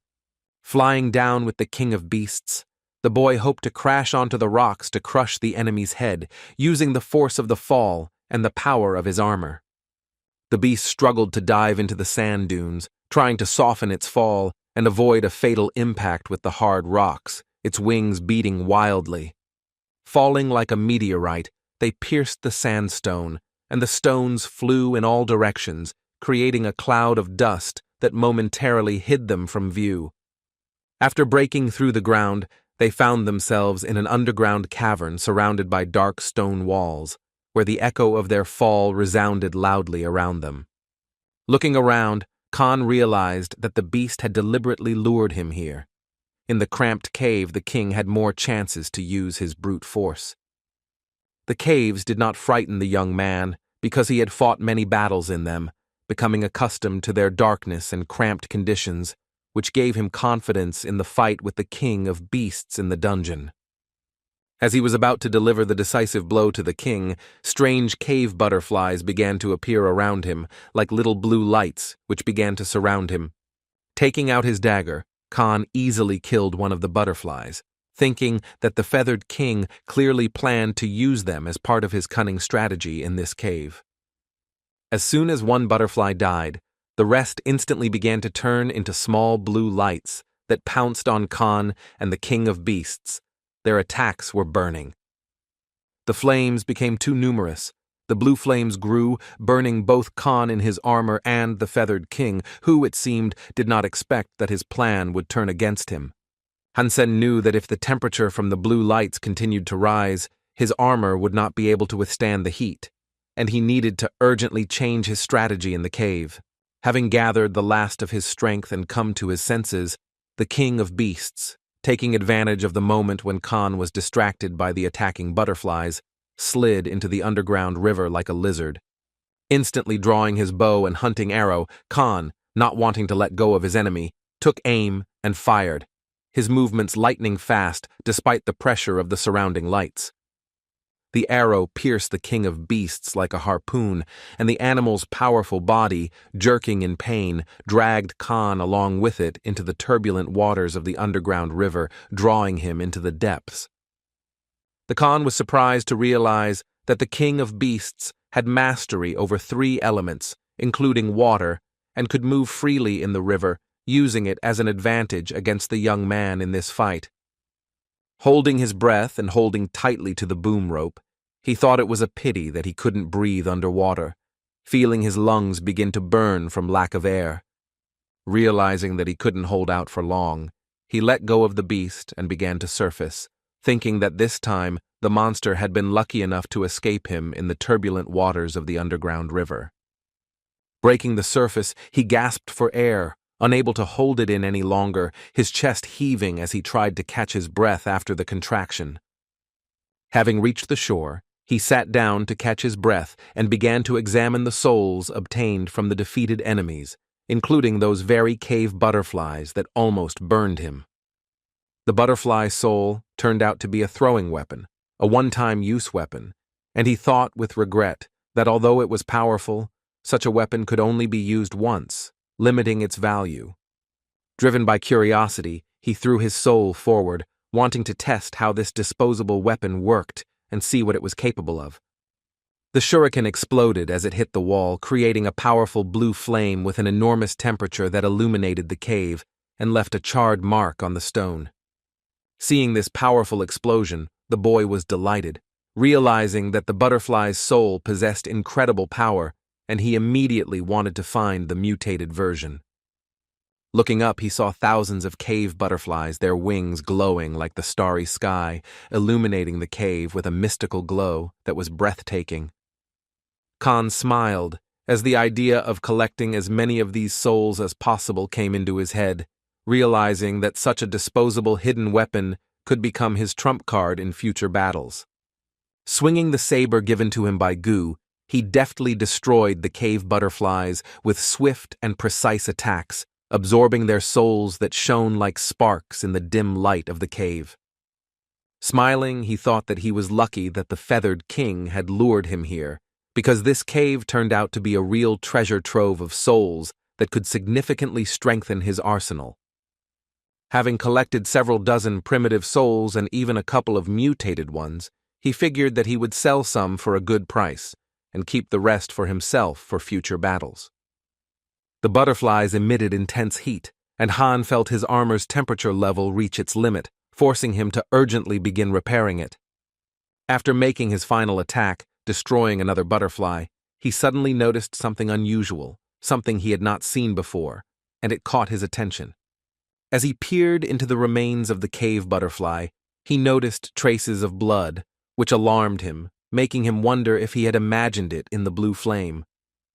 Holding the butterfly, he felt his armor begin to melt from the heat, reaching its limit of temperature, and he gritted his teeth, enduring the growing pain. Gritting his teeth against the pain of the growing heat, Hansen thought that if he could obtain the divine blood soul, even getting burned in this cave would be worth it.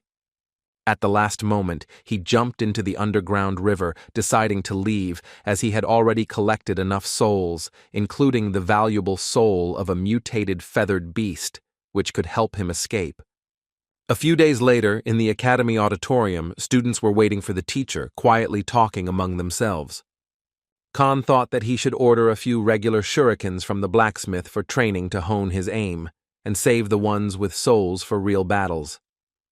A student sitting nearby named Shu Qian politely apologized and asked Han if he could talk to him, clearly nervous but trying to appear confident. Zhu Qian explained that he was a member of an ancient martial arts club and that their team was signing up for the Haibai competition, and then invited Han to join them. The young man curiously asked why they wanted to take him, since he was known as a member of the archery squad and not as the Haibai master, which caused Shu Qian to smile slightly. Explaining that he saw how Han dealt with Master Yumin Jin and therefore considered him a very strong warrior, capable of helping their team, which was constantly losing to Shenda. Han looked at the student thoughtfully and asked again what this Shende Academy was, trying to understand what they were trying to drag him into and how serious the upcoming challenge was. The guy continued to persuade Han to play for their club, emphasizing that they had been losing to Shende for the third year in a row, and his participation could turn the tide of the competition. The hero noticed that this was unfair and smacked of mockery, but still asked when the game would take place, weighing his plans and possibilities. Upon learning that the game was scheduled for Sunday, Khan agreed to join the team, deciding that it was a good chance to test his skills in a new challenge.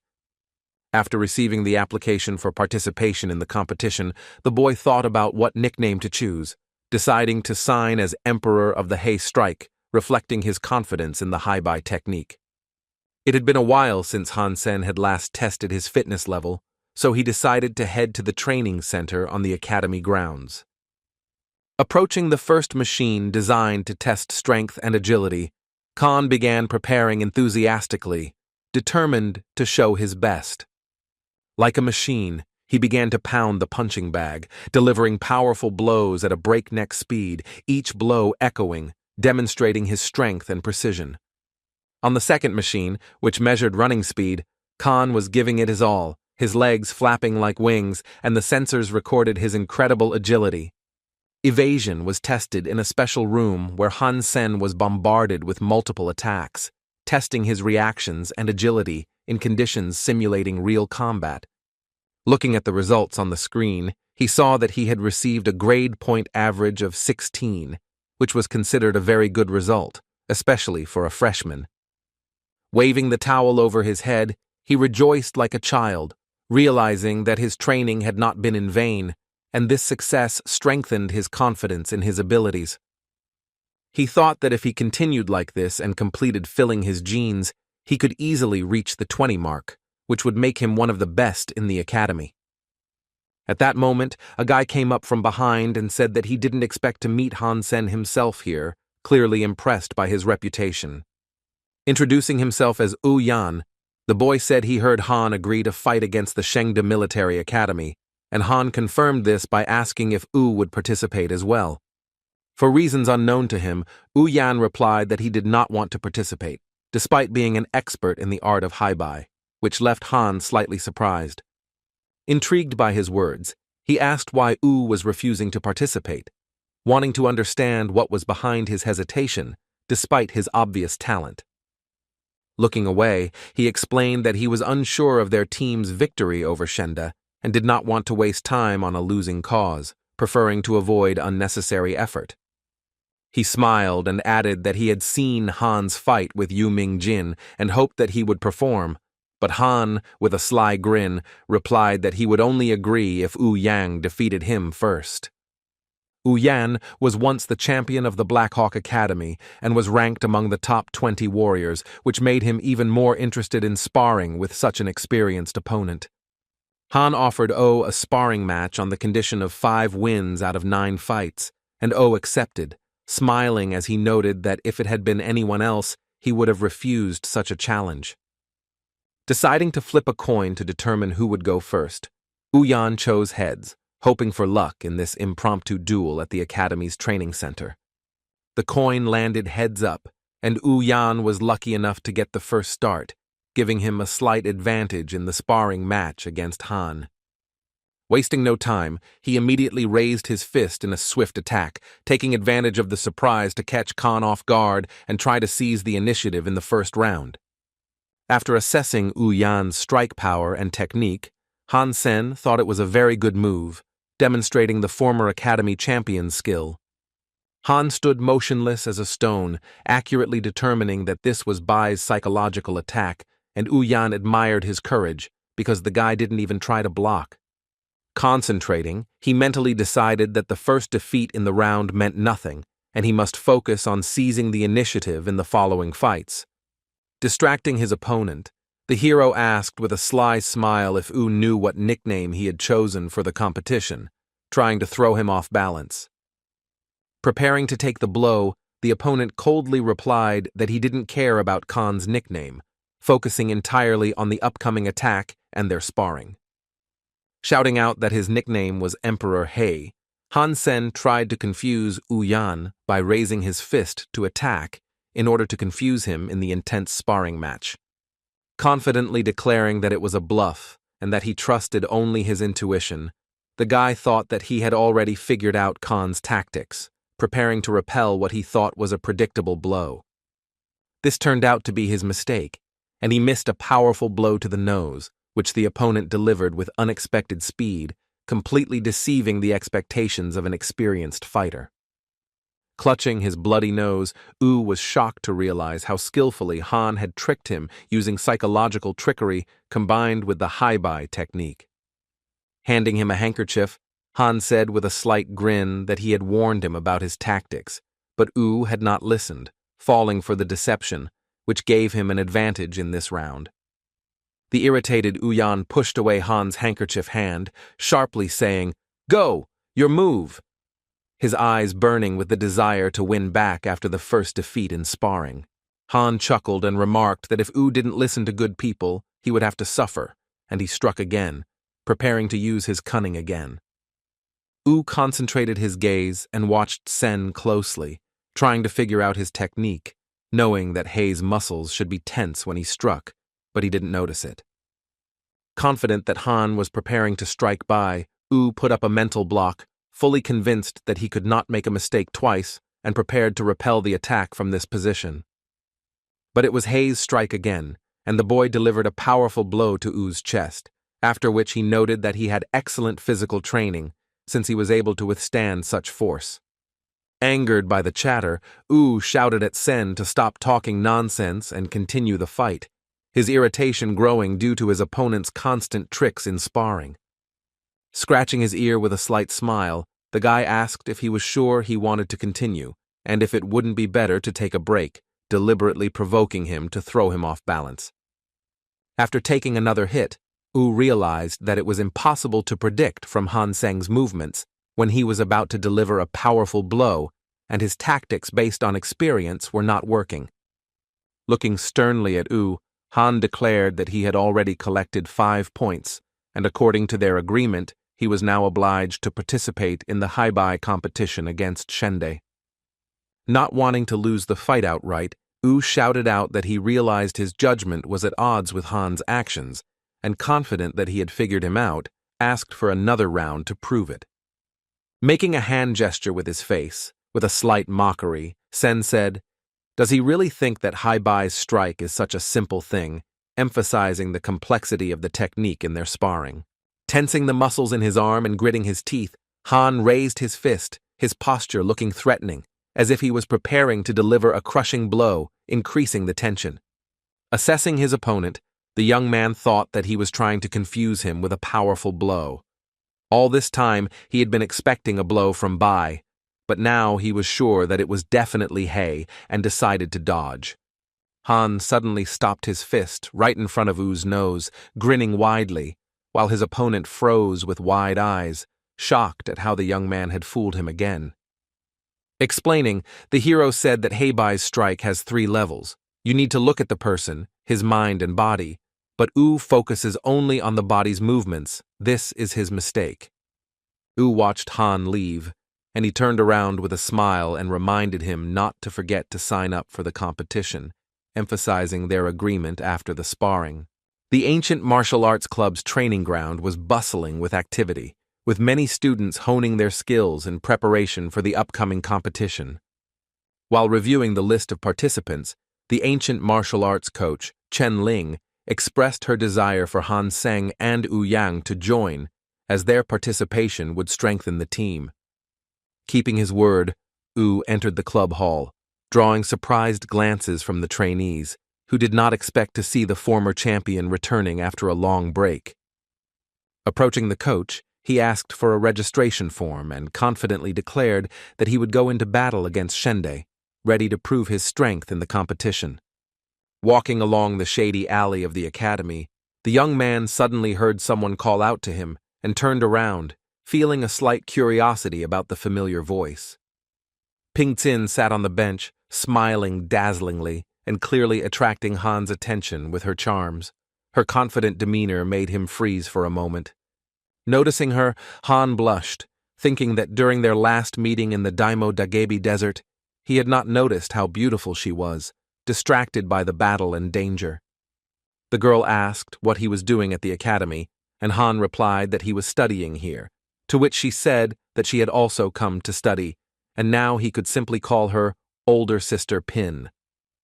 She approached him, her eyes sparkling mischievously, and she lowered her voice and asked why he didn't want to call her eldest, clearly enjoying his awkwardness. Clearing his throat to hide his embarrassment, Hansen addressed Ping Ching as Ping's elder sister, as she wished, and directly asked what she wanted from him.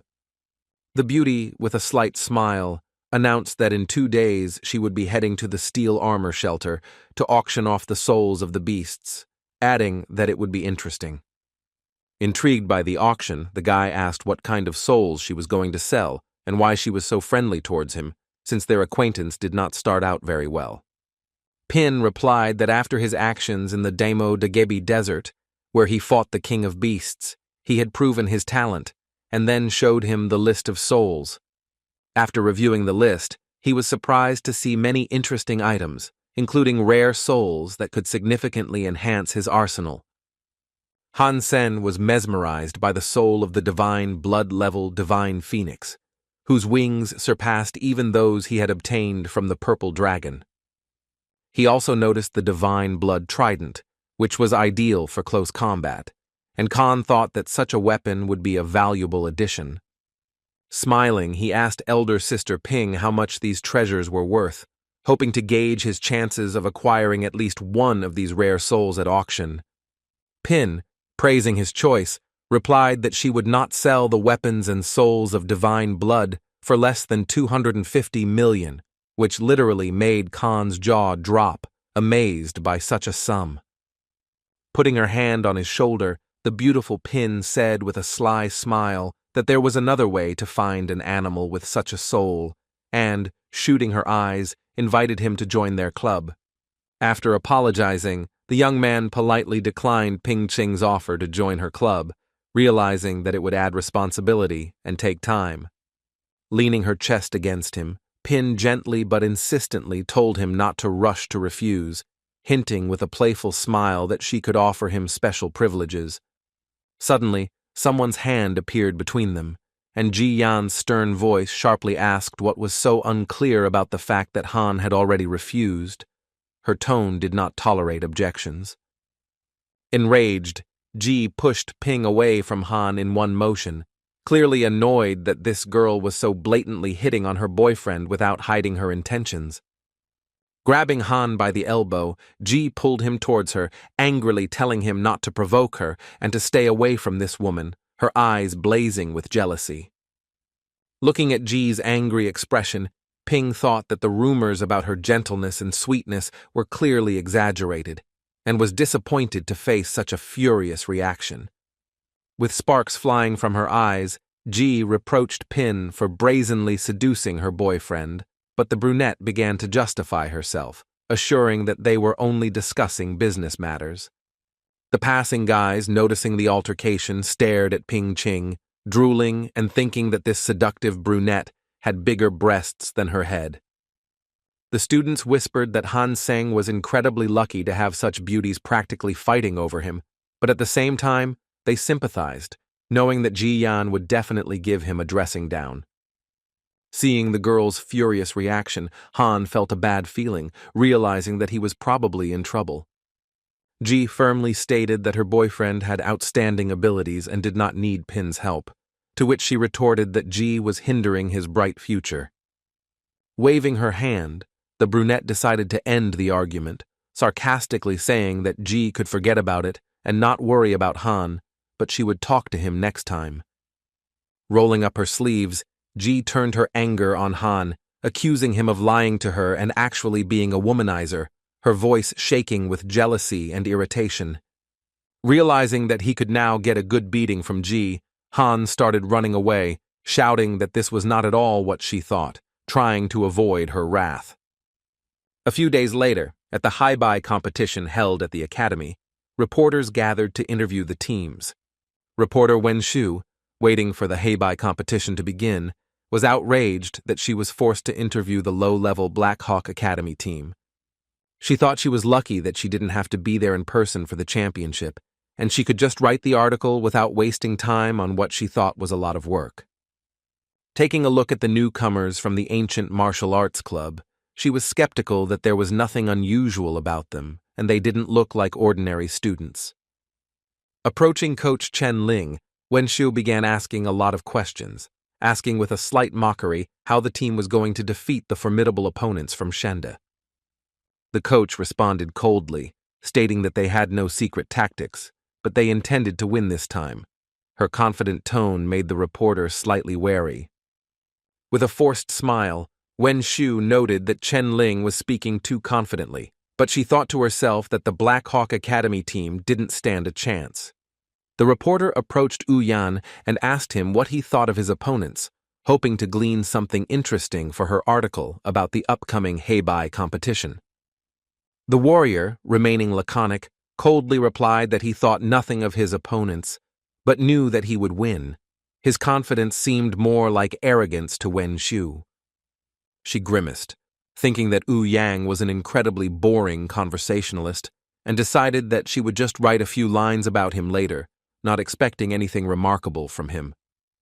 She then turned to newcomer Hansen, asking what the odds were of their winning, to which the boy replied with a smile that he was only a temporary player and could not accurately predict the outcome. Winking with one eye, the hero added with a slight smile that he knew for sure that Coach Chen Ling's words made sense, hinting to Wen Shu about the team's confidence.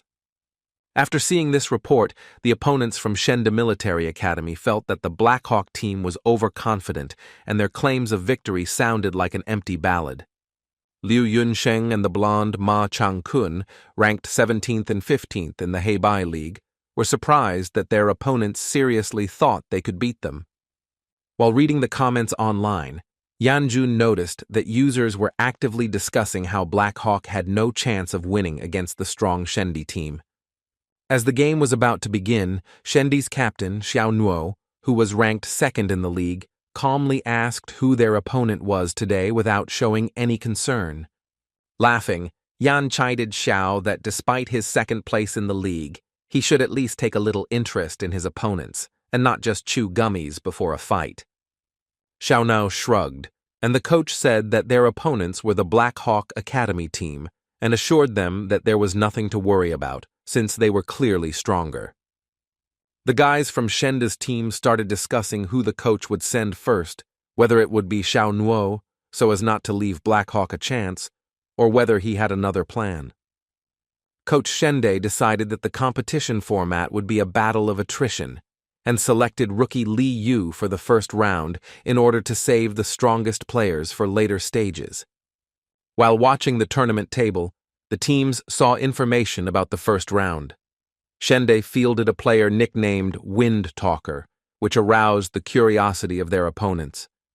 The coach explained that Wind Talker was the newcomer Li Yu, who had joined them only a month ago, which caused some surprise among the players. The boys thought that it was too daring to pit a newcomer against Black Hawk, and Wu Yang, smiling, added that arrogance was a typical trait of the Shende Military Academy. Adjusting her glasses, Chen Ling quietly remarked that their strategy was not as obvious as it seemed, and the team was prepared to offer surprises in the competition. The reporter, announcing the player from Black Hawk, introduced Hansen, nicknamed Strike God Hei, an 18-year-old first-year student from the archery squad.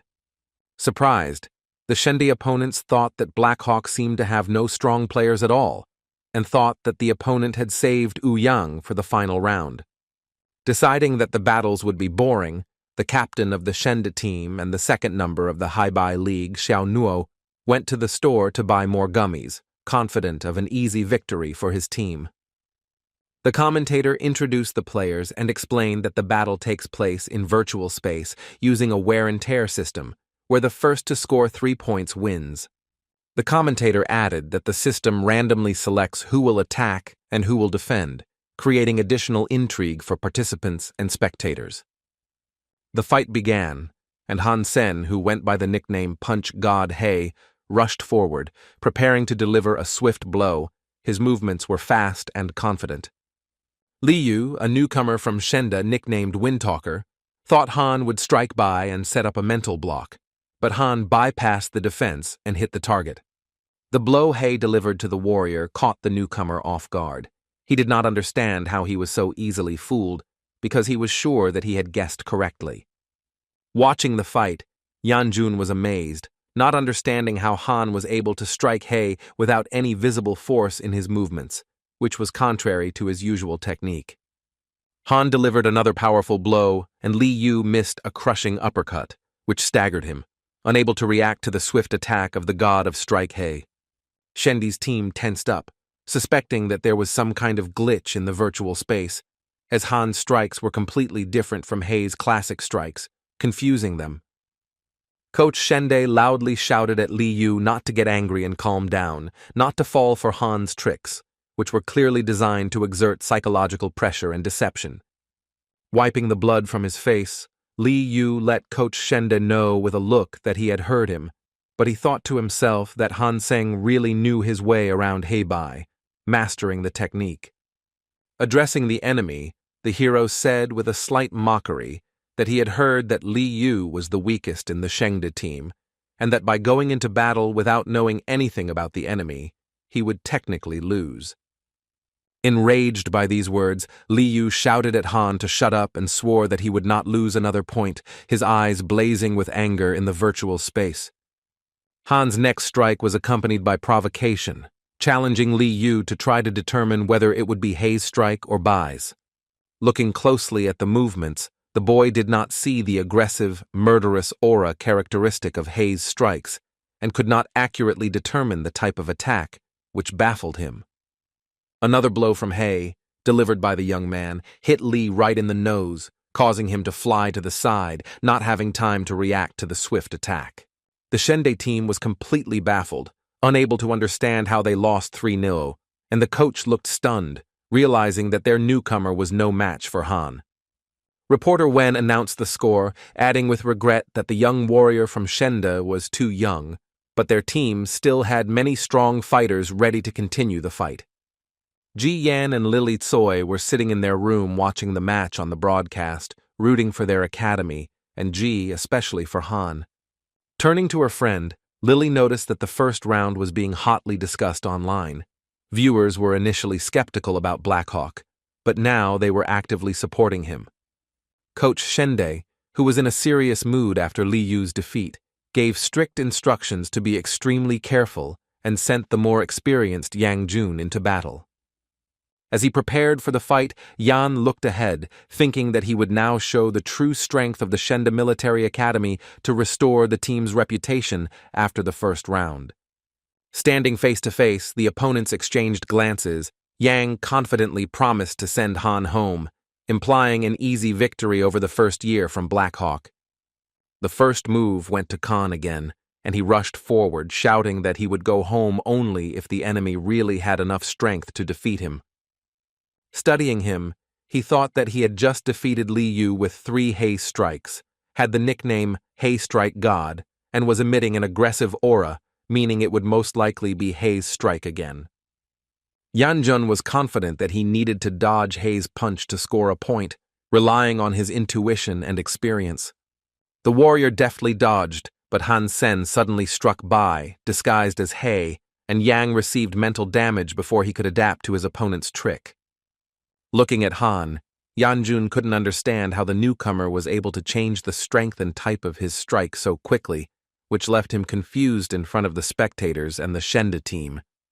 Preparing his next attack, the young man carried out psychological work, provoking the enemy, mockingly declaring that he was on the same level as the wind speaker, increasing the pressure. Gritting his teeth, Yang Jun muttered that he would not rejoice too soon. His irritation was growing, but he tried to maintain his composure so as not to fall for Han's tricks. Coach Shende, worried about the outcome of the fight, gave Yang Jun instructions not to succumb to Han's provocations and to trust only his own mind and remain calm. Hansen smiled as he landed the second blow, mockingly telling Yan, "Try to guess, watch carefully," increasing the psychological pressure on his opponent. Yan was starting to panic. He was worried about his honor, not wanting to lose with a score of 3-0, like the newcomer Li Yu, but he couldn't figure out how to accurately determine the type of strike Han was using. Watching the fight, Yan thought that the most terrifying thing about Han was his impeccable control of power and his ability to influence his opponent, putting him into a trance with his unpredictable actions. Confident that he could win, Yanjun still missed a powerful blow from Hei, flying to the side, never figuring out Han's trick, which brought him closer to defeat. The seasoned fighter Yanjun fell to the virtual platform, helpless as a wet rag, unable to withstand Hansen's cunning attacks. Reporter Wen Shu, showing the scoreboard, announced with surprise that Blackhawk had once again won incredibly with a score of 3-0, causing a stir among the Academy's spectators. Shouting in rage, Coach Shende couldn't control his emotions, claiming that they had just been humiliated by a substitute player from the Blackhawk team, emphasizing Yan's shameful defeat. Smiling, Yan commented on it as a day of shame for the Shenda Military Academy, enjoying how Hansen had destroyed their reputation with his skill. God of Punch Hei also made it through the next round with a score of 3-0, without losing a single match, further cementing his reputation and forcing Shende to reconsider his expectations. In the fourth round, Hansen, acting as Punch God Hei, once again won with a score of 3-0, reading his opponents like open books, not giving them a single chance. The Blackhawk team discussed the results of the battles, noting that Shenda should be incredibly ashamed of the crushing defeat at the hands of their reserve player. Watching Han's victories, Ji Yan jumped for joy, shouting that she always knew he could do it, her voice full of pride for the boy who exceeded all expectations. The Shenda team stood before their coach with their heads down, but he told them not to despair, but to fully analyze their mistakes and return to him with explanations. Turning to Captain Xiaono, The coach said that all hope in the final round now rested on him, warning that if he lost, their academy would be completely humiliated. After throwing the gummy bear into the trash, Xiao Nuo, captain of Shende, began to seriously prepare for battle, focusing on restoring the honor of his academy. Announcing the start of the round, the commentator introduced the players, Xiao Nuo as man of words and Hansen as god of punch hay, intriguingly asking who would win this match. Reporter Wen, who had previously been skeptical, was surprised by how exciting the match turned out to be, and thought that her colleague Fang seemed to truly believe in Blackhawk's power. Meanwhile, on another planet, a gray-haired sage watched the battle closely via broadcast, studying Hansen's every move, his eyes sparkling with interest in the young man's skill. The sage who watched Khan hoped to see a fight like he had never seen before, expecting the god of strike hay to reveal something unique in a fight with the strongest opponent.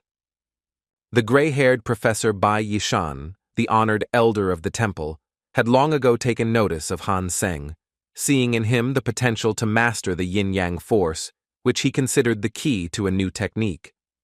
Developing which required many years of practice, Bai studied the yin-yang force for over 10 years, but his first volunteer died and the second was seriously injured without mastering it.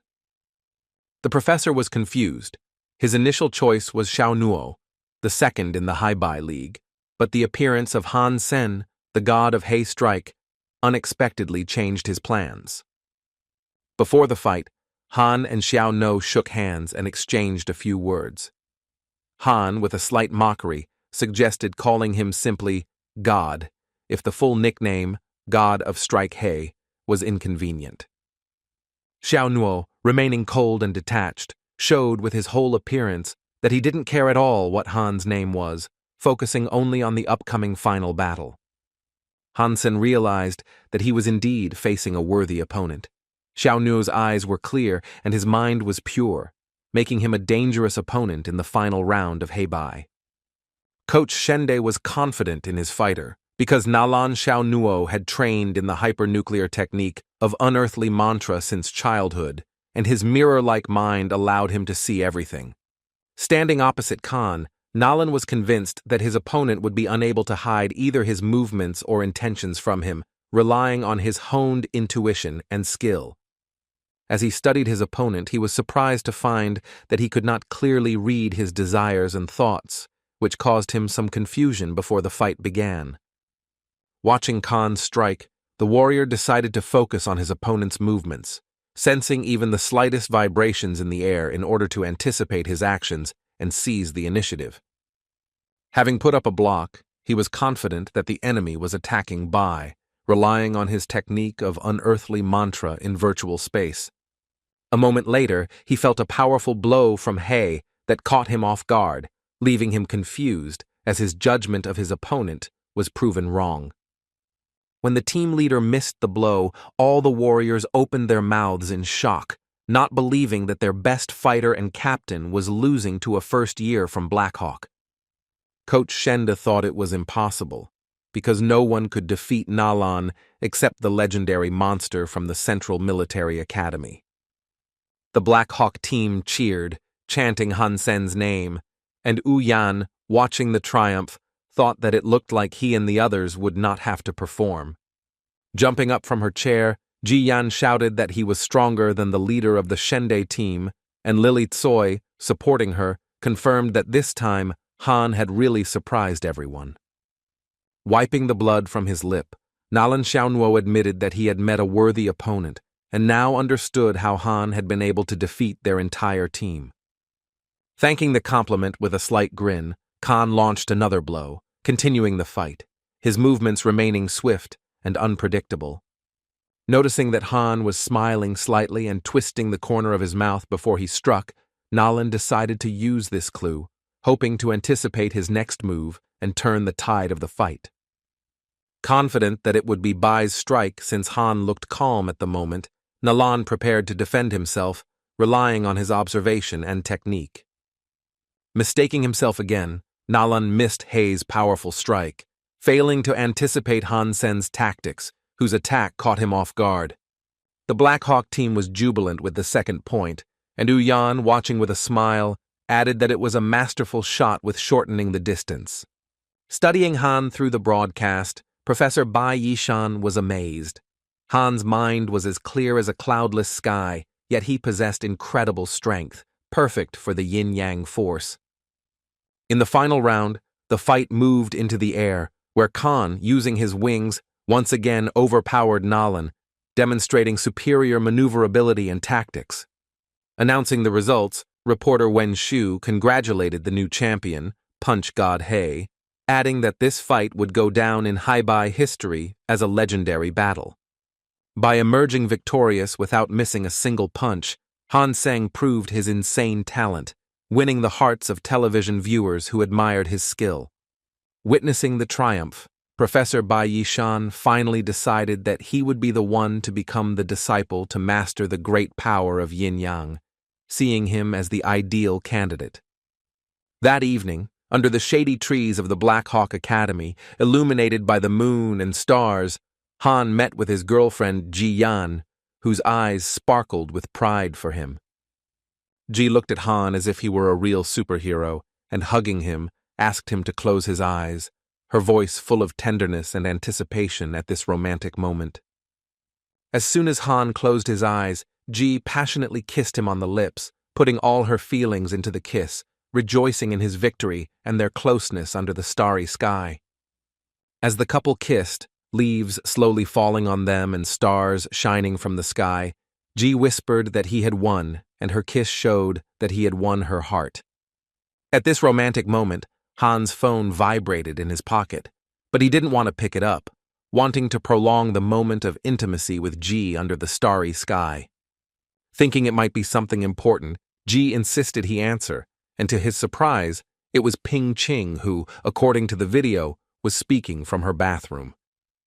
The cunning seductress Ping apologized, saying that she simply wanted to tell Han something important, and reminded him not to forget about the auction of beast souls at the steel armor hideout. Ji's mood instantly changed. She flared up with anger, yelling at Ping through the phone and lashing out at Han, demanding what excuse he would come up with this time. The girl was yelling at him, driving him crazy with her jealousy, and he couldn't do anything about it, feeling how her anger literally wanted to destroy him. Sitting in a hot, foamy bath, Ping Ching smiled thoughtfully, thinking that it was no coincidence that she had ended up in this academy, and promised herself to get the guy, despite the obstacles. A few days later, Hansen arrived at the Beast Soul auction at the Steel Armor hideout, where the square was crowded with people eager for rare trophies. Looking at the souls on display, Khan thought that he shouldn't have come here because the starting prices were colossal, exceeding hundreds of millions.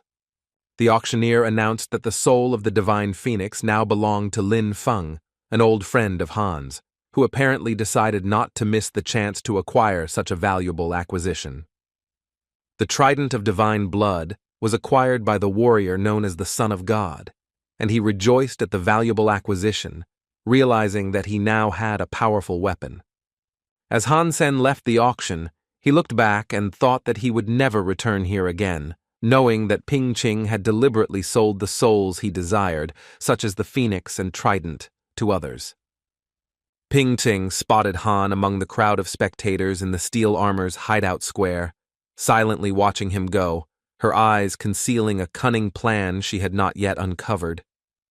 As Han walked down the street, he noticed a sudden change in the weather.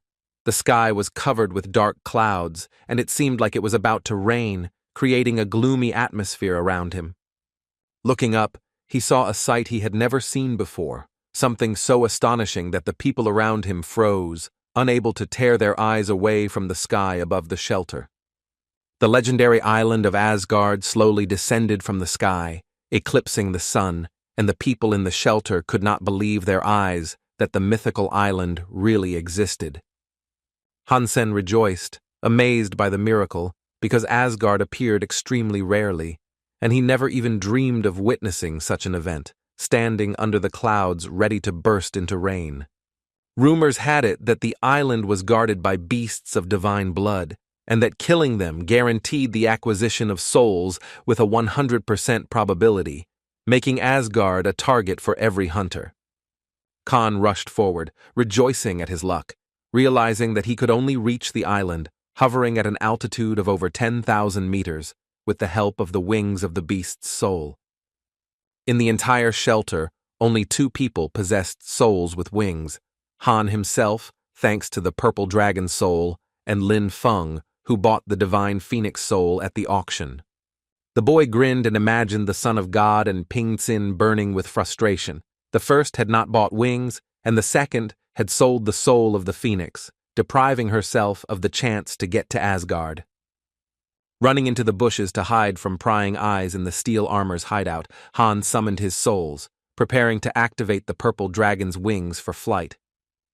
On the wings of a purple dragon, he soared into the sky, rapidly gaining altitude, his gaze riveted on Asgard, which beckoned with its mystical glow among the clouds.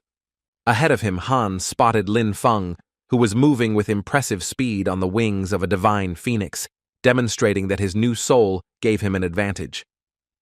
Thinking about the creatures guarding Asgard, Khan realized that fighting them alone would not be easy, and decided that teaming up with Lin Feng could be a beneficial alliance for both of them. To his surprise, Hansen noticed that the one flying ahead was not Lin Feng, but the son of God, and he couldn't understand how he ended up with wings, since he had only bought a trident at the auction. Tenshin, noticing Han, shouted threateningly that he would kill him if he dared to hunt the beasts of divine blood of Asgard, his voice full of arrogance and malice. Feeling the icy wind at an altitude of 10,000 meters, Tien realized that the cold penetrated to the bones, and his armor began to be covered with a thin crust of ice. Summoning his weapon, Han wondered how Tian Shen could have gotten wings, and began to worry about his friend Lin Feng, suspecting that something bad might have happened to him. Rushing into battle, Khan was determined to fight and flew headlong towards Tian Shen, ready to challenge him to secure his chances of retrieving the souls of Asgard. Out of the corner of his eye, Hansen noticed another warrior, a fat man nicknamed Big Thumb, who was familiar to him, but they could hardly be called friends, despite their previous meetings. Big Thumb was clad in heavy armor, clearly with the intent of harvesting the souls of the divine blood beasts on Asgard, and Khan regretted that he was here. Tian Shen proposed a deal to Big Thumb, and they united against Han, deciding to work together to prevent him from reaching the treasures of the floating island.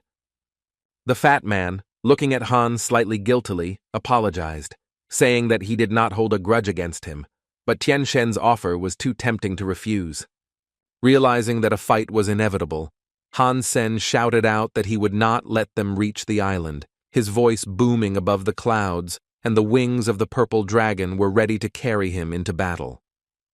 Diving from the purple dragon's wings, Hansen delivered a powerful blow to Tian Shen, who barely managed to block it. Sparks and the ringing of steel spread across the sky. Flying back from the force of the blow, Tian Shen, the son of God, wondered when Han had become so strong, as he himself, who had almost reached the full level of the divine gene, was barely able to repel the attack. Suddenly, Big Thumb came rushing up from behind, shouting for Khan to turn around, as he didn't want to kill Gold in the back, showing the last of his honor in this tense fight. The Khan, turning sharply, struck with the Asura warrior's heavy sword, parrying Big Thumb's attack and hitting his shield, which cracked under the power of the Khan's weapon. Realizing that his shield couldn't withstand such blows, Big Thumb couldn't believe how it was possible that Golden had such destructive power. Looking at his sword, Hansen was surprised at how much stronger it had become, since it had been a long time since he had had to fight such formidable opponents that he had once feared. Tianxian and Big Thumb exchanged glances and decided to attack from both flanks at the same time, not believing that the two of them couldn't defeat one. With a huge swing of his sword, Han heroically repelled both attacks with one counterattack, his movements precise and powerful, causing the purple dragon's wings to glow. The people on the ground looked up at the duel, admiring the breathtaking spectacle. Chinuan, standing among the crowd, was amazed at how much the Golden One had exceeded expectations. Young Master Yuan, watching the battle, was confident that Golden, known as the king of the steel armor shelter, would cope, because in this place there can only be one king. Deciding to join the fight and help Tian Shen, Ping Qing quickly flew into the sky, her figure flashing among the clouds, rushing towards the battle. Seeing Ping, Hansen wondered if the Son of God had called her, and now they had united against him, making the situation even more tense in this aerial battle. Tian Shen, Big Thumb, and Ping Qing surrounded Han on three sides, confident that the three of them would definitely defeat Golden, their combined attacks synchronizing against him.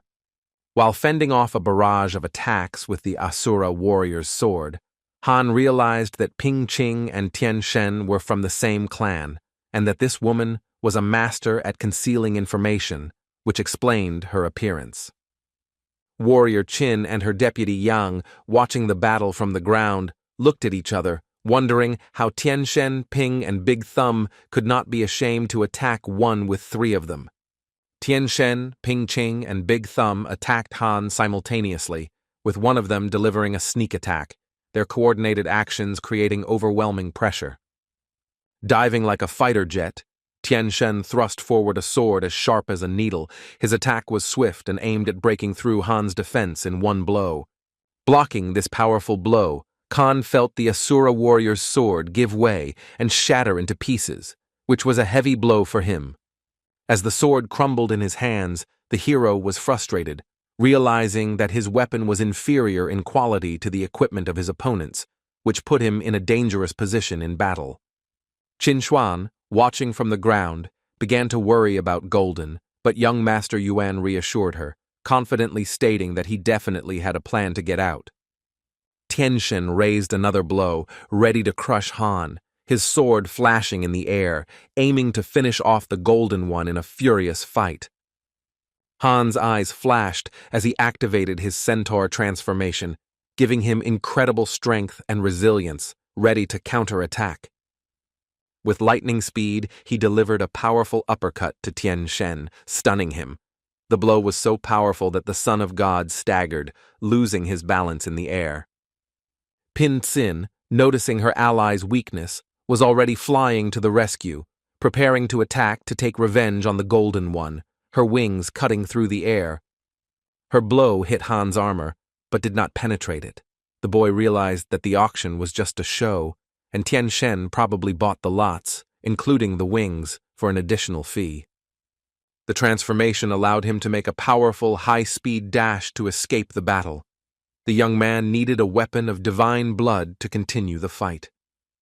Soaring high, Khan disappeared into the thick clouds surrounding the floating island of Asgard, his purple dragon wings cutting through the cold air, bringing him closer to the legendary land.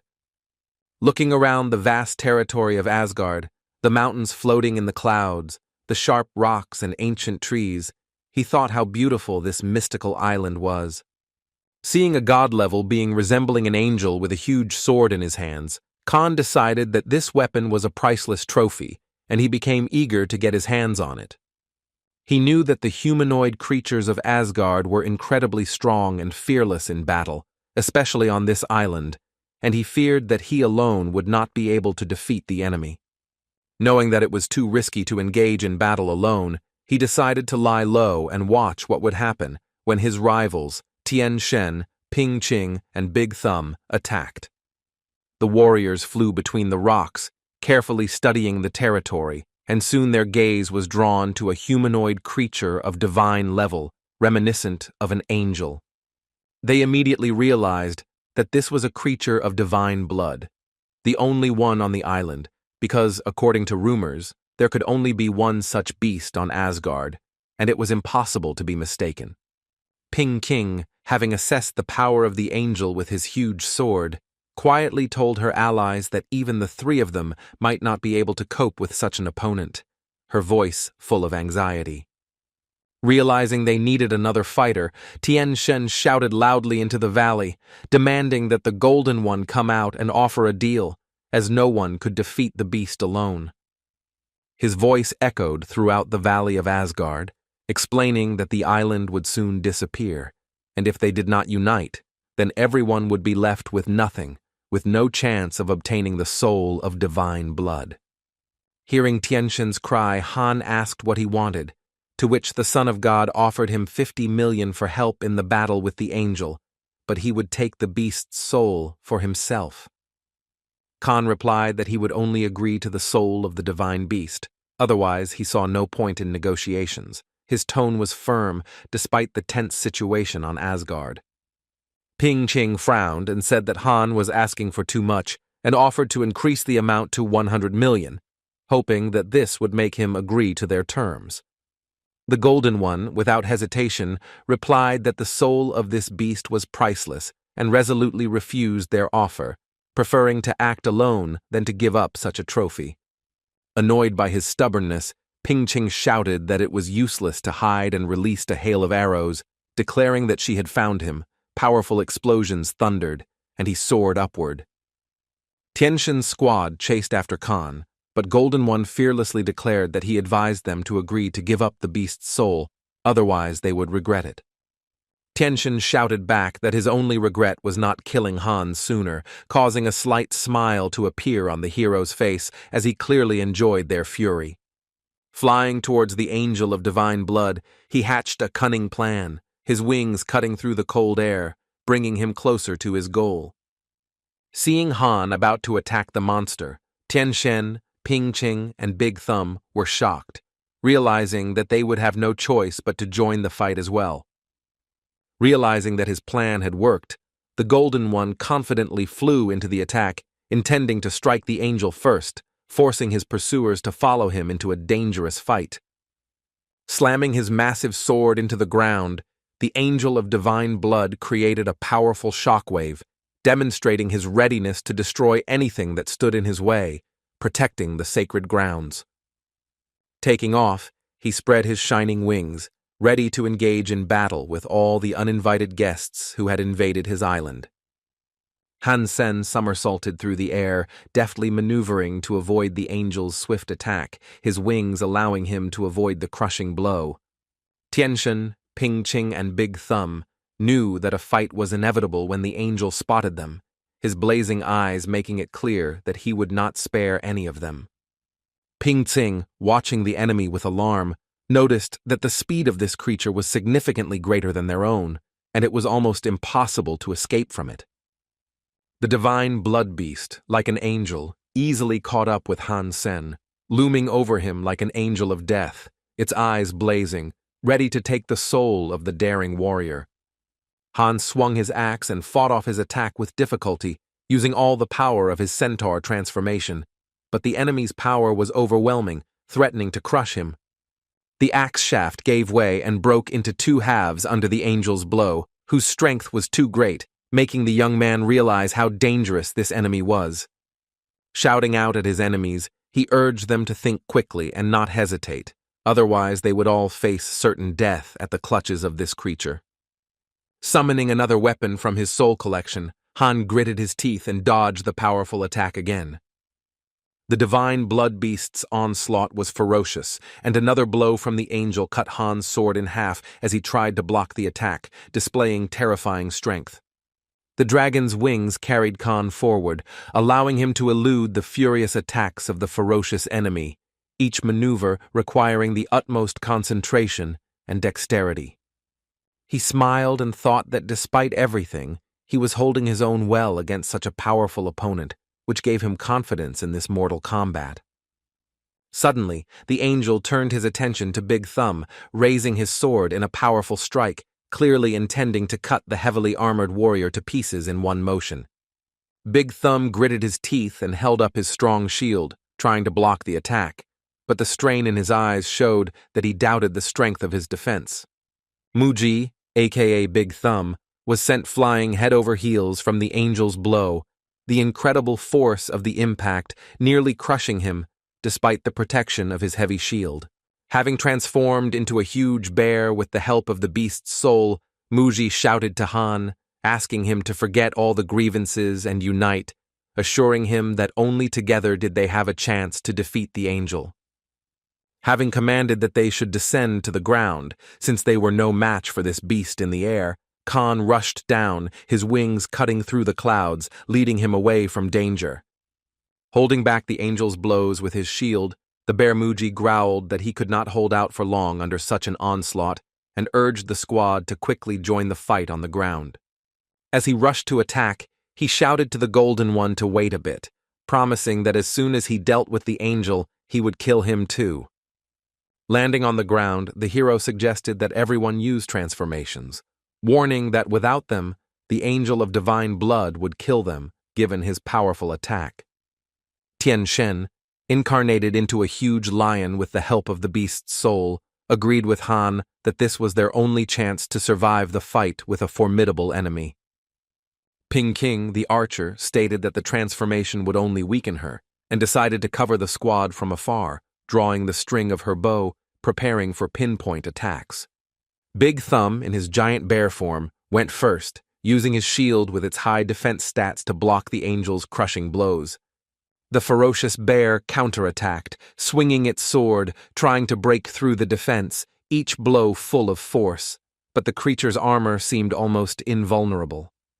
Seeing the angel distracted by Mu's attacks, the youth realized that this was the perfect opportunity to attack from behind, and quietly approached the divine blood beast, preparing to strike from behind.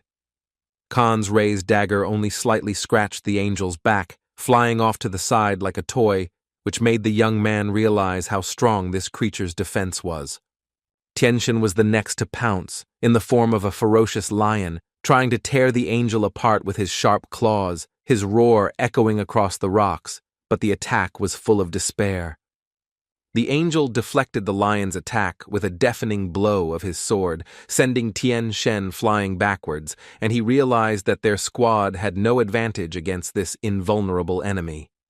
Jumping back further from him, Khan thought that if the Son of God had not received the soul of the lion beast, he would now be a complete non-entity, incapable of anything. Remembering how Golden had defeated his friend, who had been transformed into a huge gorilla, in the Xinhui arena with one blow, Tian Shen was burning with a thirst for revenge and was ready to strike at any moment. Dodging another attack from the divine blood angel, Khan, feeling that his centaur transformation was about to wear off, called out for someone to lend him a weapon. Pinsin, pulling back the bowstring, coldly replied that she would not give anything for free. Her gaze made it clear that she did not intend to help Han without benefit for herself. Muji, Big Thumb, in the form of a bear, said regretfully that he only had a shield of supreme defense and could not help Han with any weapons for combat. Khan, maneuvering between the angel's attacks, realized that he couldn't count on them, and he urgently needed to find a way to strengthen his attack to counter the invulnerable beast. Tianxian reproached Khan that in order to get the weapon, he had to offer something in return, accusing Golden of taking them for fools by not wanting to share. Smiling, Khan noted that it seemed that none of them really needed the soul of the divine blood beast, since they could not come to an agreement. His words sounded like a challenge. He flapped his wings and soared into the sky, escaping the argument, while Ping Tsing shouted several curses and reproaches after him, her voice trembling with irritation. Turning to Tian Shen, Ping asked what they should do now, since they had spent so much time chasing after Han and were still no closer to defeating the angel. As Big Thumb retreated, he said it was best to leave, as the creature would not touch them unless they attacked, suggesting they retreat temporarily. Deciding that it was worth returning and thinking about how to defeat the angel, Tian Shen added that the soul of this creature was incredibly valuable and justified all the risks on Asgard. A few hours later, when night had fallen on the island and the stars lit up the sky, Hansen decided to attack again, confident that the enemies would not expect his return.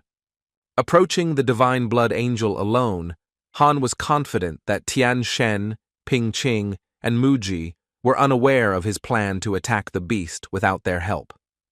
Knowing that he had the one-time soul of the divine blood butterfly, Han knew that he had to use it wisely, as failure could cost him not only his weapon, but his life. He had only one chance, and Khan wondered if he could get out if he failed. His heart was beating faster, but the excitement drove him to the angel under the starry sky. Deciding to become a hunter hidden in the darkness, Hansen relied on his long-range archery skills, understanding that the key was to withstand the attacking force. Firing his bow in the darkness of the night, he hoped to catch the angel off guard, but the creature exposed him, proving even more alert at night than during the day, its eyes shining like stars. He was focused to the max, knowing that a miss could cost him the mutant arrow, a valuable weapon that he couldn't afford to lose, as he wouldn't get a second chance. Thanks to the Empress's transformation, which grants him keen vision, and the super-particle acceleration technique, the boy easily dodged the angel's attacks, a combination that made him elusive. The angel didn't expect Khan to dare to come so close and close the distance in light armor, which gave the guy an advantage, catching the enemy off guard with his daring tactics.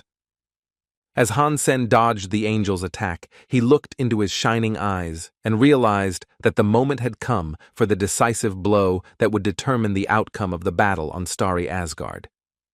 Summoning the divine blood butterfly shuriken, he felt its pulsing power in his hand, knowing that the throw would be extremely difficult and would require absolute precision. Throwing the shuriken, Han calculated the angel's movements, its speed and flight path, knowing that he could not miss at this critical moment of the battle. The flame butterfly shuriken's flight was unpredictable, its trajectory changing depending on the wind and other conditions, but Han trained diligently to master the art. The shuriken circled around the angel's sword, lightly touching the blade, and pierced its target, penetrating the folds of the creature's armor, causing a bright flash of flame. The divine blood angel was completely enveloped in blue flames of incredibly high temperature. Steam erupted from his mouth and eyes, and his internal organs boiled, causing agony. Burning from the inside, he still moved towards Khan, as if trying to deliver the final blow. His movements were slow, but full of despair and rage. Within a second, there was almost nothing left of him. The all-consuming flames consumed him, leaving only ashes scattered by the wind of Asgard, where the battle had died down. Unable to tear his eyes away from the terrifyingly beautiful and epic spectacle, Khan stood mesmerized, feeling a surge of power as the soul of divine blood entered him. After receiving the soul, he was very surprised to find that the creature was inedible, a feature of the island of Asgard. At the sight of the angel's death, a girl, Loli, the soul of the sacred angel of war, suddenly appeared. Her shining appearance made Khan freeze, not understanding what was happening and what to do with her. His mind was blown. The appearance of a beautiful girl instead of an ordinary soul blew up all his ideas, and he didn't know what to do with this mysterious entity standing in front of him. Fortunately, along with his soul, Khan received a sword of divine blood, which replaced his lost weapon, becoming his new trump card in battle. Admiring the sword, he noted its incredible strength. It was impossible to break, and its destructive power made the weapon truly legendary. Walking along the shady alley of the academy, the young man reflected on how the night battle on Asgard had exhausted him greatly, and all he needed now was to get some sleep. Suddenly, the phone in his pocket rang, and when Han picked it up, he saw Ping Qing's number and remembered how she had ruined his romantic moment with Ji Yan, which made him irritated. When he picked up the phone, he saw Pin in the bathroom again on a video call, and, cursing, asked her to call normally in the future so as not to put him in an awkward position. Ping Qing ignored his tone and said it was urgent and reported that Asgard Island had appeared in the steel armor's hideout, her voice full of hidden interest. Khan, sighing wearily, replied that he already knew about Asgard and sharply asked what this had to do with him, suspecting that Pin was again starting some kind of intrigue. Ping Qing offered Hansen any beast soul he chose in exchange for helping Tian Shen hunt, her voice on the phone sounding enticing but with a hint of cunning. She acknowledged Han's strength and his outstanding archery skills, adding that he would be extremely useful in hunting divine blood beasts, clearly trying to flatter him. Realizing that he had already defeated the angel and there was nothing more to do on the island, Khan decided to play the fool in order to lure the soul of the winged beast from Pin, without revealing his cards. Agreeing to the offer, Han said that he needed the strongest soul of the divine blood level, hoping that Ping would offer something valuable for his arsenal. Pin replied that she had a trident of divine blood, but she would not sell it for less than 150 million, calling it the minimum price, which made Han think. Estimating his savings at 60 million, he thought that by selling the silver death machine, he could raise the necessary amount to buy the trident. He agreed to the deal and decided that everything would return to the way it was, and there was no point in looking back, focusing on the new opportunity to strengthen his arsenal for future battles. The meeting took place on the outskirts of the steel armor hideout, where Tian Shen coldly informed Han that he had only brought him along because of Ping Qing's insistence. Smiling, Han replied that he would strictly follow orders and would not let Ping down. His tone was slightly mocking, but he was hiding his true intentions. Muji was worried that too much time had passed since they left Asgard, and a lot could have changed there. In a soothing tone, Tian Shen said that Golden would not be able to defeat the angel alone, and added that he had borrowed the divine blood soul from Chinuan, which would give him a chance to win. The squad rushed to attack Asgard. Tian Shen urged everyone on, shouting that they must kill the creature of divine blood, his voice full of determination and impatience.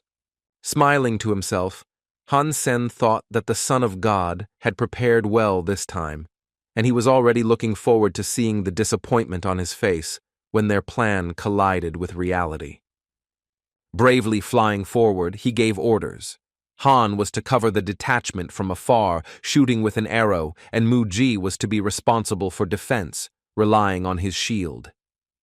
Looking through the telescope, Muji wanted to observe the angel and think of a strategy, but he was stunned to see something unexpected that made him freeze in surprise. Turning around with a surprised look, the Son of God asked Muji what had happened, to which he replied that the being of divine blood, the angel, had completely disappeared from Asgard. Shen snatched up his telescope in disbelief and declared that he didn't believe Mu's words and wanted to see for himself, his face expressing a mixture of irritation and disbelief at the situation.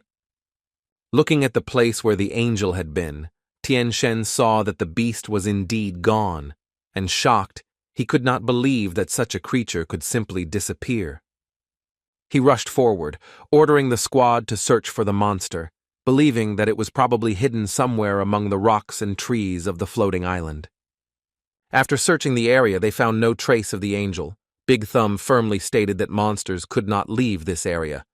Hansen pretended to sigh, saying that he had been looking forward to seeing them kill the angel, and expressed disappointment by asking if Golden was there too. Tian Shen, realizing that no one in the steel armor hideout except the Golden One could defeat the angel, realized that he had once again tricked him, stealing victory over the beast. He blazed with rage and shouted curses at the heavens, vowing to kill him for this deception, his voice echoing among the rocks of the floating island. A few days later, the deal with Ping Qing was completed, and Han received the divine blood trident daggers he had negotiated for, trading the silver death machine for payment. Assessing the speed and power of these blade strikes, Khan realized that they were worth the price, because now he could fight 300 enemies per minute, becoming an even more formidable warrior. Upon learning that Tian Shen had not received the angel's soul, Ping Qing became furious, but keeping her word, she still sold Han the promised trident daggers of divine blood. With his new weapon, Hansen felt ready to venture into the Daimo Dagabi desert again, hoping to meet the Fox clan leader and obtain another valuable beast soul. At that moment, his phone rang, ruining his plans for the desert expedition. Han looked at the screen with irritation, seeing Chinuan's name. The warrior was looking for him for a new assignment. She asked Khan to urgently appear in her office in the steel armor shelter, without going into details. Arriving at the office, Han learned that Professor Bai Yishan wanted him to become his protege to study the power of yin-yang. But the boy, feeling the pressure, immediately wanted to refuse. While persuading Han, Chin explained that Professor Bai had enormous influence, and was an honorary elder of the temple, whose offer should not be rejected lightly. After some thought, Khan objected that he had no connection with the church and did not know the man, asking why he had been chosen as the professor's mentee. Qin replied that he had watched his fight against Nalan Xiaonuo at the Haibai competition and had been impressed by Han's skill, which convinced him of the young man's potential. Thinking about the situation, Han asked Qin Xuan for advice on whether he should accept the professor's offer. His gaze was serious, but there was a hint of uncertainty in it. Not expecting Han to ask her opinion, Qin hesitated slightly, but her face lit up with a slight smile. She was pleased that he valued her advice and trusted her judgment. Qin Xuan told Han that the temple, under the guidance of Bai Yishan, would be able to train him much better than the academy, giving him access to hypernuclear technology. Surprised, Han asked if the warrior was trying to get rid of him, but Qin firmly replied that, on the contrary, she wanted him to stay, her tone sincere. She added that in a few months, she would be promoted to the next level in the steel armor shelter, and she would recommend Han for her position. Laughing, Han smiled and said that he could not refuse such a tempting offer, and decided not to go to the church, preferring to stay with Qin and the academy. Smiling, the girl thought that Khan was very loyal and honest, and briefly imagined that if he were older, something could have worked out between them, but she didn't like young men like him. Upon receiving the message from Qin Xuan that Hansen had refused his offer, Professor Bai Yishan was extremely surprised, not expecting the young man to reject such a rare opportunity. Frustrated, he began to consider how he could still give Han access to the yin-yang technique, deciding to find a way to interest him despite his refusal to study at the temple. Sitting at her desk in the Black Hawk Academy room, Ji Yan was playing God Hand, but she was being beaten, and with her brows furrowed, she stubbornly tried to win back, concentrating on the game. Han knocked on the window and invited Ji to have dinner together, but she, without looking up from the screen, replied that she had already eaten and asked for help in beating a certain impudent player. Hopping into the room through the window, Khan asked with a smile who dared to offend her, ready to enthusiastically join the game and restore the honor of his girlfriend. Ji Yan, frowning, told Han that her opponent in God's Hand had beaten her 3 times in a row, calling him strong, and urged the guy to help her win by playing from her account. Sitting down in her place, Hansen asked Ji not to worry, confidently declaring that he would win, and pulling her towards him, sat her on his lap, hugging her to calm her down. After sitting Ji down, Han hugged her tighter, taking his time to start the game while she was nervous, afraid that he would lose due to her pressure and high expectations of his skills.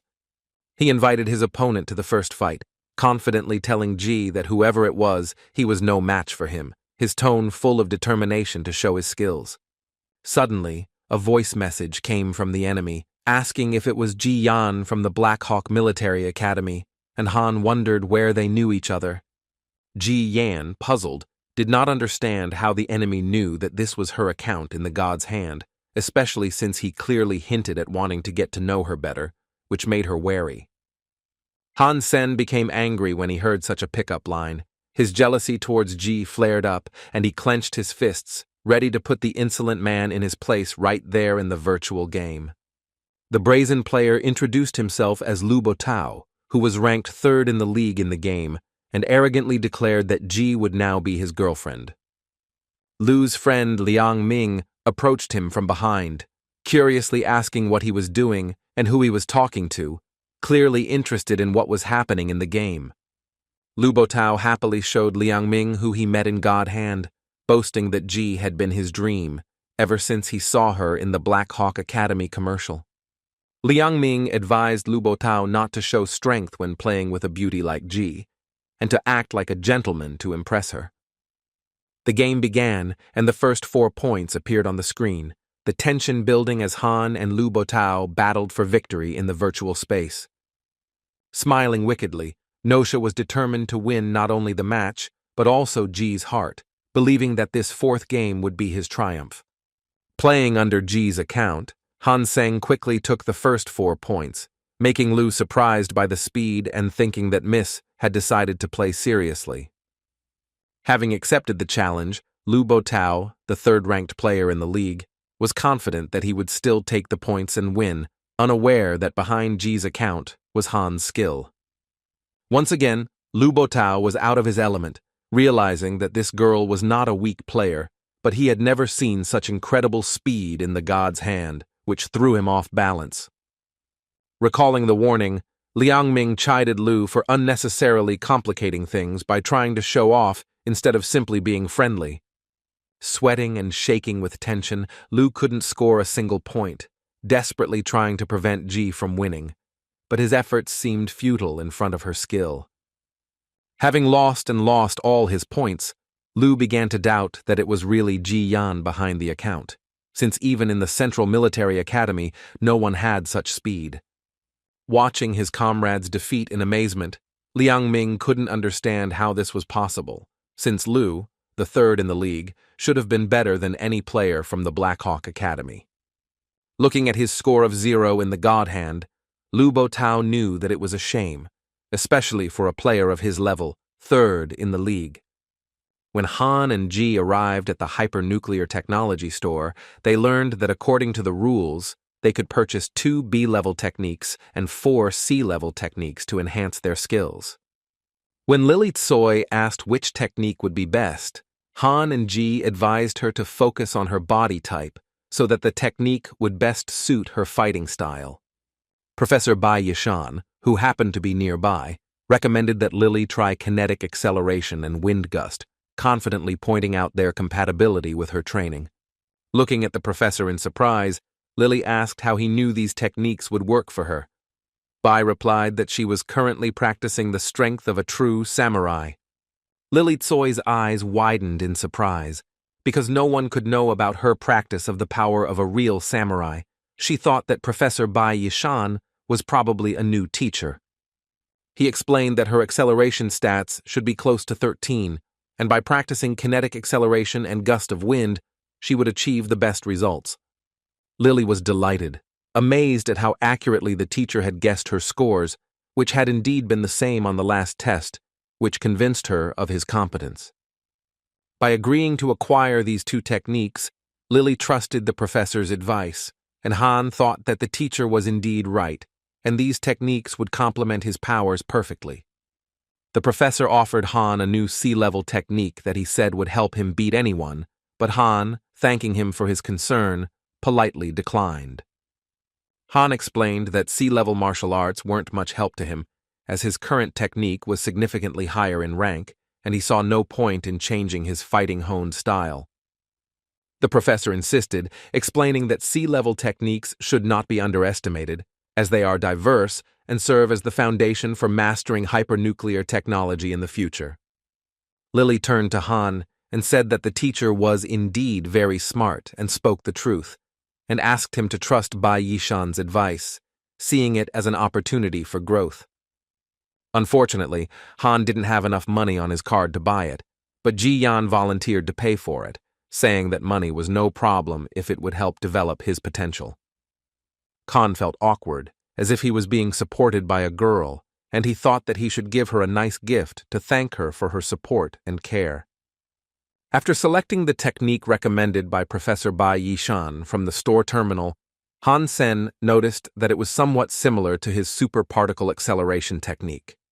Taking the vial of gene fluid, Han thought that it looked strange and its effect could be unpredictable, but his interest in the new technology only increased. Leaving the shop, Han decided to put his study of the technique on hold and use his free time to go to the steel armor hideout and hunt mutated beasts. While monitoring Han through the Black Hawk Academy's video cameras, Professor Bai Yishan was pleased that thanks to his connections with the Academy's director, he could now keep an eye on Han. However, the professor understood that Khan had to hurry, as the church would soon add this art to the list of prohibited ones, which would make its study impossible. Seeing that Hansen still hadn't drunk the vial of gene fluid, the professor jumped up from his chair, realizing that there was no time to waste, as time for studying the technique was running out. Khan was already approaching the exit of the academy when he caught up with him, calling out from behind, his voice full of anxiety and insistence. Approaching the student, Bai Yishan asked why Han had not yet drunk the vial of gene fluid needed to study the electromagnetic gun technique. Smiling, Khan apologized to the teacher, explaining that he did not have time, and promised to tell him the results later, trying to reassure the professor with his confident tone. After saying that Han must train for the entire 2 days, otherwise the church would ban the technique, and all efforts would be in vain, Bai Yishan gave himself away, revealing his identity. After revealing his identity, Professor Bai Yishan admitted that the technique was actually a hypernuclear technique, the yin-yang large magnetic cannon. The man explained to Khan that the church considered this technology dangerous and wanted to ban it, so he hoped that the boy would start practicing it immediately. After listening to the professor, Han was impressed that the great Bai Yishan had used all his connections with the academy director to give him the opportunity to study this rare technique. Khan asked why the choice fell on him, since it would have been more rational to choose a more experienced fighter or someone from the Central Military Academy. Bai explained that the technique was transformed from the remnants of ancient yin-yang magic, and it could only be practiced by people under 20 years of age. This was a mandatory requirement. Bai Yishan admitted that he had originally planned to take Nalan Xiaonuo as his apprentice, but Han Seng proved to be a more suitable candidate after winning the Haibai competition. Knowing that refusing the church elder would be unforgivable, the enterprising Hansen asked what he would receive in return for agreeing to learn this complex and risky technique.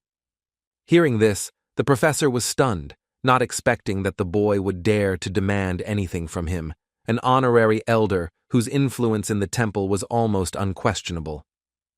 Khan explained that the technology was considered dangerous and that studying it was fraught with risks, but he was willing to experiment for the sake of progress if he received a decent reward. Not expecting Han to be so cunning, Bai Yishan agreed and offered the guy to name any amount, recognizing his negotiating skills. Instead of money, Han Seng demanded 100 S-level church cards in exchange, which shocked Professor Bai Yishan, making him think he was joking.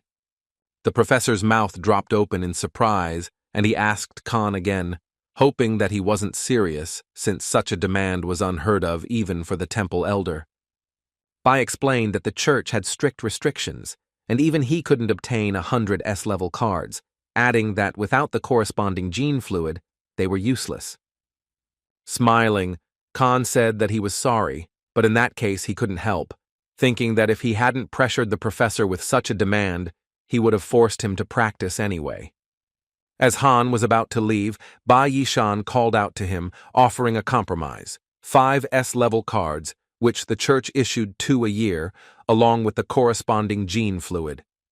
Having agreed to Bai Yishan's proposal, he proposed to sign a contract in order to trust each other, and in his heart he chuckled that today he was clearly in good shape, having pulled off such a deal. Returning to his home in the steel armor hideout, Khan was met with a pleasant surprise that made his heart beat faster with delight.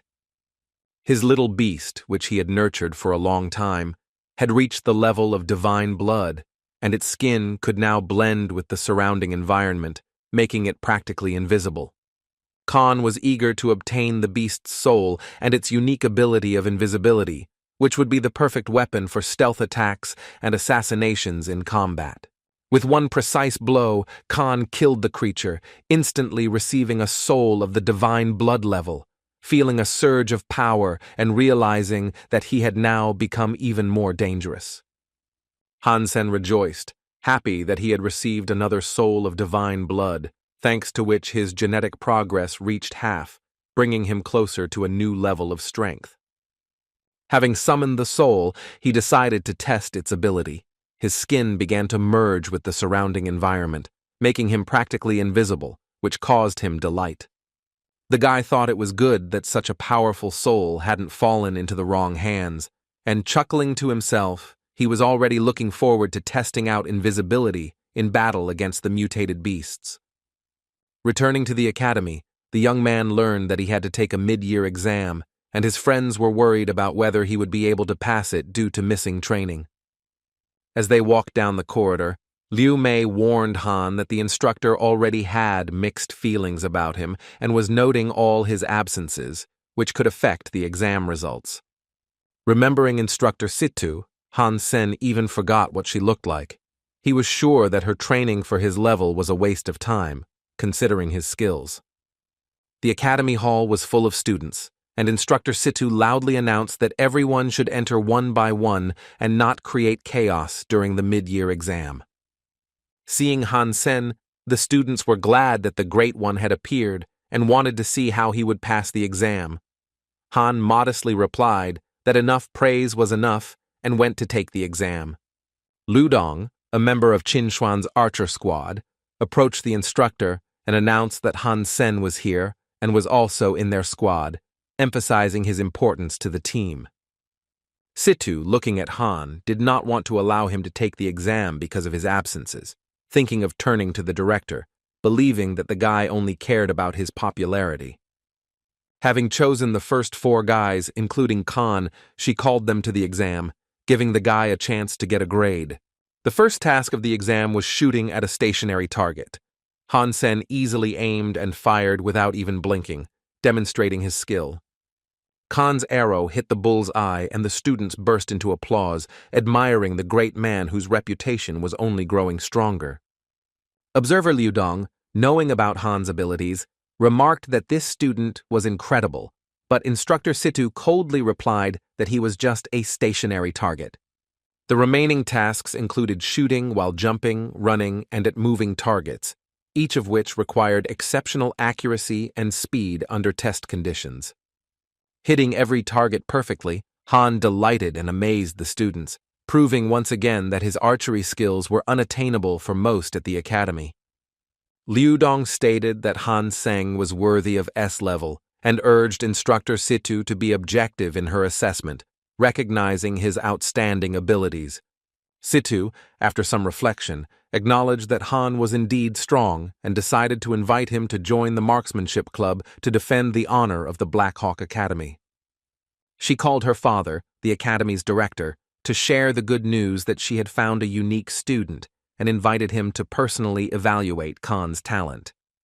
Smiling, Situ thought that now the director would test Han, checking his abilities, and she was sure that the boy would not be able to prove his strength. Gathered in the cafeteria, Khan and the other students celebrated the successful completion of the mid-year exam, rejoicing in their high grades and celebrating their shared triumph. Putting his hand on Khan's shoulder, the big guy asked in surprise how he managed to get all A's despite skipping classes, since he was sure that the instructor would fail him. Laughing, Khan modestly replied that he was just lucky and that there was nothing special about it, brushing off the praise with his usual ease. Suddenly, Han's phone vibrated on the table. A message from the Academy Center arrived, which attracted the attention of the entire company in the cafeteria.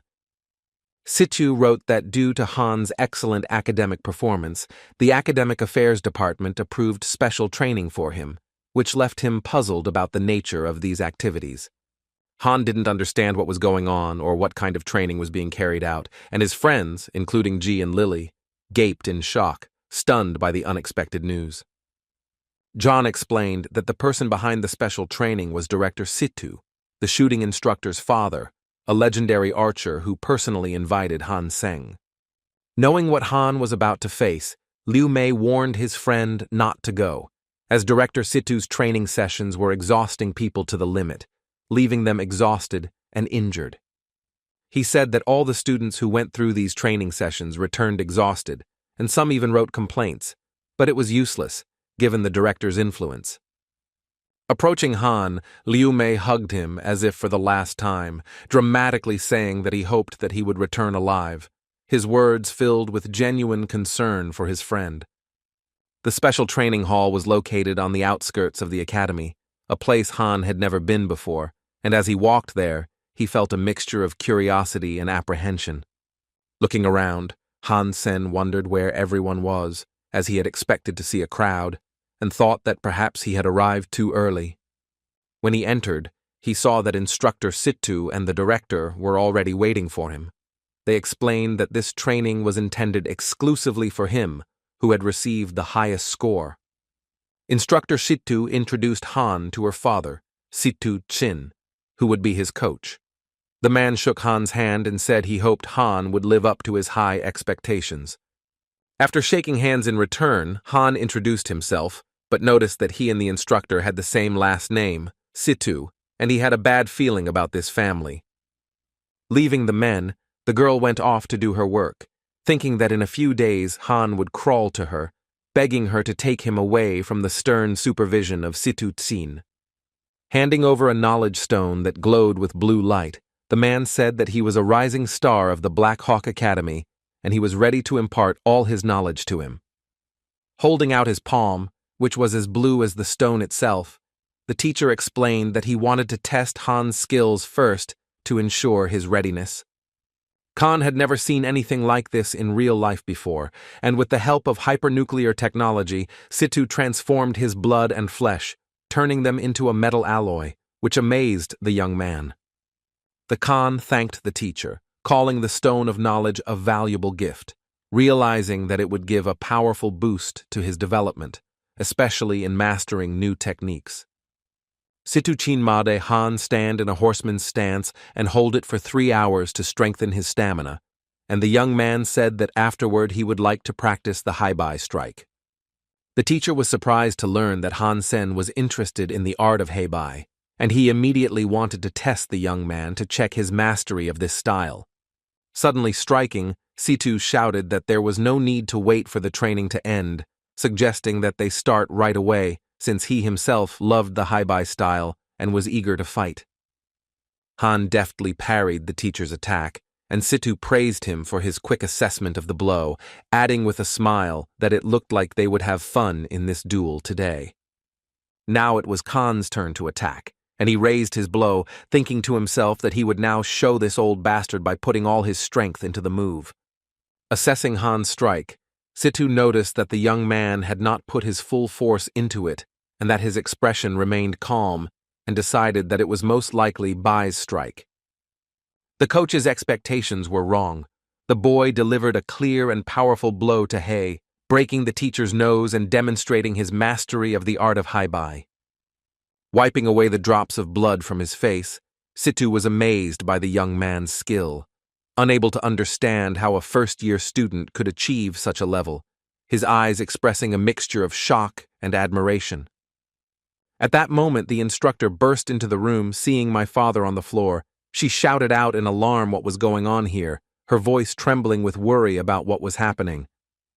Running up to her father, she helped him up, demanding to know what had happened, but the man waved her off and said that everything was fine, they were just practicing the Heibai strike.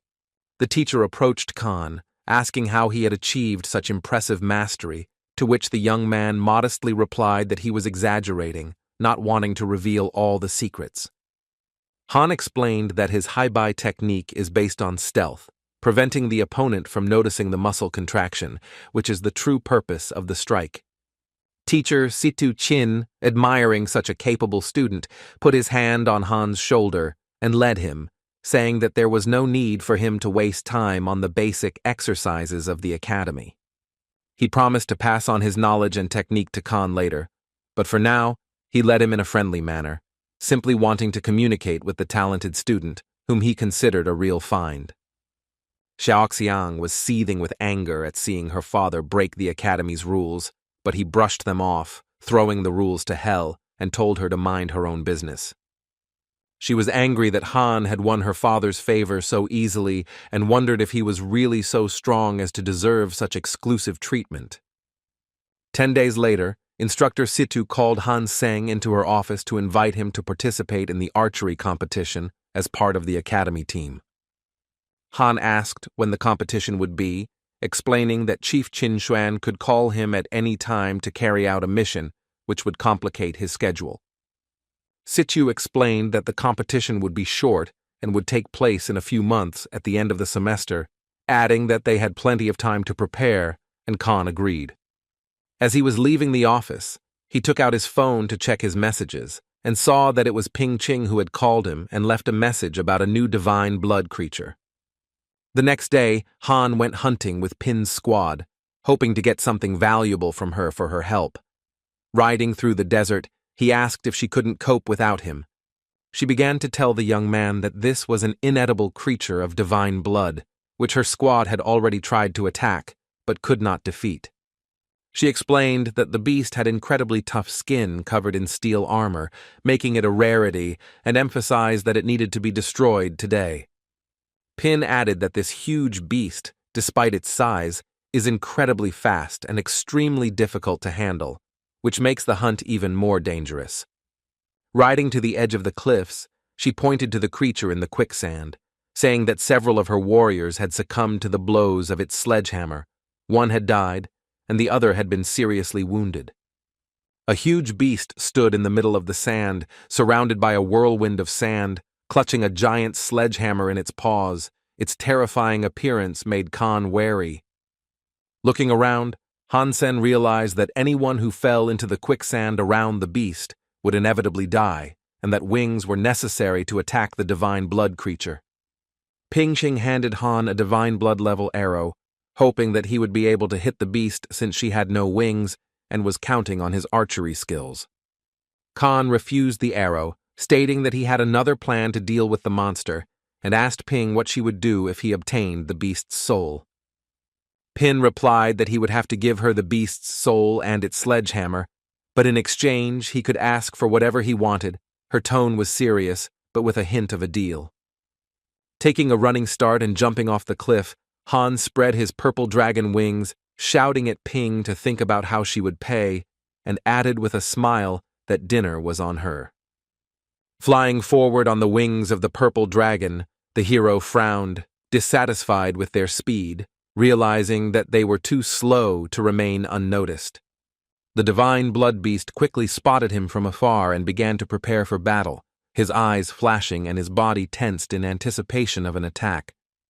The Khan stopped in midair, realizing that the beast had exposed him when it let out a loud roar that echoed across the sands. At that moment, the beast, like a spring, jumped out of the sand, raising a crushing blow with its huge sledgehammer, aimed at crushing Khan in one movement. The youth deftly dodged the attack, noticing that the force of the blow was so great that even his crystal ant armor, known for its durability, would not have been able to withstand it. Despite the sledgehammer's enormous size, the divine-blooded beast wielded it with surprising dexterity, swinging it with such speed that it created a whistling, roaring sound like cutting wind.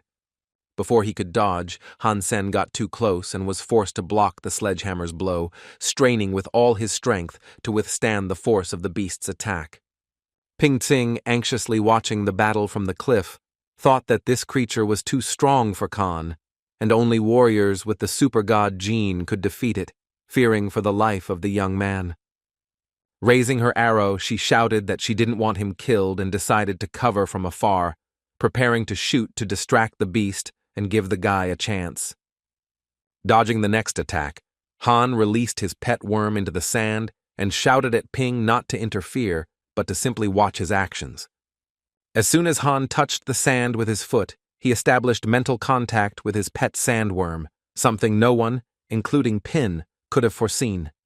A huge sandworm emerged from the sand, and Khan stood proudly on its head, like a puppeteer controlling a giant monster, his presence inspiring awe. All that was needed was to get close to the beast and, using the super particle flow acceleration technique, get ahead of the enemy in order to deliver one precise, fatal blow. The sandworm, being a product of the element of sand, had no equal in speed and maneuverability. It circled around the beast from behind, while it was swinging its sledgehammer for the next blow. Leaping from the worm's head, the hero struck the beast's neck with lightning speed, aiming for the exposed skin between the plates of steel armor, putting all his strength into the attack. The entire squad, including the leader Ping, froze with their mouths open, amazed by the unprecedented sight. Han, controlling the sandworm, defeated the beast of divine blood. The monster's lifeless body collapsed onto the sand, raising a mountain of dust. When it cleared, Khan walked forward slowly, clutching the beast's sledgehammer like a conqueror, his figure inspiring awe. The monster's body began to be sucked into the quicksand, and Khan, taking off on the wings of a purple dragon, carried the sledgehammer, surprised by its incredible weight, barely holding it in his hands. A squad was already waiting for him on the cliff. He thought he would hardly be able to drag the sledgehammer, not imagining how heavy it was and how a person could even use it in battle. Throwing the sledgehammer at Pin's feet, she raised a cloud of dust with a roar. The guy, wiping away his sweat, said that ordinary people would hardly be able to fight with such a weapon, even with its power. Still impressed, the girl noted that no one could defeat this beast, and Khan did it alone. She expressed admiration and asked if he received a soul.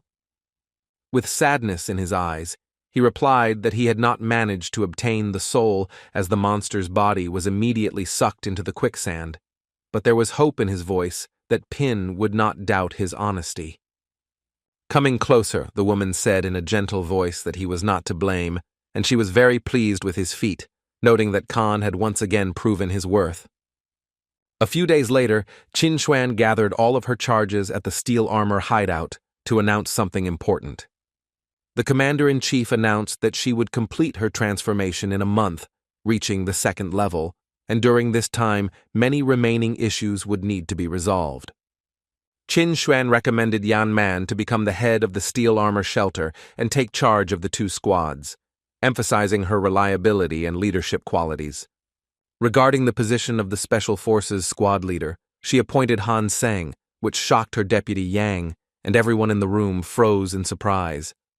Han's friends were overjoyed to hear this. Young Xiao was delighted, and Zhugui noticed that the commander-in-chief was showing particular favor to Han. Feeling awkward, he noticed the confused expression on Yang Man's face. This decision was a complete surprise to everyone, especially to herself. After Qin finished her speech, Yang approached her superior and said that she considered herself more suitable for the role of commander, but she replied that her character did not match the position. Han's friends, including Xiao and Zhu Gui, congratulated him on his appointment, rejoicing that they now had their own man in command, and hinted at his help in advancing. The young man was delighted with the appointment, realizing that the new position would give him access to rare and valuable items that would enhance his abilities.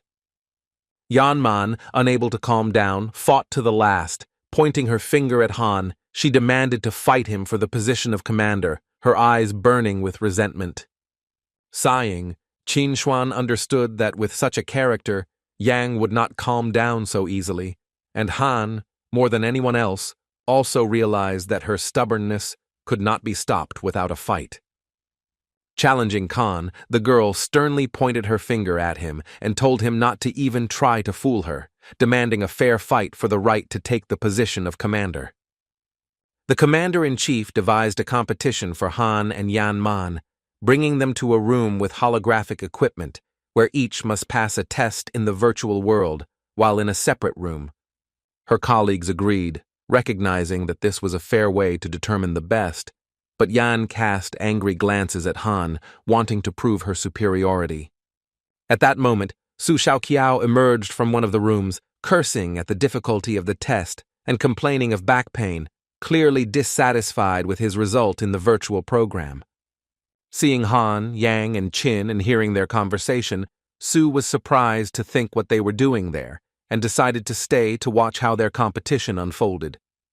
The test was to take place in a virtual world called Deep Night, Forest of White Birds, a classic training program known for its difficulty. Upon entering the holographic system, the competitors found themselves in a 2-kilometer-long virtual forest, where black and white birds sat in the trees, but they were only allowed to shoot at the black ones. Chinuan explained the rules. The winner is determined by the number of birds shot and the time taken, and then announced that the competition had begun. Peeking around the corner, Su Xiaoqiao realized that this was a duel over the commander-in-chief's decision to appoint Han as commander, and decided to watch the progress of the test. Entering the viewing room, Xiaoqiao knew that Yang was a strong competitor, but he decided to cheer for his friend Han Seng by watching his actions in the virtual world. When Khan first arrived in this world, he immediately began shooting blackbirds, thinking that his rival was a great archer, which gave him additional motivation and strength. Hansen knew that this was a great opportunity to show Yang Man his place and prove that he couldn't be underestimated, so he decided to give it his all in the competition. He noticed that in virtual space, the arrows flew in an arcing trajectory, like the flame butterfly shurikens, which allowed him to adapt his shooting style. Khan understood that the number of birds shot was only one of the conditions, and that to win, he needed to act as quickly as possible in order to outpace Yang in time and accuracy. Watching Han through the screen, Su Xiaoqiao admired his skill, mentally calling his friend a god among archers, whose shots were accurate and lightning fast. Warrior Chinuan, watching Han, was amazed. He had exceeded all her expectations, and she never thought that it would be so easy for him to cope with this difficult mode. The hero fired several arrows at once, aiming at 3 black birds simultaneously, and his colleagues admired how masterfully he predicted their flight paths. Smiling, Chinuan thought that Yang Man had been given a tough opponent in Han, and now it all depended on whether she could surpass him in this intense competition. A notification appeared on the screen that the competition had ended, and Commander-in-Chief Chinuan already knew the result, her gaze full of anticipation. Deputy Yang came out of her room with a smile, clearly pleased with her result, confidently stating that this was her new record. She tried her best, believing in her victory. However, Yang suddenly noticed Han, who had left his room before her, and her confidence wavered as she realized that he might have finished the test faster. The Commander-in-Chief announced that Yan Man had performed excellently, killing 964 blackbirds, which was much better than her previous attempts, but added that she was very sorry.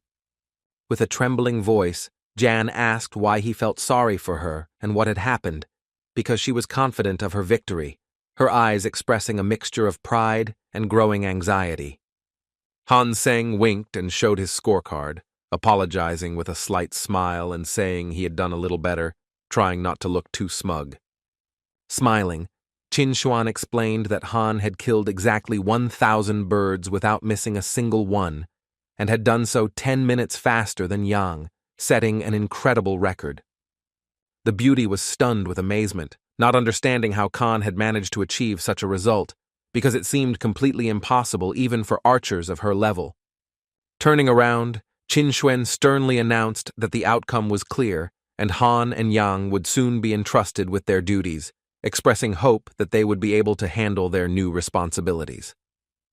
After saying goodbye, Han hurried away, thinking it was better to run away before Yan Man, still burning with defeat, decided to beat him up for her loss in the competition.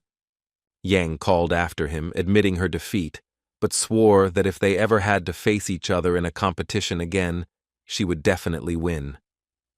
Su Xiaoqiao, who filmed Han's entire competition, wanted to post it online, but decided to edit it first, hiding his friend's face to avoid possible trouble.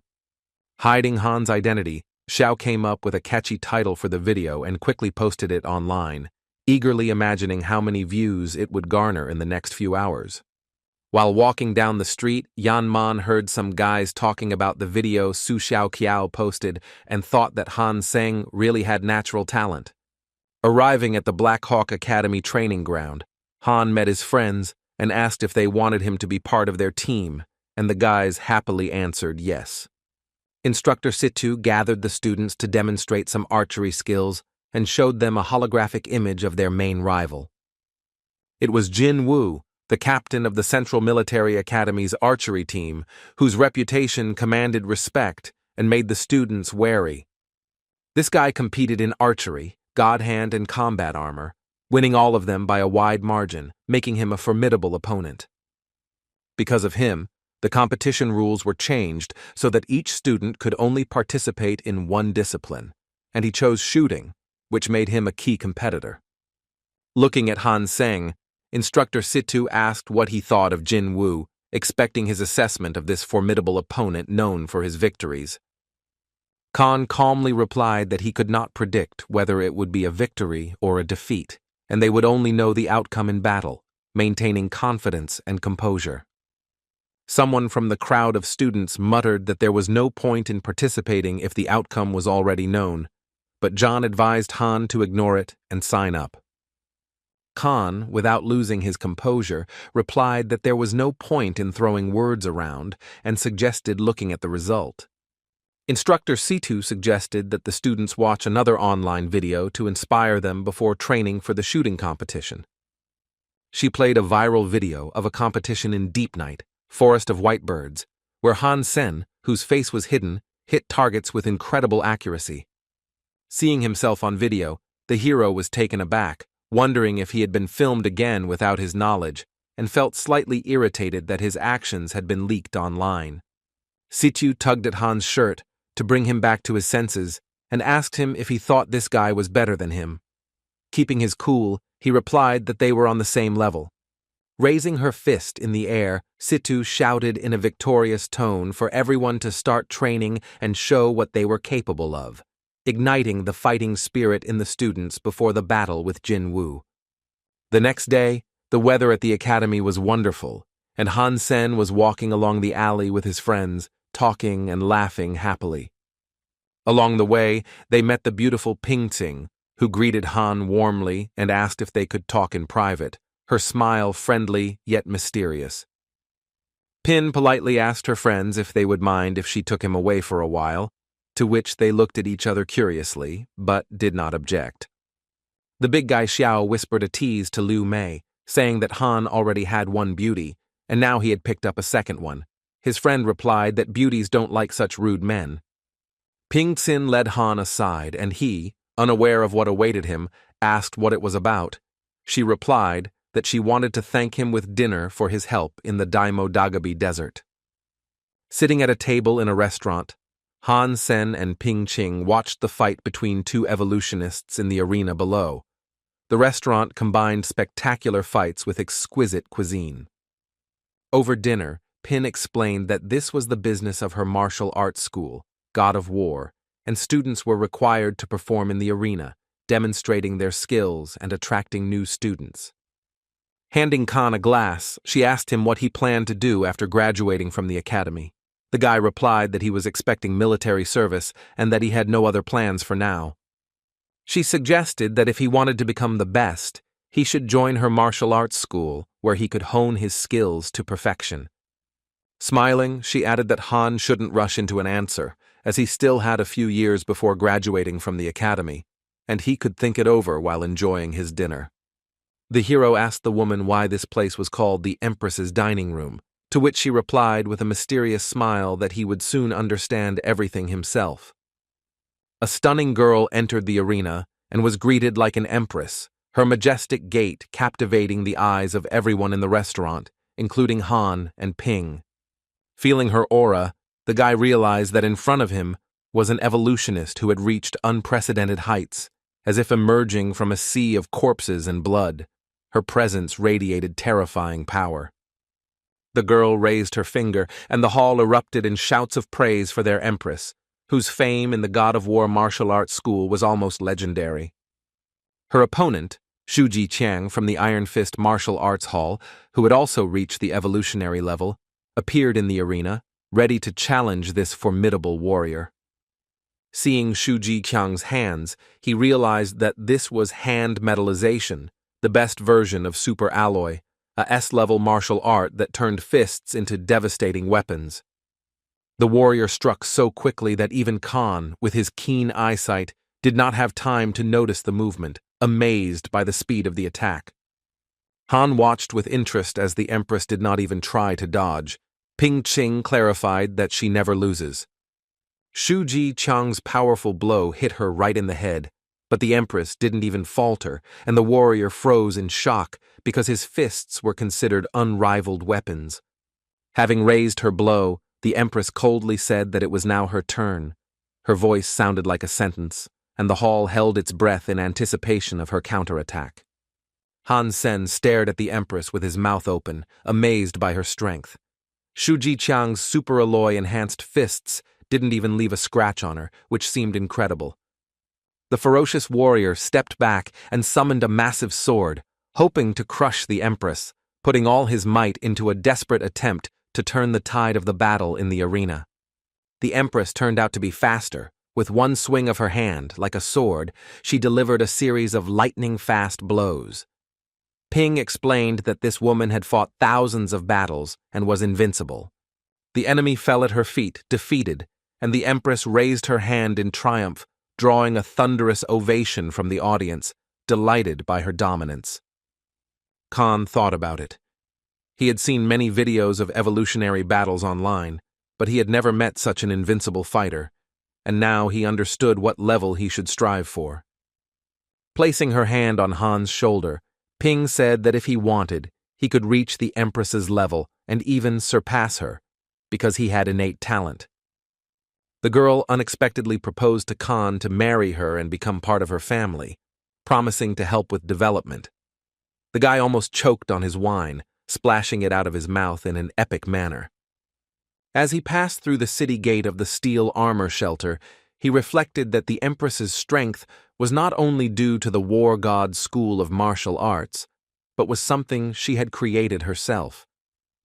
Having gone hunting with his old friend Lu Weinan, whom he had not seen for a long time, he greeted him joyfully, clearly excited about the upcoming joint mission. Lu called Han because he had encountered a divine blood creature in the Black Marshes that he could not handle alone, and he hoped for Sen's help, knowing his skill. Lu Weinan, in his explanation, told Han about the fierce black rider whose body was covered in black armor, and in his hand he clutched a spear. The rider sat on a one-horned antelope. He said that he almost died in the fight with him, but fortunately, his flying creature allowed him to fly away and escape the deadly spear of the horseman in the Black Marshes. Intrigued by the story, Hansen, full of determination, shouted to Lu to show him the way to the place where the beast lived, preparing for a new hunt. Flying slowly over the black swamps, tracking the rider on the wings, they were suddenly attacked by a huge centipede that emerged from the swamp. Reacting quickly, Khan cut off the head with one swing of his massive divine blood sword, demonstrating his lightning-fast reflexes and combat prowess. The boys didn't expect a sneak attack from the mutated centipede that jumped out of the swamp mud, and Lu Weinan almost died of fear, barely managing to jump away from its claws. Stopping for a bite to eat, Lu admired the sword he had obtained from the island of Asgard, and curiously asked his friend how he had acquired such a powerful weapon. Han summoned his pet Meowkun to feed him and allow him to absorb the genes of the mutated centipede, strengthening his powers. Lu tried to pet the cat, but Meowkun, defending his meat, growled furiously at the guy, his fangs flashing, causing the guy to recoil from surprise and the sharp sound. Frightened, Lu realized that Han's cat had super-evolved to the level of a divine blood beast, and its power was now comparable to the most formidable creatures of the Black Swamps. After finishing his meal, Hansen firmly told Lu Weinan that it was time to get down to business and continue searching for the Black Rider so that he could finally track him down in the Black Marshes. Finding the rider and watching him from a thicket of tall swamp grass, Lu whispered to Han what he thought of the divine blood beast whose aura inspired fear. The boy replied that Lu was incredibly lucky to escape alive, noting that the horseman had seamless armor covering his entire body, making him an unusual and formidable opponent. Watching the movements of the rider and his one-horned antelope, Khan realized that defeating this creature would be extremely difficult, given its speed and impenetrable defense. Not one to give up, he decided to devise a strategy, knowing that the fight with the Black Rider would be one of the most difficult challenges he had ever faced. Lu Weinan agreed with Han, stating that he would listen to any of his plans, completely trusting his friend in the upcoming battle with the Black Rider in the Black Swamps. Suddenly the beast's eyes flashed with rage. He sensed enemies, letting out a wild howl that echoed across the swamps, causing Han and Lu to become wary. Charging forward on his one-horned antelope, he raced towards the humans who had invaded his domain, his spear glinting in the dim light of the swamps. Rushing with his spear extended, the horseman aimed at Han, but he barely managed to block the blow with his sword, protecting Lu from the fatal attack. Noticing that the enemy had the unique ability to use the same weapon as his opponent to block attacks, he realized that he would not be able to deal with him so easily. Taking off into the air on his flying eagle, Lu Weinan shouted at Hansen to retreat, insisting that they were no match for this divine blood beast, even with their skills. Thanks to the Black Rider's unique ability, he not only increased his strength with each blow, but also weakened Khan's strength, making the fight increasingly unequal. Shielding himself from the furious onslaught with a broad sword of divine blood, the boy summoned his cat Meowkun and sent him to attack, hoping to distract the enemy. However, the rider repelled Meowkun's attack with one lightning-fast movement of his spear. Even the cat's reaction, despite the level of divine blood, could not compete with his speed. Hovering over the battlefield, Lu screamed at Han to fly away, filled with concern for his friend who, while in the air, could do nothing to help in this deadly fight. After calling off Meowkun and summoning his wings, Hansen listened to Lu Weinan and soared into the air, retreating from the Black Rider, whose power seemed insurmountable. As they flew away, the boys discussed how such a terrifying creature with such fierce power could exist that even Khan, with his skills, could not defeat it. Returning to safety, Lu said that they could not cope with the horsemen without help, and the hero corrected his friend, clarifying that this was not one creature, but two, acting together.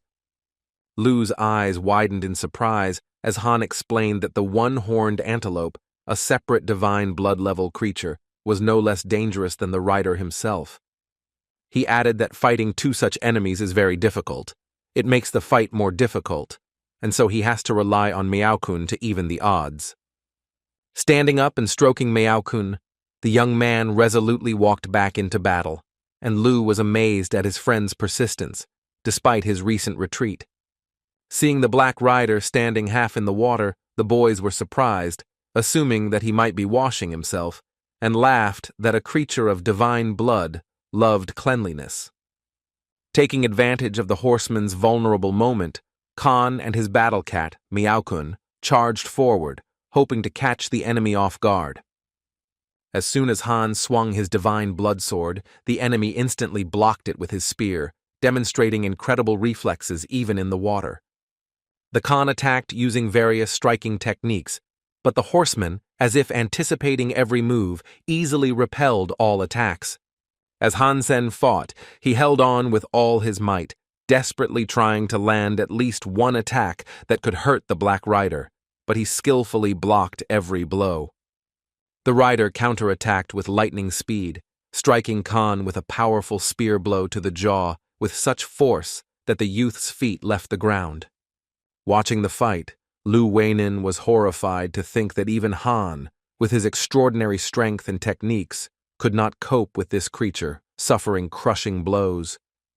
Having retreated once again, the hero, breathing heavily, promised that he would return again, declaring that if it didn't work out the first time, it would work out the 10th time.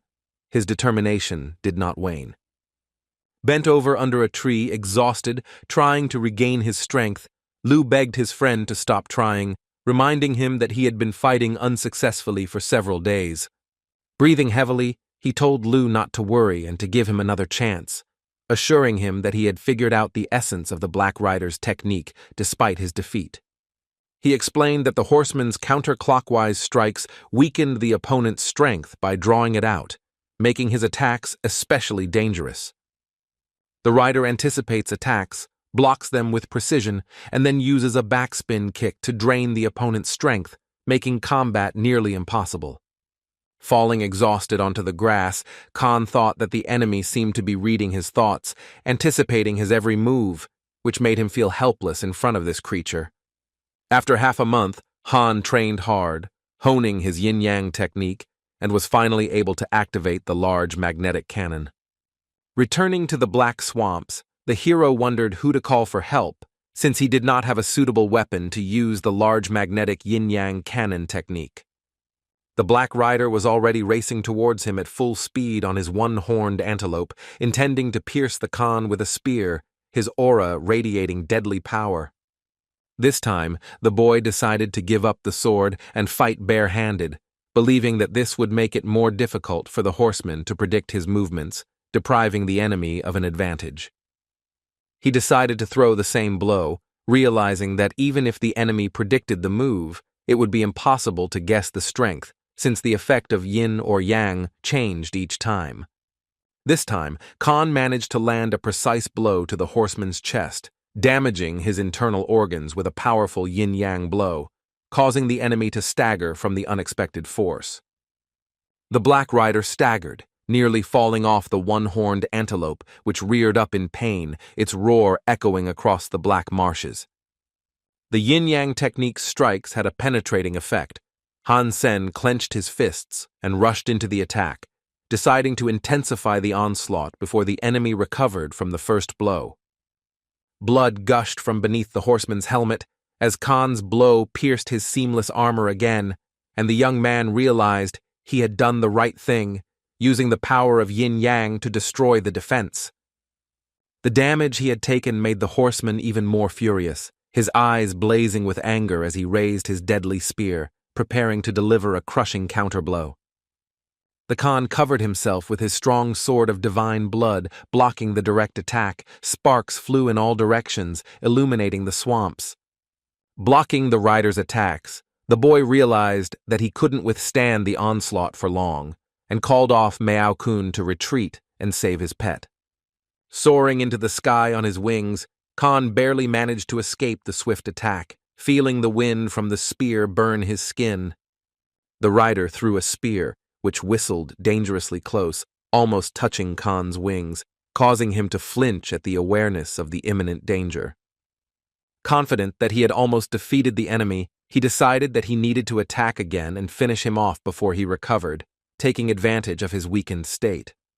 Having recovered from the battle, the young man was preparing for a new attack, but seeing that the horseman was standing in the water again, he thought that perhaps he was recuperating in this way. The hero was sure that there was something healing in the waters of the black swamps that supported the black rider's regeneration, allowing him to recover after each battle. Almost 2 months passed while Khan studied the swamp and the creatures that inhabited it, but he found nothing but plants, and still did not understand what exactly was healing the horseman. The young man knew that he could not delay any longer. His mutated creature, which he had been raising at home, had almost reached the level of divine blood, and he had to finish the hunt. Diving underwater, Khan approached the horseman with maximum stealth, using his technique to remain undetected in the murky waters of the swamps. As he sank deeper, Khan wondered why the horseman was not emerging from the water, since, according to his observations, there was nothing special in it that could explain his regeneration.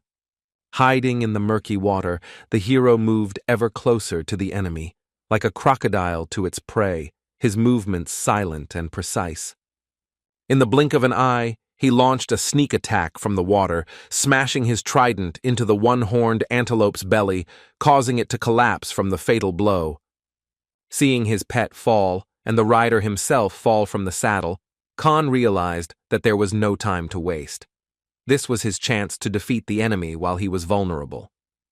Without his mount, the rider was less agile, and Khan was able to maneuver, feeling that they were now on equal terms in this fight. Jumping out of the water, he launched another attack, but the beast, despite the loss of the antelope, managed to block the blow, maintaining its fighting ability. Leaping back, Hansen dove back into the murky waters of the black swamps to hide and prepare his next sneak attack, using his invisibility and maneuverability. Emerging from the water, he raised his fist, using the yang technique, but the rider, thanks to his incredible speed, managed to bypass the blow and dodge, anticipating the move. At that moment, the warrior did something the enemy did not expect. Yang's technique allowed him to instantly change the direction of the blow, making it faster and more powerful, catching the rider off guard. After a crushing blow to the chest, the horseman sank into the water, trying to recover, and Khan jumped up, preparing to deliver a swift finishing blow. Landing on top of his opponent, he slammed his divine blood blade into the rider's body, putting all his power into the blow to finish the fight. Although he won the battle, he was unable to obtain the soul of the one-horned antelope, although its flesh was edible and could provide genes. The horseman's flesh proved inedible, but Khan extracted his soul of divine blood, considering the hunt a success despite the time and effort it took. Having prepared the antelope and decided to rest, Khan summoned the soul of the goddess of war to feed and raise it, curious to see what would come of it in the future. The soul of the goddess of war, Loli, was a strange creature, either a woman or a little girl with huge, beautiful eyes. Khan even thought that her breasts had become larger. Returning home to the refuge, the young man rested after long days in the dangerous swamps, trying to figure out what to do with the soul of the horseman, which, as it turned out, could not be summoned. Monitoring the academy's monitors and cameras, Instructor Situ searched for Hansen, who had been absent for 3 months, worried that the archery competition was approaching. The girl was angry because all the students had been informed about the preparations, but Khan seemed completely unconcerned about his responsibilities to the team. Meeting him on the academy's alley, Situ scolded the guy, reminding him that the competition was soon, and he hadn't shown up for a single training session, her voice trembling with irritation. She took him to the training hall, intending to give him a personal session to catch up and prepare him for the battle with Jin Woo. Smiling, Han jokingly told Situ that if he suddenly defeated her, wouldn't she be ashamed, teasing the evolutionary who was faster and stronger than him. Instructor Situ, without reacting to the young man, coldly replied that it would not be easy to defeat her, her confidence underscoring her status as an experienced evolutionist. The hero grinned and said they wouldn't know who was stronger until they started, and he prepared to shoot, eagerly accepting the challenge in the training room. The task involved shooting at moving targets, with the first one to hit the target receiving a point, making the competition a test of accuracy and skill. Han and Situ's bows were absolutely identical, and in this competition, what was important was not physical strength, but technique, correct use of the bow and reaction speed. They fired simultaneously, but Situ's main advantage was her lightning-fast reaction speed, inherent to an evolutionary, which gave her the advantage in the first round. By hitting the moving target first, Instructor Situ earned the first point, and the blue board in the Academy's training hall displayed the opponent's score. Smiling, she told Han that he wasn't as good as he thought, teasing him, to which the young man respectfully praised her incredible evolutionary reaction speed. The girl was about to end the competition, confident in her superiority, but Khan stopped her, declaring that he had not lost yet, and wanted to continue. Surprised by the young man's tenacity, Situ agreed to continue, not understanding how he was going to get ahead of her, given her advantage in speed and experience.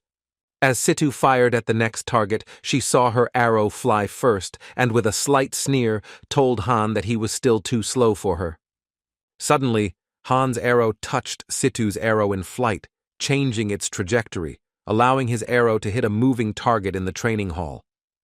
Situ was shocked, unable to believe her eyes, and wondered if Khan had deliberately shot down her arrow with his own, demonstrating incredible accuracy and cunning in the competition. The score was tied, and the opponents prepared for the next round, the tension in the room growing. In the next 2 rounds, the guy repeated the trick, knocking down Situ's arrows with his own, taking points, and the girl, unable to contain herself, shouted out why he was doing this. The guy apologized with a slight smile and said that this was the only way to defeat her, and Situ, still in shock, asked how he managed to calculate the shots so accurately. The hero explained that the hardest part was determining the arrow's trajectory, but since they had the same target, it was easy to calculate, and shooting down arrows was easier than trying to get ahead of them. As Instructor Situ watched Han leave, she thought that she had indeed underestimated him, acknowledging his cunning tactics and skill, which had exceeded her expectations. Arriving at the steel armor's hideout, the young man met with Chinuan, the commander-in-chief, having summoned him on an urgent matter related to his new position as squad leader. Chin explained that Han should begin his duties as soon as possible and showed him the official special security community. She added that the captain receives points for the squad members' completion of tasks, and, showing the data, noted that some had already successfully completed their missions. Chinuan explained to Han that the points earned from quests could be used to purchase S-tier cards, and he understood why Yanman had fought so desperately for the position of squad leader. As she left, Chin added that Han should manage his squad responsibly and, if necessary, seek help from his deputy, Captain Yanman. Han thanked the commander-in-chief, but with a sly smile, he thought that now was the time to torment Yanman a little, using his new position. Arriving at his assistant's office, he brought 2 large stacks of materials and asked Yanman to look through them in order to select those who could complete the task. The girl replied that the commander-in-chief had already assessed this task and stated that their unit did not have enough forces to cope with such a difficult mission. The warrior looked sternly at Yang and asked who was the captain now, forcing her to reluctantly admit that it was him, and added that she must follow his orders. Standing up, Yanman, looking at Han, declared that she completely trusted the commander-in-chief's opinion and considered it irresponsible on his part to entrust such a difficult task to someone else. Turning around, the boss sternly said that he had heard that Yan was from a military family and asked what duties a soldier had, deliberately teasing her. Bowing her head and gritting her teeth, Yanman hissed that it was her duty to obey orders, her voice full of suppressed irritation. Khan ordered her to contact the client, Yuan Shao, so that he could deliver their squad to the place where the creature mentioned in the mission lived. The hero decided to take Yuan Shao's client on a hunt, but Yang Man expressed dissatisfaction, saying that it was too dangerous and Chinuan would never act so recklessly. Sticking out his tongue and grimacing, the young student teased Yang and advised her to study with Han, which only irritated the girl even more. Pointing to the creature, Yuan warned that it was extremely dangerous and flexible, and Han asked him to stay in a safe place while he and Yang destroyed the monster. The boy ordered his assistant to go first and lure the creature out, promising to cover her, but she objected that there were too many trees around and it was pointless to shoot. Looking at Han reproachfully, Yang asked again if he really wanted her to become bait, adding that Chin would never allow herself to risk the team members like that. Meeting his ward's gaze, the hero coldly asked what a soldier's duties were, hinting that she should know her place and follow the captain's orders. Turning around, Yang reluctantly went to carry out the order, muttering that she would demand a transfer to another squad if she got out of this mission alive. As she walked forward, she grumbled loudly that Chinuan had made a mistake in appointing Han as captain, and thinking that he had started to take revenge on her as soon as he took up the post, her anger was obvious. Blinded by anger, Yang didn't notice the huge wild monkey that suddenly jumped from the branch, its eyes blazing and its movements swift. The girl screamed in fear when the monkey suddenly struck her on the back, causing the victim to stagger from the powerful blow of the creature hiding in the thicket. The huge wild monkey grabbed Yang Man with its clawed paw, blocking her attempts to escape, and pushed the girl to the ground, its strength overwhelming. Yang was so taken aback that she couldn't do anything. The monster's hand with long, sharp claws reached towards her face, threatening to deliver a fatal blow. The captain reacted quickly. With one swing of the blade of divine blood, he cut off the monkey's paw, saving Yang from certain death, and turning to Yang, he asked if this was really her level. Sitting on the ground, Yang, still in shock, looked at Han and asked if he didn't want revenge on her and where did this creature come from. He simply replied that he promised to cover for her. Extending his hand to help her up, the boy chided her for her lack of trust in her squadmate and said that she had acted like a rookie by giving in to her emotions in battle. Realizing her mistake, Yanman apologized to Hansen, admitting that her emotional behavior was unworthy of a squad member. Sitting in his office, the guy watched the news, which reported that the second round of the archery competition would soon begin, where the 2 strongest teams would meet. Suddenly there was a knock at the door, and Khan answered loudly, allowing entry, distracted from the news and expecting to see someone from his squad or instructor Situ. Yanman entered the office holding a cup of coffee. Han coldly asked if she had come to write a statement about transferring to another unit, recalling their recent conflict. Bowing her head, the girl said that she had come to apologize and added that Commander-in-Chief Chinuan was right to appoint Han as captain, recognizing his leadership qualities.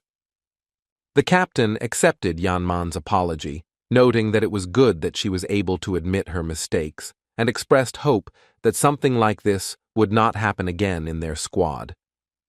On the news, the reporter said that the young archer Jin Woo was considered the best in his age group, and that Hansen of Black Hawk would have a hard time in the upcoming tournament.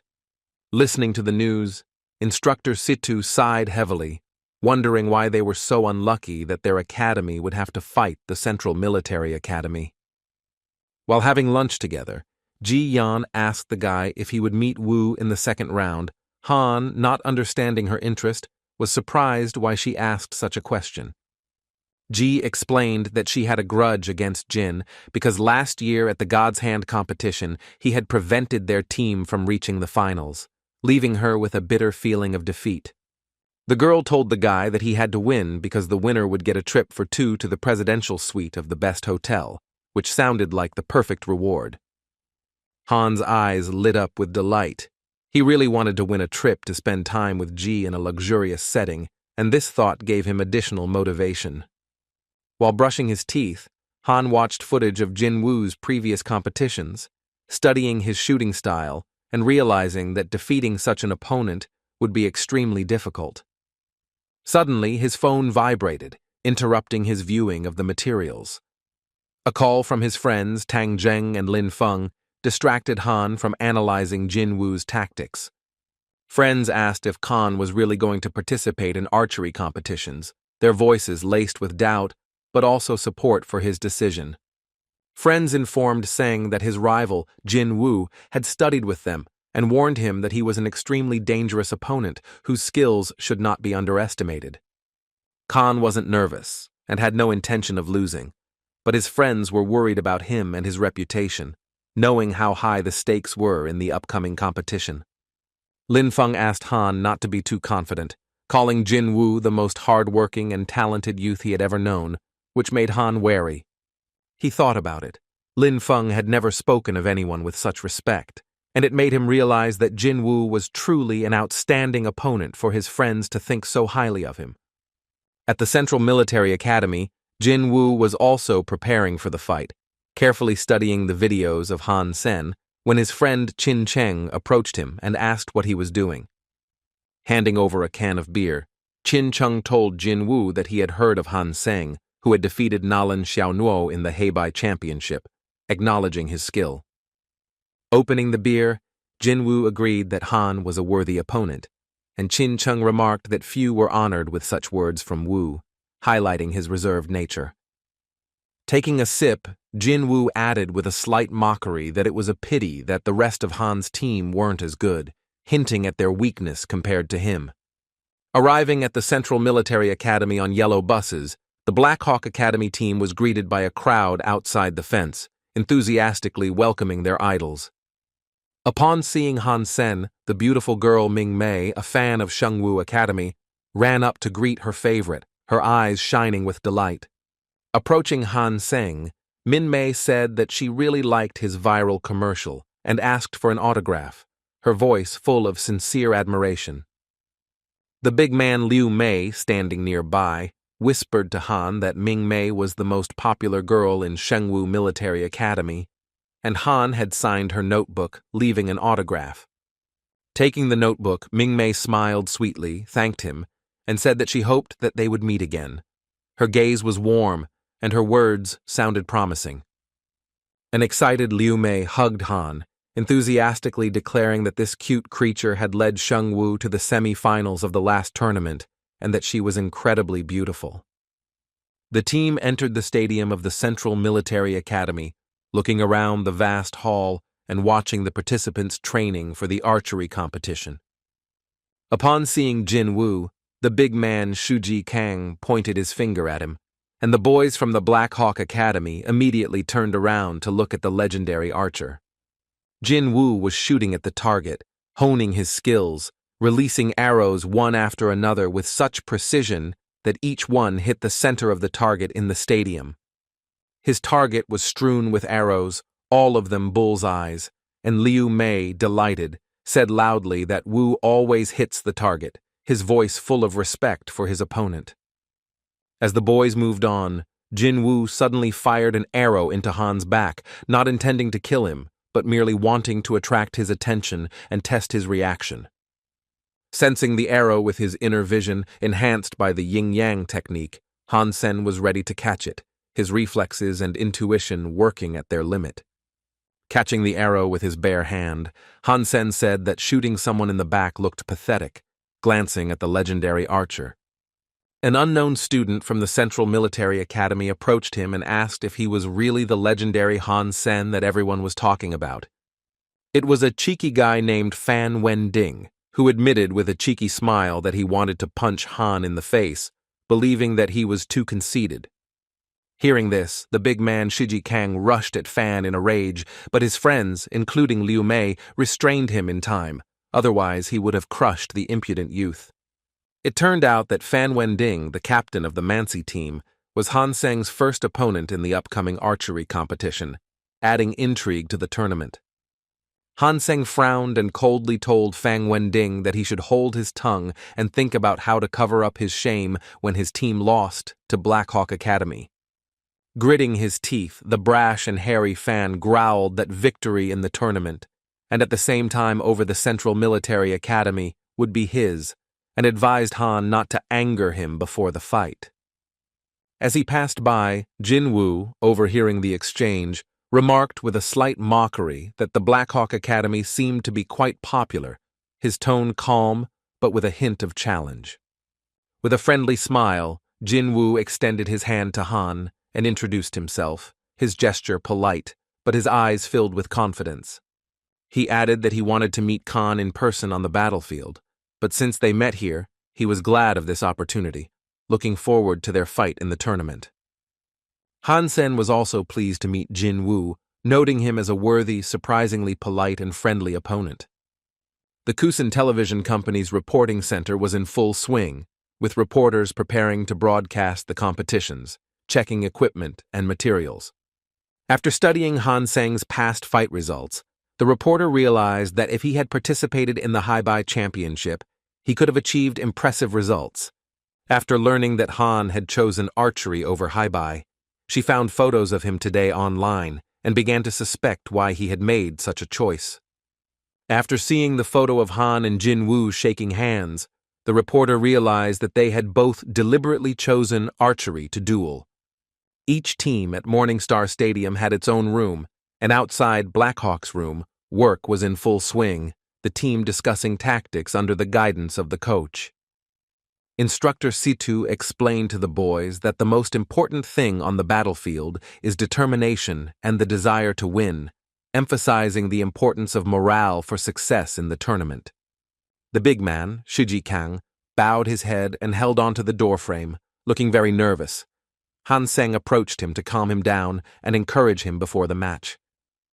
Han told Shu not to worry, assuring him that they would definitely win, and with a smile, warned the big man to get ready because it would be fun.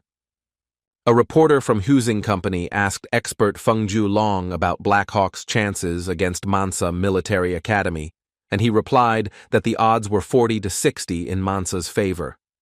Mustachioed expert Fengju Long explained that the Manxi Military Academy has added promising students to its team this year, including the famous Fan Wending. After reminding the expert that the upcoming battle between Hansen and Jin Wu was being hotly debated online, the reporter asked him for his opinion. Long dismissed it as mere hype.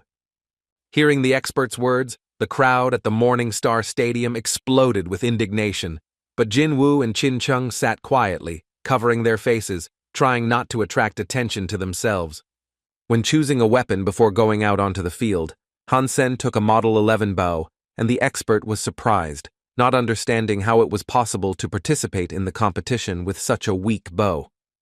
Fan Wending, on the other hand, chose a 12.5 model bow, which Fengju Long believed indicated his greater physical strength and an advantage over Han in this duel.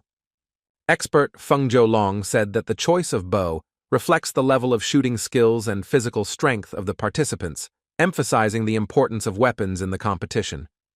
Recalling the famous archers Fang Hua and Feng Yunmei, he spoke of their greatness and skill, noting that they always used the most powerful bows, which became legendary. Fang Wending, their son, had an innate talent for shooting, and the expert confidently called him the clear leader among all the academies, placing him above the other participants. Once at the tournament site, the Black Hawk team discussed their plan of action, but the expert stated that a student like Hansen was clearly no match for Fang Wending. While not being objective, he firmly asserted that the outcome of this round would confirm his words, predicting Mansi and Fang Wending's victory over Han and his team. The girls were angry at the expert, not understanding how reporter Huang Xing could invite such a biased analyst. Ji Yan added that the result would greatly surprise him. While planning their actions, Black Hawk team captain Xu Tianhao suggested taking up strategic positions and showing their opponents what they were capable of. Standing up, Hansen remarked that it was time to hurry, as there were only 5 minutes left before the battle began, and the team had to be ready. The boys rushed forward with battle cries, determined to give their opponents a run for their money, their energy and enthusiasm filling the arena with anticipation of a tense fight. Reporter Huang Xing noted that the Mansi players had already taken their places in shelters, but the Black Hawk boys were not lagging behind, confidently moving forward. Covering his face, expert Feng Zhoulong realized that he had underestimated the Black Hawk team, who were so confidently rushing into battle, demonstrating their coordinated actions. After asking Jin Wu why Black Hawk was so confident of victory, he told his friend Chen that they did not take the Mansi Military Academy seriously, considering them a weak opponent. As she watched the competition unfold, Ji Yan cheered for Hansen, mentally transmitting her confidence to him, her eyes never leaving the battlefield. Mansi's team took cover, and Captain Fang Wending ordered them to wait, allowing the enemy to come closer for a surprise ambush. One of Mansi's archers approached Fang Wending, informing him that the enemy had entered his range and asking whether to launch an attack, but the captain sternly ordered him to continue waiting. Fan Wending, captain of Mansi, designated a tree as a landmark and ordered everyone to open fire as soon as the Black Hawk enemies reached it, preparing an ambush. Black Hawk's team carefully approached the edge of the ravine, where fallen logs served as a crossing point across the chasm, moving with the utmost caution. Hansen walked ahead, leading the boys through the narrow passage, all ready to open fire, keeping their bows drawn, waiting for the slightest sign of danger. The spectators at Morningstar Stadium watched tensely, wondering what he was doing, whether he was about to become the main target by giving Mansi the victory so easily. Instructor Situ frowned and waited for the climax, knowing that both teams had already entered each other's kill zone and the fight was about to begin. Having easily figured out where his opponents were hiding, Hansen thought that hiding was useless against his enhanced vision and abilities. When Han found himself in the open near the fallen logs, Fan Wending, captain of Mansi, gave the order to open fire, hoping to catch Black Hawk's crew off guard. But Khan got ahead of them, shouting that he could handle them alone, and in an instant he released 4 arrows, each of which rushed to its target with lightning-fast accuracy. All the arrows hit the enemy, eliminating all of Mansi's archers except for Fang Wending, who froze, amazed at how Han knew where they were hiding despite their cover.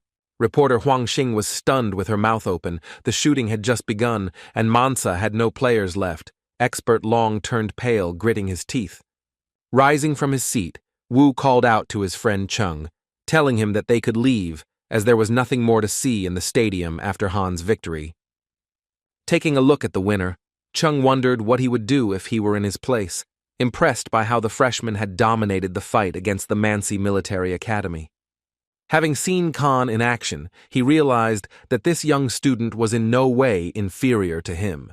His speed of movement and tactics were at their best, which made him a serious opponent. The defeat button on Fang Wending's chest lit up, signaling that his team had lost without even firing a single shot against Black Hawk's team. As they walked down the corridor, The boys argued about which of them wanted to fight Hansen more. Chung added that he wanted Han's team to be stronger so that their fight would be on equal terms. With their bows raised, the Black Hawk Academy team received a standing ovation from the spectators at Morningstar Stadium, their victory over Mansi causing the crowd to rejoice. Coach Situ praised the boys for their excellent work, but warned that their next fight would be against the Central Military Academy, and they needed to be extremely careful due to the strength of their opponents. Situ thought that the team could only handle 2 or 3 opponents, which upset Hansen, but Liu Mei reminded him that their opponents were the best marksmen. Han chided the coach for not being determined to win, and Zhan said that they all shoot well, and it wasn't just Jin Wu who posed a threat. Reminding Situ of her words when she recruited him into the team, Han embarrassed the girl, pointing out that she was full of confidence in victory back then, and urged her to return to that same attitude. Clenching his fist, Hansen glared at Coach Situ and demanded to know how to defeat the Central Military Academy, emphasizing that he was only determined to win. Looking into his eyes, the girl firmly answered that the key to victory was Khan himself, his talent and determination, which could turn the tide of the battle. Leading the squad down the corridor to the field, the coach instructed the boys, telling them about the opponent's advantages, their speed, accuracy, and experience, preparing the team for a difficult battle. In the end, she added that although the Central Academy is considered stronger, this does not mean that there is no chance at all. If they give it their all, victory is possible. The battle began. The teams entered the location. On one side, the confident Central Military Academy led by Jin Wu. On the other, the determined Black Hawk led by Han. Leading his squad into position, Hansen knew exactly what to do, as he and Coach Situ had carefully planned out the battle plan. Even Tang Zheng and Ling Feng, Han's former rivals and now friends, came to support him. They didn't believe in the Hawk team's victory, but hoped that Han could turn the tide of the battle. Lin Feng was confident that Han was superior in shooting, and how many opponents they could defeat in this intense duel would depend on his actions. Suddenly, Tan jumped up from his seat, shouting what Han's team was doing, but the tactically savvy Lin immediately realized that getting behind enemy lines was their only chance of victory. Coach Situ, while preparing the team, talked about the tactics of the Central Military Academy. They strive to take the heights and then move on to Stone Mountain. Botanist Liu Mei contributed to the strategy by calculating the odds of their actions and analyzing all the competitions of the Central Military Academy over the past 3 years. It turned out that during this time, the Central Academy had only encountered opponents of equal strength 3 times, but they had failed to figure out their tactics and had invariably lost. Demonstrating maneuvers with a pointer on a tactical map, Situ explained that when meeting an opponent of equal strength, the Central Academy immediately switches to aggressive play. The Black Hawk team listened with complete seriousness, realizing that an aggressive counterattack was almost suicidal, but also their only chance.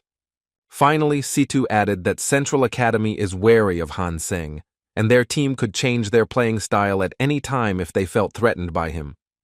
Coach Situ watched the battle, thinking that even once a year the stick shoots, and if the Central Military Academy makes even one mistake, Black Hawk will have a chance to win. The spectators at Morningstar Stadium chuckled, not believing that Black Hawk's team had even the slightest chance, but Situ firmly believed in a miracle and in the potential of her charges. The enemies, as expected, took up position on Stone Mountain, capturing the heights. Hansen nodded, realizing that the coach had given them the correct information about the Central Academy's tactics. The 5 desperate heroes from the Black Hawk team hid among the rocks and trees, hiding in the shadows and waiting for the perfect moment for a surprise attack. Looking at the enemies in the distance, Hansen remembered Situ's words that everything was in his hands, and he gripped his bow, feeling that the outcome of this tense duel depended on his actions.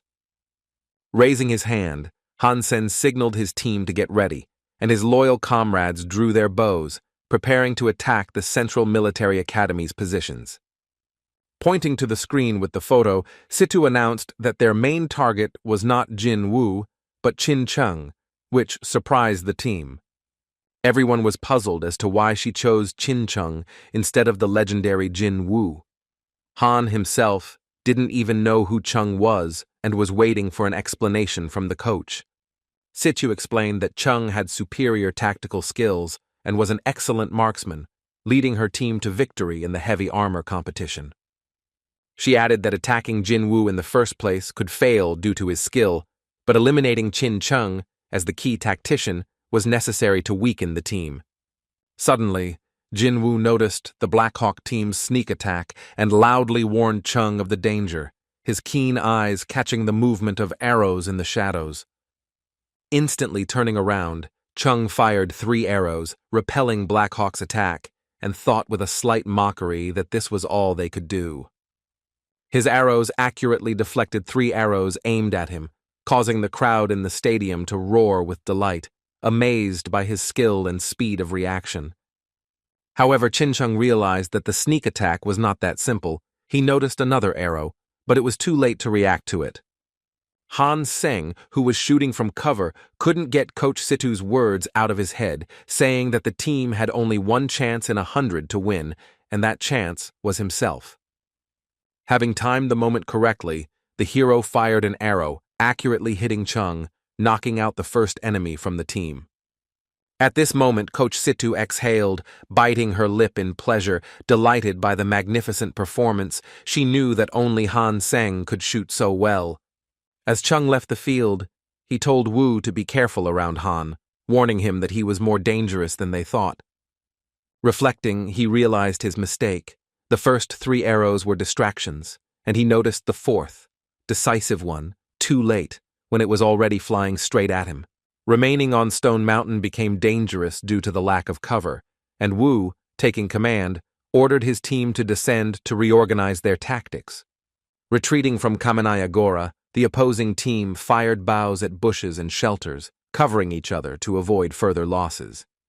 Hansen narrowly dodged the arrow that flew past him at incredible speed, narrowly missing his arm, its whistle making his heart beat faster. Hearing a scream from behind, Han turned around to see Shuji Kang fall, struck by an arrow that had pierced his shoulder, his face contorted in pain. Having assessed the speed of the flight, the hero was amazed. Such super-fast arrows required a bow with a draw weight of at least 16, which indicated the exceptional power of the shooter. He realized that Jin Woo was incredibly strong, and using such a bow required years of hard training and muscles of steel, making him an opponent of the highest level. Huang Xing commented that the Central Military Academy had 2 options left: descend from Stone Mountain or lose, as they were under continuous fire. With Black Hawk in a vantage point, Hansen gave orders to keep the enemy from descending, firing continuously to keep them in the open area of the stadium. To sum it up, the reporter announced that in 20 minutes 3 members of the Central Military Academy had dropped out, while Black Hawk had only lost 1, Shiji Kang. Putting his hand on Chin Chung's shoulder, the coach admitted that Black Hawk's tactics had been extremely successful and that their team had never encountered such problems before. As he fired at his opponents, the young man thought that the choice of Model 11 bows was correct, as they provided the team with a high rate of fire that even Wu couldn't match. Another opponent from the Central Military Academy came under fire, unable to dodge the attack, and Jin Wu was also under heavy fire, which prevented him from covering his friend. Reporter Huang Xing, commenting on the action, almost shouted enthusiastically in praise of the Black Hawk team's work, stating that their success would already go down in tournament history. Jin Wu fired his super-fast arrows at Zhan, leveling the playing field, his accuracy and speed drawing applause from the crowd despite the tense moment. Left alone with Liu Mei, the boys sat down to catch their breath. Their only opponent was Jin Wu, who was an exceptional player and the most dangerous shooter. The Jin Wu bow of the 16th grade possessed incredible power, and the flight speed of its arrows was several times greater than that of the 11th grade bows. After descending from Stone Mountain, Jin Wu entered the forest, and Hansen noticed that both teams were now on equal footing again, having lost their previous advantages. Friends Tang Zheng and Lin Feng watched the fight tensely, praising Coach Situ's tactics, which were brilliant, but doubted whether Han with his weak bow could defeat Jin Woo. Lin Feng pointed out that Han's Model 11 bow was too weak to hit Wu from a distance, and he needed to get very close to his opponent to win. Having climbed the tree, Han decided to act stealthily in order to get as close to Jin Woo as possible without being detected. He saw Wu rush past, heading for his zone, which he knew perfectly, making him an even more dangerous opponent. Sitting on a tree, Liu Mei suggested switching places in order to better control the area in the forest and have a better chance. Pressing his finger to his lips, the commander signaled Mei to remain silent, as any sound could give away their position to Jin Woo, who was hiding somewhere nearby. But it was too late. Jin heard Mei's voice, instantly calculated his position, and fired. Han shouted for his friend to hide, trying to save him from the attack. As he fell from the tree, Hansen fired an arrow, hoping to intercept Jin Woo's shot as he had done in his training with Situ, but due to the difference in speed, his arrow did not reach its target. The 11-class bows provided a tactical advantage, but against Jin Woo's 16-class bow, with its incredible speed and power, it was impossible to resist. Jin Woo finally took aim at Liu Mei, and as he fell from the tree, he screamed that they were finished. His kill button lit up, leaving Han as the only Black Hawk fighter. Seeing that Han and Jin Woo were left alone, the spectators in the stadium realized that Black Hawk could not win, and their chances of winning were rapidly fading. Reporter Huang Xing announced that the two men were left alone, adding that both were in complete control of their positions and could easily figure out each other's moves. The opponents skillfully escaped dangerous positions, anticipating each other's actions. Their maneuvers at the Morning Star Stadium were thoughtful and precise. With his back pressed against the rock, Han closed his eyes, thinking hard and plotting a strategy to outsmart Jin Woo, whose 16th grade bow gave him an advantage. Reporter Huang Xing noted that she would like to see another duel between Han and Wu, but for Jin Woo, this is his last fight as he is graduating from the military academy soon. Huang Xing added that she didn't want either of them to lose, as both had demonstrated incredible skill in using a variety of maneuvers. The beautiful Ming Mei from the Central Military Academy watched the battle with her eyes glued to her chest, enjoying every moment of this intense confrontation. Half an hour of intense combat passed without a single hit. Hansen and Jin Woo anticipated each other's attacks, dodging arrows, turning the fight into a psychological contest.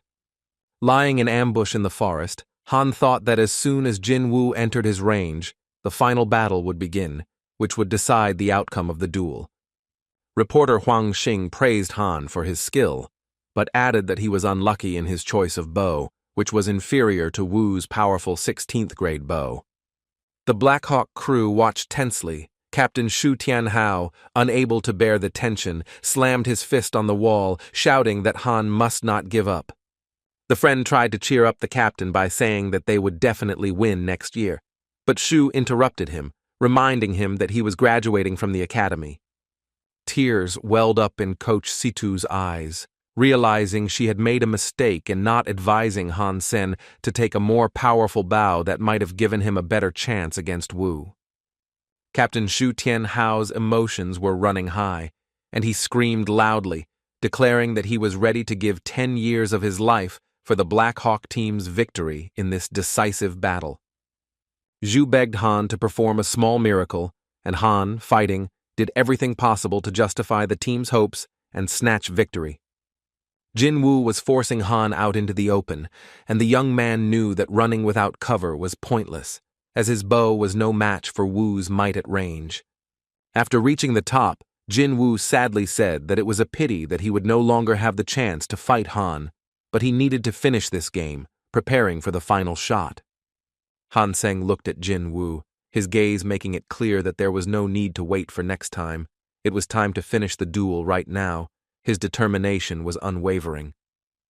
The opponents drew their bows, taking aim at each other on the open court of the Morning Star Stadium, preparing to complete a grueling duel that would decide who would win and who would lose.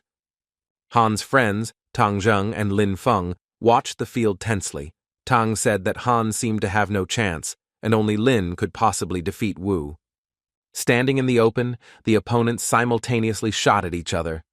Lin Feng, looking at Han, realized that the young man was not going to give up. His eyes were burning with tenacity. He had never seen such strong-willed people and realized that in this world, strength does not decide everything.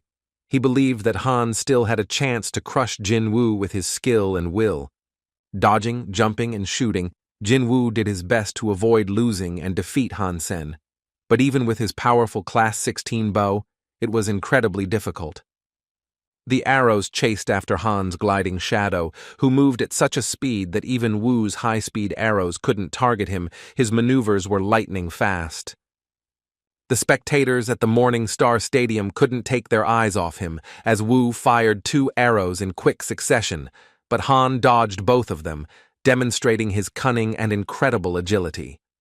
Qin, the number 2 man in the Central Military Academy team, a tactician and a skilled archer, realized that Han could easily predict the trajectory of Wu's arrows, allowing him to dodge them. Hansen's ability to instantly change his trajectory to avoid shots left Jin Wu stumped, as he was unable to hit him. Dodging, he got closer and closer, reducing the distance to 200 meters. Wu's arrows slid past at incredible speed, without touching him. Knowing Wu's abilities, the coach said that the 50-100-meter zone was dead for Han, since Wu could fire up to 6 arrows at once and would definitely hit. Looking at Han, Situ remembered the movie Forrest Gump and whispered to herself, "Run, Hansen, run," her heart pounding with tension as she watched his maneuvers. The spectators were puzzled as to why Han was trying to close the distance to less than 100 meters. Qin knew that at that distance, his bow and arrows would pose a serious threat to Wu. Reaching 150 meters, Hansen jumped and fired 3 arrows, aiming at Jin Wu, his movements as swift as the wind. Continuing to move, Khan closed the distance to 100 meters, his maneuvers allowing him to get close to the enemy, despite the danger of the kill zone. Realizing that he couldn't get any closer, the hero decided to act here and now. He jumped to the side and released the arrow, putting all his precision into it. The spectators' mouths dropped open, amazed that Khan had dared to shoot from a distance of 100 meters, despite the weakness of his bow. Reporter Huang Xing commented that this was an extremely risky move, as the distance of 100 meters was not ideal for his bow, making the shot not powerful enough. Standing up, Tang Zheng anxiously asked why Hansen was so hasty with the shot, since if he missed, he would lose, having only 20 arrows in reserve. Liu Mei, understanding all the nuances of the fight, explained that Han was in no hurry. This was his last chance to strike at a distance of 100 meters, until Wu closed the distance. Dodging Han's arrows, Jin Wu increased the speed of his shots, trying to hit the enemy, his 16th grade bow allowing him to shoot at an incredible rate. The speed of his arrows was so great that Khan had to deliberately fall to save himself. The distance between them was reduced to 75 meters, making the battle even more intense. As he fell, Hansen managed to fire 2 more arrows. His muscles were at their limit, and it was practically impossible to maintain balance in this position. As Wu drew his next arrow, he thought it was time to end the fight, acknowledging that Han had truly proven to be a worthy opponent whose skill had exceeded his expectations. Wu fired 2 arrows which flew right on target, and Han was almost falling at that moment, making it incredibly difficult for even his agility to dodge. The tension of this fight made Coach Situ cry, whispering to herself that Han could not lose, but in her heart there was growing fear that it was already too late for a miracle. Thinking that this was the end, Tang Zheng and Lin Feng opened their mouths slightly, holding their breath, their eyes glued to the field where the fate of the duel between Han and Wu was being decided. Reporter Huang Xing started to say that Black Hawk had failed to defeat Jin Wu, when she suddenly saw something that no one expected. Hansen, falling, grabbed the arrow with his hand and firmly said that this was not the end, deciding to use all his strength and skills to snatch victory in this duel. Unable to use his bow while falling, Han threw the arrow with his hand, putting all his skills, enhanced by the yin-yang technique and incredible strength into the throw. Han's arrow slid past the arrow Jinwoo had fired in an attempt to shoot it down, their trajectories crossing in mid-air in a tense moment. Jinwoo, standing and watching as his arrow touched Han's arrow, already believed that victory was his, confident in the superiority of his 16th grade bow. The enemy, watching, could not understand how it happened. His arrow, fired from a 16th class bow, should have shot down the arrow, but instead was shot down itself. Han's arrow, thrown by his hand, continued to move at an incredible speed, and although by all calculations it should have been shot down, Wu's plan did not work, which stunned everyone in the stadium. Seeing what happened, Coach Situ covered her mouth with her hand, not believing her eyes, and Liu Mei was shocked to hear that Jin Wu had made a mistake at such a crucial moment. Khan's arrow was already too close, and at such a distance, less than 75 meters, it was no longer possible to draw the bow and shoot. There was only time left for an instant decision. Deciding to imitate Han's move, Jin Wu grabbed the arrow in his hand and threw it with all his might, hoping to deflect his opponent's flying arrow and turn the tide of this tense duel. With a wide swing, Jin Wu threw the arrow like a knife, using all his strength and skill to block Hansen's arrow and maintain his chance of victory. Lying on the floor after the fall, Han kept his eyes on Wu, repeating his words about it being time to finish and acknowledging that he was a worthy opponent. It took Khan 3 months to master the reverse spin technique he learned from the Black Rider, but he never imagined it would come in handy in this particular fight.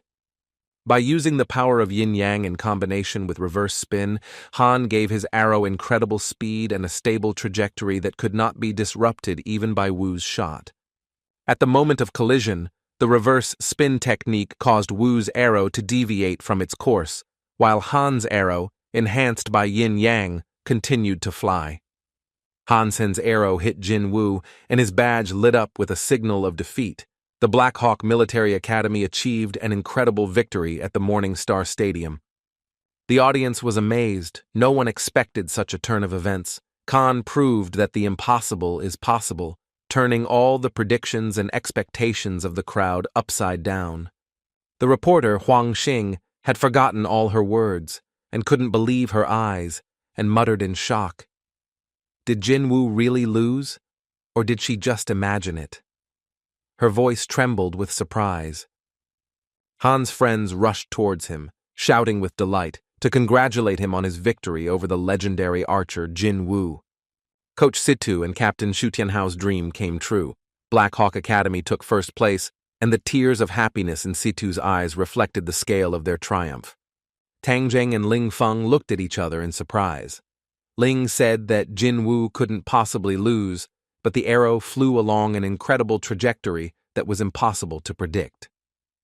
Lin Feng pointed out that the student must have some special skills to be able to pull off such a trick at the crucial moment.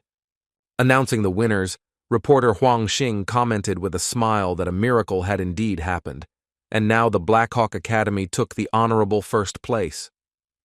After Wu's defeat, he traveled back in time, and the archers gained a new leader and idol, Hansen, marking the beginning of a new era in the world of archery. Sitting on the roof of the shelter and drinking beer, Wu looked out at the bustle of the city at night, its lights reflected in his eyes as he contemplated his fate. Lin Feng and Tang Zheng approached him from behind, smiling as they asked Jin Wu how it felt to be defeated, their voices full of friendly teasing. Wu, without losing his dignity, replied that he was not ashamed of the defeat and felt good, admitting that Han Sang had indeed surprised him with his skill. Twirling a can of beer in his hand, Jin Wu explained that Han's arrow had taken an incredibly steep trajectory, causing it to miss his shot, something that still amazed him. The competition prohibits the use of spinning techniques, and Han Sang would be unlikely to be able to do so because he does not have such a high level of ability, Lin said. Smiling, Wu replied that Han was a very interesting young man, and he sincerely regretted that he could no longer compete with him, recognizing his unique talent. Leaving his friends, Jin Wu opened the exit door from the roof of the shelter, said goodbye to the guys and said that he wanted to be alone for a while to think about what had happened. Lin Feng stopped him for a moment, asking what Wu's plans were now after his defeat and graduation from the Central Military Academy. Wu replied that he wanted to go to the stadium again, but his plans had changed, and he would now just go home, then asked Lin if he had fought Sen yet. Surprised, Tang Zheng asked Lin Feng what Jin Wu meant, but Lin replied that Wu was implying that if he couldn't defeat Hansen, then they should do it by challenging them. Lost in thought and looking up at the sky, he noticed a plane landing on the runway near Morningstar Stadium, and he became curious about who was arriving or departing at that moment. Going on a trip with her boyfriend, Ji Yan was happy to escape the academic hustle and bustle for a few days, leaving training and competitions behind. Winking at Khan, Ji was glad that they had finally received a 3-night stay in the presidential suite as a reward, something she had dreamed of even before the tournament. Lying on a lounge chair under an umbrella by the ocean, Hansen thought that life was wonderful, enjoying a moment of peace and relaxation after long months of intense fighting and training.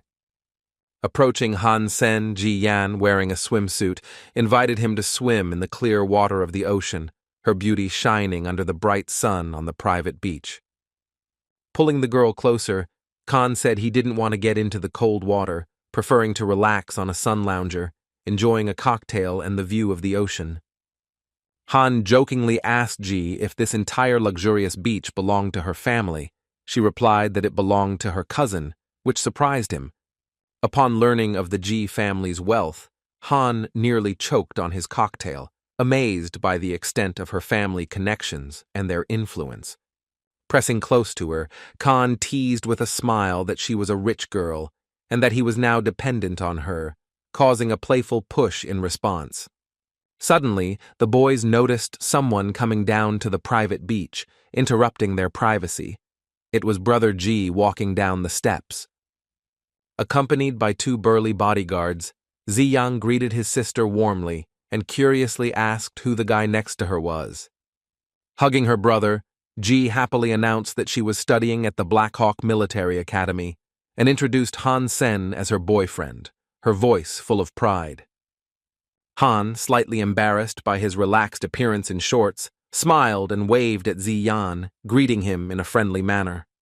Ziyan replied that he was glad to meet Han, as he had read a lot about his achievements, including his victory over Jin Wu, and was impressed by his reputation.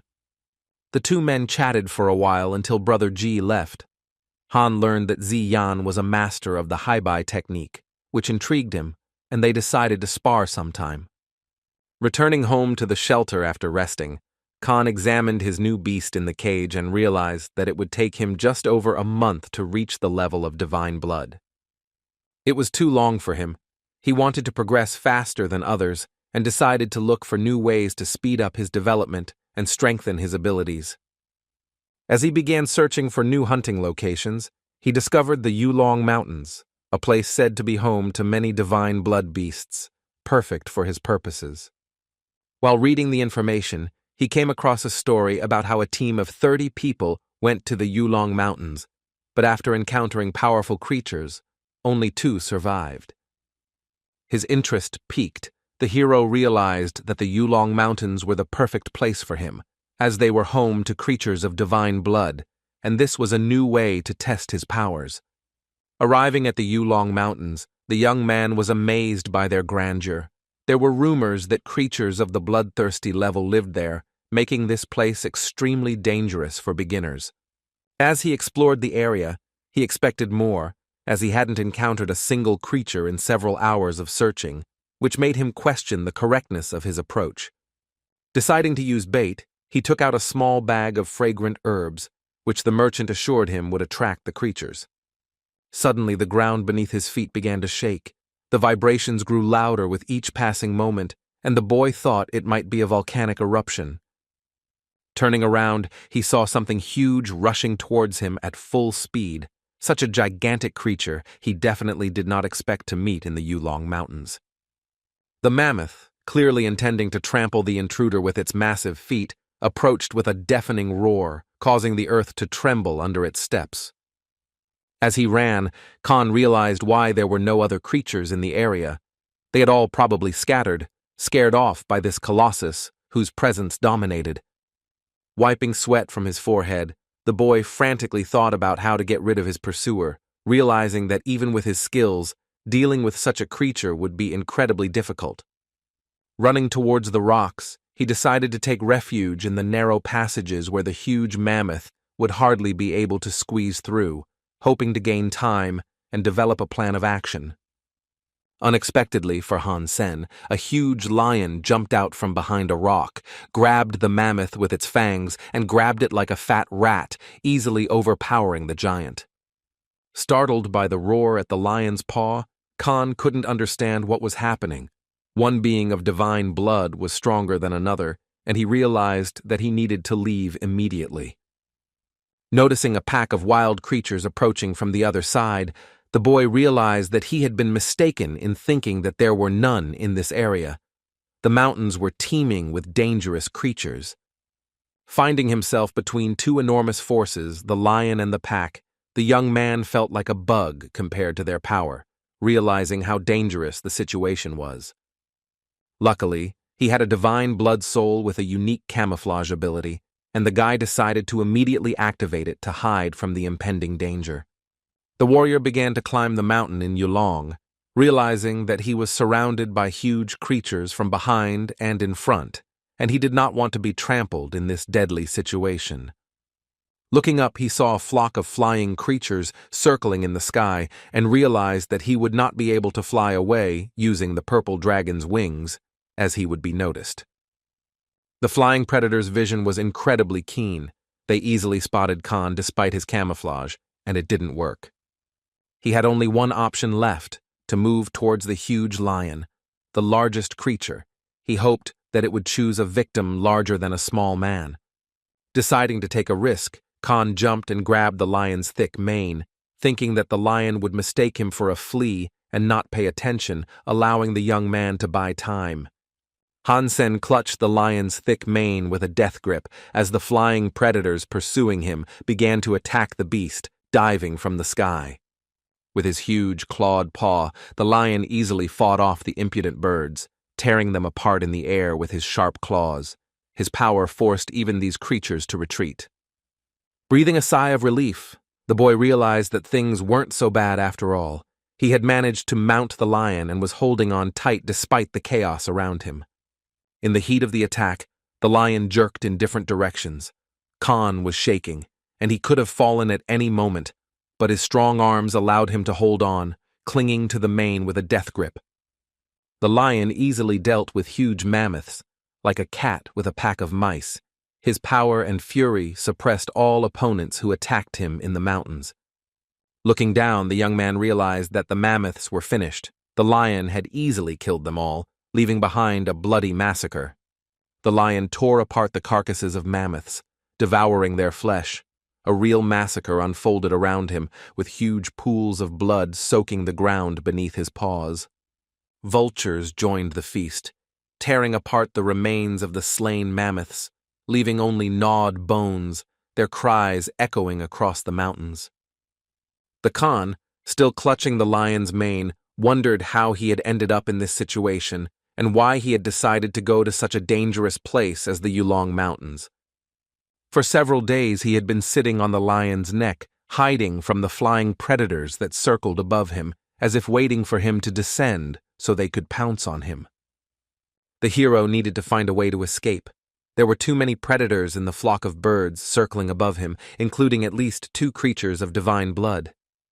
The young man was curious about the lion's direction, as it had not changed course for 2 days now, striding confidently through the Yulong Mountains as if following an invisible target. Suddenly, a strange shadow appeared under the water. The lion, sensing a threat, backed away, his roar echoing throughout the surrounding area, and the fur on the back of his neck stood on end. A huge water serpent, like Dagon himself, the lord of the seas, emerged from the water, its scales glittering in the rays of the sun, causing terror with its power. Khan, clutching the lion's mane with a death grip, began to worry. The snake was comparable in size to the lion, and perhaps even larger, given the part of its body hidden underwater. The lion's reaction was lightning fast, his claws like sharp blades cutting the water snake into pieces, demonstrating his incredible strength. The lion, having sunk his teeth into the snake's flesh, began his meal with a roar, and the young man, showing ingenuity, shot a hunter's arrow into one of the pieces to take part of the prey. Pulling a piece of Dagon's meat towards himself, Khan took a bite with a satisfied smile, enjoying the taste of a creature of divine blood, which was a rare success. As soon as the lion finished eating, the vultures immediately swooped down, finishing off the remains of the snake, not disdaining even small pieces, their greedy cries filling the air. Having eaten his fill and received one gene of divine blood, Khan sprawled out on the lion's soft fur, realizing that vultures were following him, feeding on the remains of his kill. The gene he received pleased the guy by giving him strength, and he thought that the vultures had actually tripled in size just like him. The young man thought that the snake was divine blood and the lion killed him so easily. How was this possible? Where was he heading? These questions tormented him. The lion swam across rivers and climbed over mountains. It was a real all-terrain vehicle. After a month of travel, the guy no longer knew where he was or how to get home.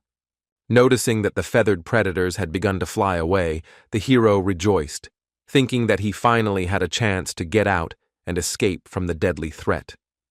As the vultures disappeared into the distance, he realized that he could now safely use the purple dragon's wings to fly away and return to the steel armor's refuge. The lion swam across the sea, and Khan, still on his back, having lost the direction of their movement, he was afraid that, if he flew in the wrong direction, he might not have enough strength, and he would fall into the water, where sea creatures would devour him. Lying on the lion's soft fur, Khan wondered where he was sailing, realizing that his fate now depended entirely on the path of this powerful creature of divine blood. Suddenly, the refracted light of the sunset illuminated Khan's face, and raising his head, he saw something incredible that made his heart stop and his eyes widen with beauty. The lion, carrying the hero on his back, raced towards his goal, a large island in the middle of a boundless sea, illuminated by the rays of the sunset, which seemed incredibly beautiful and mysterious. Having reached the island, the young man realized that it was a lion's den. There was no soul on it, no people, no animals, only silence and rocks surrounded by the waves of the sea. Khan grabbed the lion's thick fur tightly, and it rushed forward, moving very quickly, covering kilometers with swift leaps, as if not feeling tired. Having climbed deep into the island to the foot of the mountain, the lion lay down and lay in one place for several days. Khan wondered if he was alive at all, and if he died, who would take him back. Realizing that if the lion was dead and was a creature of divine blood, he could eat its flesh and blood and gain rare genes that would greatly strengthen him. Realizing that he urgently needed to raise the level of his genes, Khan decided not to hesitate and began to think about how to approach the beast to obtain its flesh. Just as he was about to approach the lion, it suddenly came to life, letting out a wild roar and opening its huge mouth, causing the air on the island to tremble with its power. The Khan's hair nearly turned gray with fear. He clenched his teeth tightly and thought with relief that it was good that he had not tried to wound the lion, otherwise it could have ended badly. When the lion turned, a cub appeared from under its paws. Khan realized that the beast was swimming to the island to take care of its offspring, which explained its persistent movement. Raising his head, the lion let out a final gasp, belching up blood, and along with it, a large golden stone, shining with a bright light, fell from his mouth. The stone, falling into a pool of blood, sparkled with gold. The hero, surprised, did not understand what was happening, but it seemed that the lion literally gave up the ghost, leaving behind this relic. The stone was perfectly round, emitting an alluring glow that captivated Khan with its mysterious energy, as if it concealed the secret of divine blood. Soon, a lion cub crawled up to the stone and began greedily licking it. Khan realized that this object was edible and possibly had special properties associated with the strength of the beast. The lion lay motionless in a pool of his own blood, and his cub, nestled between his paws, continued to lick the golden stone as if it were a source of life or strength. Hansen approached carefully and confirmed that the lion was dead, as he could not feel its breath. The beast's body lay motionless in a pool of blood. Looking at the cub, the young man thought that if he was born from this lion of divine blood, then, despite his young age, he could be dangerous, and decided to act with caution. The cub was lying on a golden stone, and the boy wanted to pull it out to take a closer look, carefully hooking it with his spear so as not to disturb the baby. Straining, he carefully tried to move the cub's paw, trying not to wake it, so that he could safely reach the mysterious shining stone. Having successfully pushed the round stone with his spear, Khan made it roll to the side. The cub, unable to stand on its feet, growled, not wanting to give up its treasure. Hansen chuckled as he looked at the cub. He was so young, but he was already trying to growl, although he didn't pose any threat, which caused a slight smile to appear on the young man's face. Approaching the golden stone, the boy touched it. The surface was cold like jade, and he wondered whether this mysterious object, beckoning with its radiance, was edible. Looking at the lion cub, he decided that if the baby could lick this stone, then he probably could too, because a lion would never allow his cub to eat something harmful. Licking the stone, he felt it melt in his mouth like a lollipop, with a pleasant sweet taste, and he understood why the lion cub liked it so much. Suddenly, the hero felt a powerful surge of strength, as if every pore in his body had opened, every cell had come to life, and the energy of divine blood had filled him, enhancing his abilities. Hansen continued to lick the golden stone, pressing himself against it, unable to tear himself away. The sensations were incredible, like a powerful energy drink filling his body. Captivated by the stone, Khan completely forgot about the lion cub, who, quietly crawling, appeared nearby, his small eyes sparkling, looking at the young man and the shining object. Turning around, Khan looked at the cub and said with annoyance that he did not want to kill him at such a young age, feeling a pang of conscience for his intentions. Taking off into the air, the hero apologized, adding that the lion cub should not blame him for his death if it came to that. Diving down in an attack, he headed towards the lion cub, trying to deliver a quick and painless blow while remaining cautious. When the attack failed, he was shocked. His divine blood weapon was unable to pierce the lion cub's thick fur despite all its strength. This unsuccessful attack angered the cub. He bared his teeth and growled, his small but menacing roar echoing at the foot of the mountain. The lion cub stood up on his paws, continuing to roar. Khan noticed that the baby was developing incredibly quickly for his age. Knowing that the beast's most vulnerable part was its eyes, the hero launched a new attack, thrusting forward a spear of divine blood whose sharpness could reach the brain. The Khan struck, and the lion cub rolled onto its side, pressing its paw to its eye, but the young man was surprised to see no blood. The attack did not seem to cause serious harm to the beast. Rising to his paws, the lion cub became even more angry, and Hansen realized that his eyes were unharmed. Perhaps they were protected, since the cub was probably still blind from birth. Khan tried various weapons, including the sword of the angel from the island of Asgard, but none of them could leave even a scratch on the body of the lion cub, whose fur seemed impenetrable. The young man cursed and thought that he had been messing around with this creature for too long, and hadn't even been able to pull out a hair from it, despite all his skills and arsenal. Over time, the hero noticed that with each passing minute, the lion was becoming stronger, his movements were becoming more agile, he stood on his paws with greater confidence, and his speed was increasing progressively. Having tried everything he could, he did not cause any damage. The lion cub was already making rapid leaps, and the young man had to dodge his furious attacks to avoid becoming prey. Hansen realized that fighting the lion cub was useless, and decided that he needed to take the golden stone while he had the chance, so as not to leave the mountains empty-handed. Rushing towards the rock, he noticed the lion cub already on the attack, trying to tear the offender to shreds, his claws sparkling in the sunlight. Grabbing the heavy ball, the young man soared into the air with the help of his wings, barely holding on to the treasure. The lion cub almost caught him in a jump, touching the air with his claws. The stone turned out to be too heavy, and Khan realized that he couldn't fly far with it, so he decided to land and rest until the lion cub caught up with him in order to regain his strength. After licking the ball again, Khan lay back against it, feeling his body fill with energy as the new gene strengthened his powers. The hero was shocked, not understanding what had happened. Instead of the expected divine blood gene, he received something else, something completely new to him. After checking his gene bank, he discovered a new parameter, a super god gene, the existence of which he did not even suspect, which caused him excitement and delight.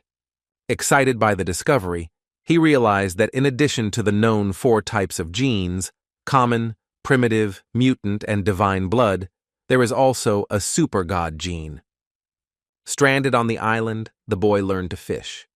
There was an abundance of fish in the area, which allowed him to survive while he figured out how to return with the gold stone. The young man rejoiced at every fish he caught, because they were unusual. His mutated gene had reached 86, and the super god gene had already grown to 10 thanks to their flesh. By eating fish, Han realized that these creatures were very different from each other, and that to progress, he needed to eat everything in sight in order to collect a variety of genes for strengthening. Remembering the beetle he had once killed in the steel armor's hideout, and from which he had also obtained a strange stone, Khan wondered where that creature might have come from. Sitting on the grass at the foot of a mountain on the island, the young man reflected on how confusing everything was and how much more unknown lay ahead, promising himself to understand the secrets of genes and fill them all. Hearing the lion cub's roar and seeing it growing, Hansen thought that the beast would soon become strong enough to take revenge, and he needed to leave this island immediately. He lowered his head and wondered how people could kill such incredible creatures as the lion cub or its parent, when even his weapon, divine blood, was powerless.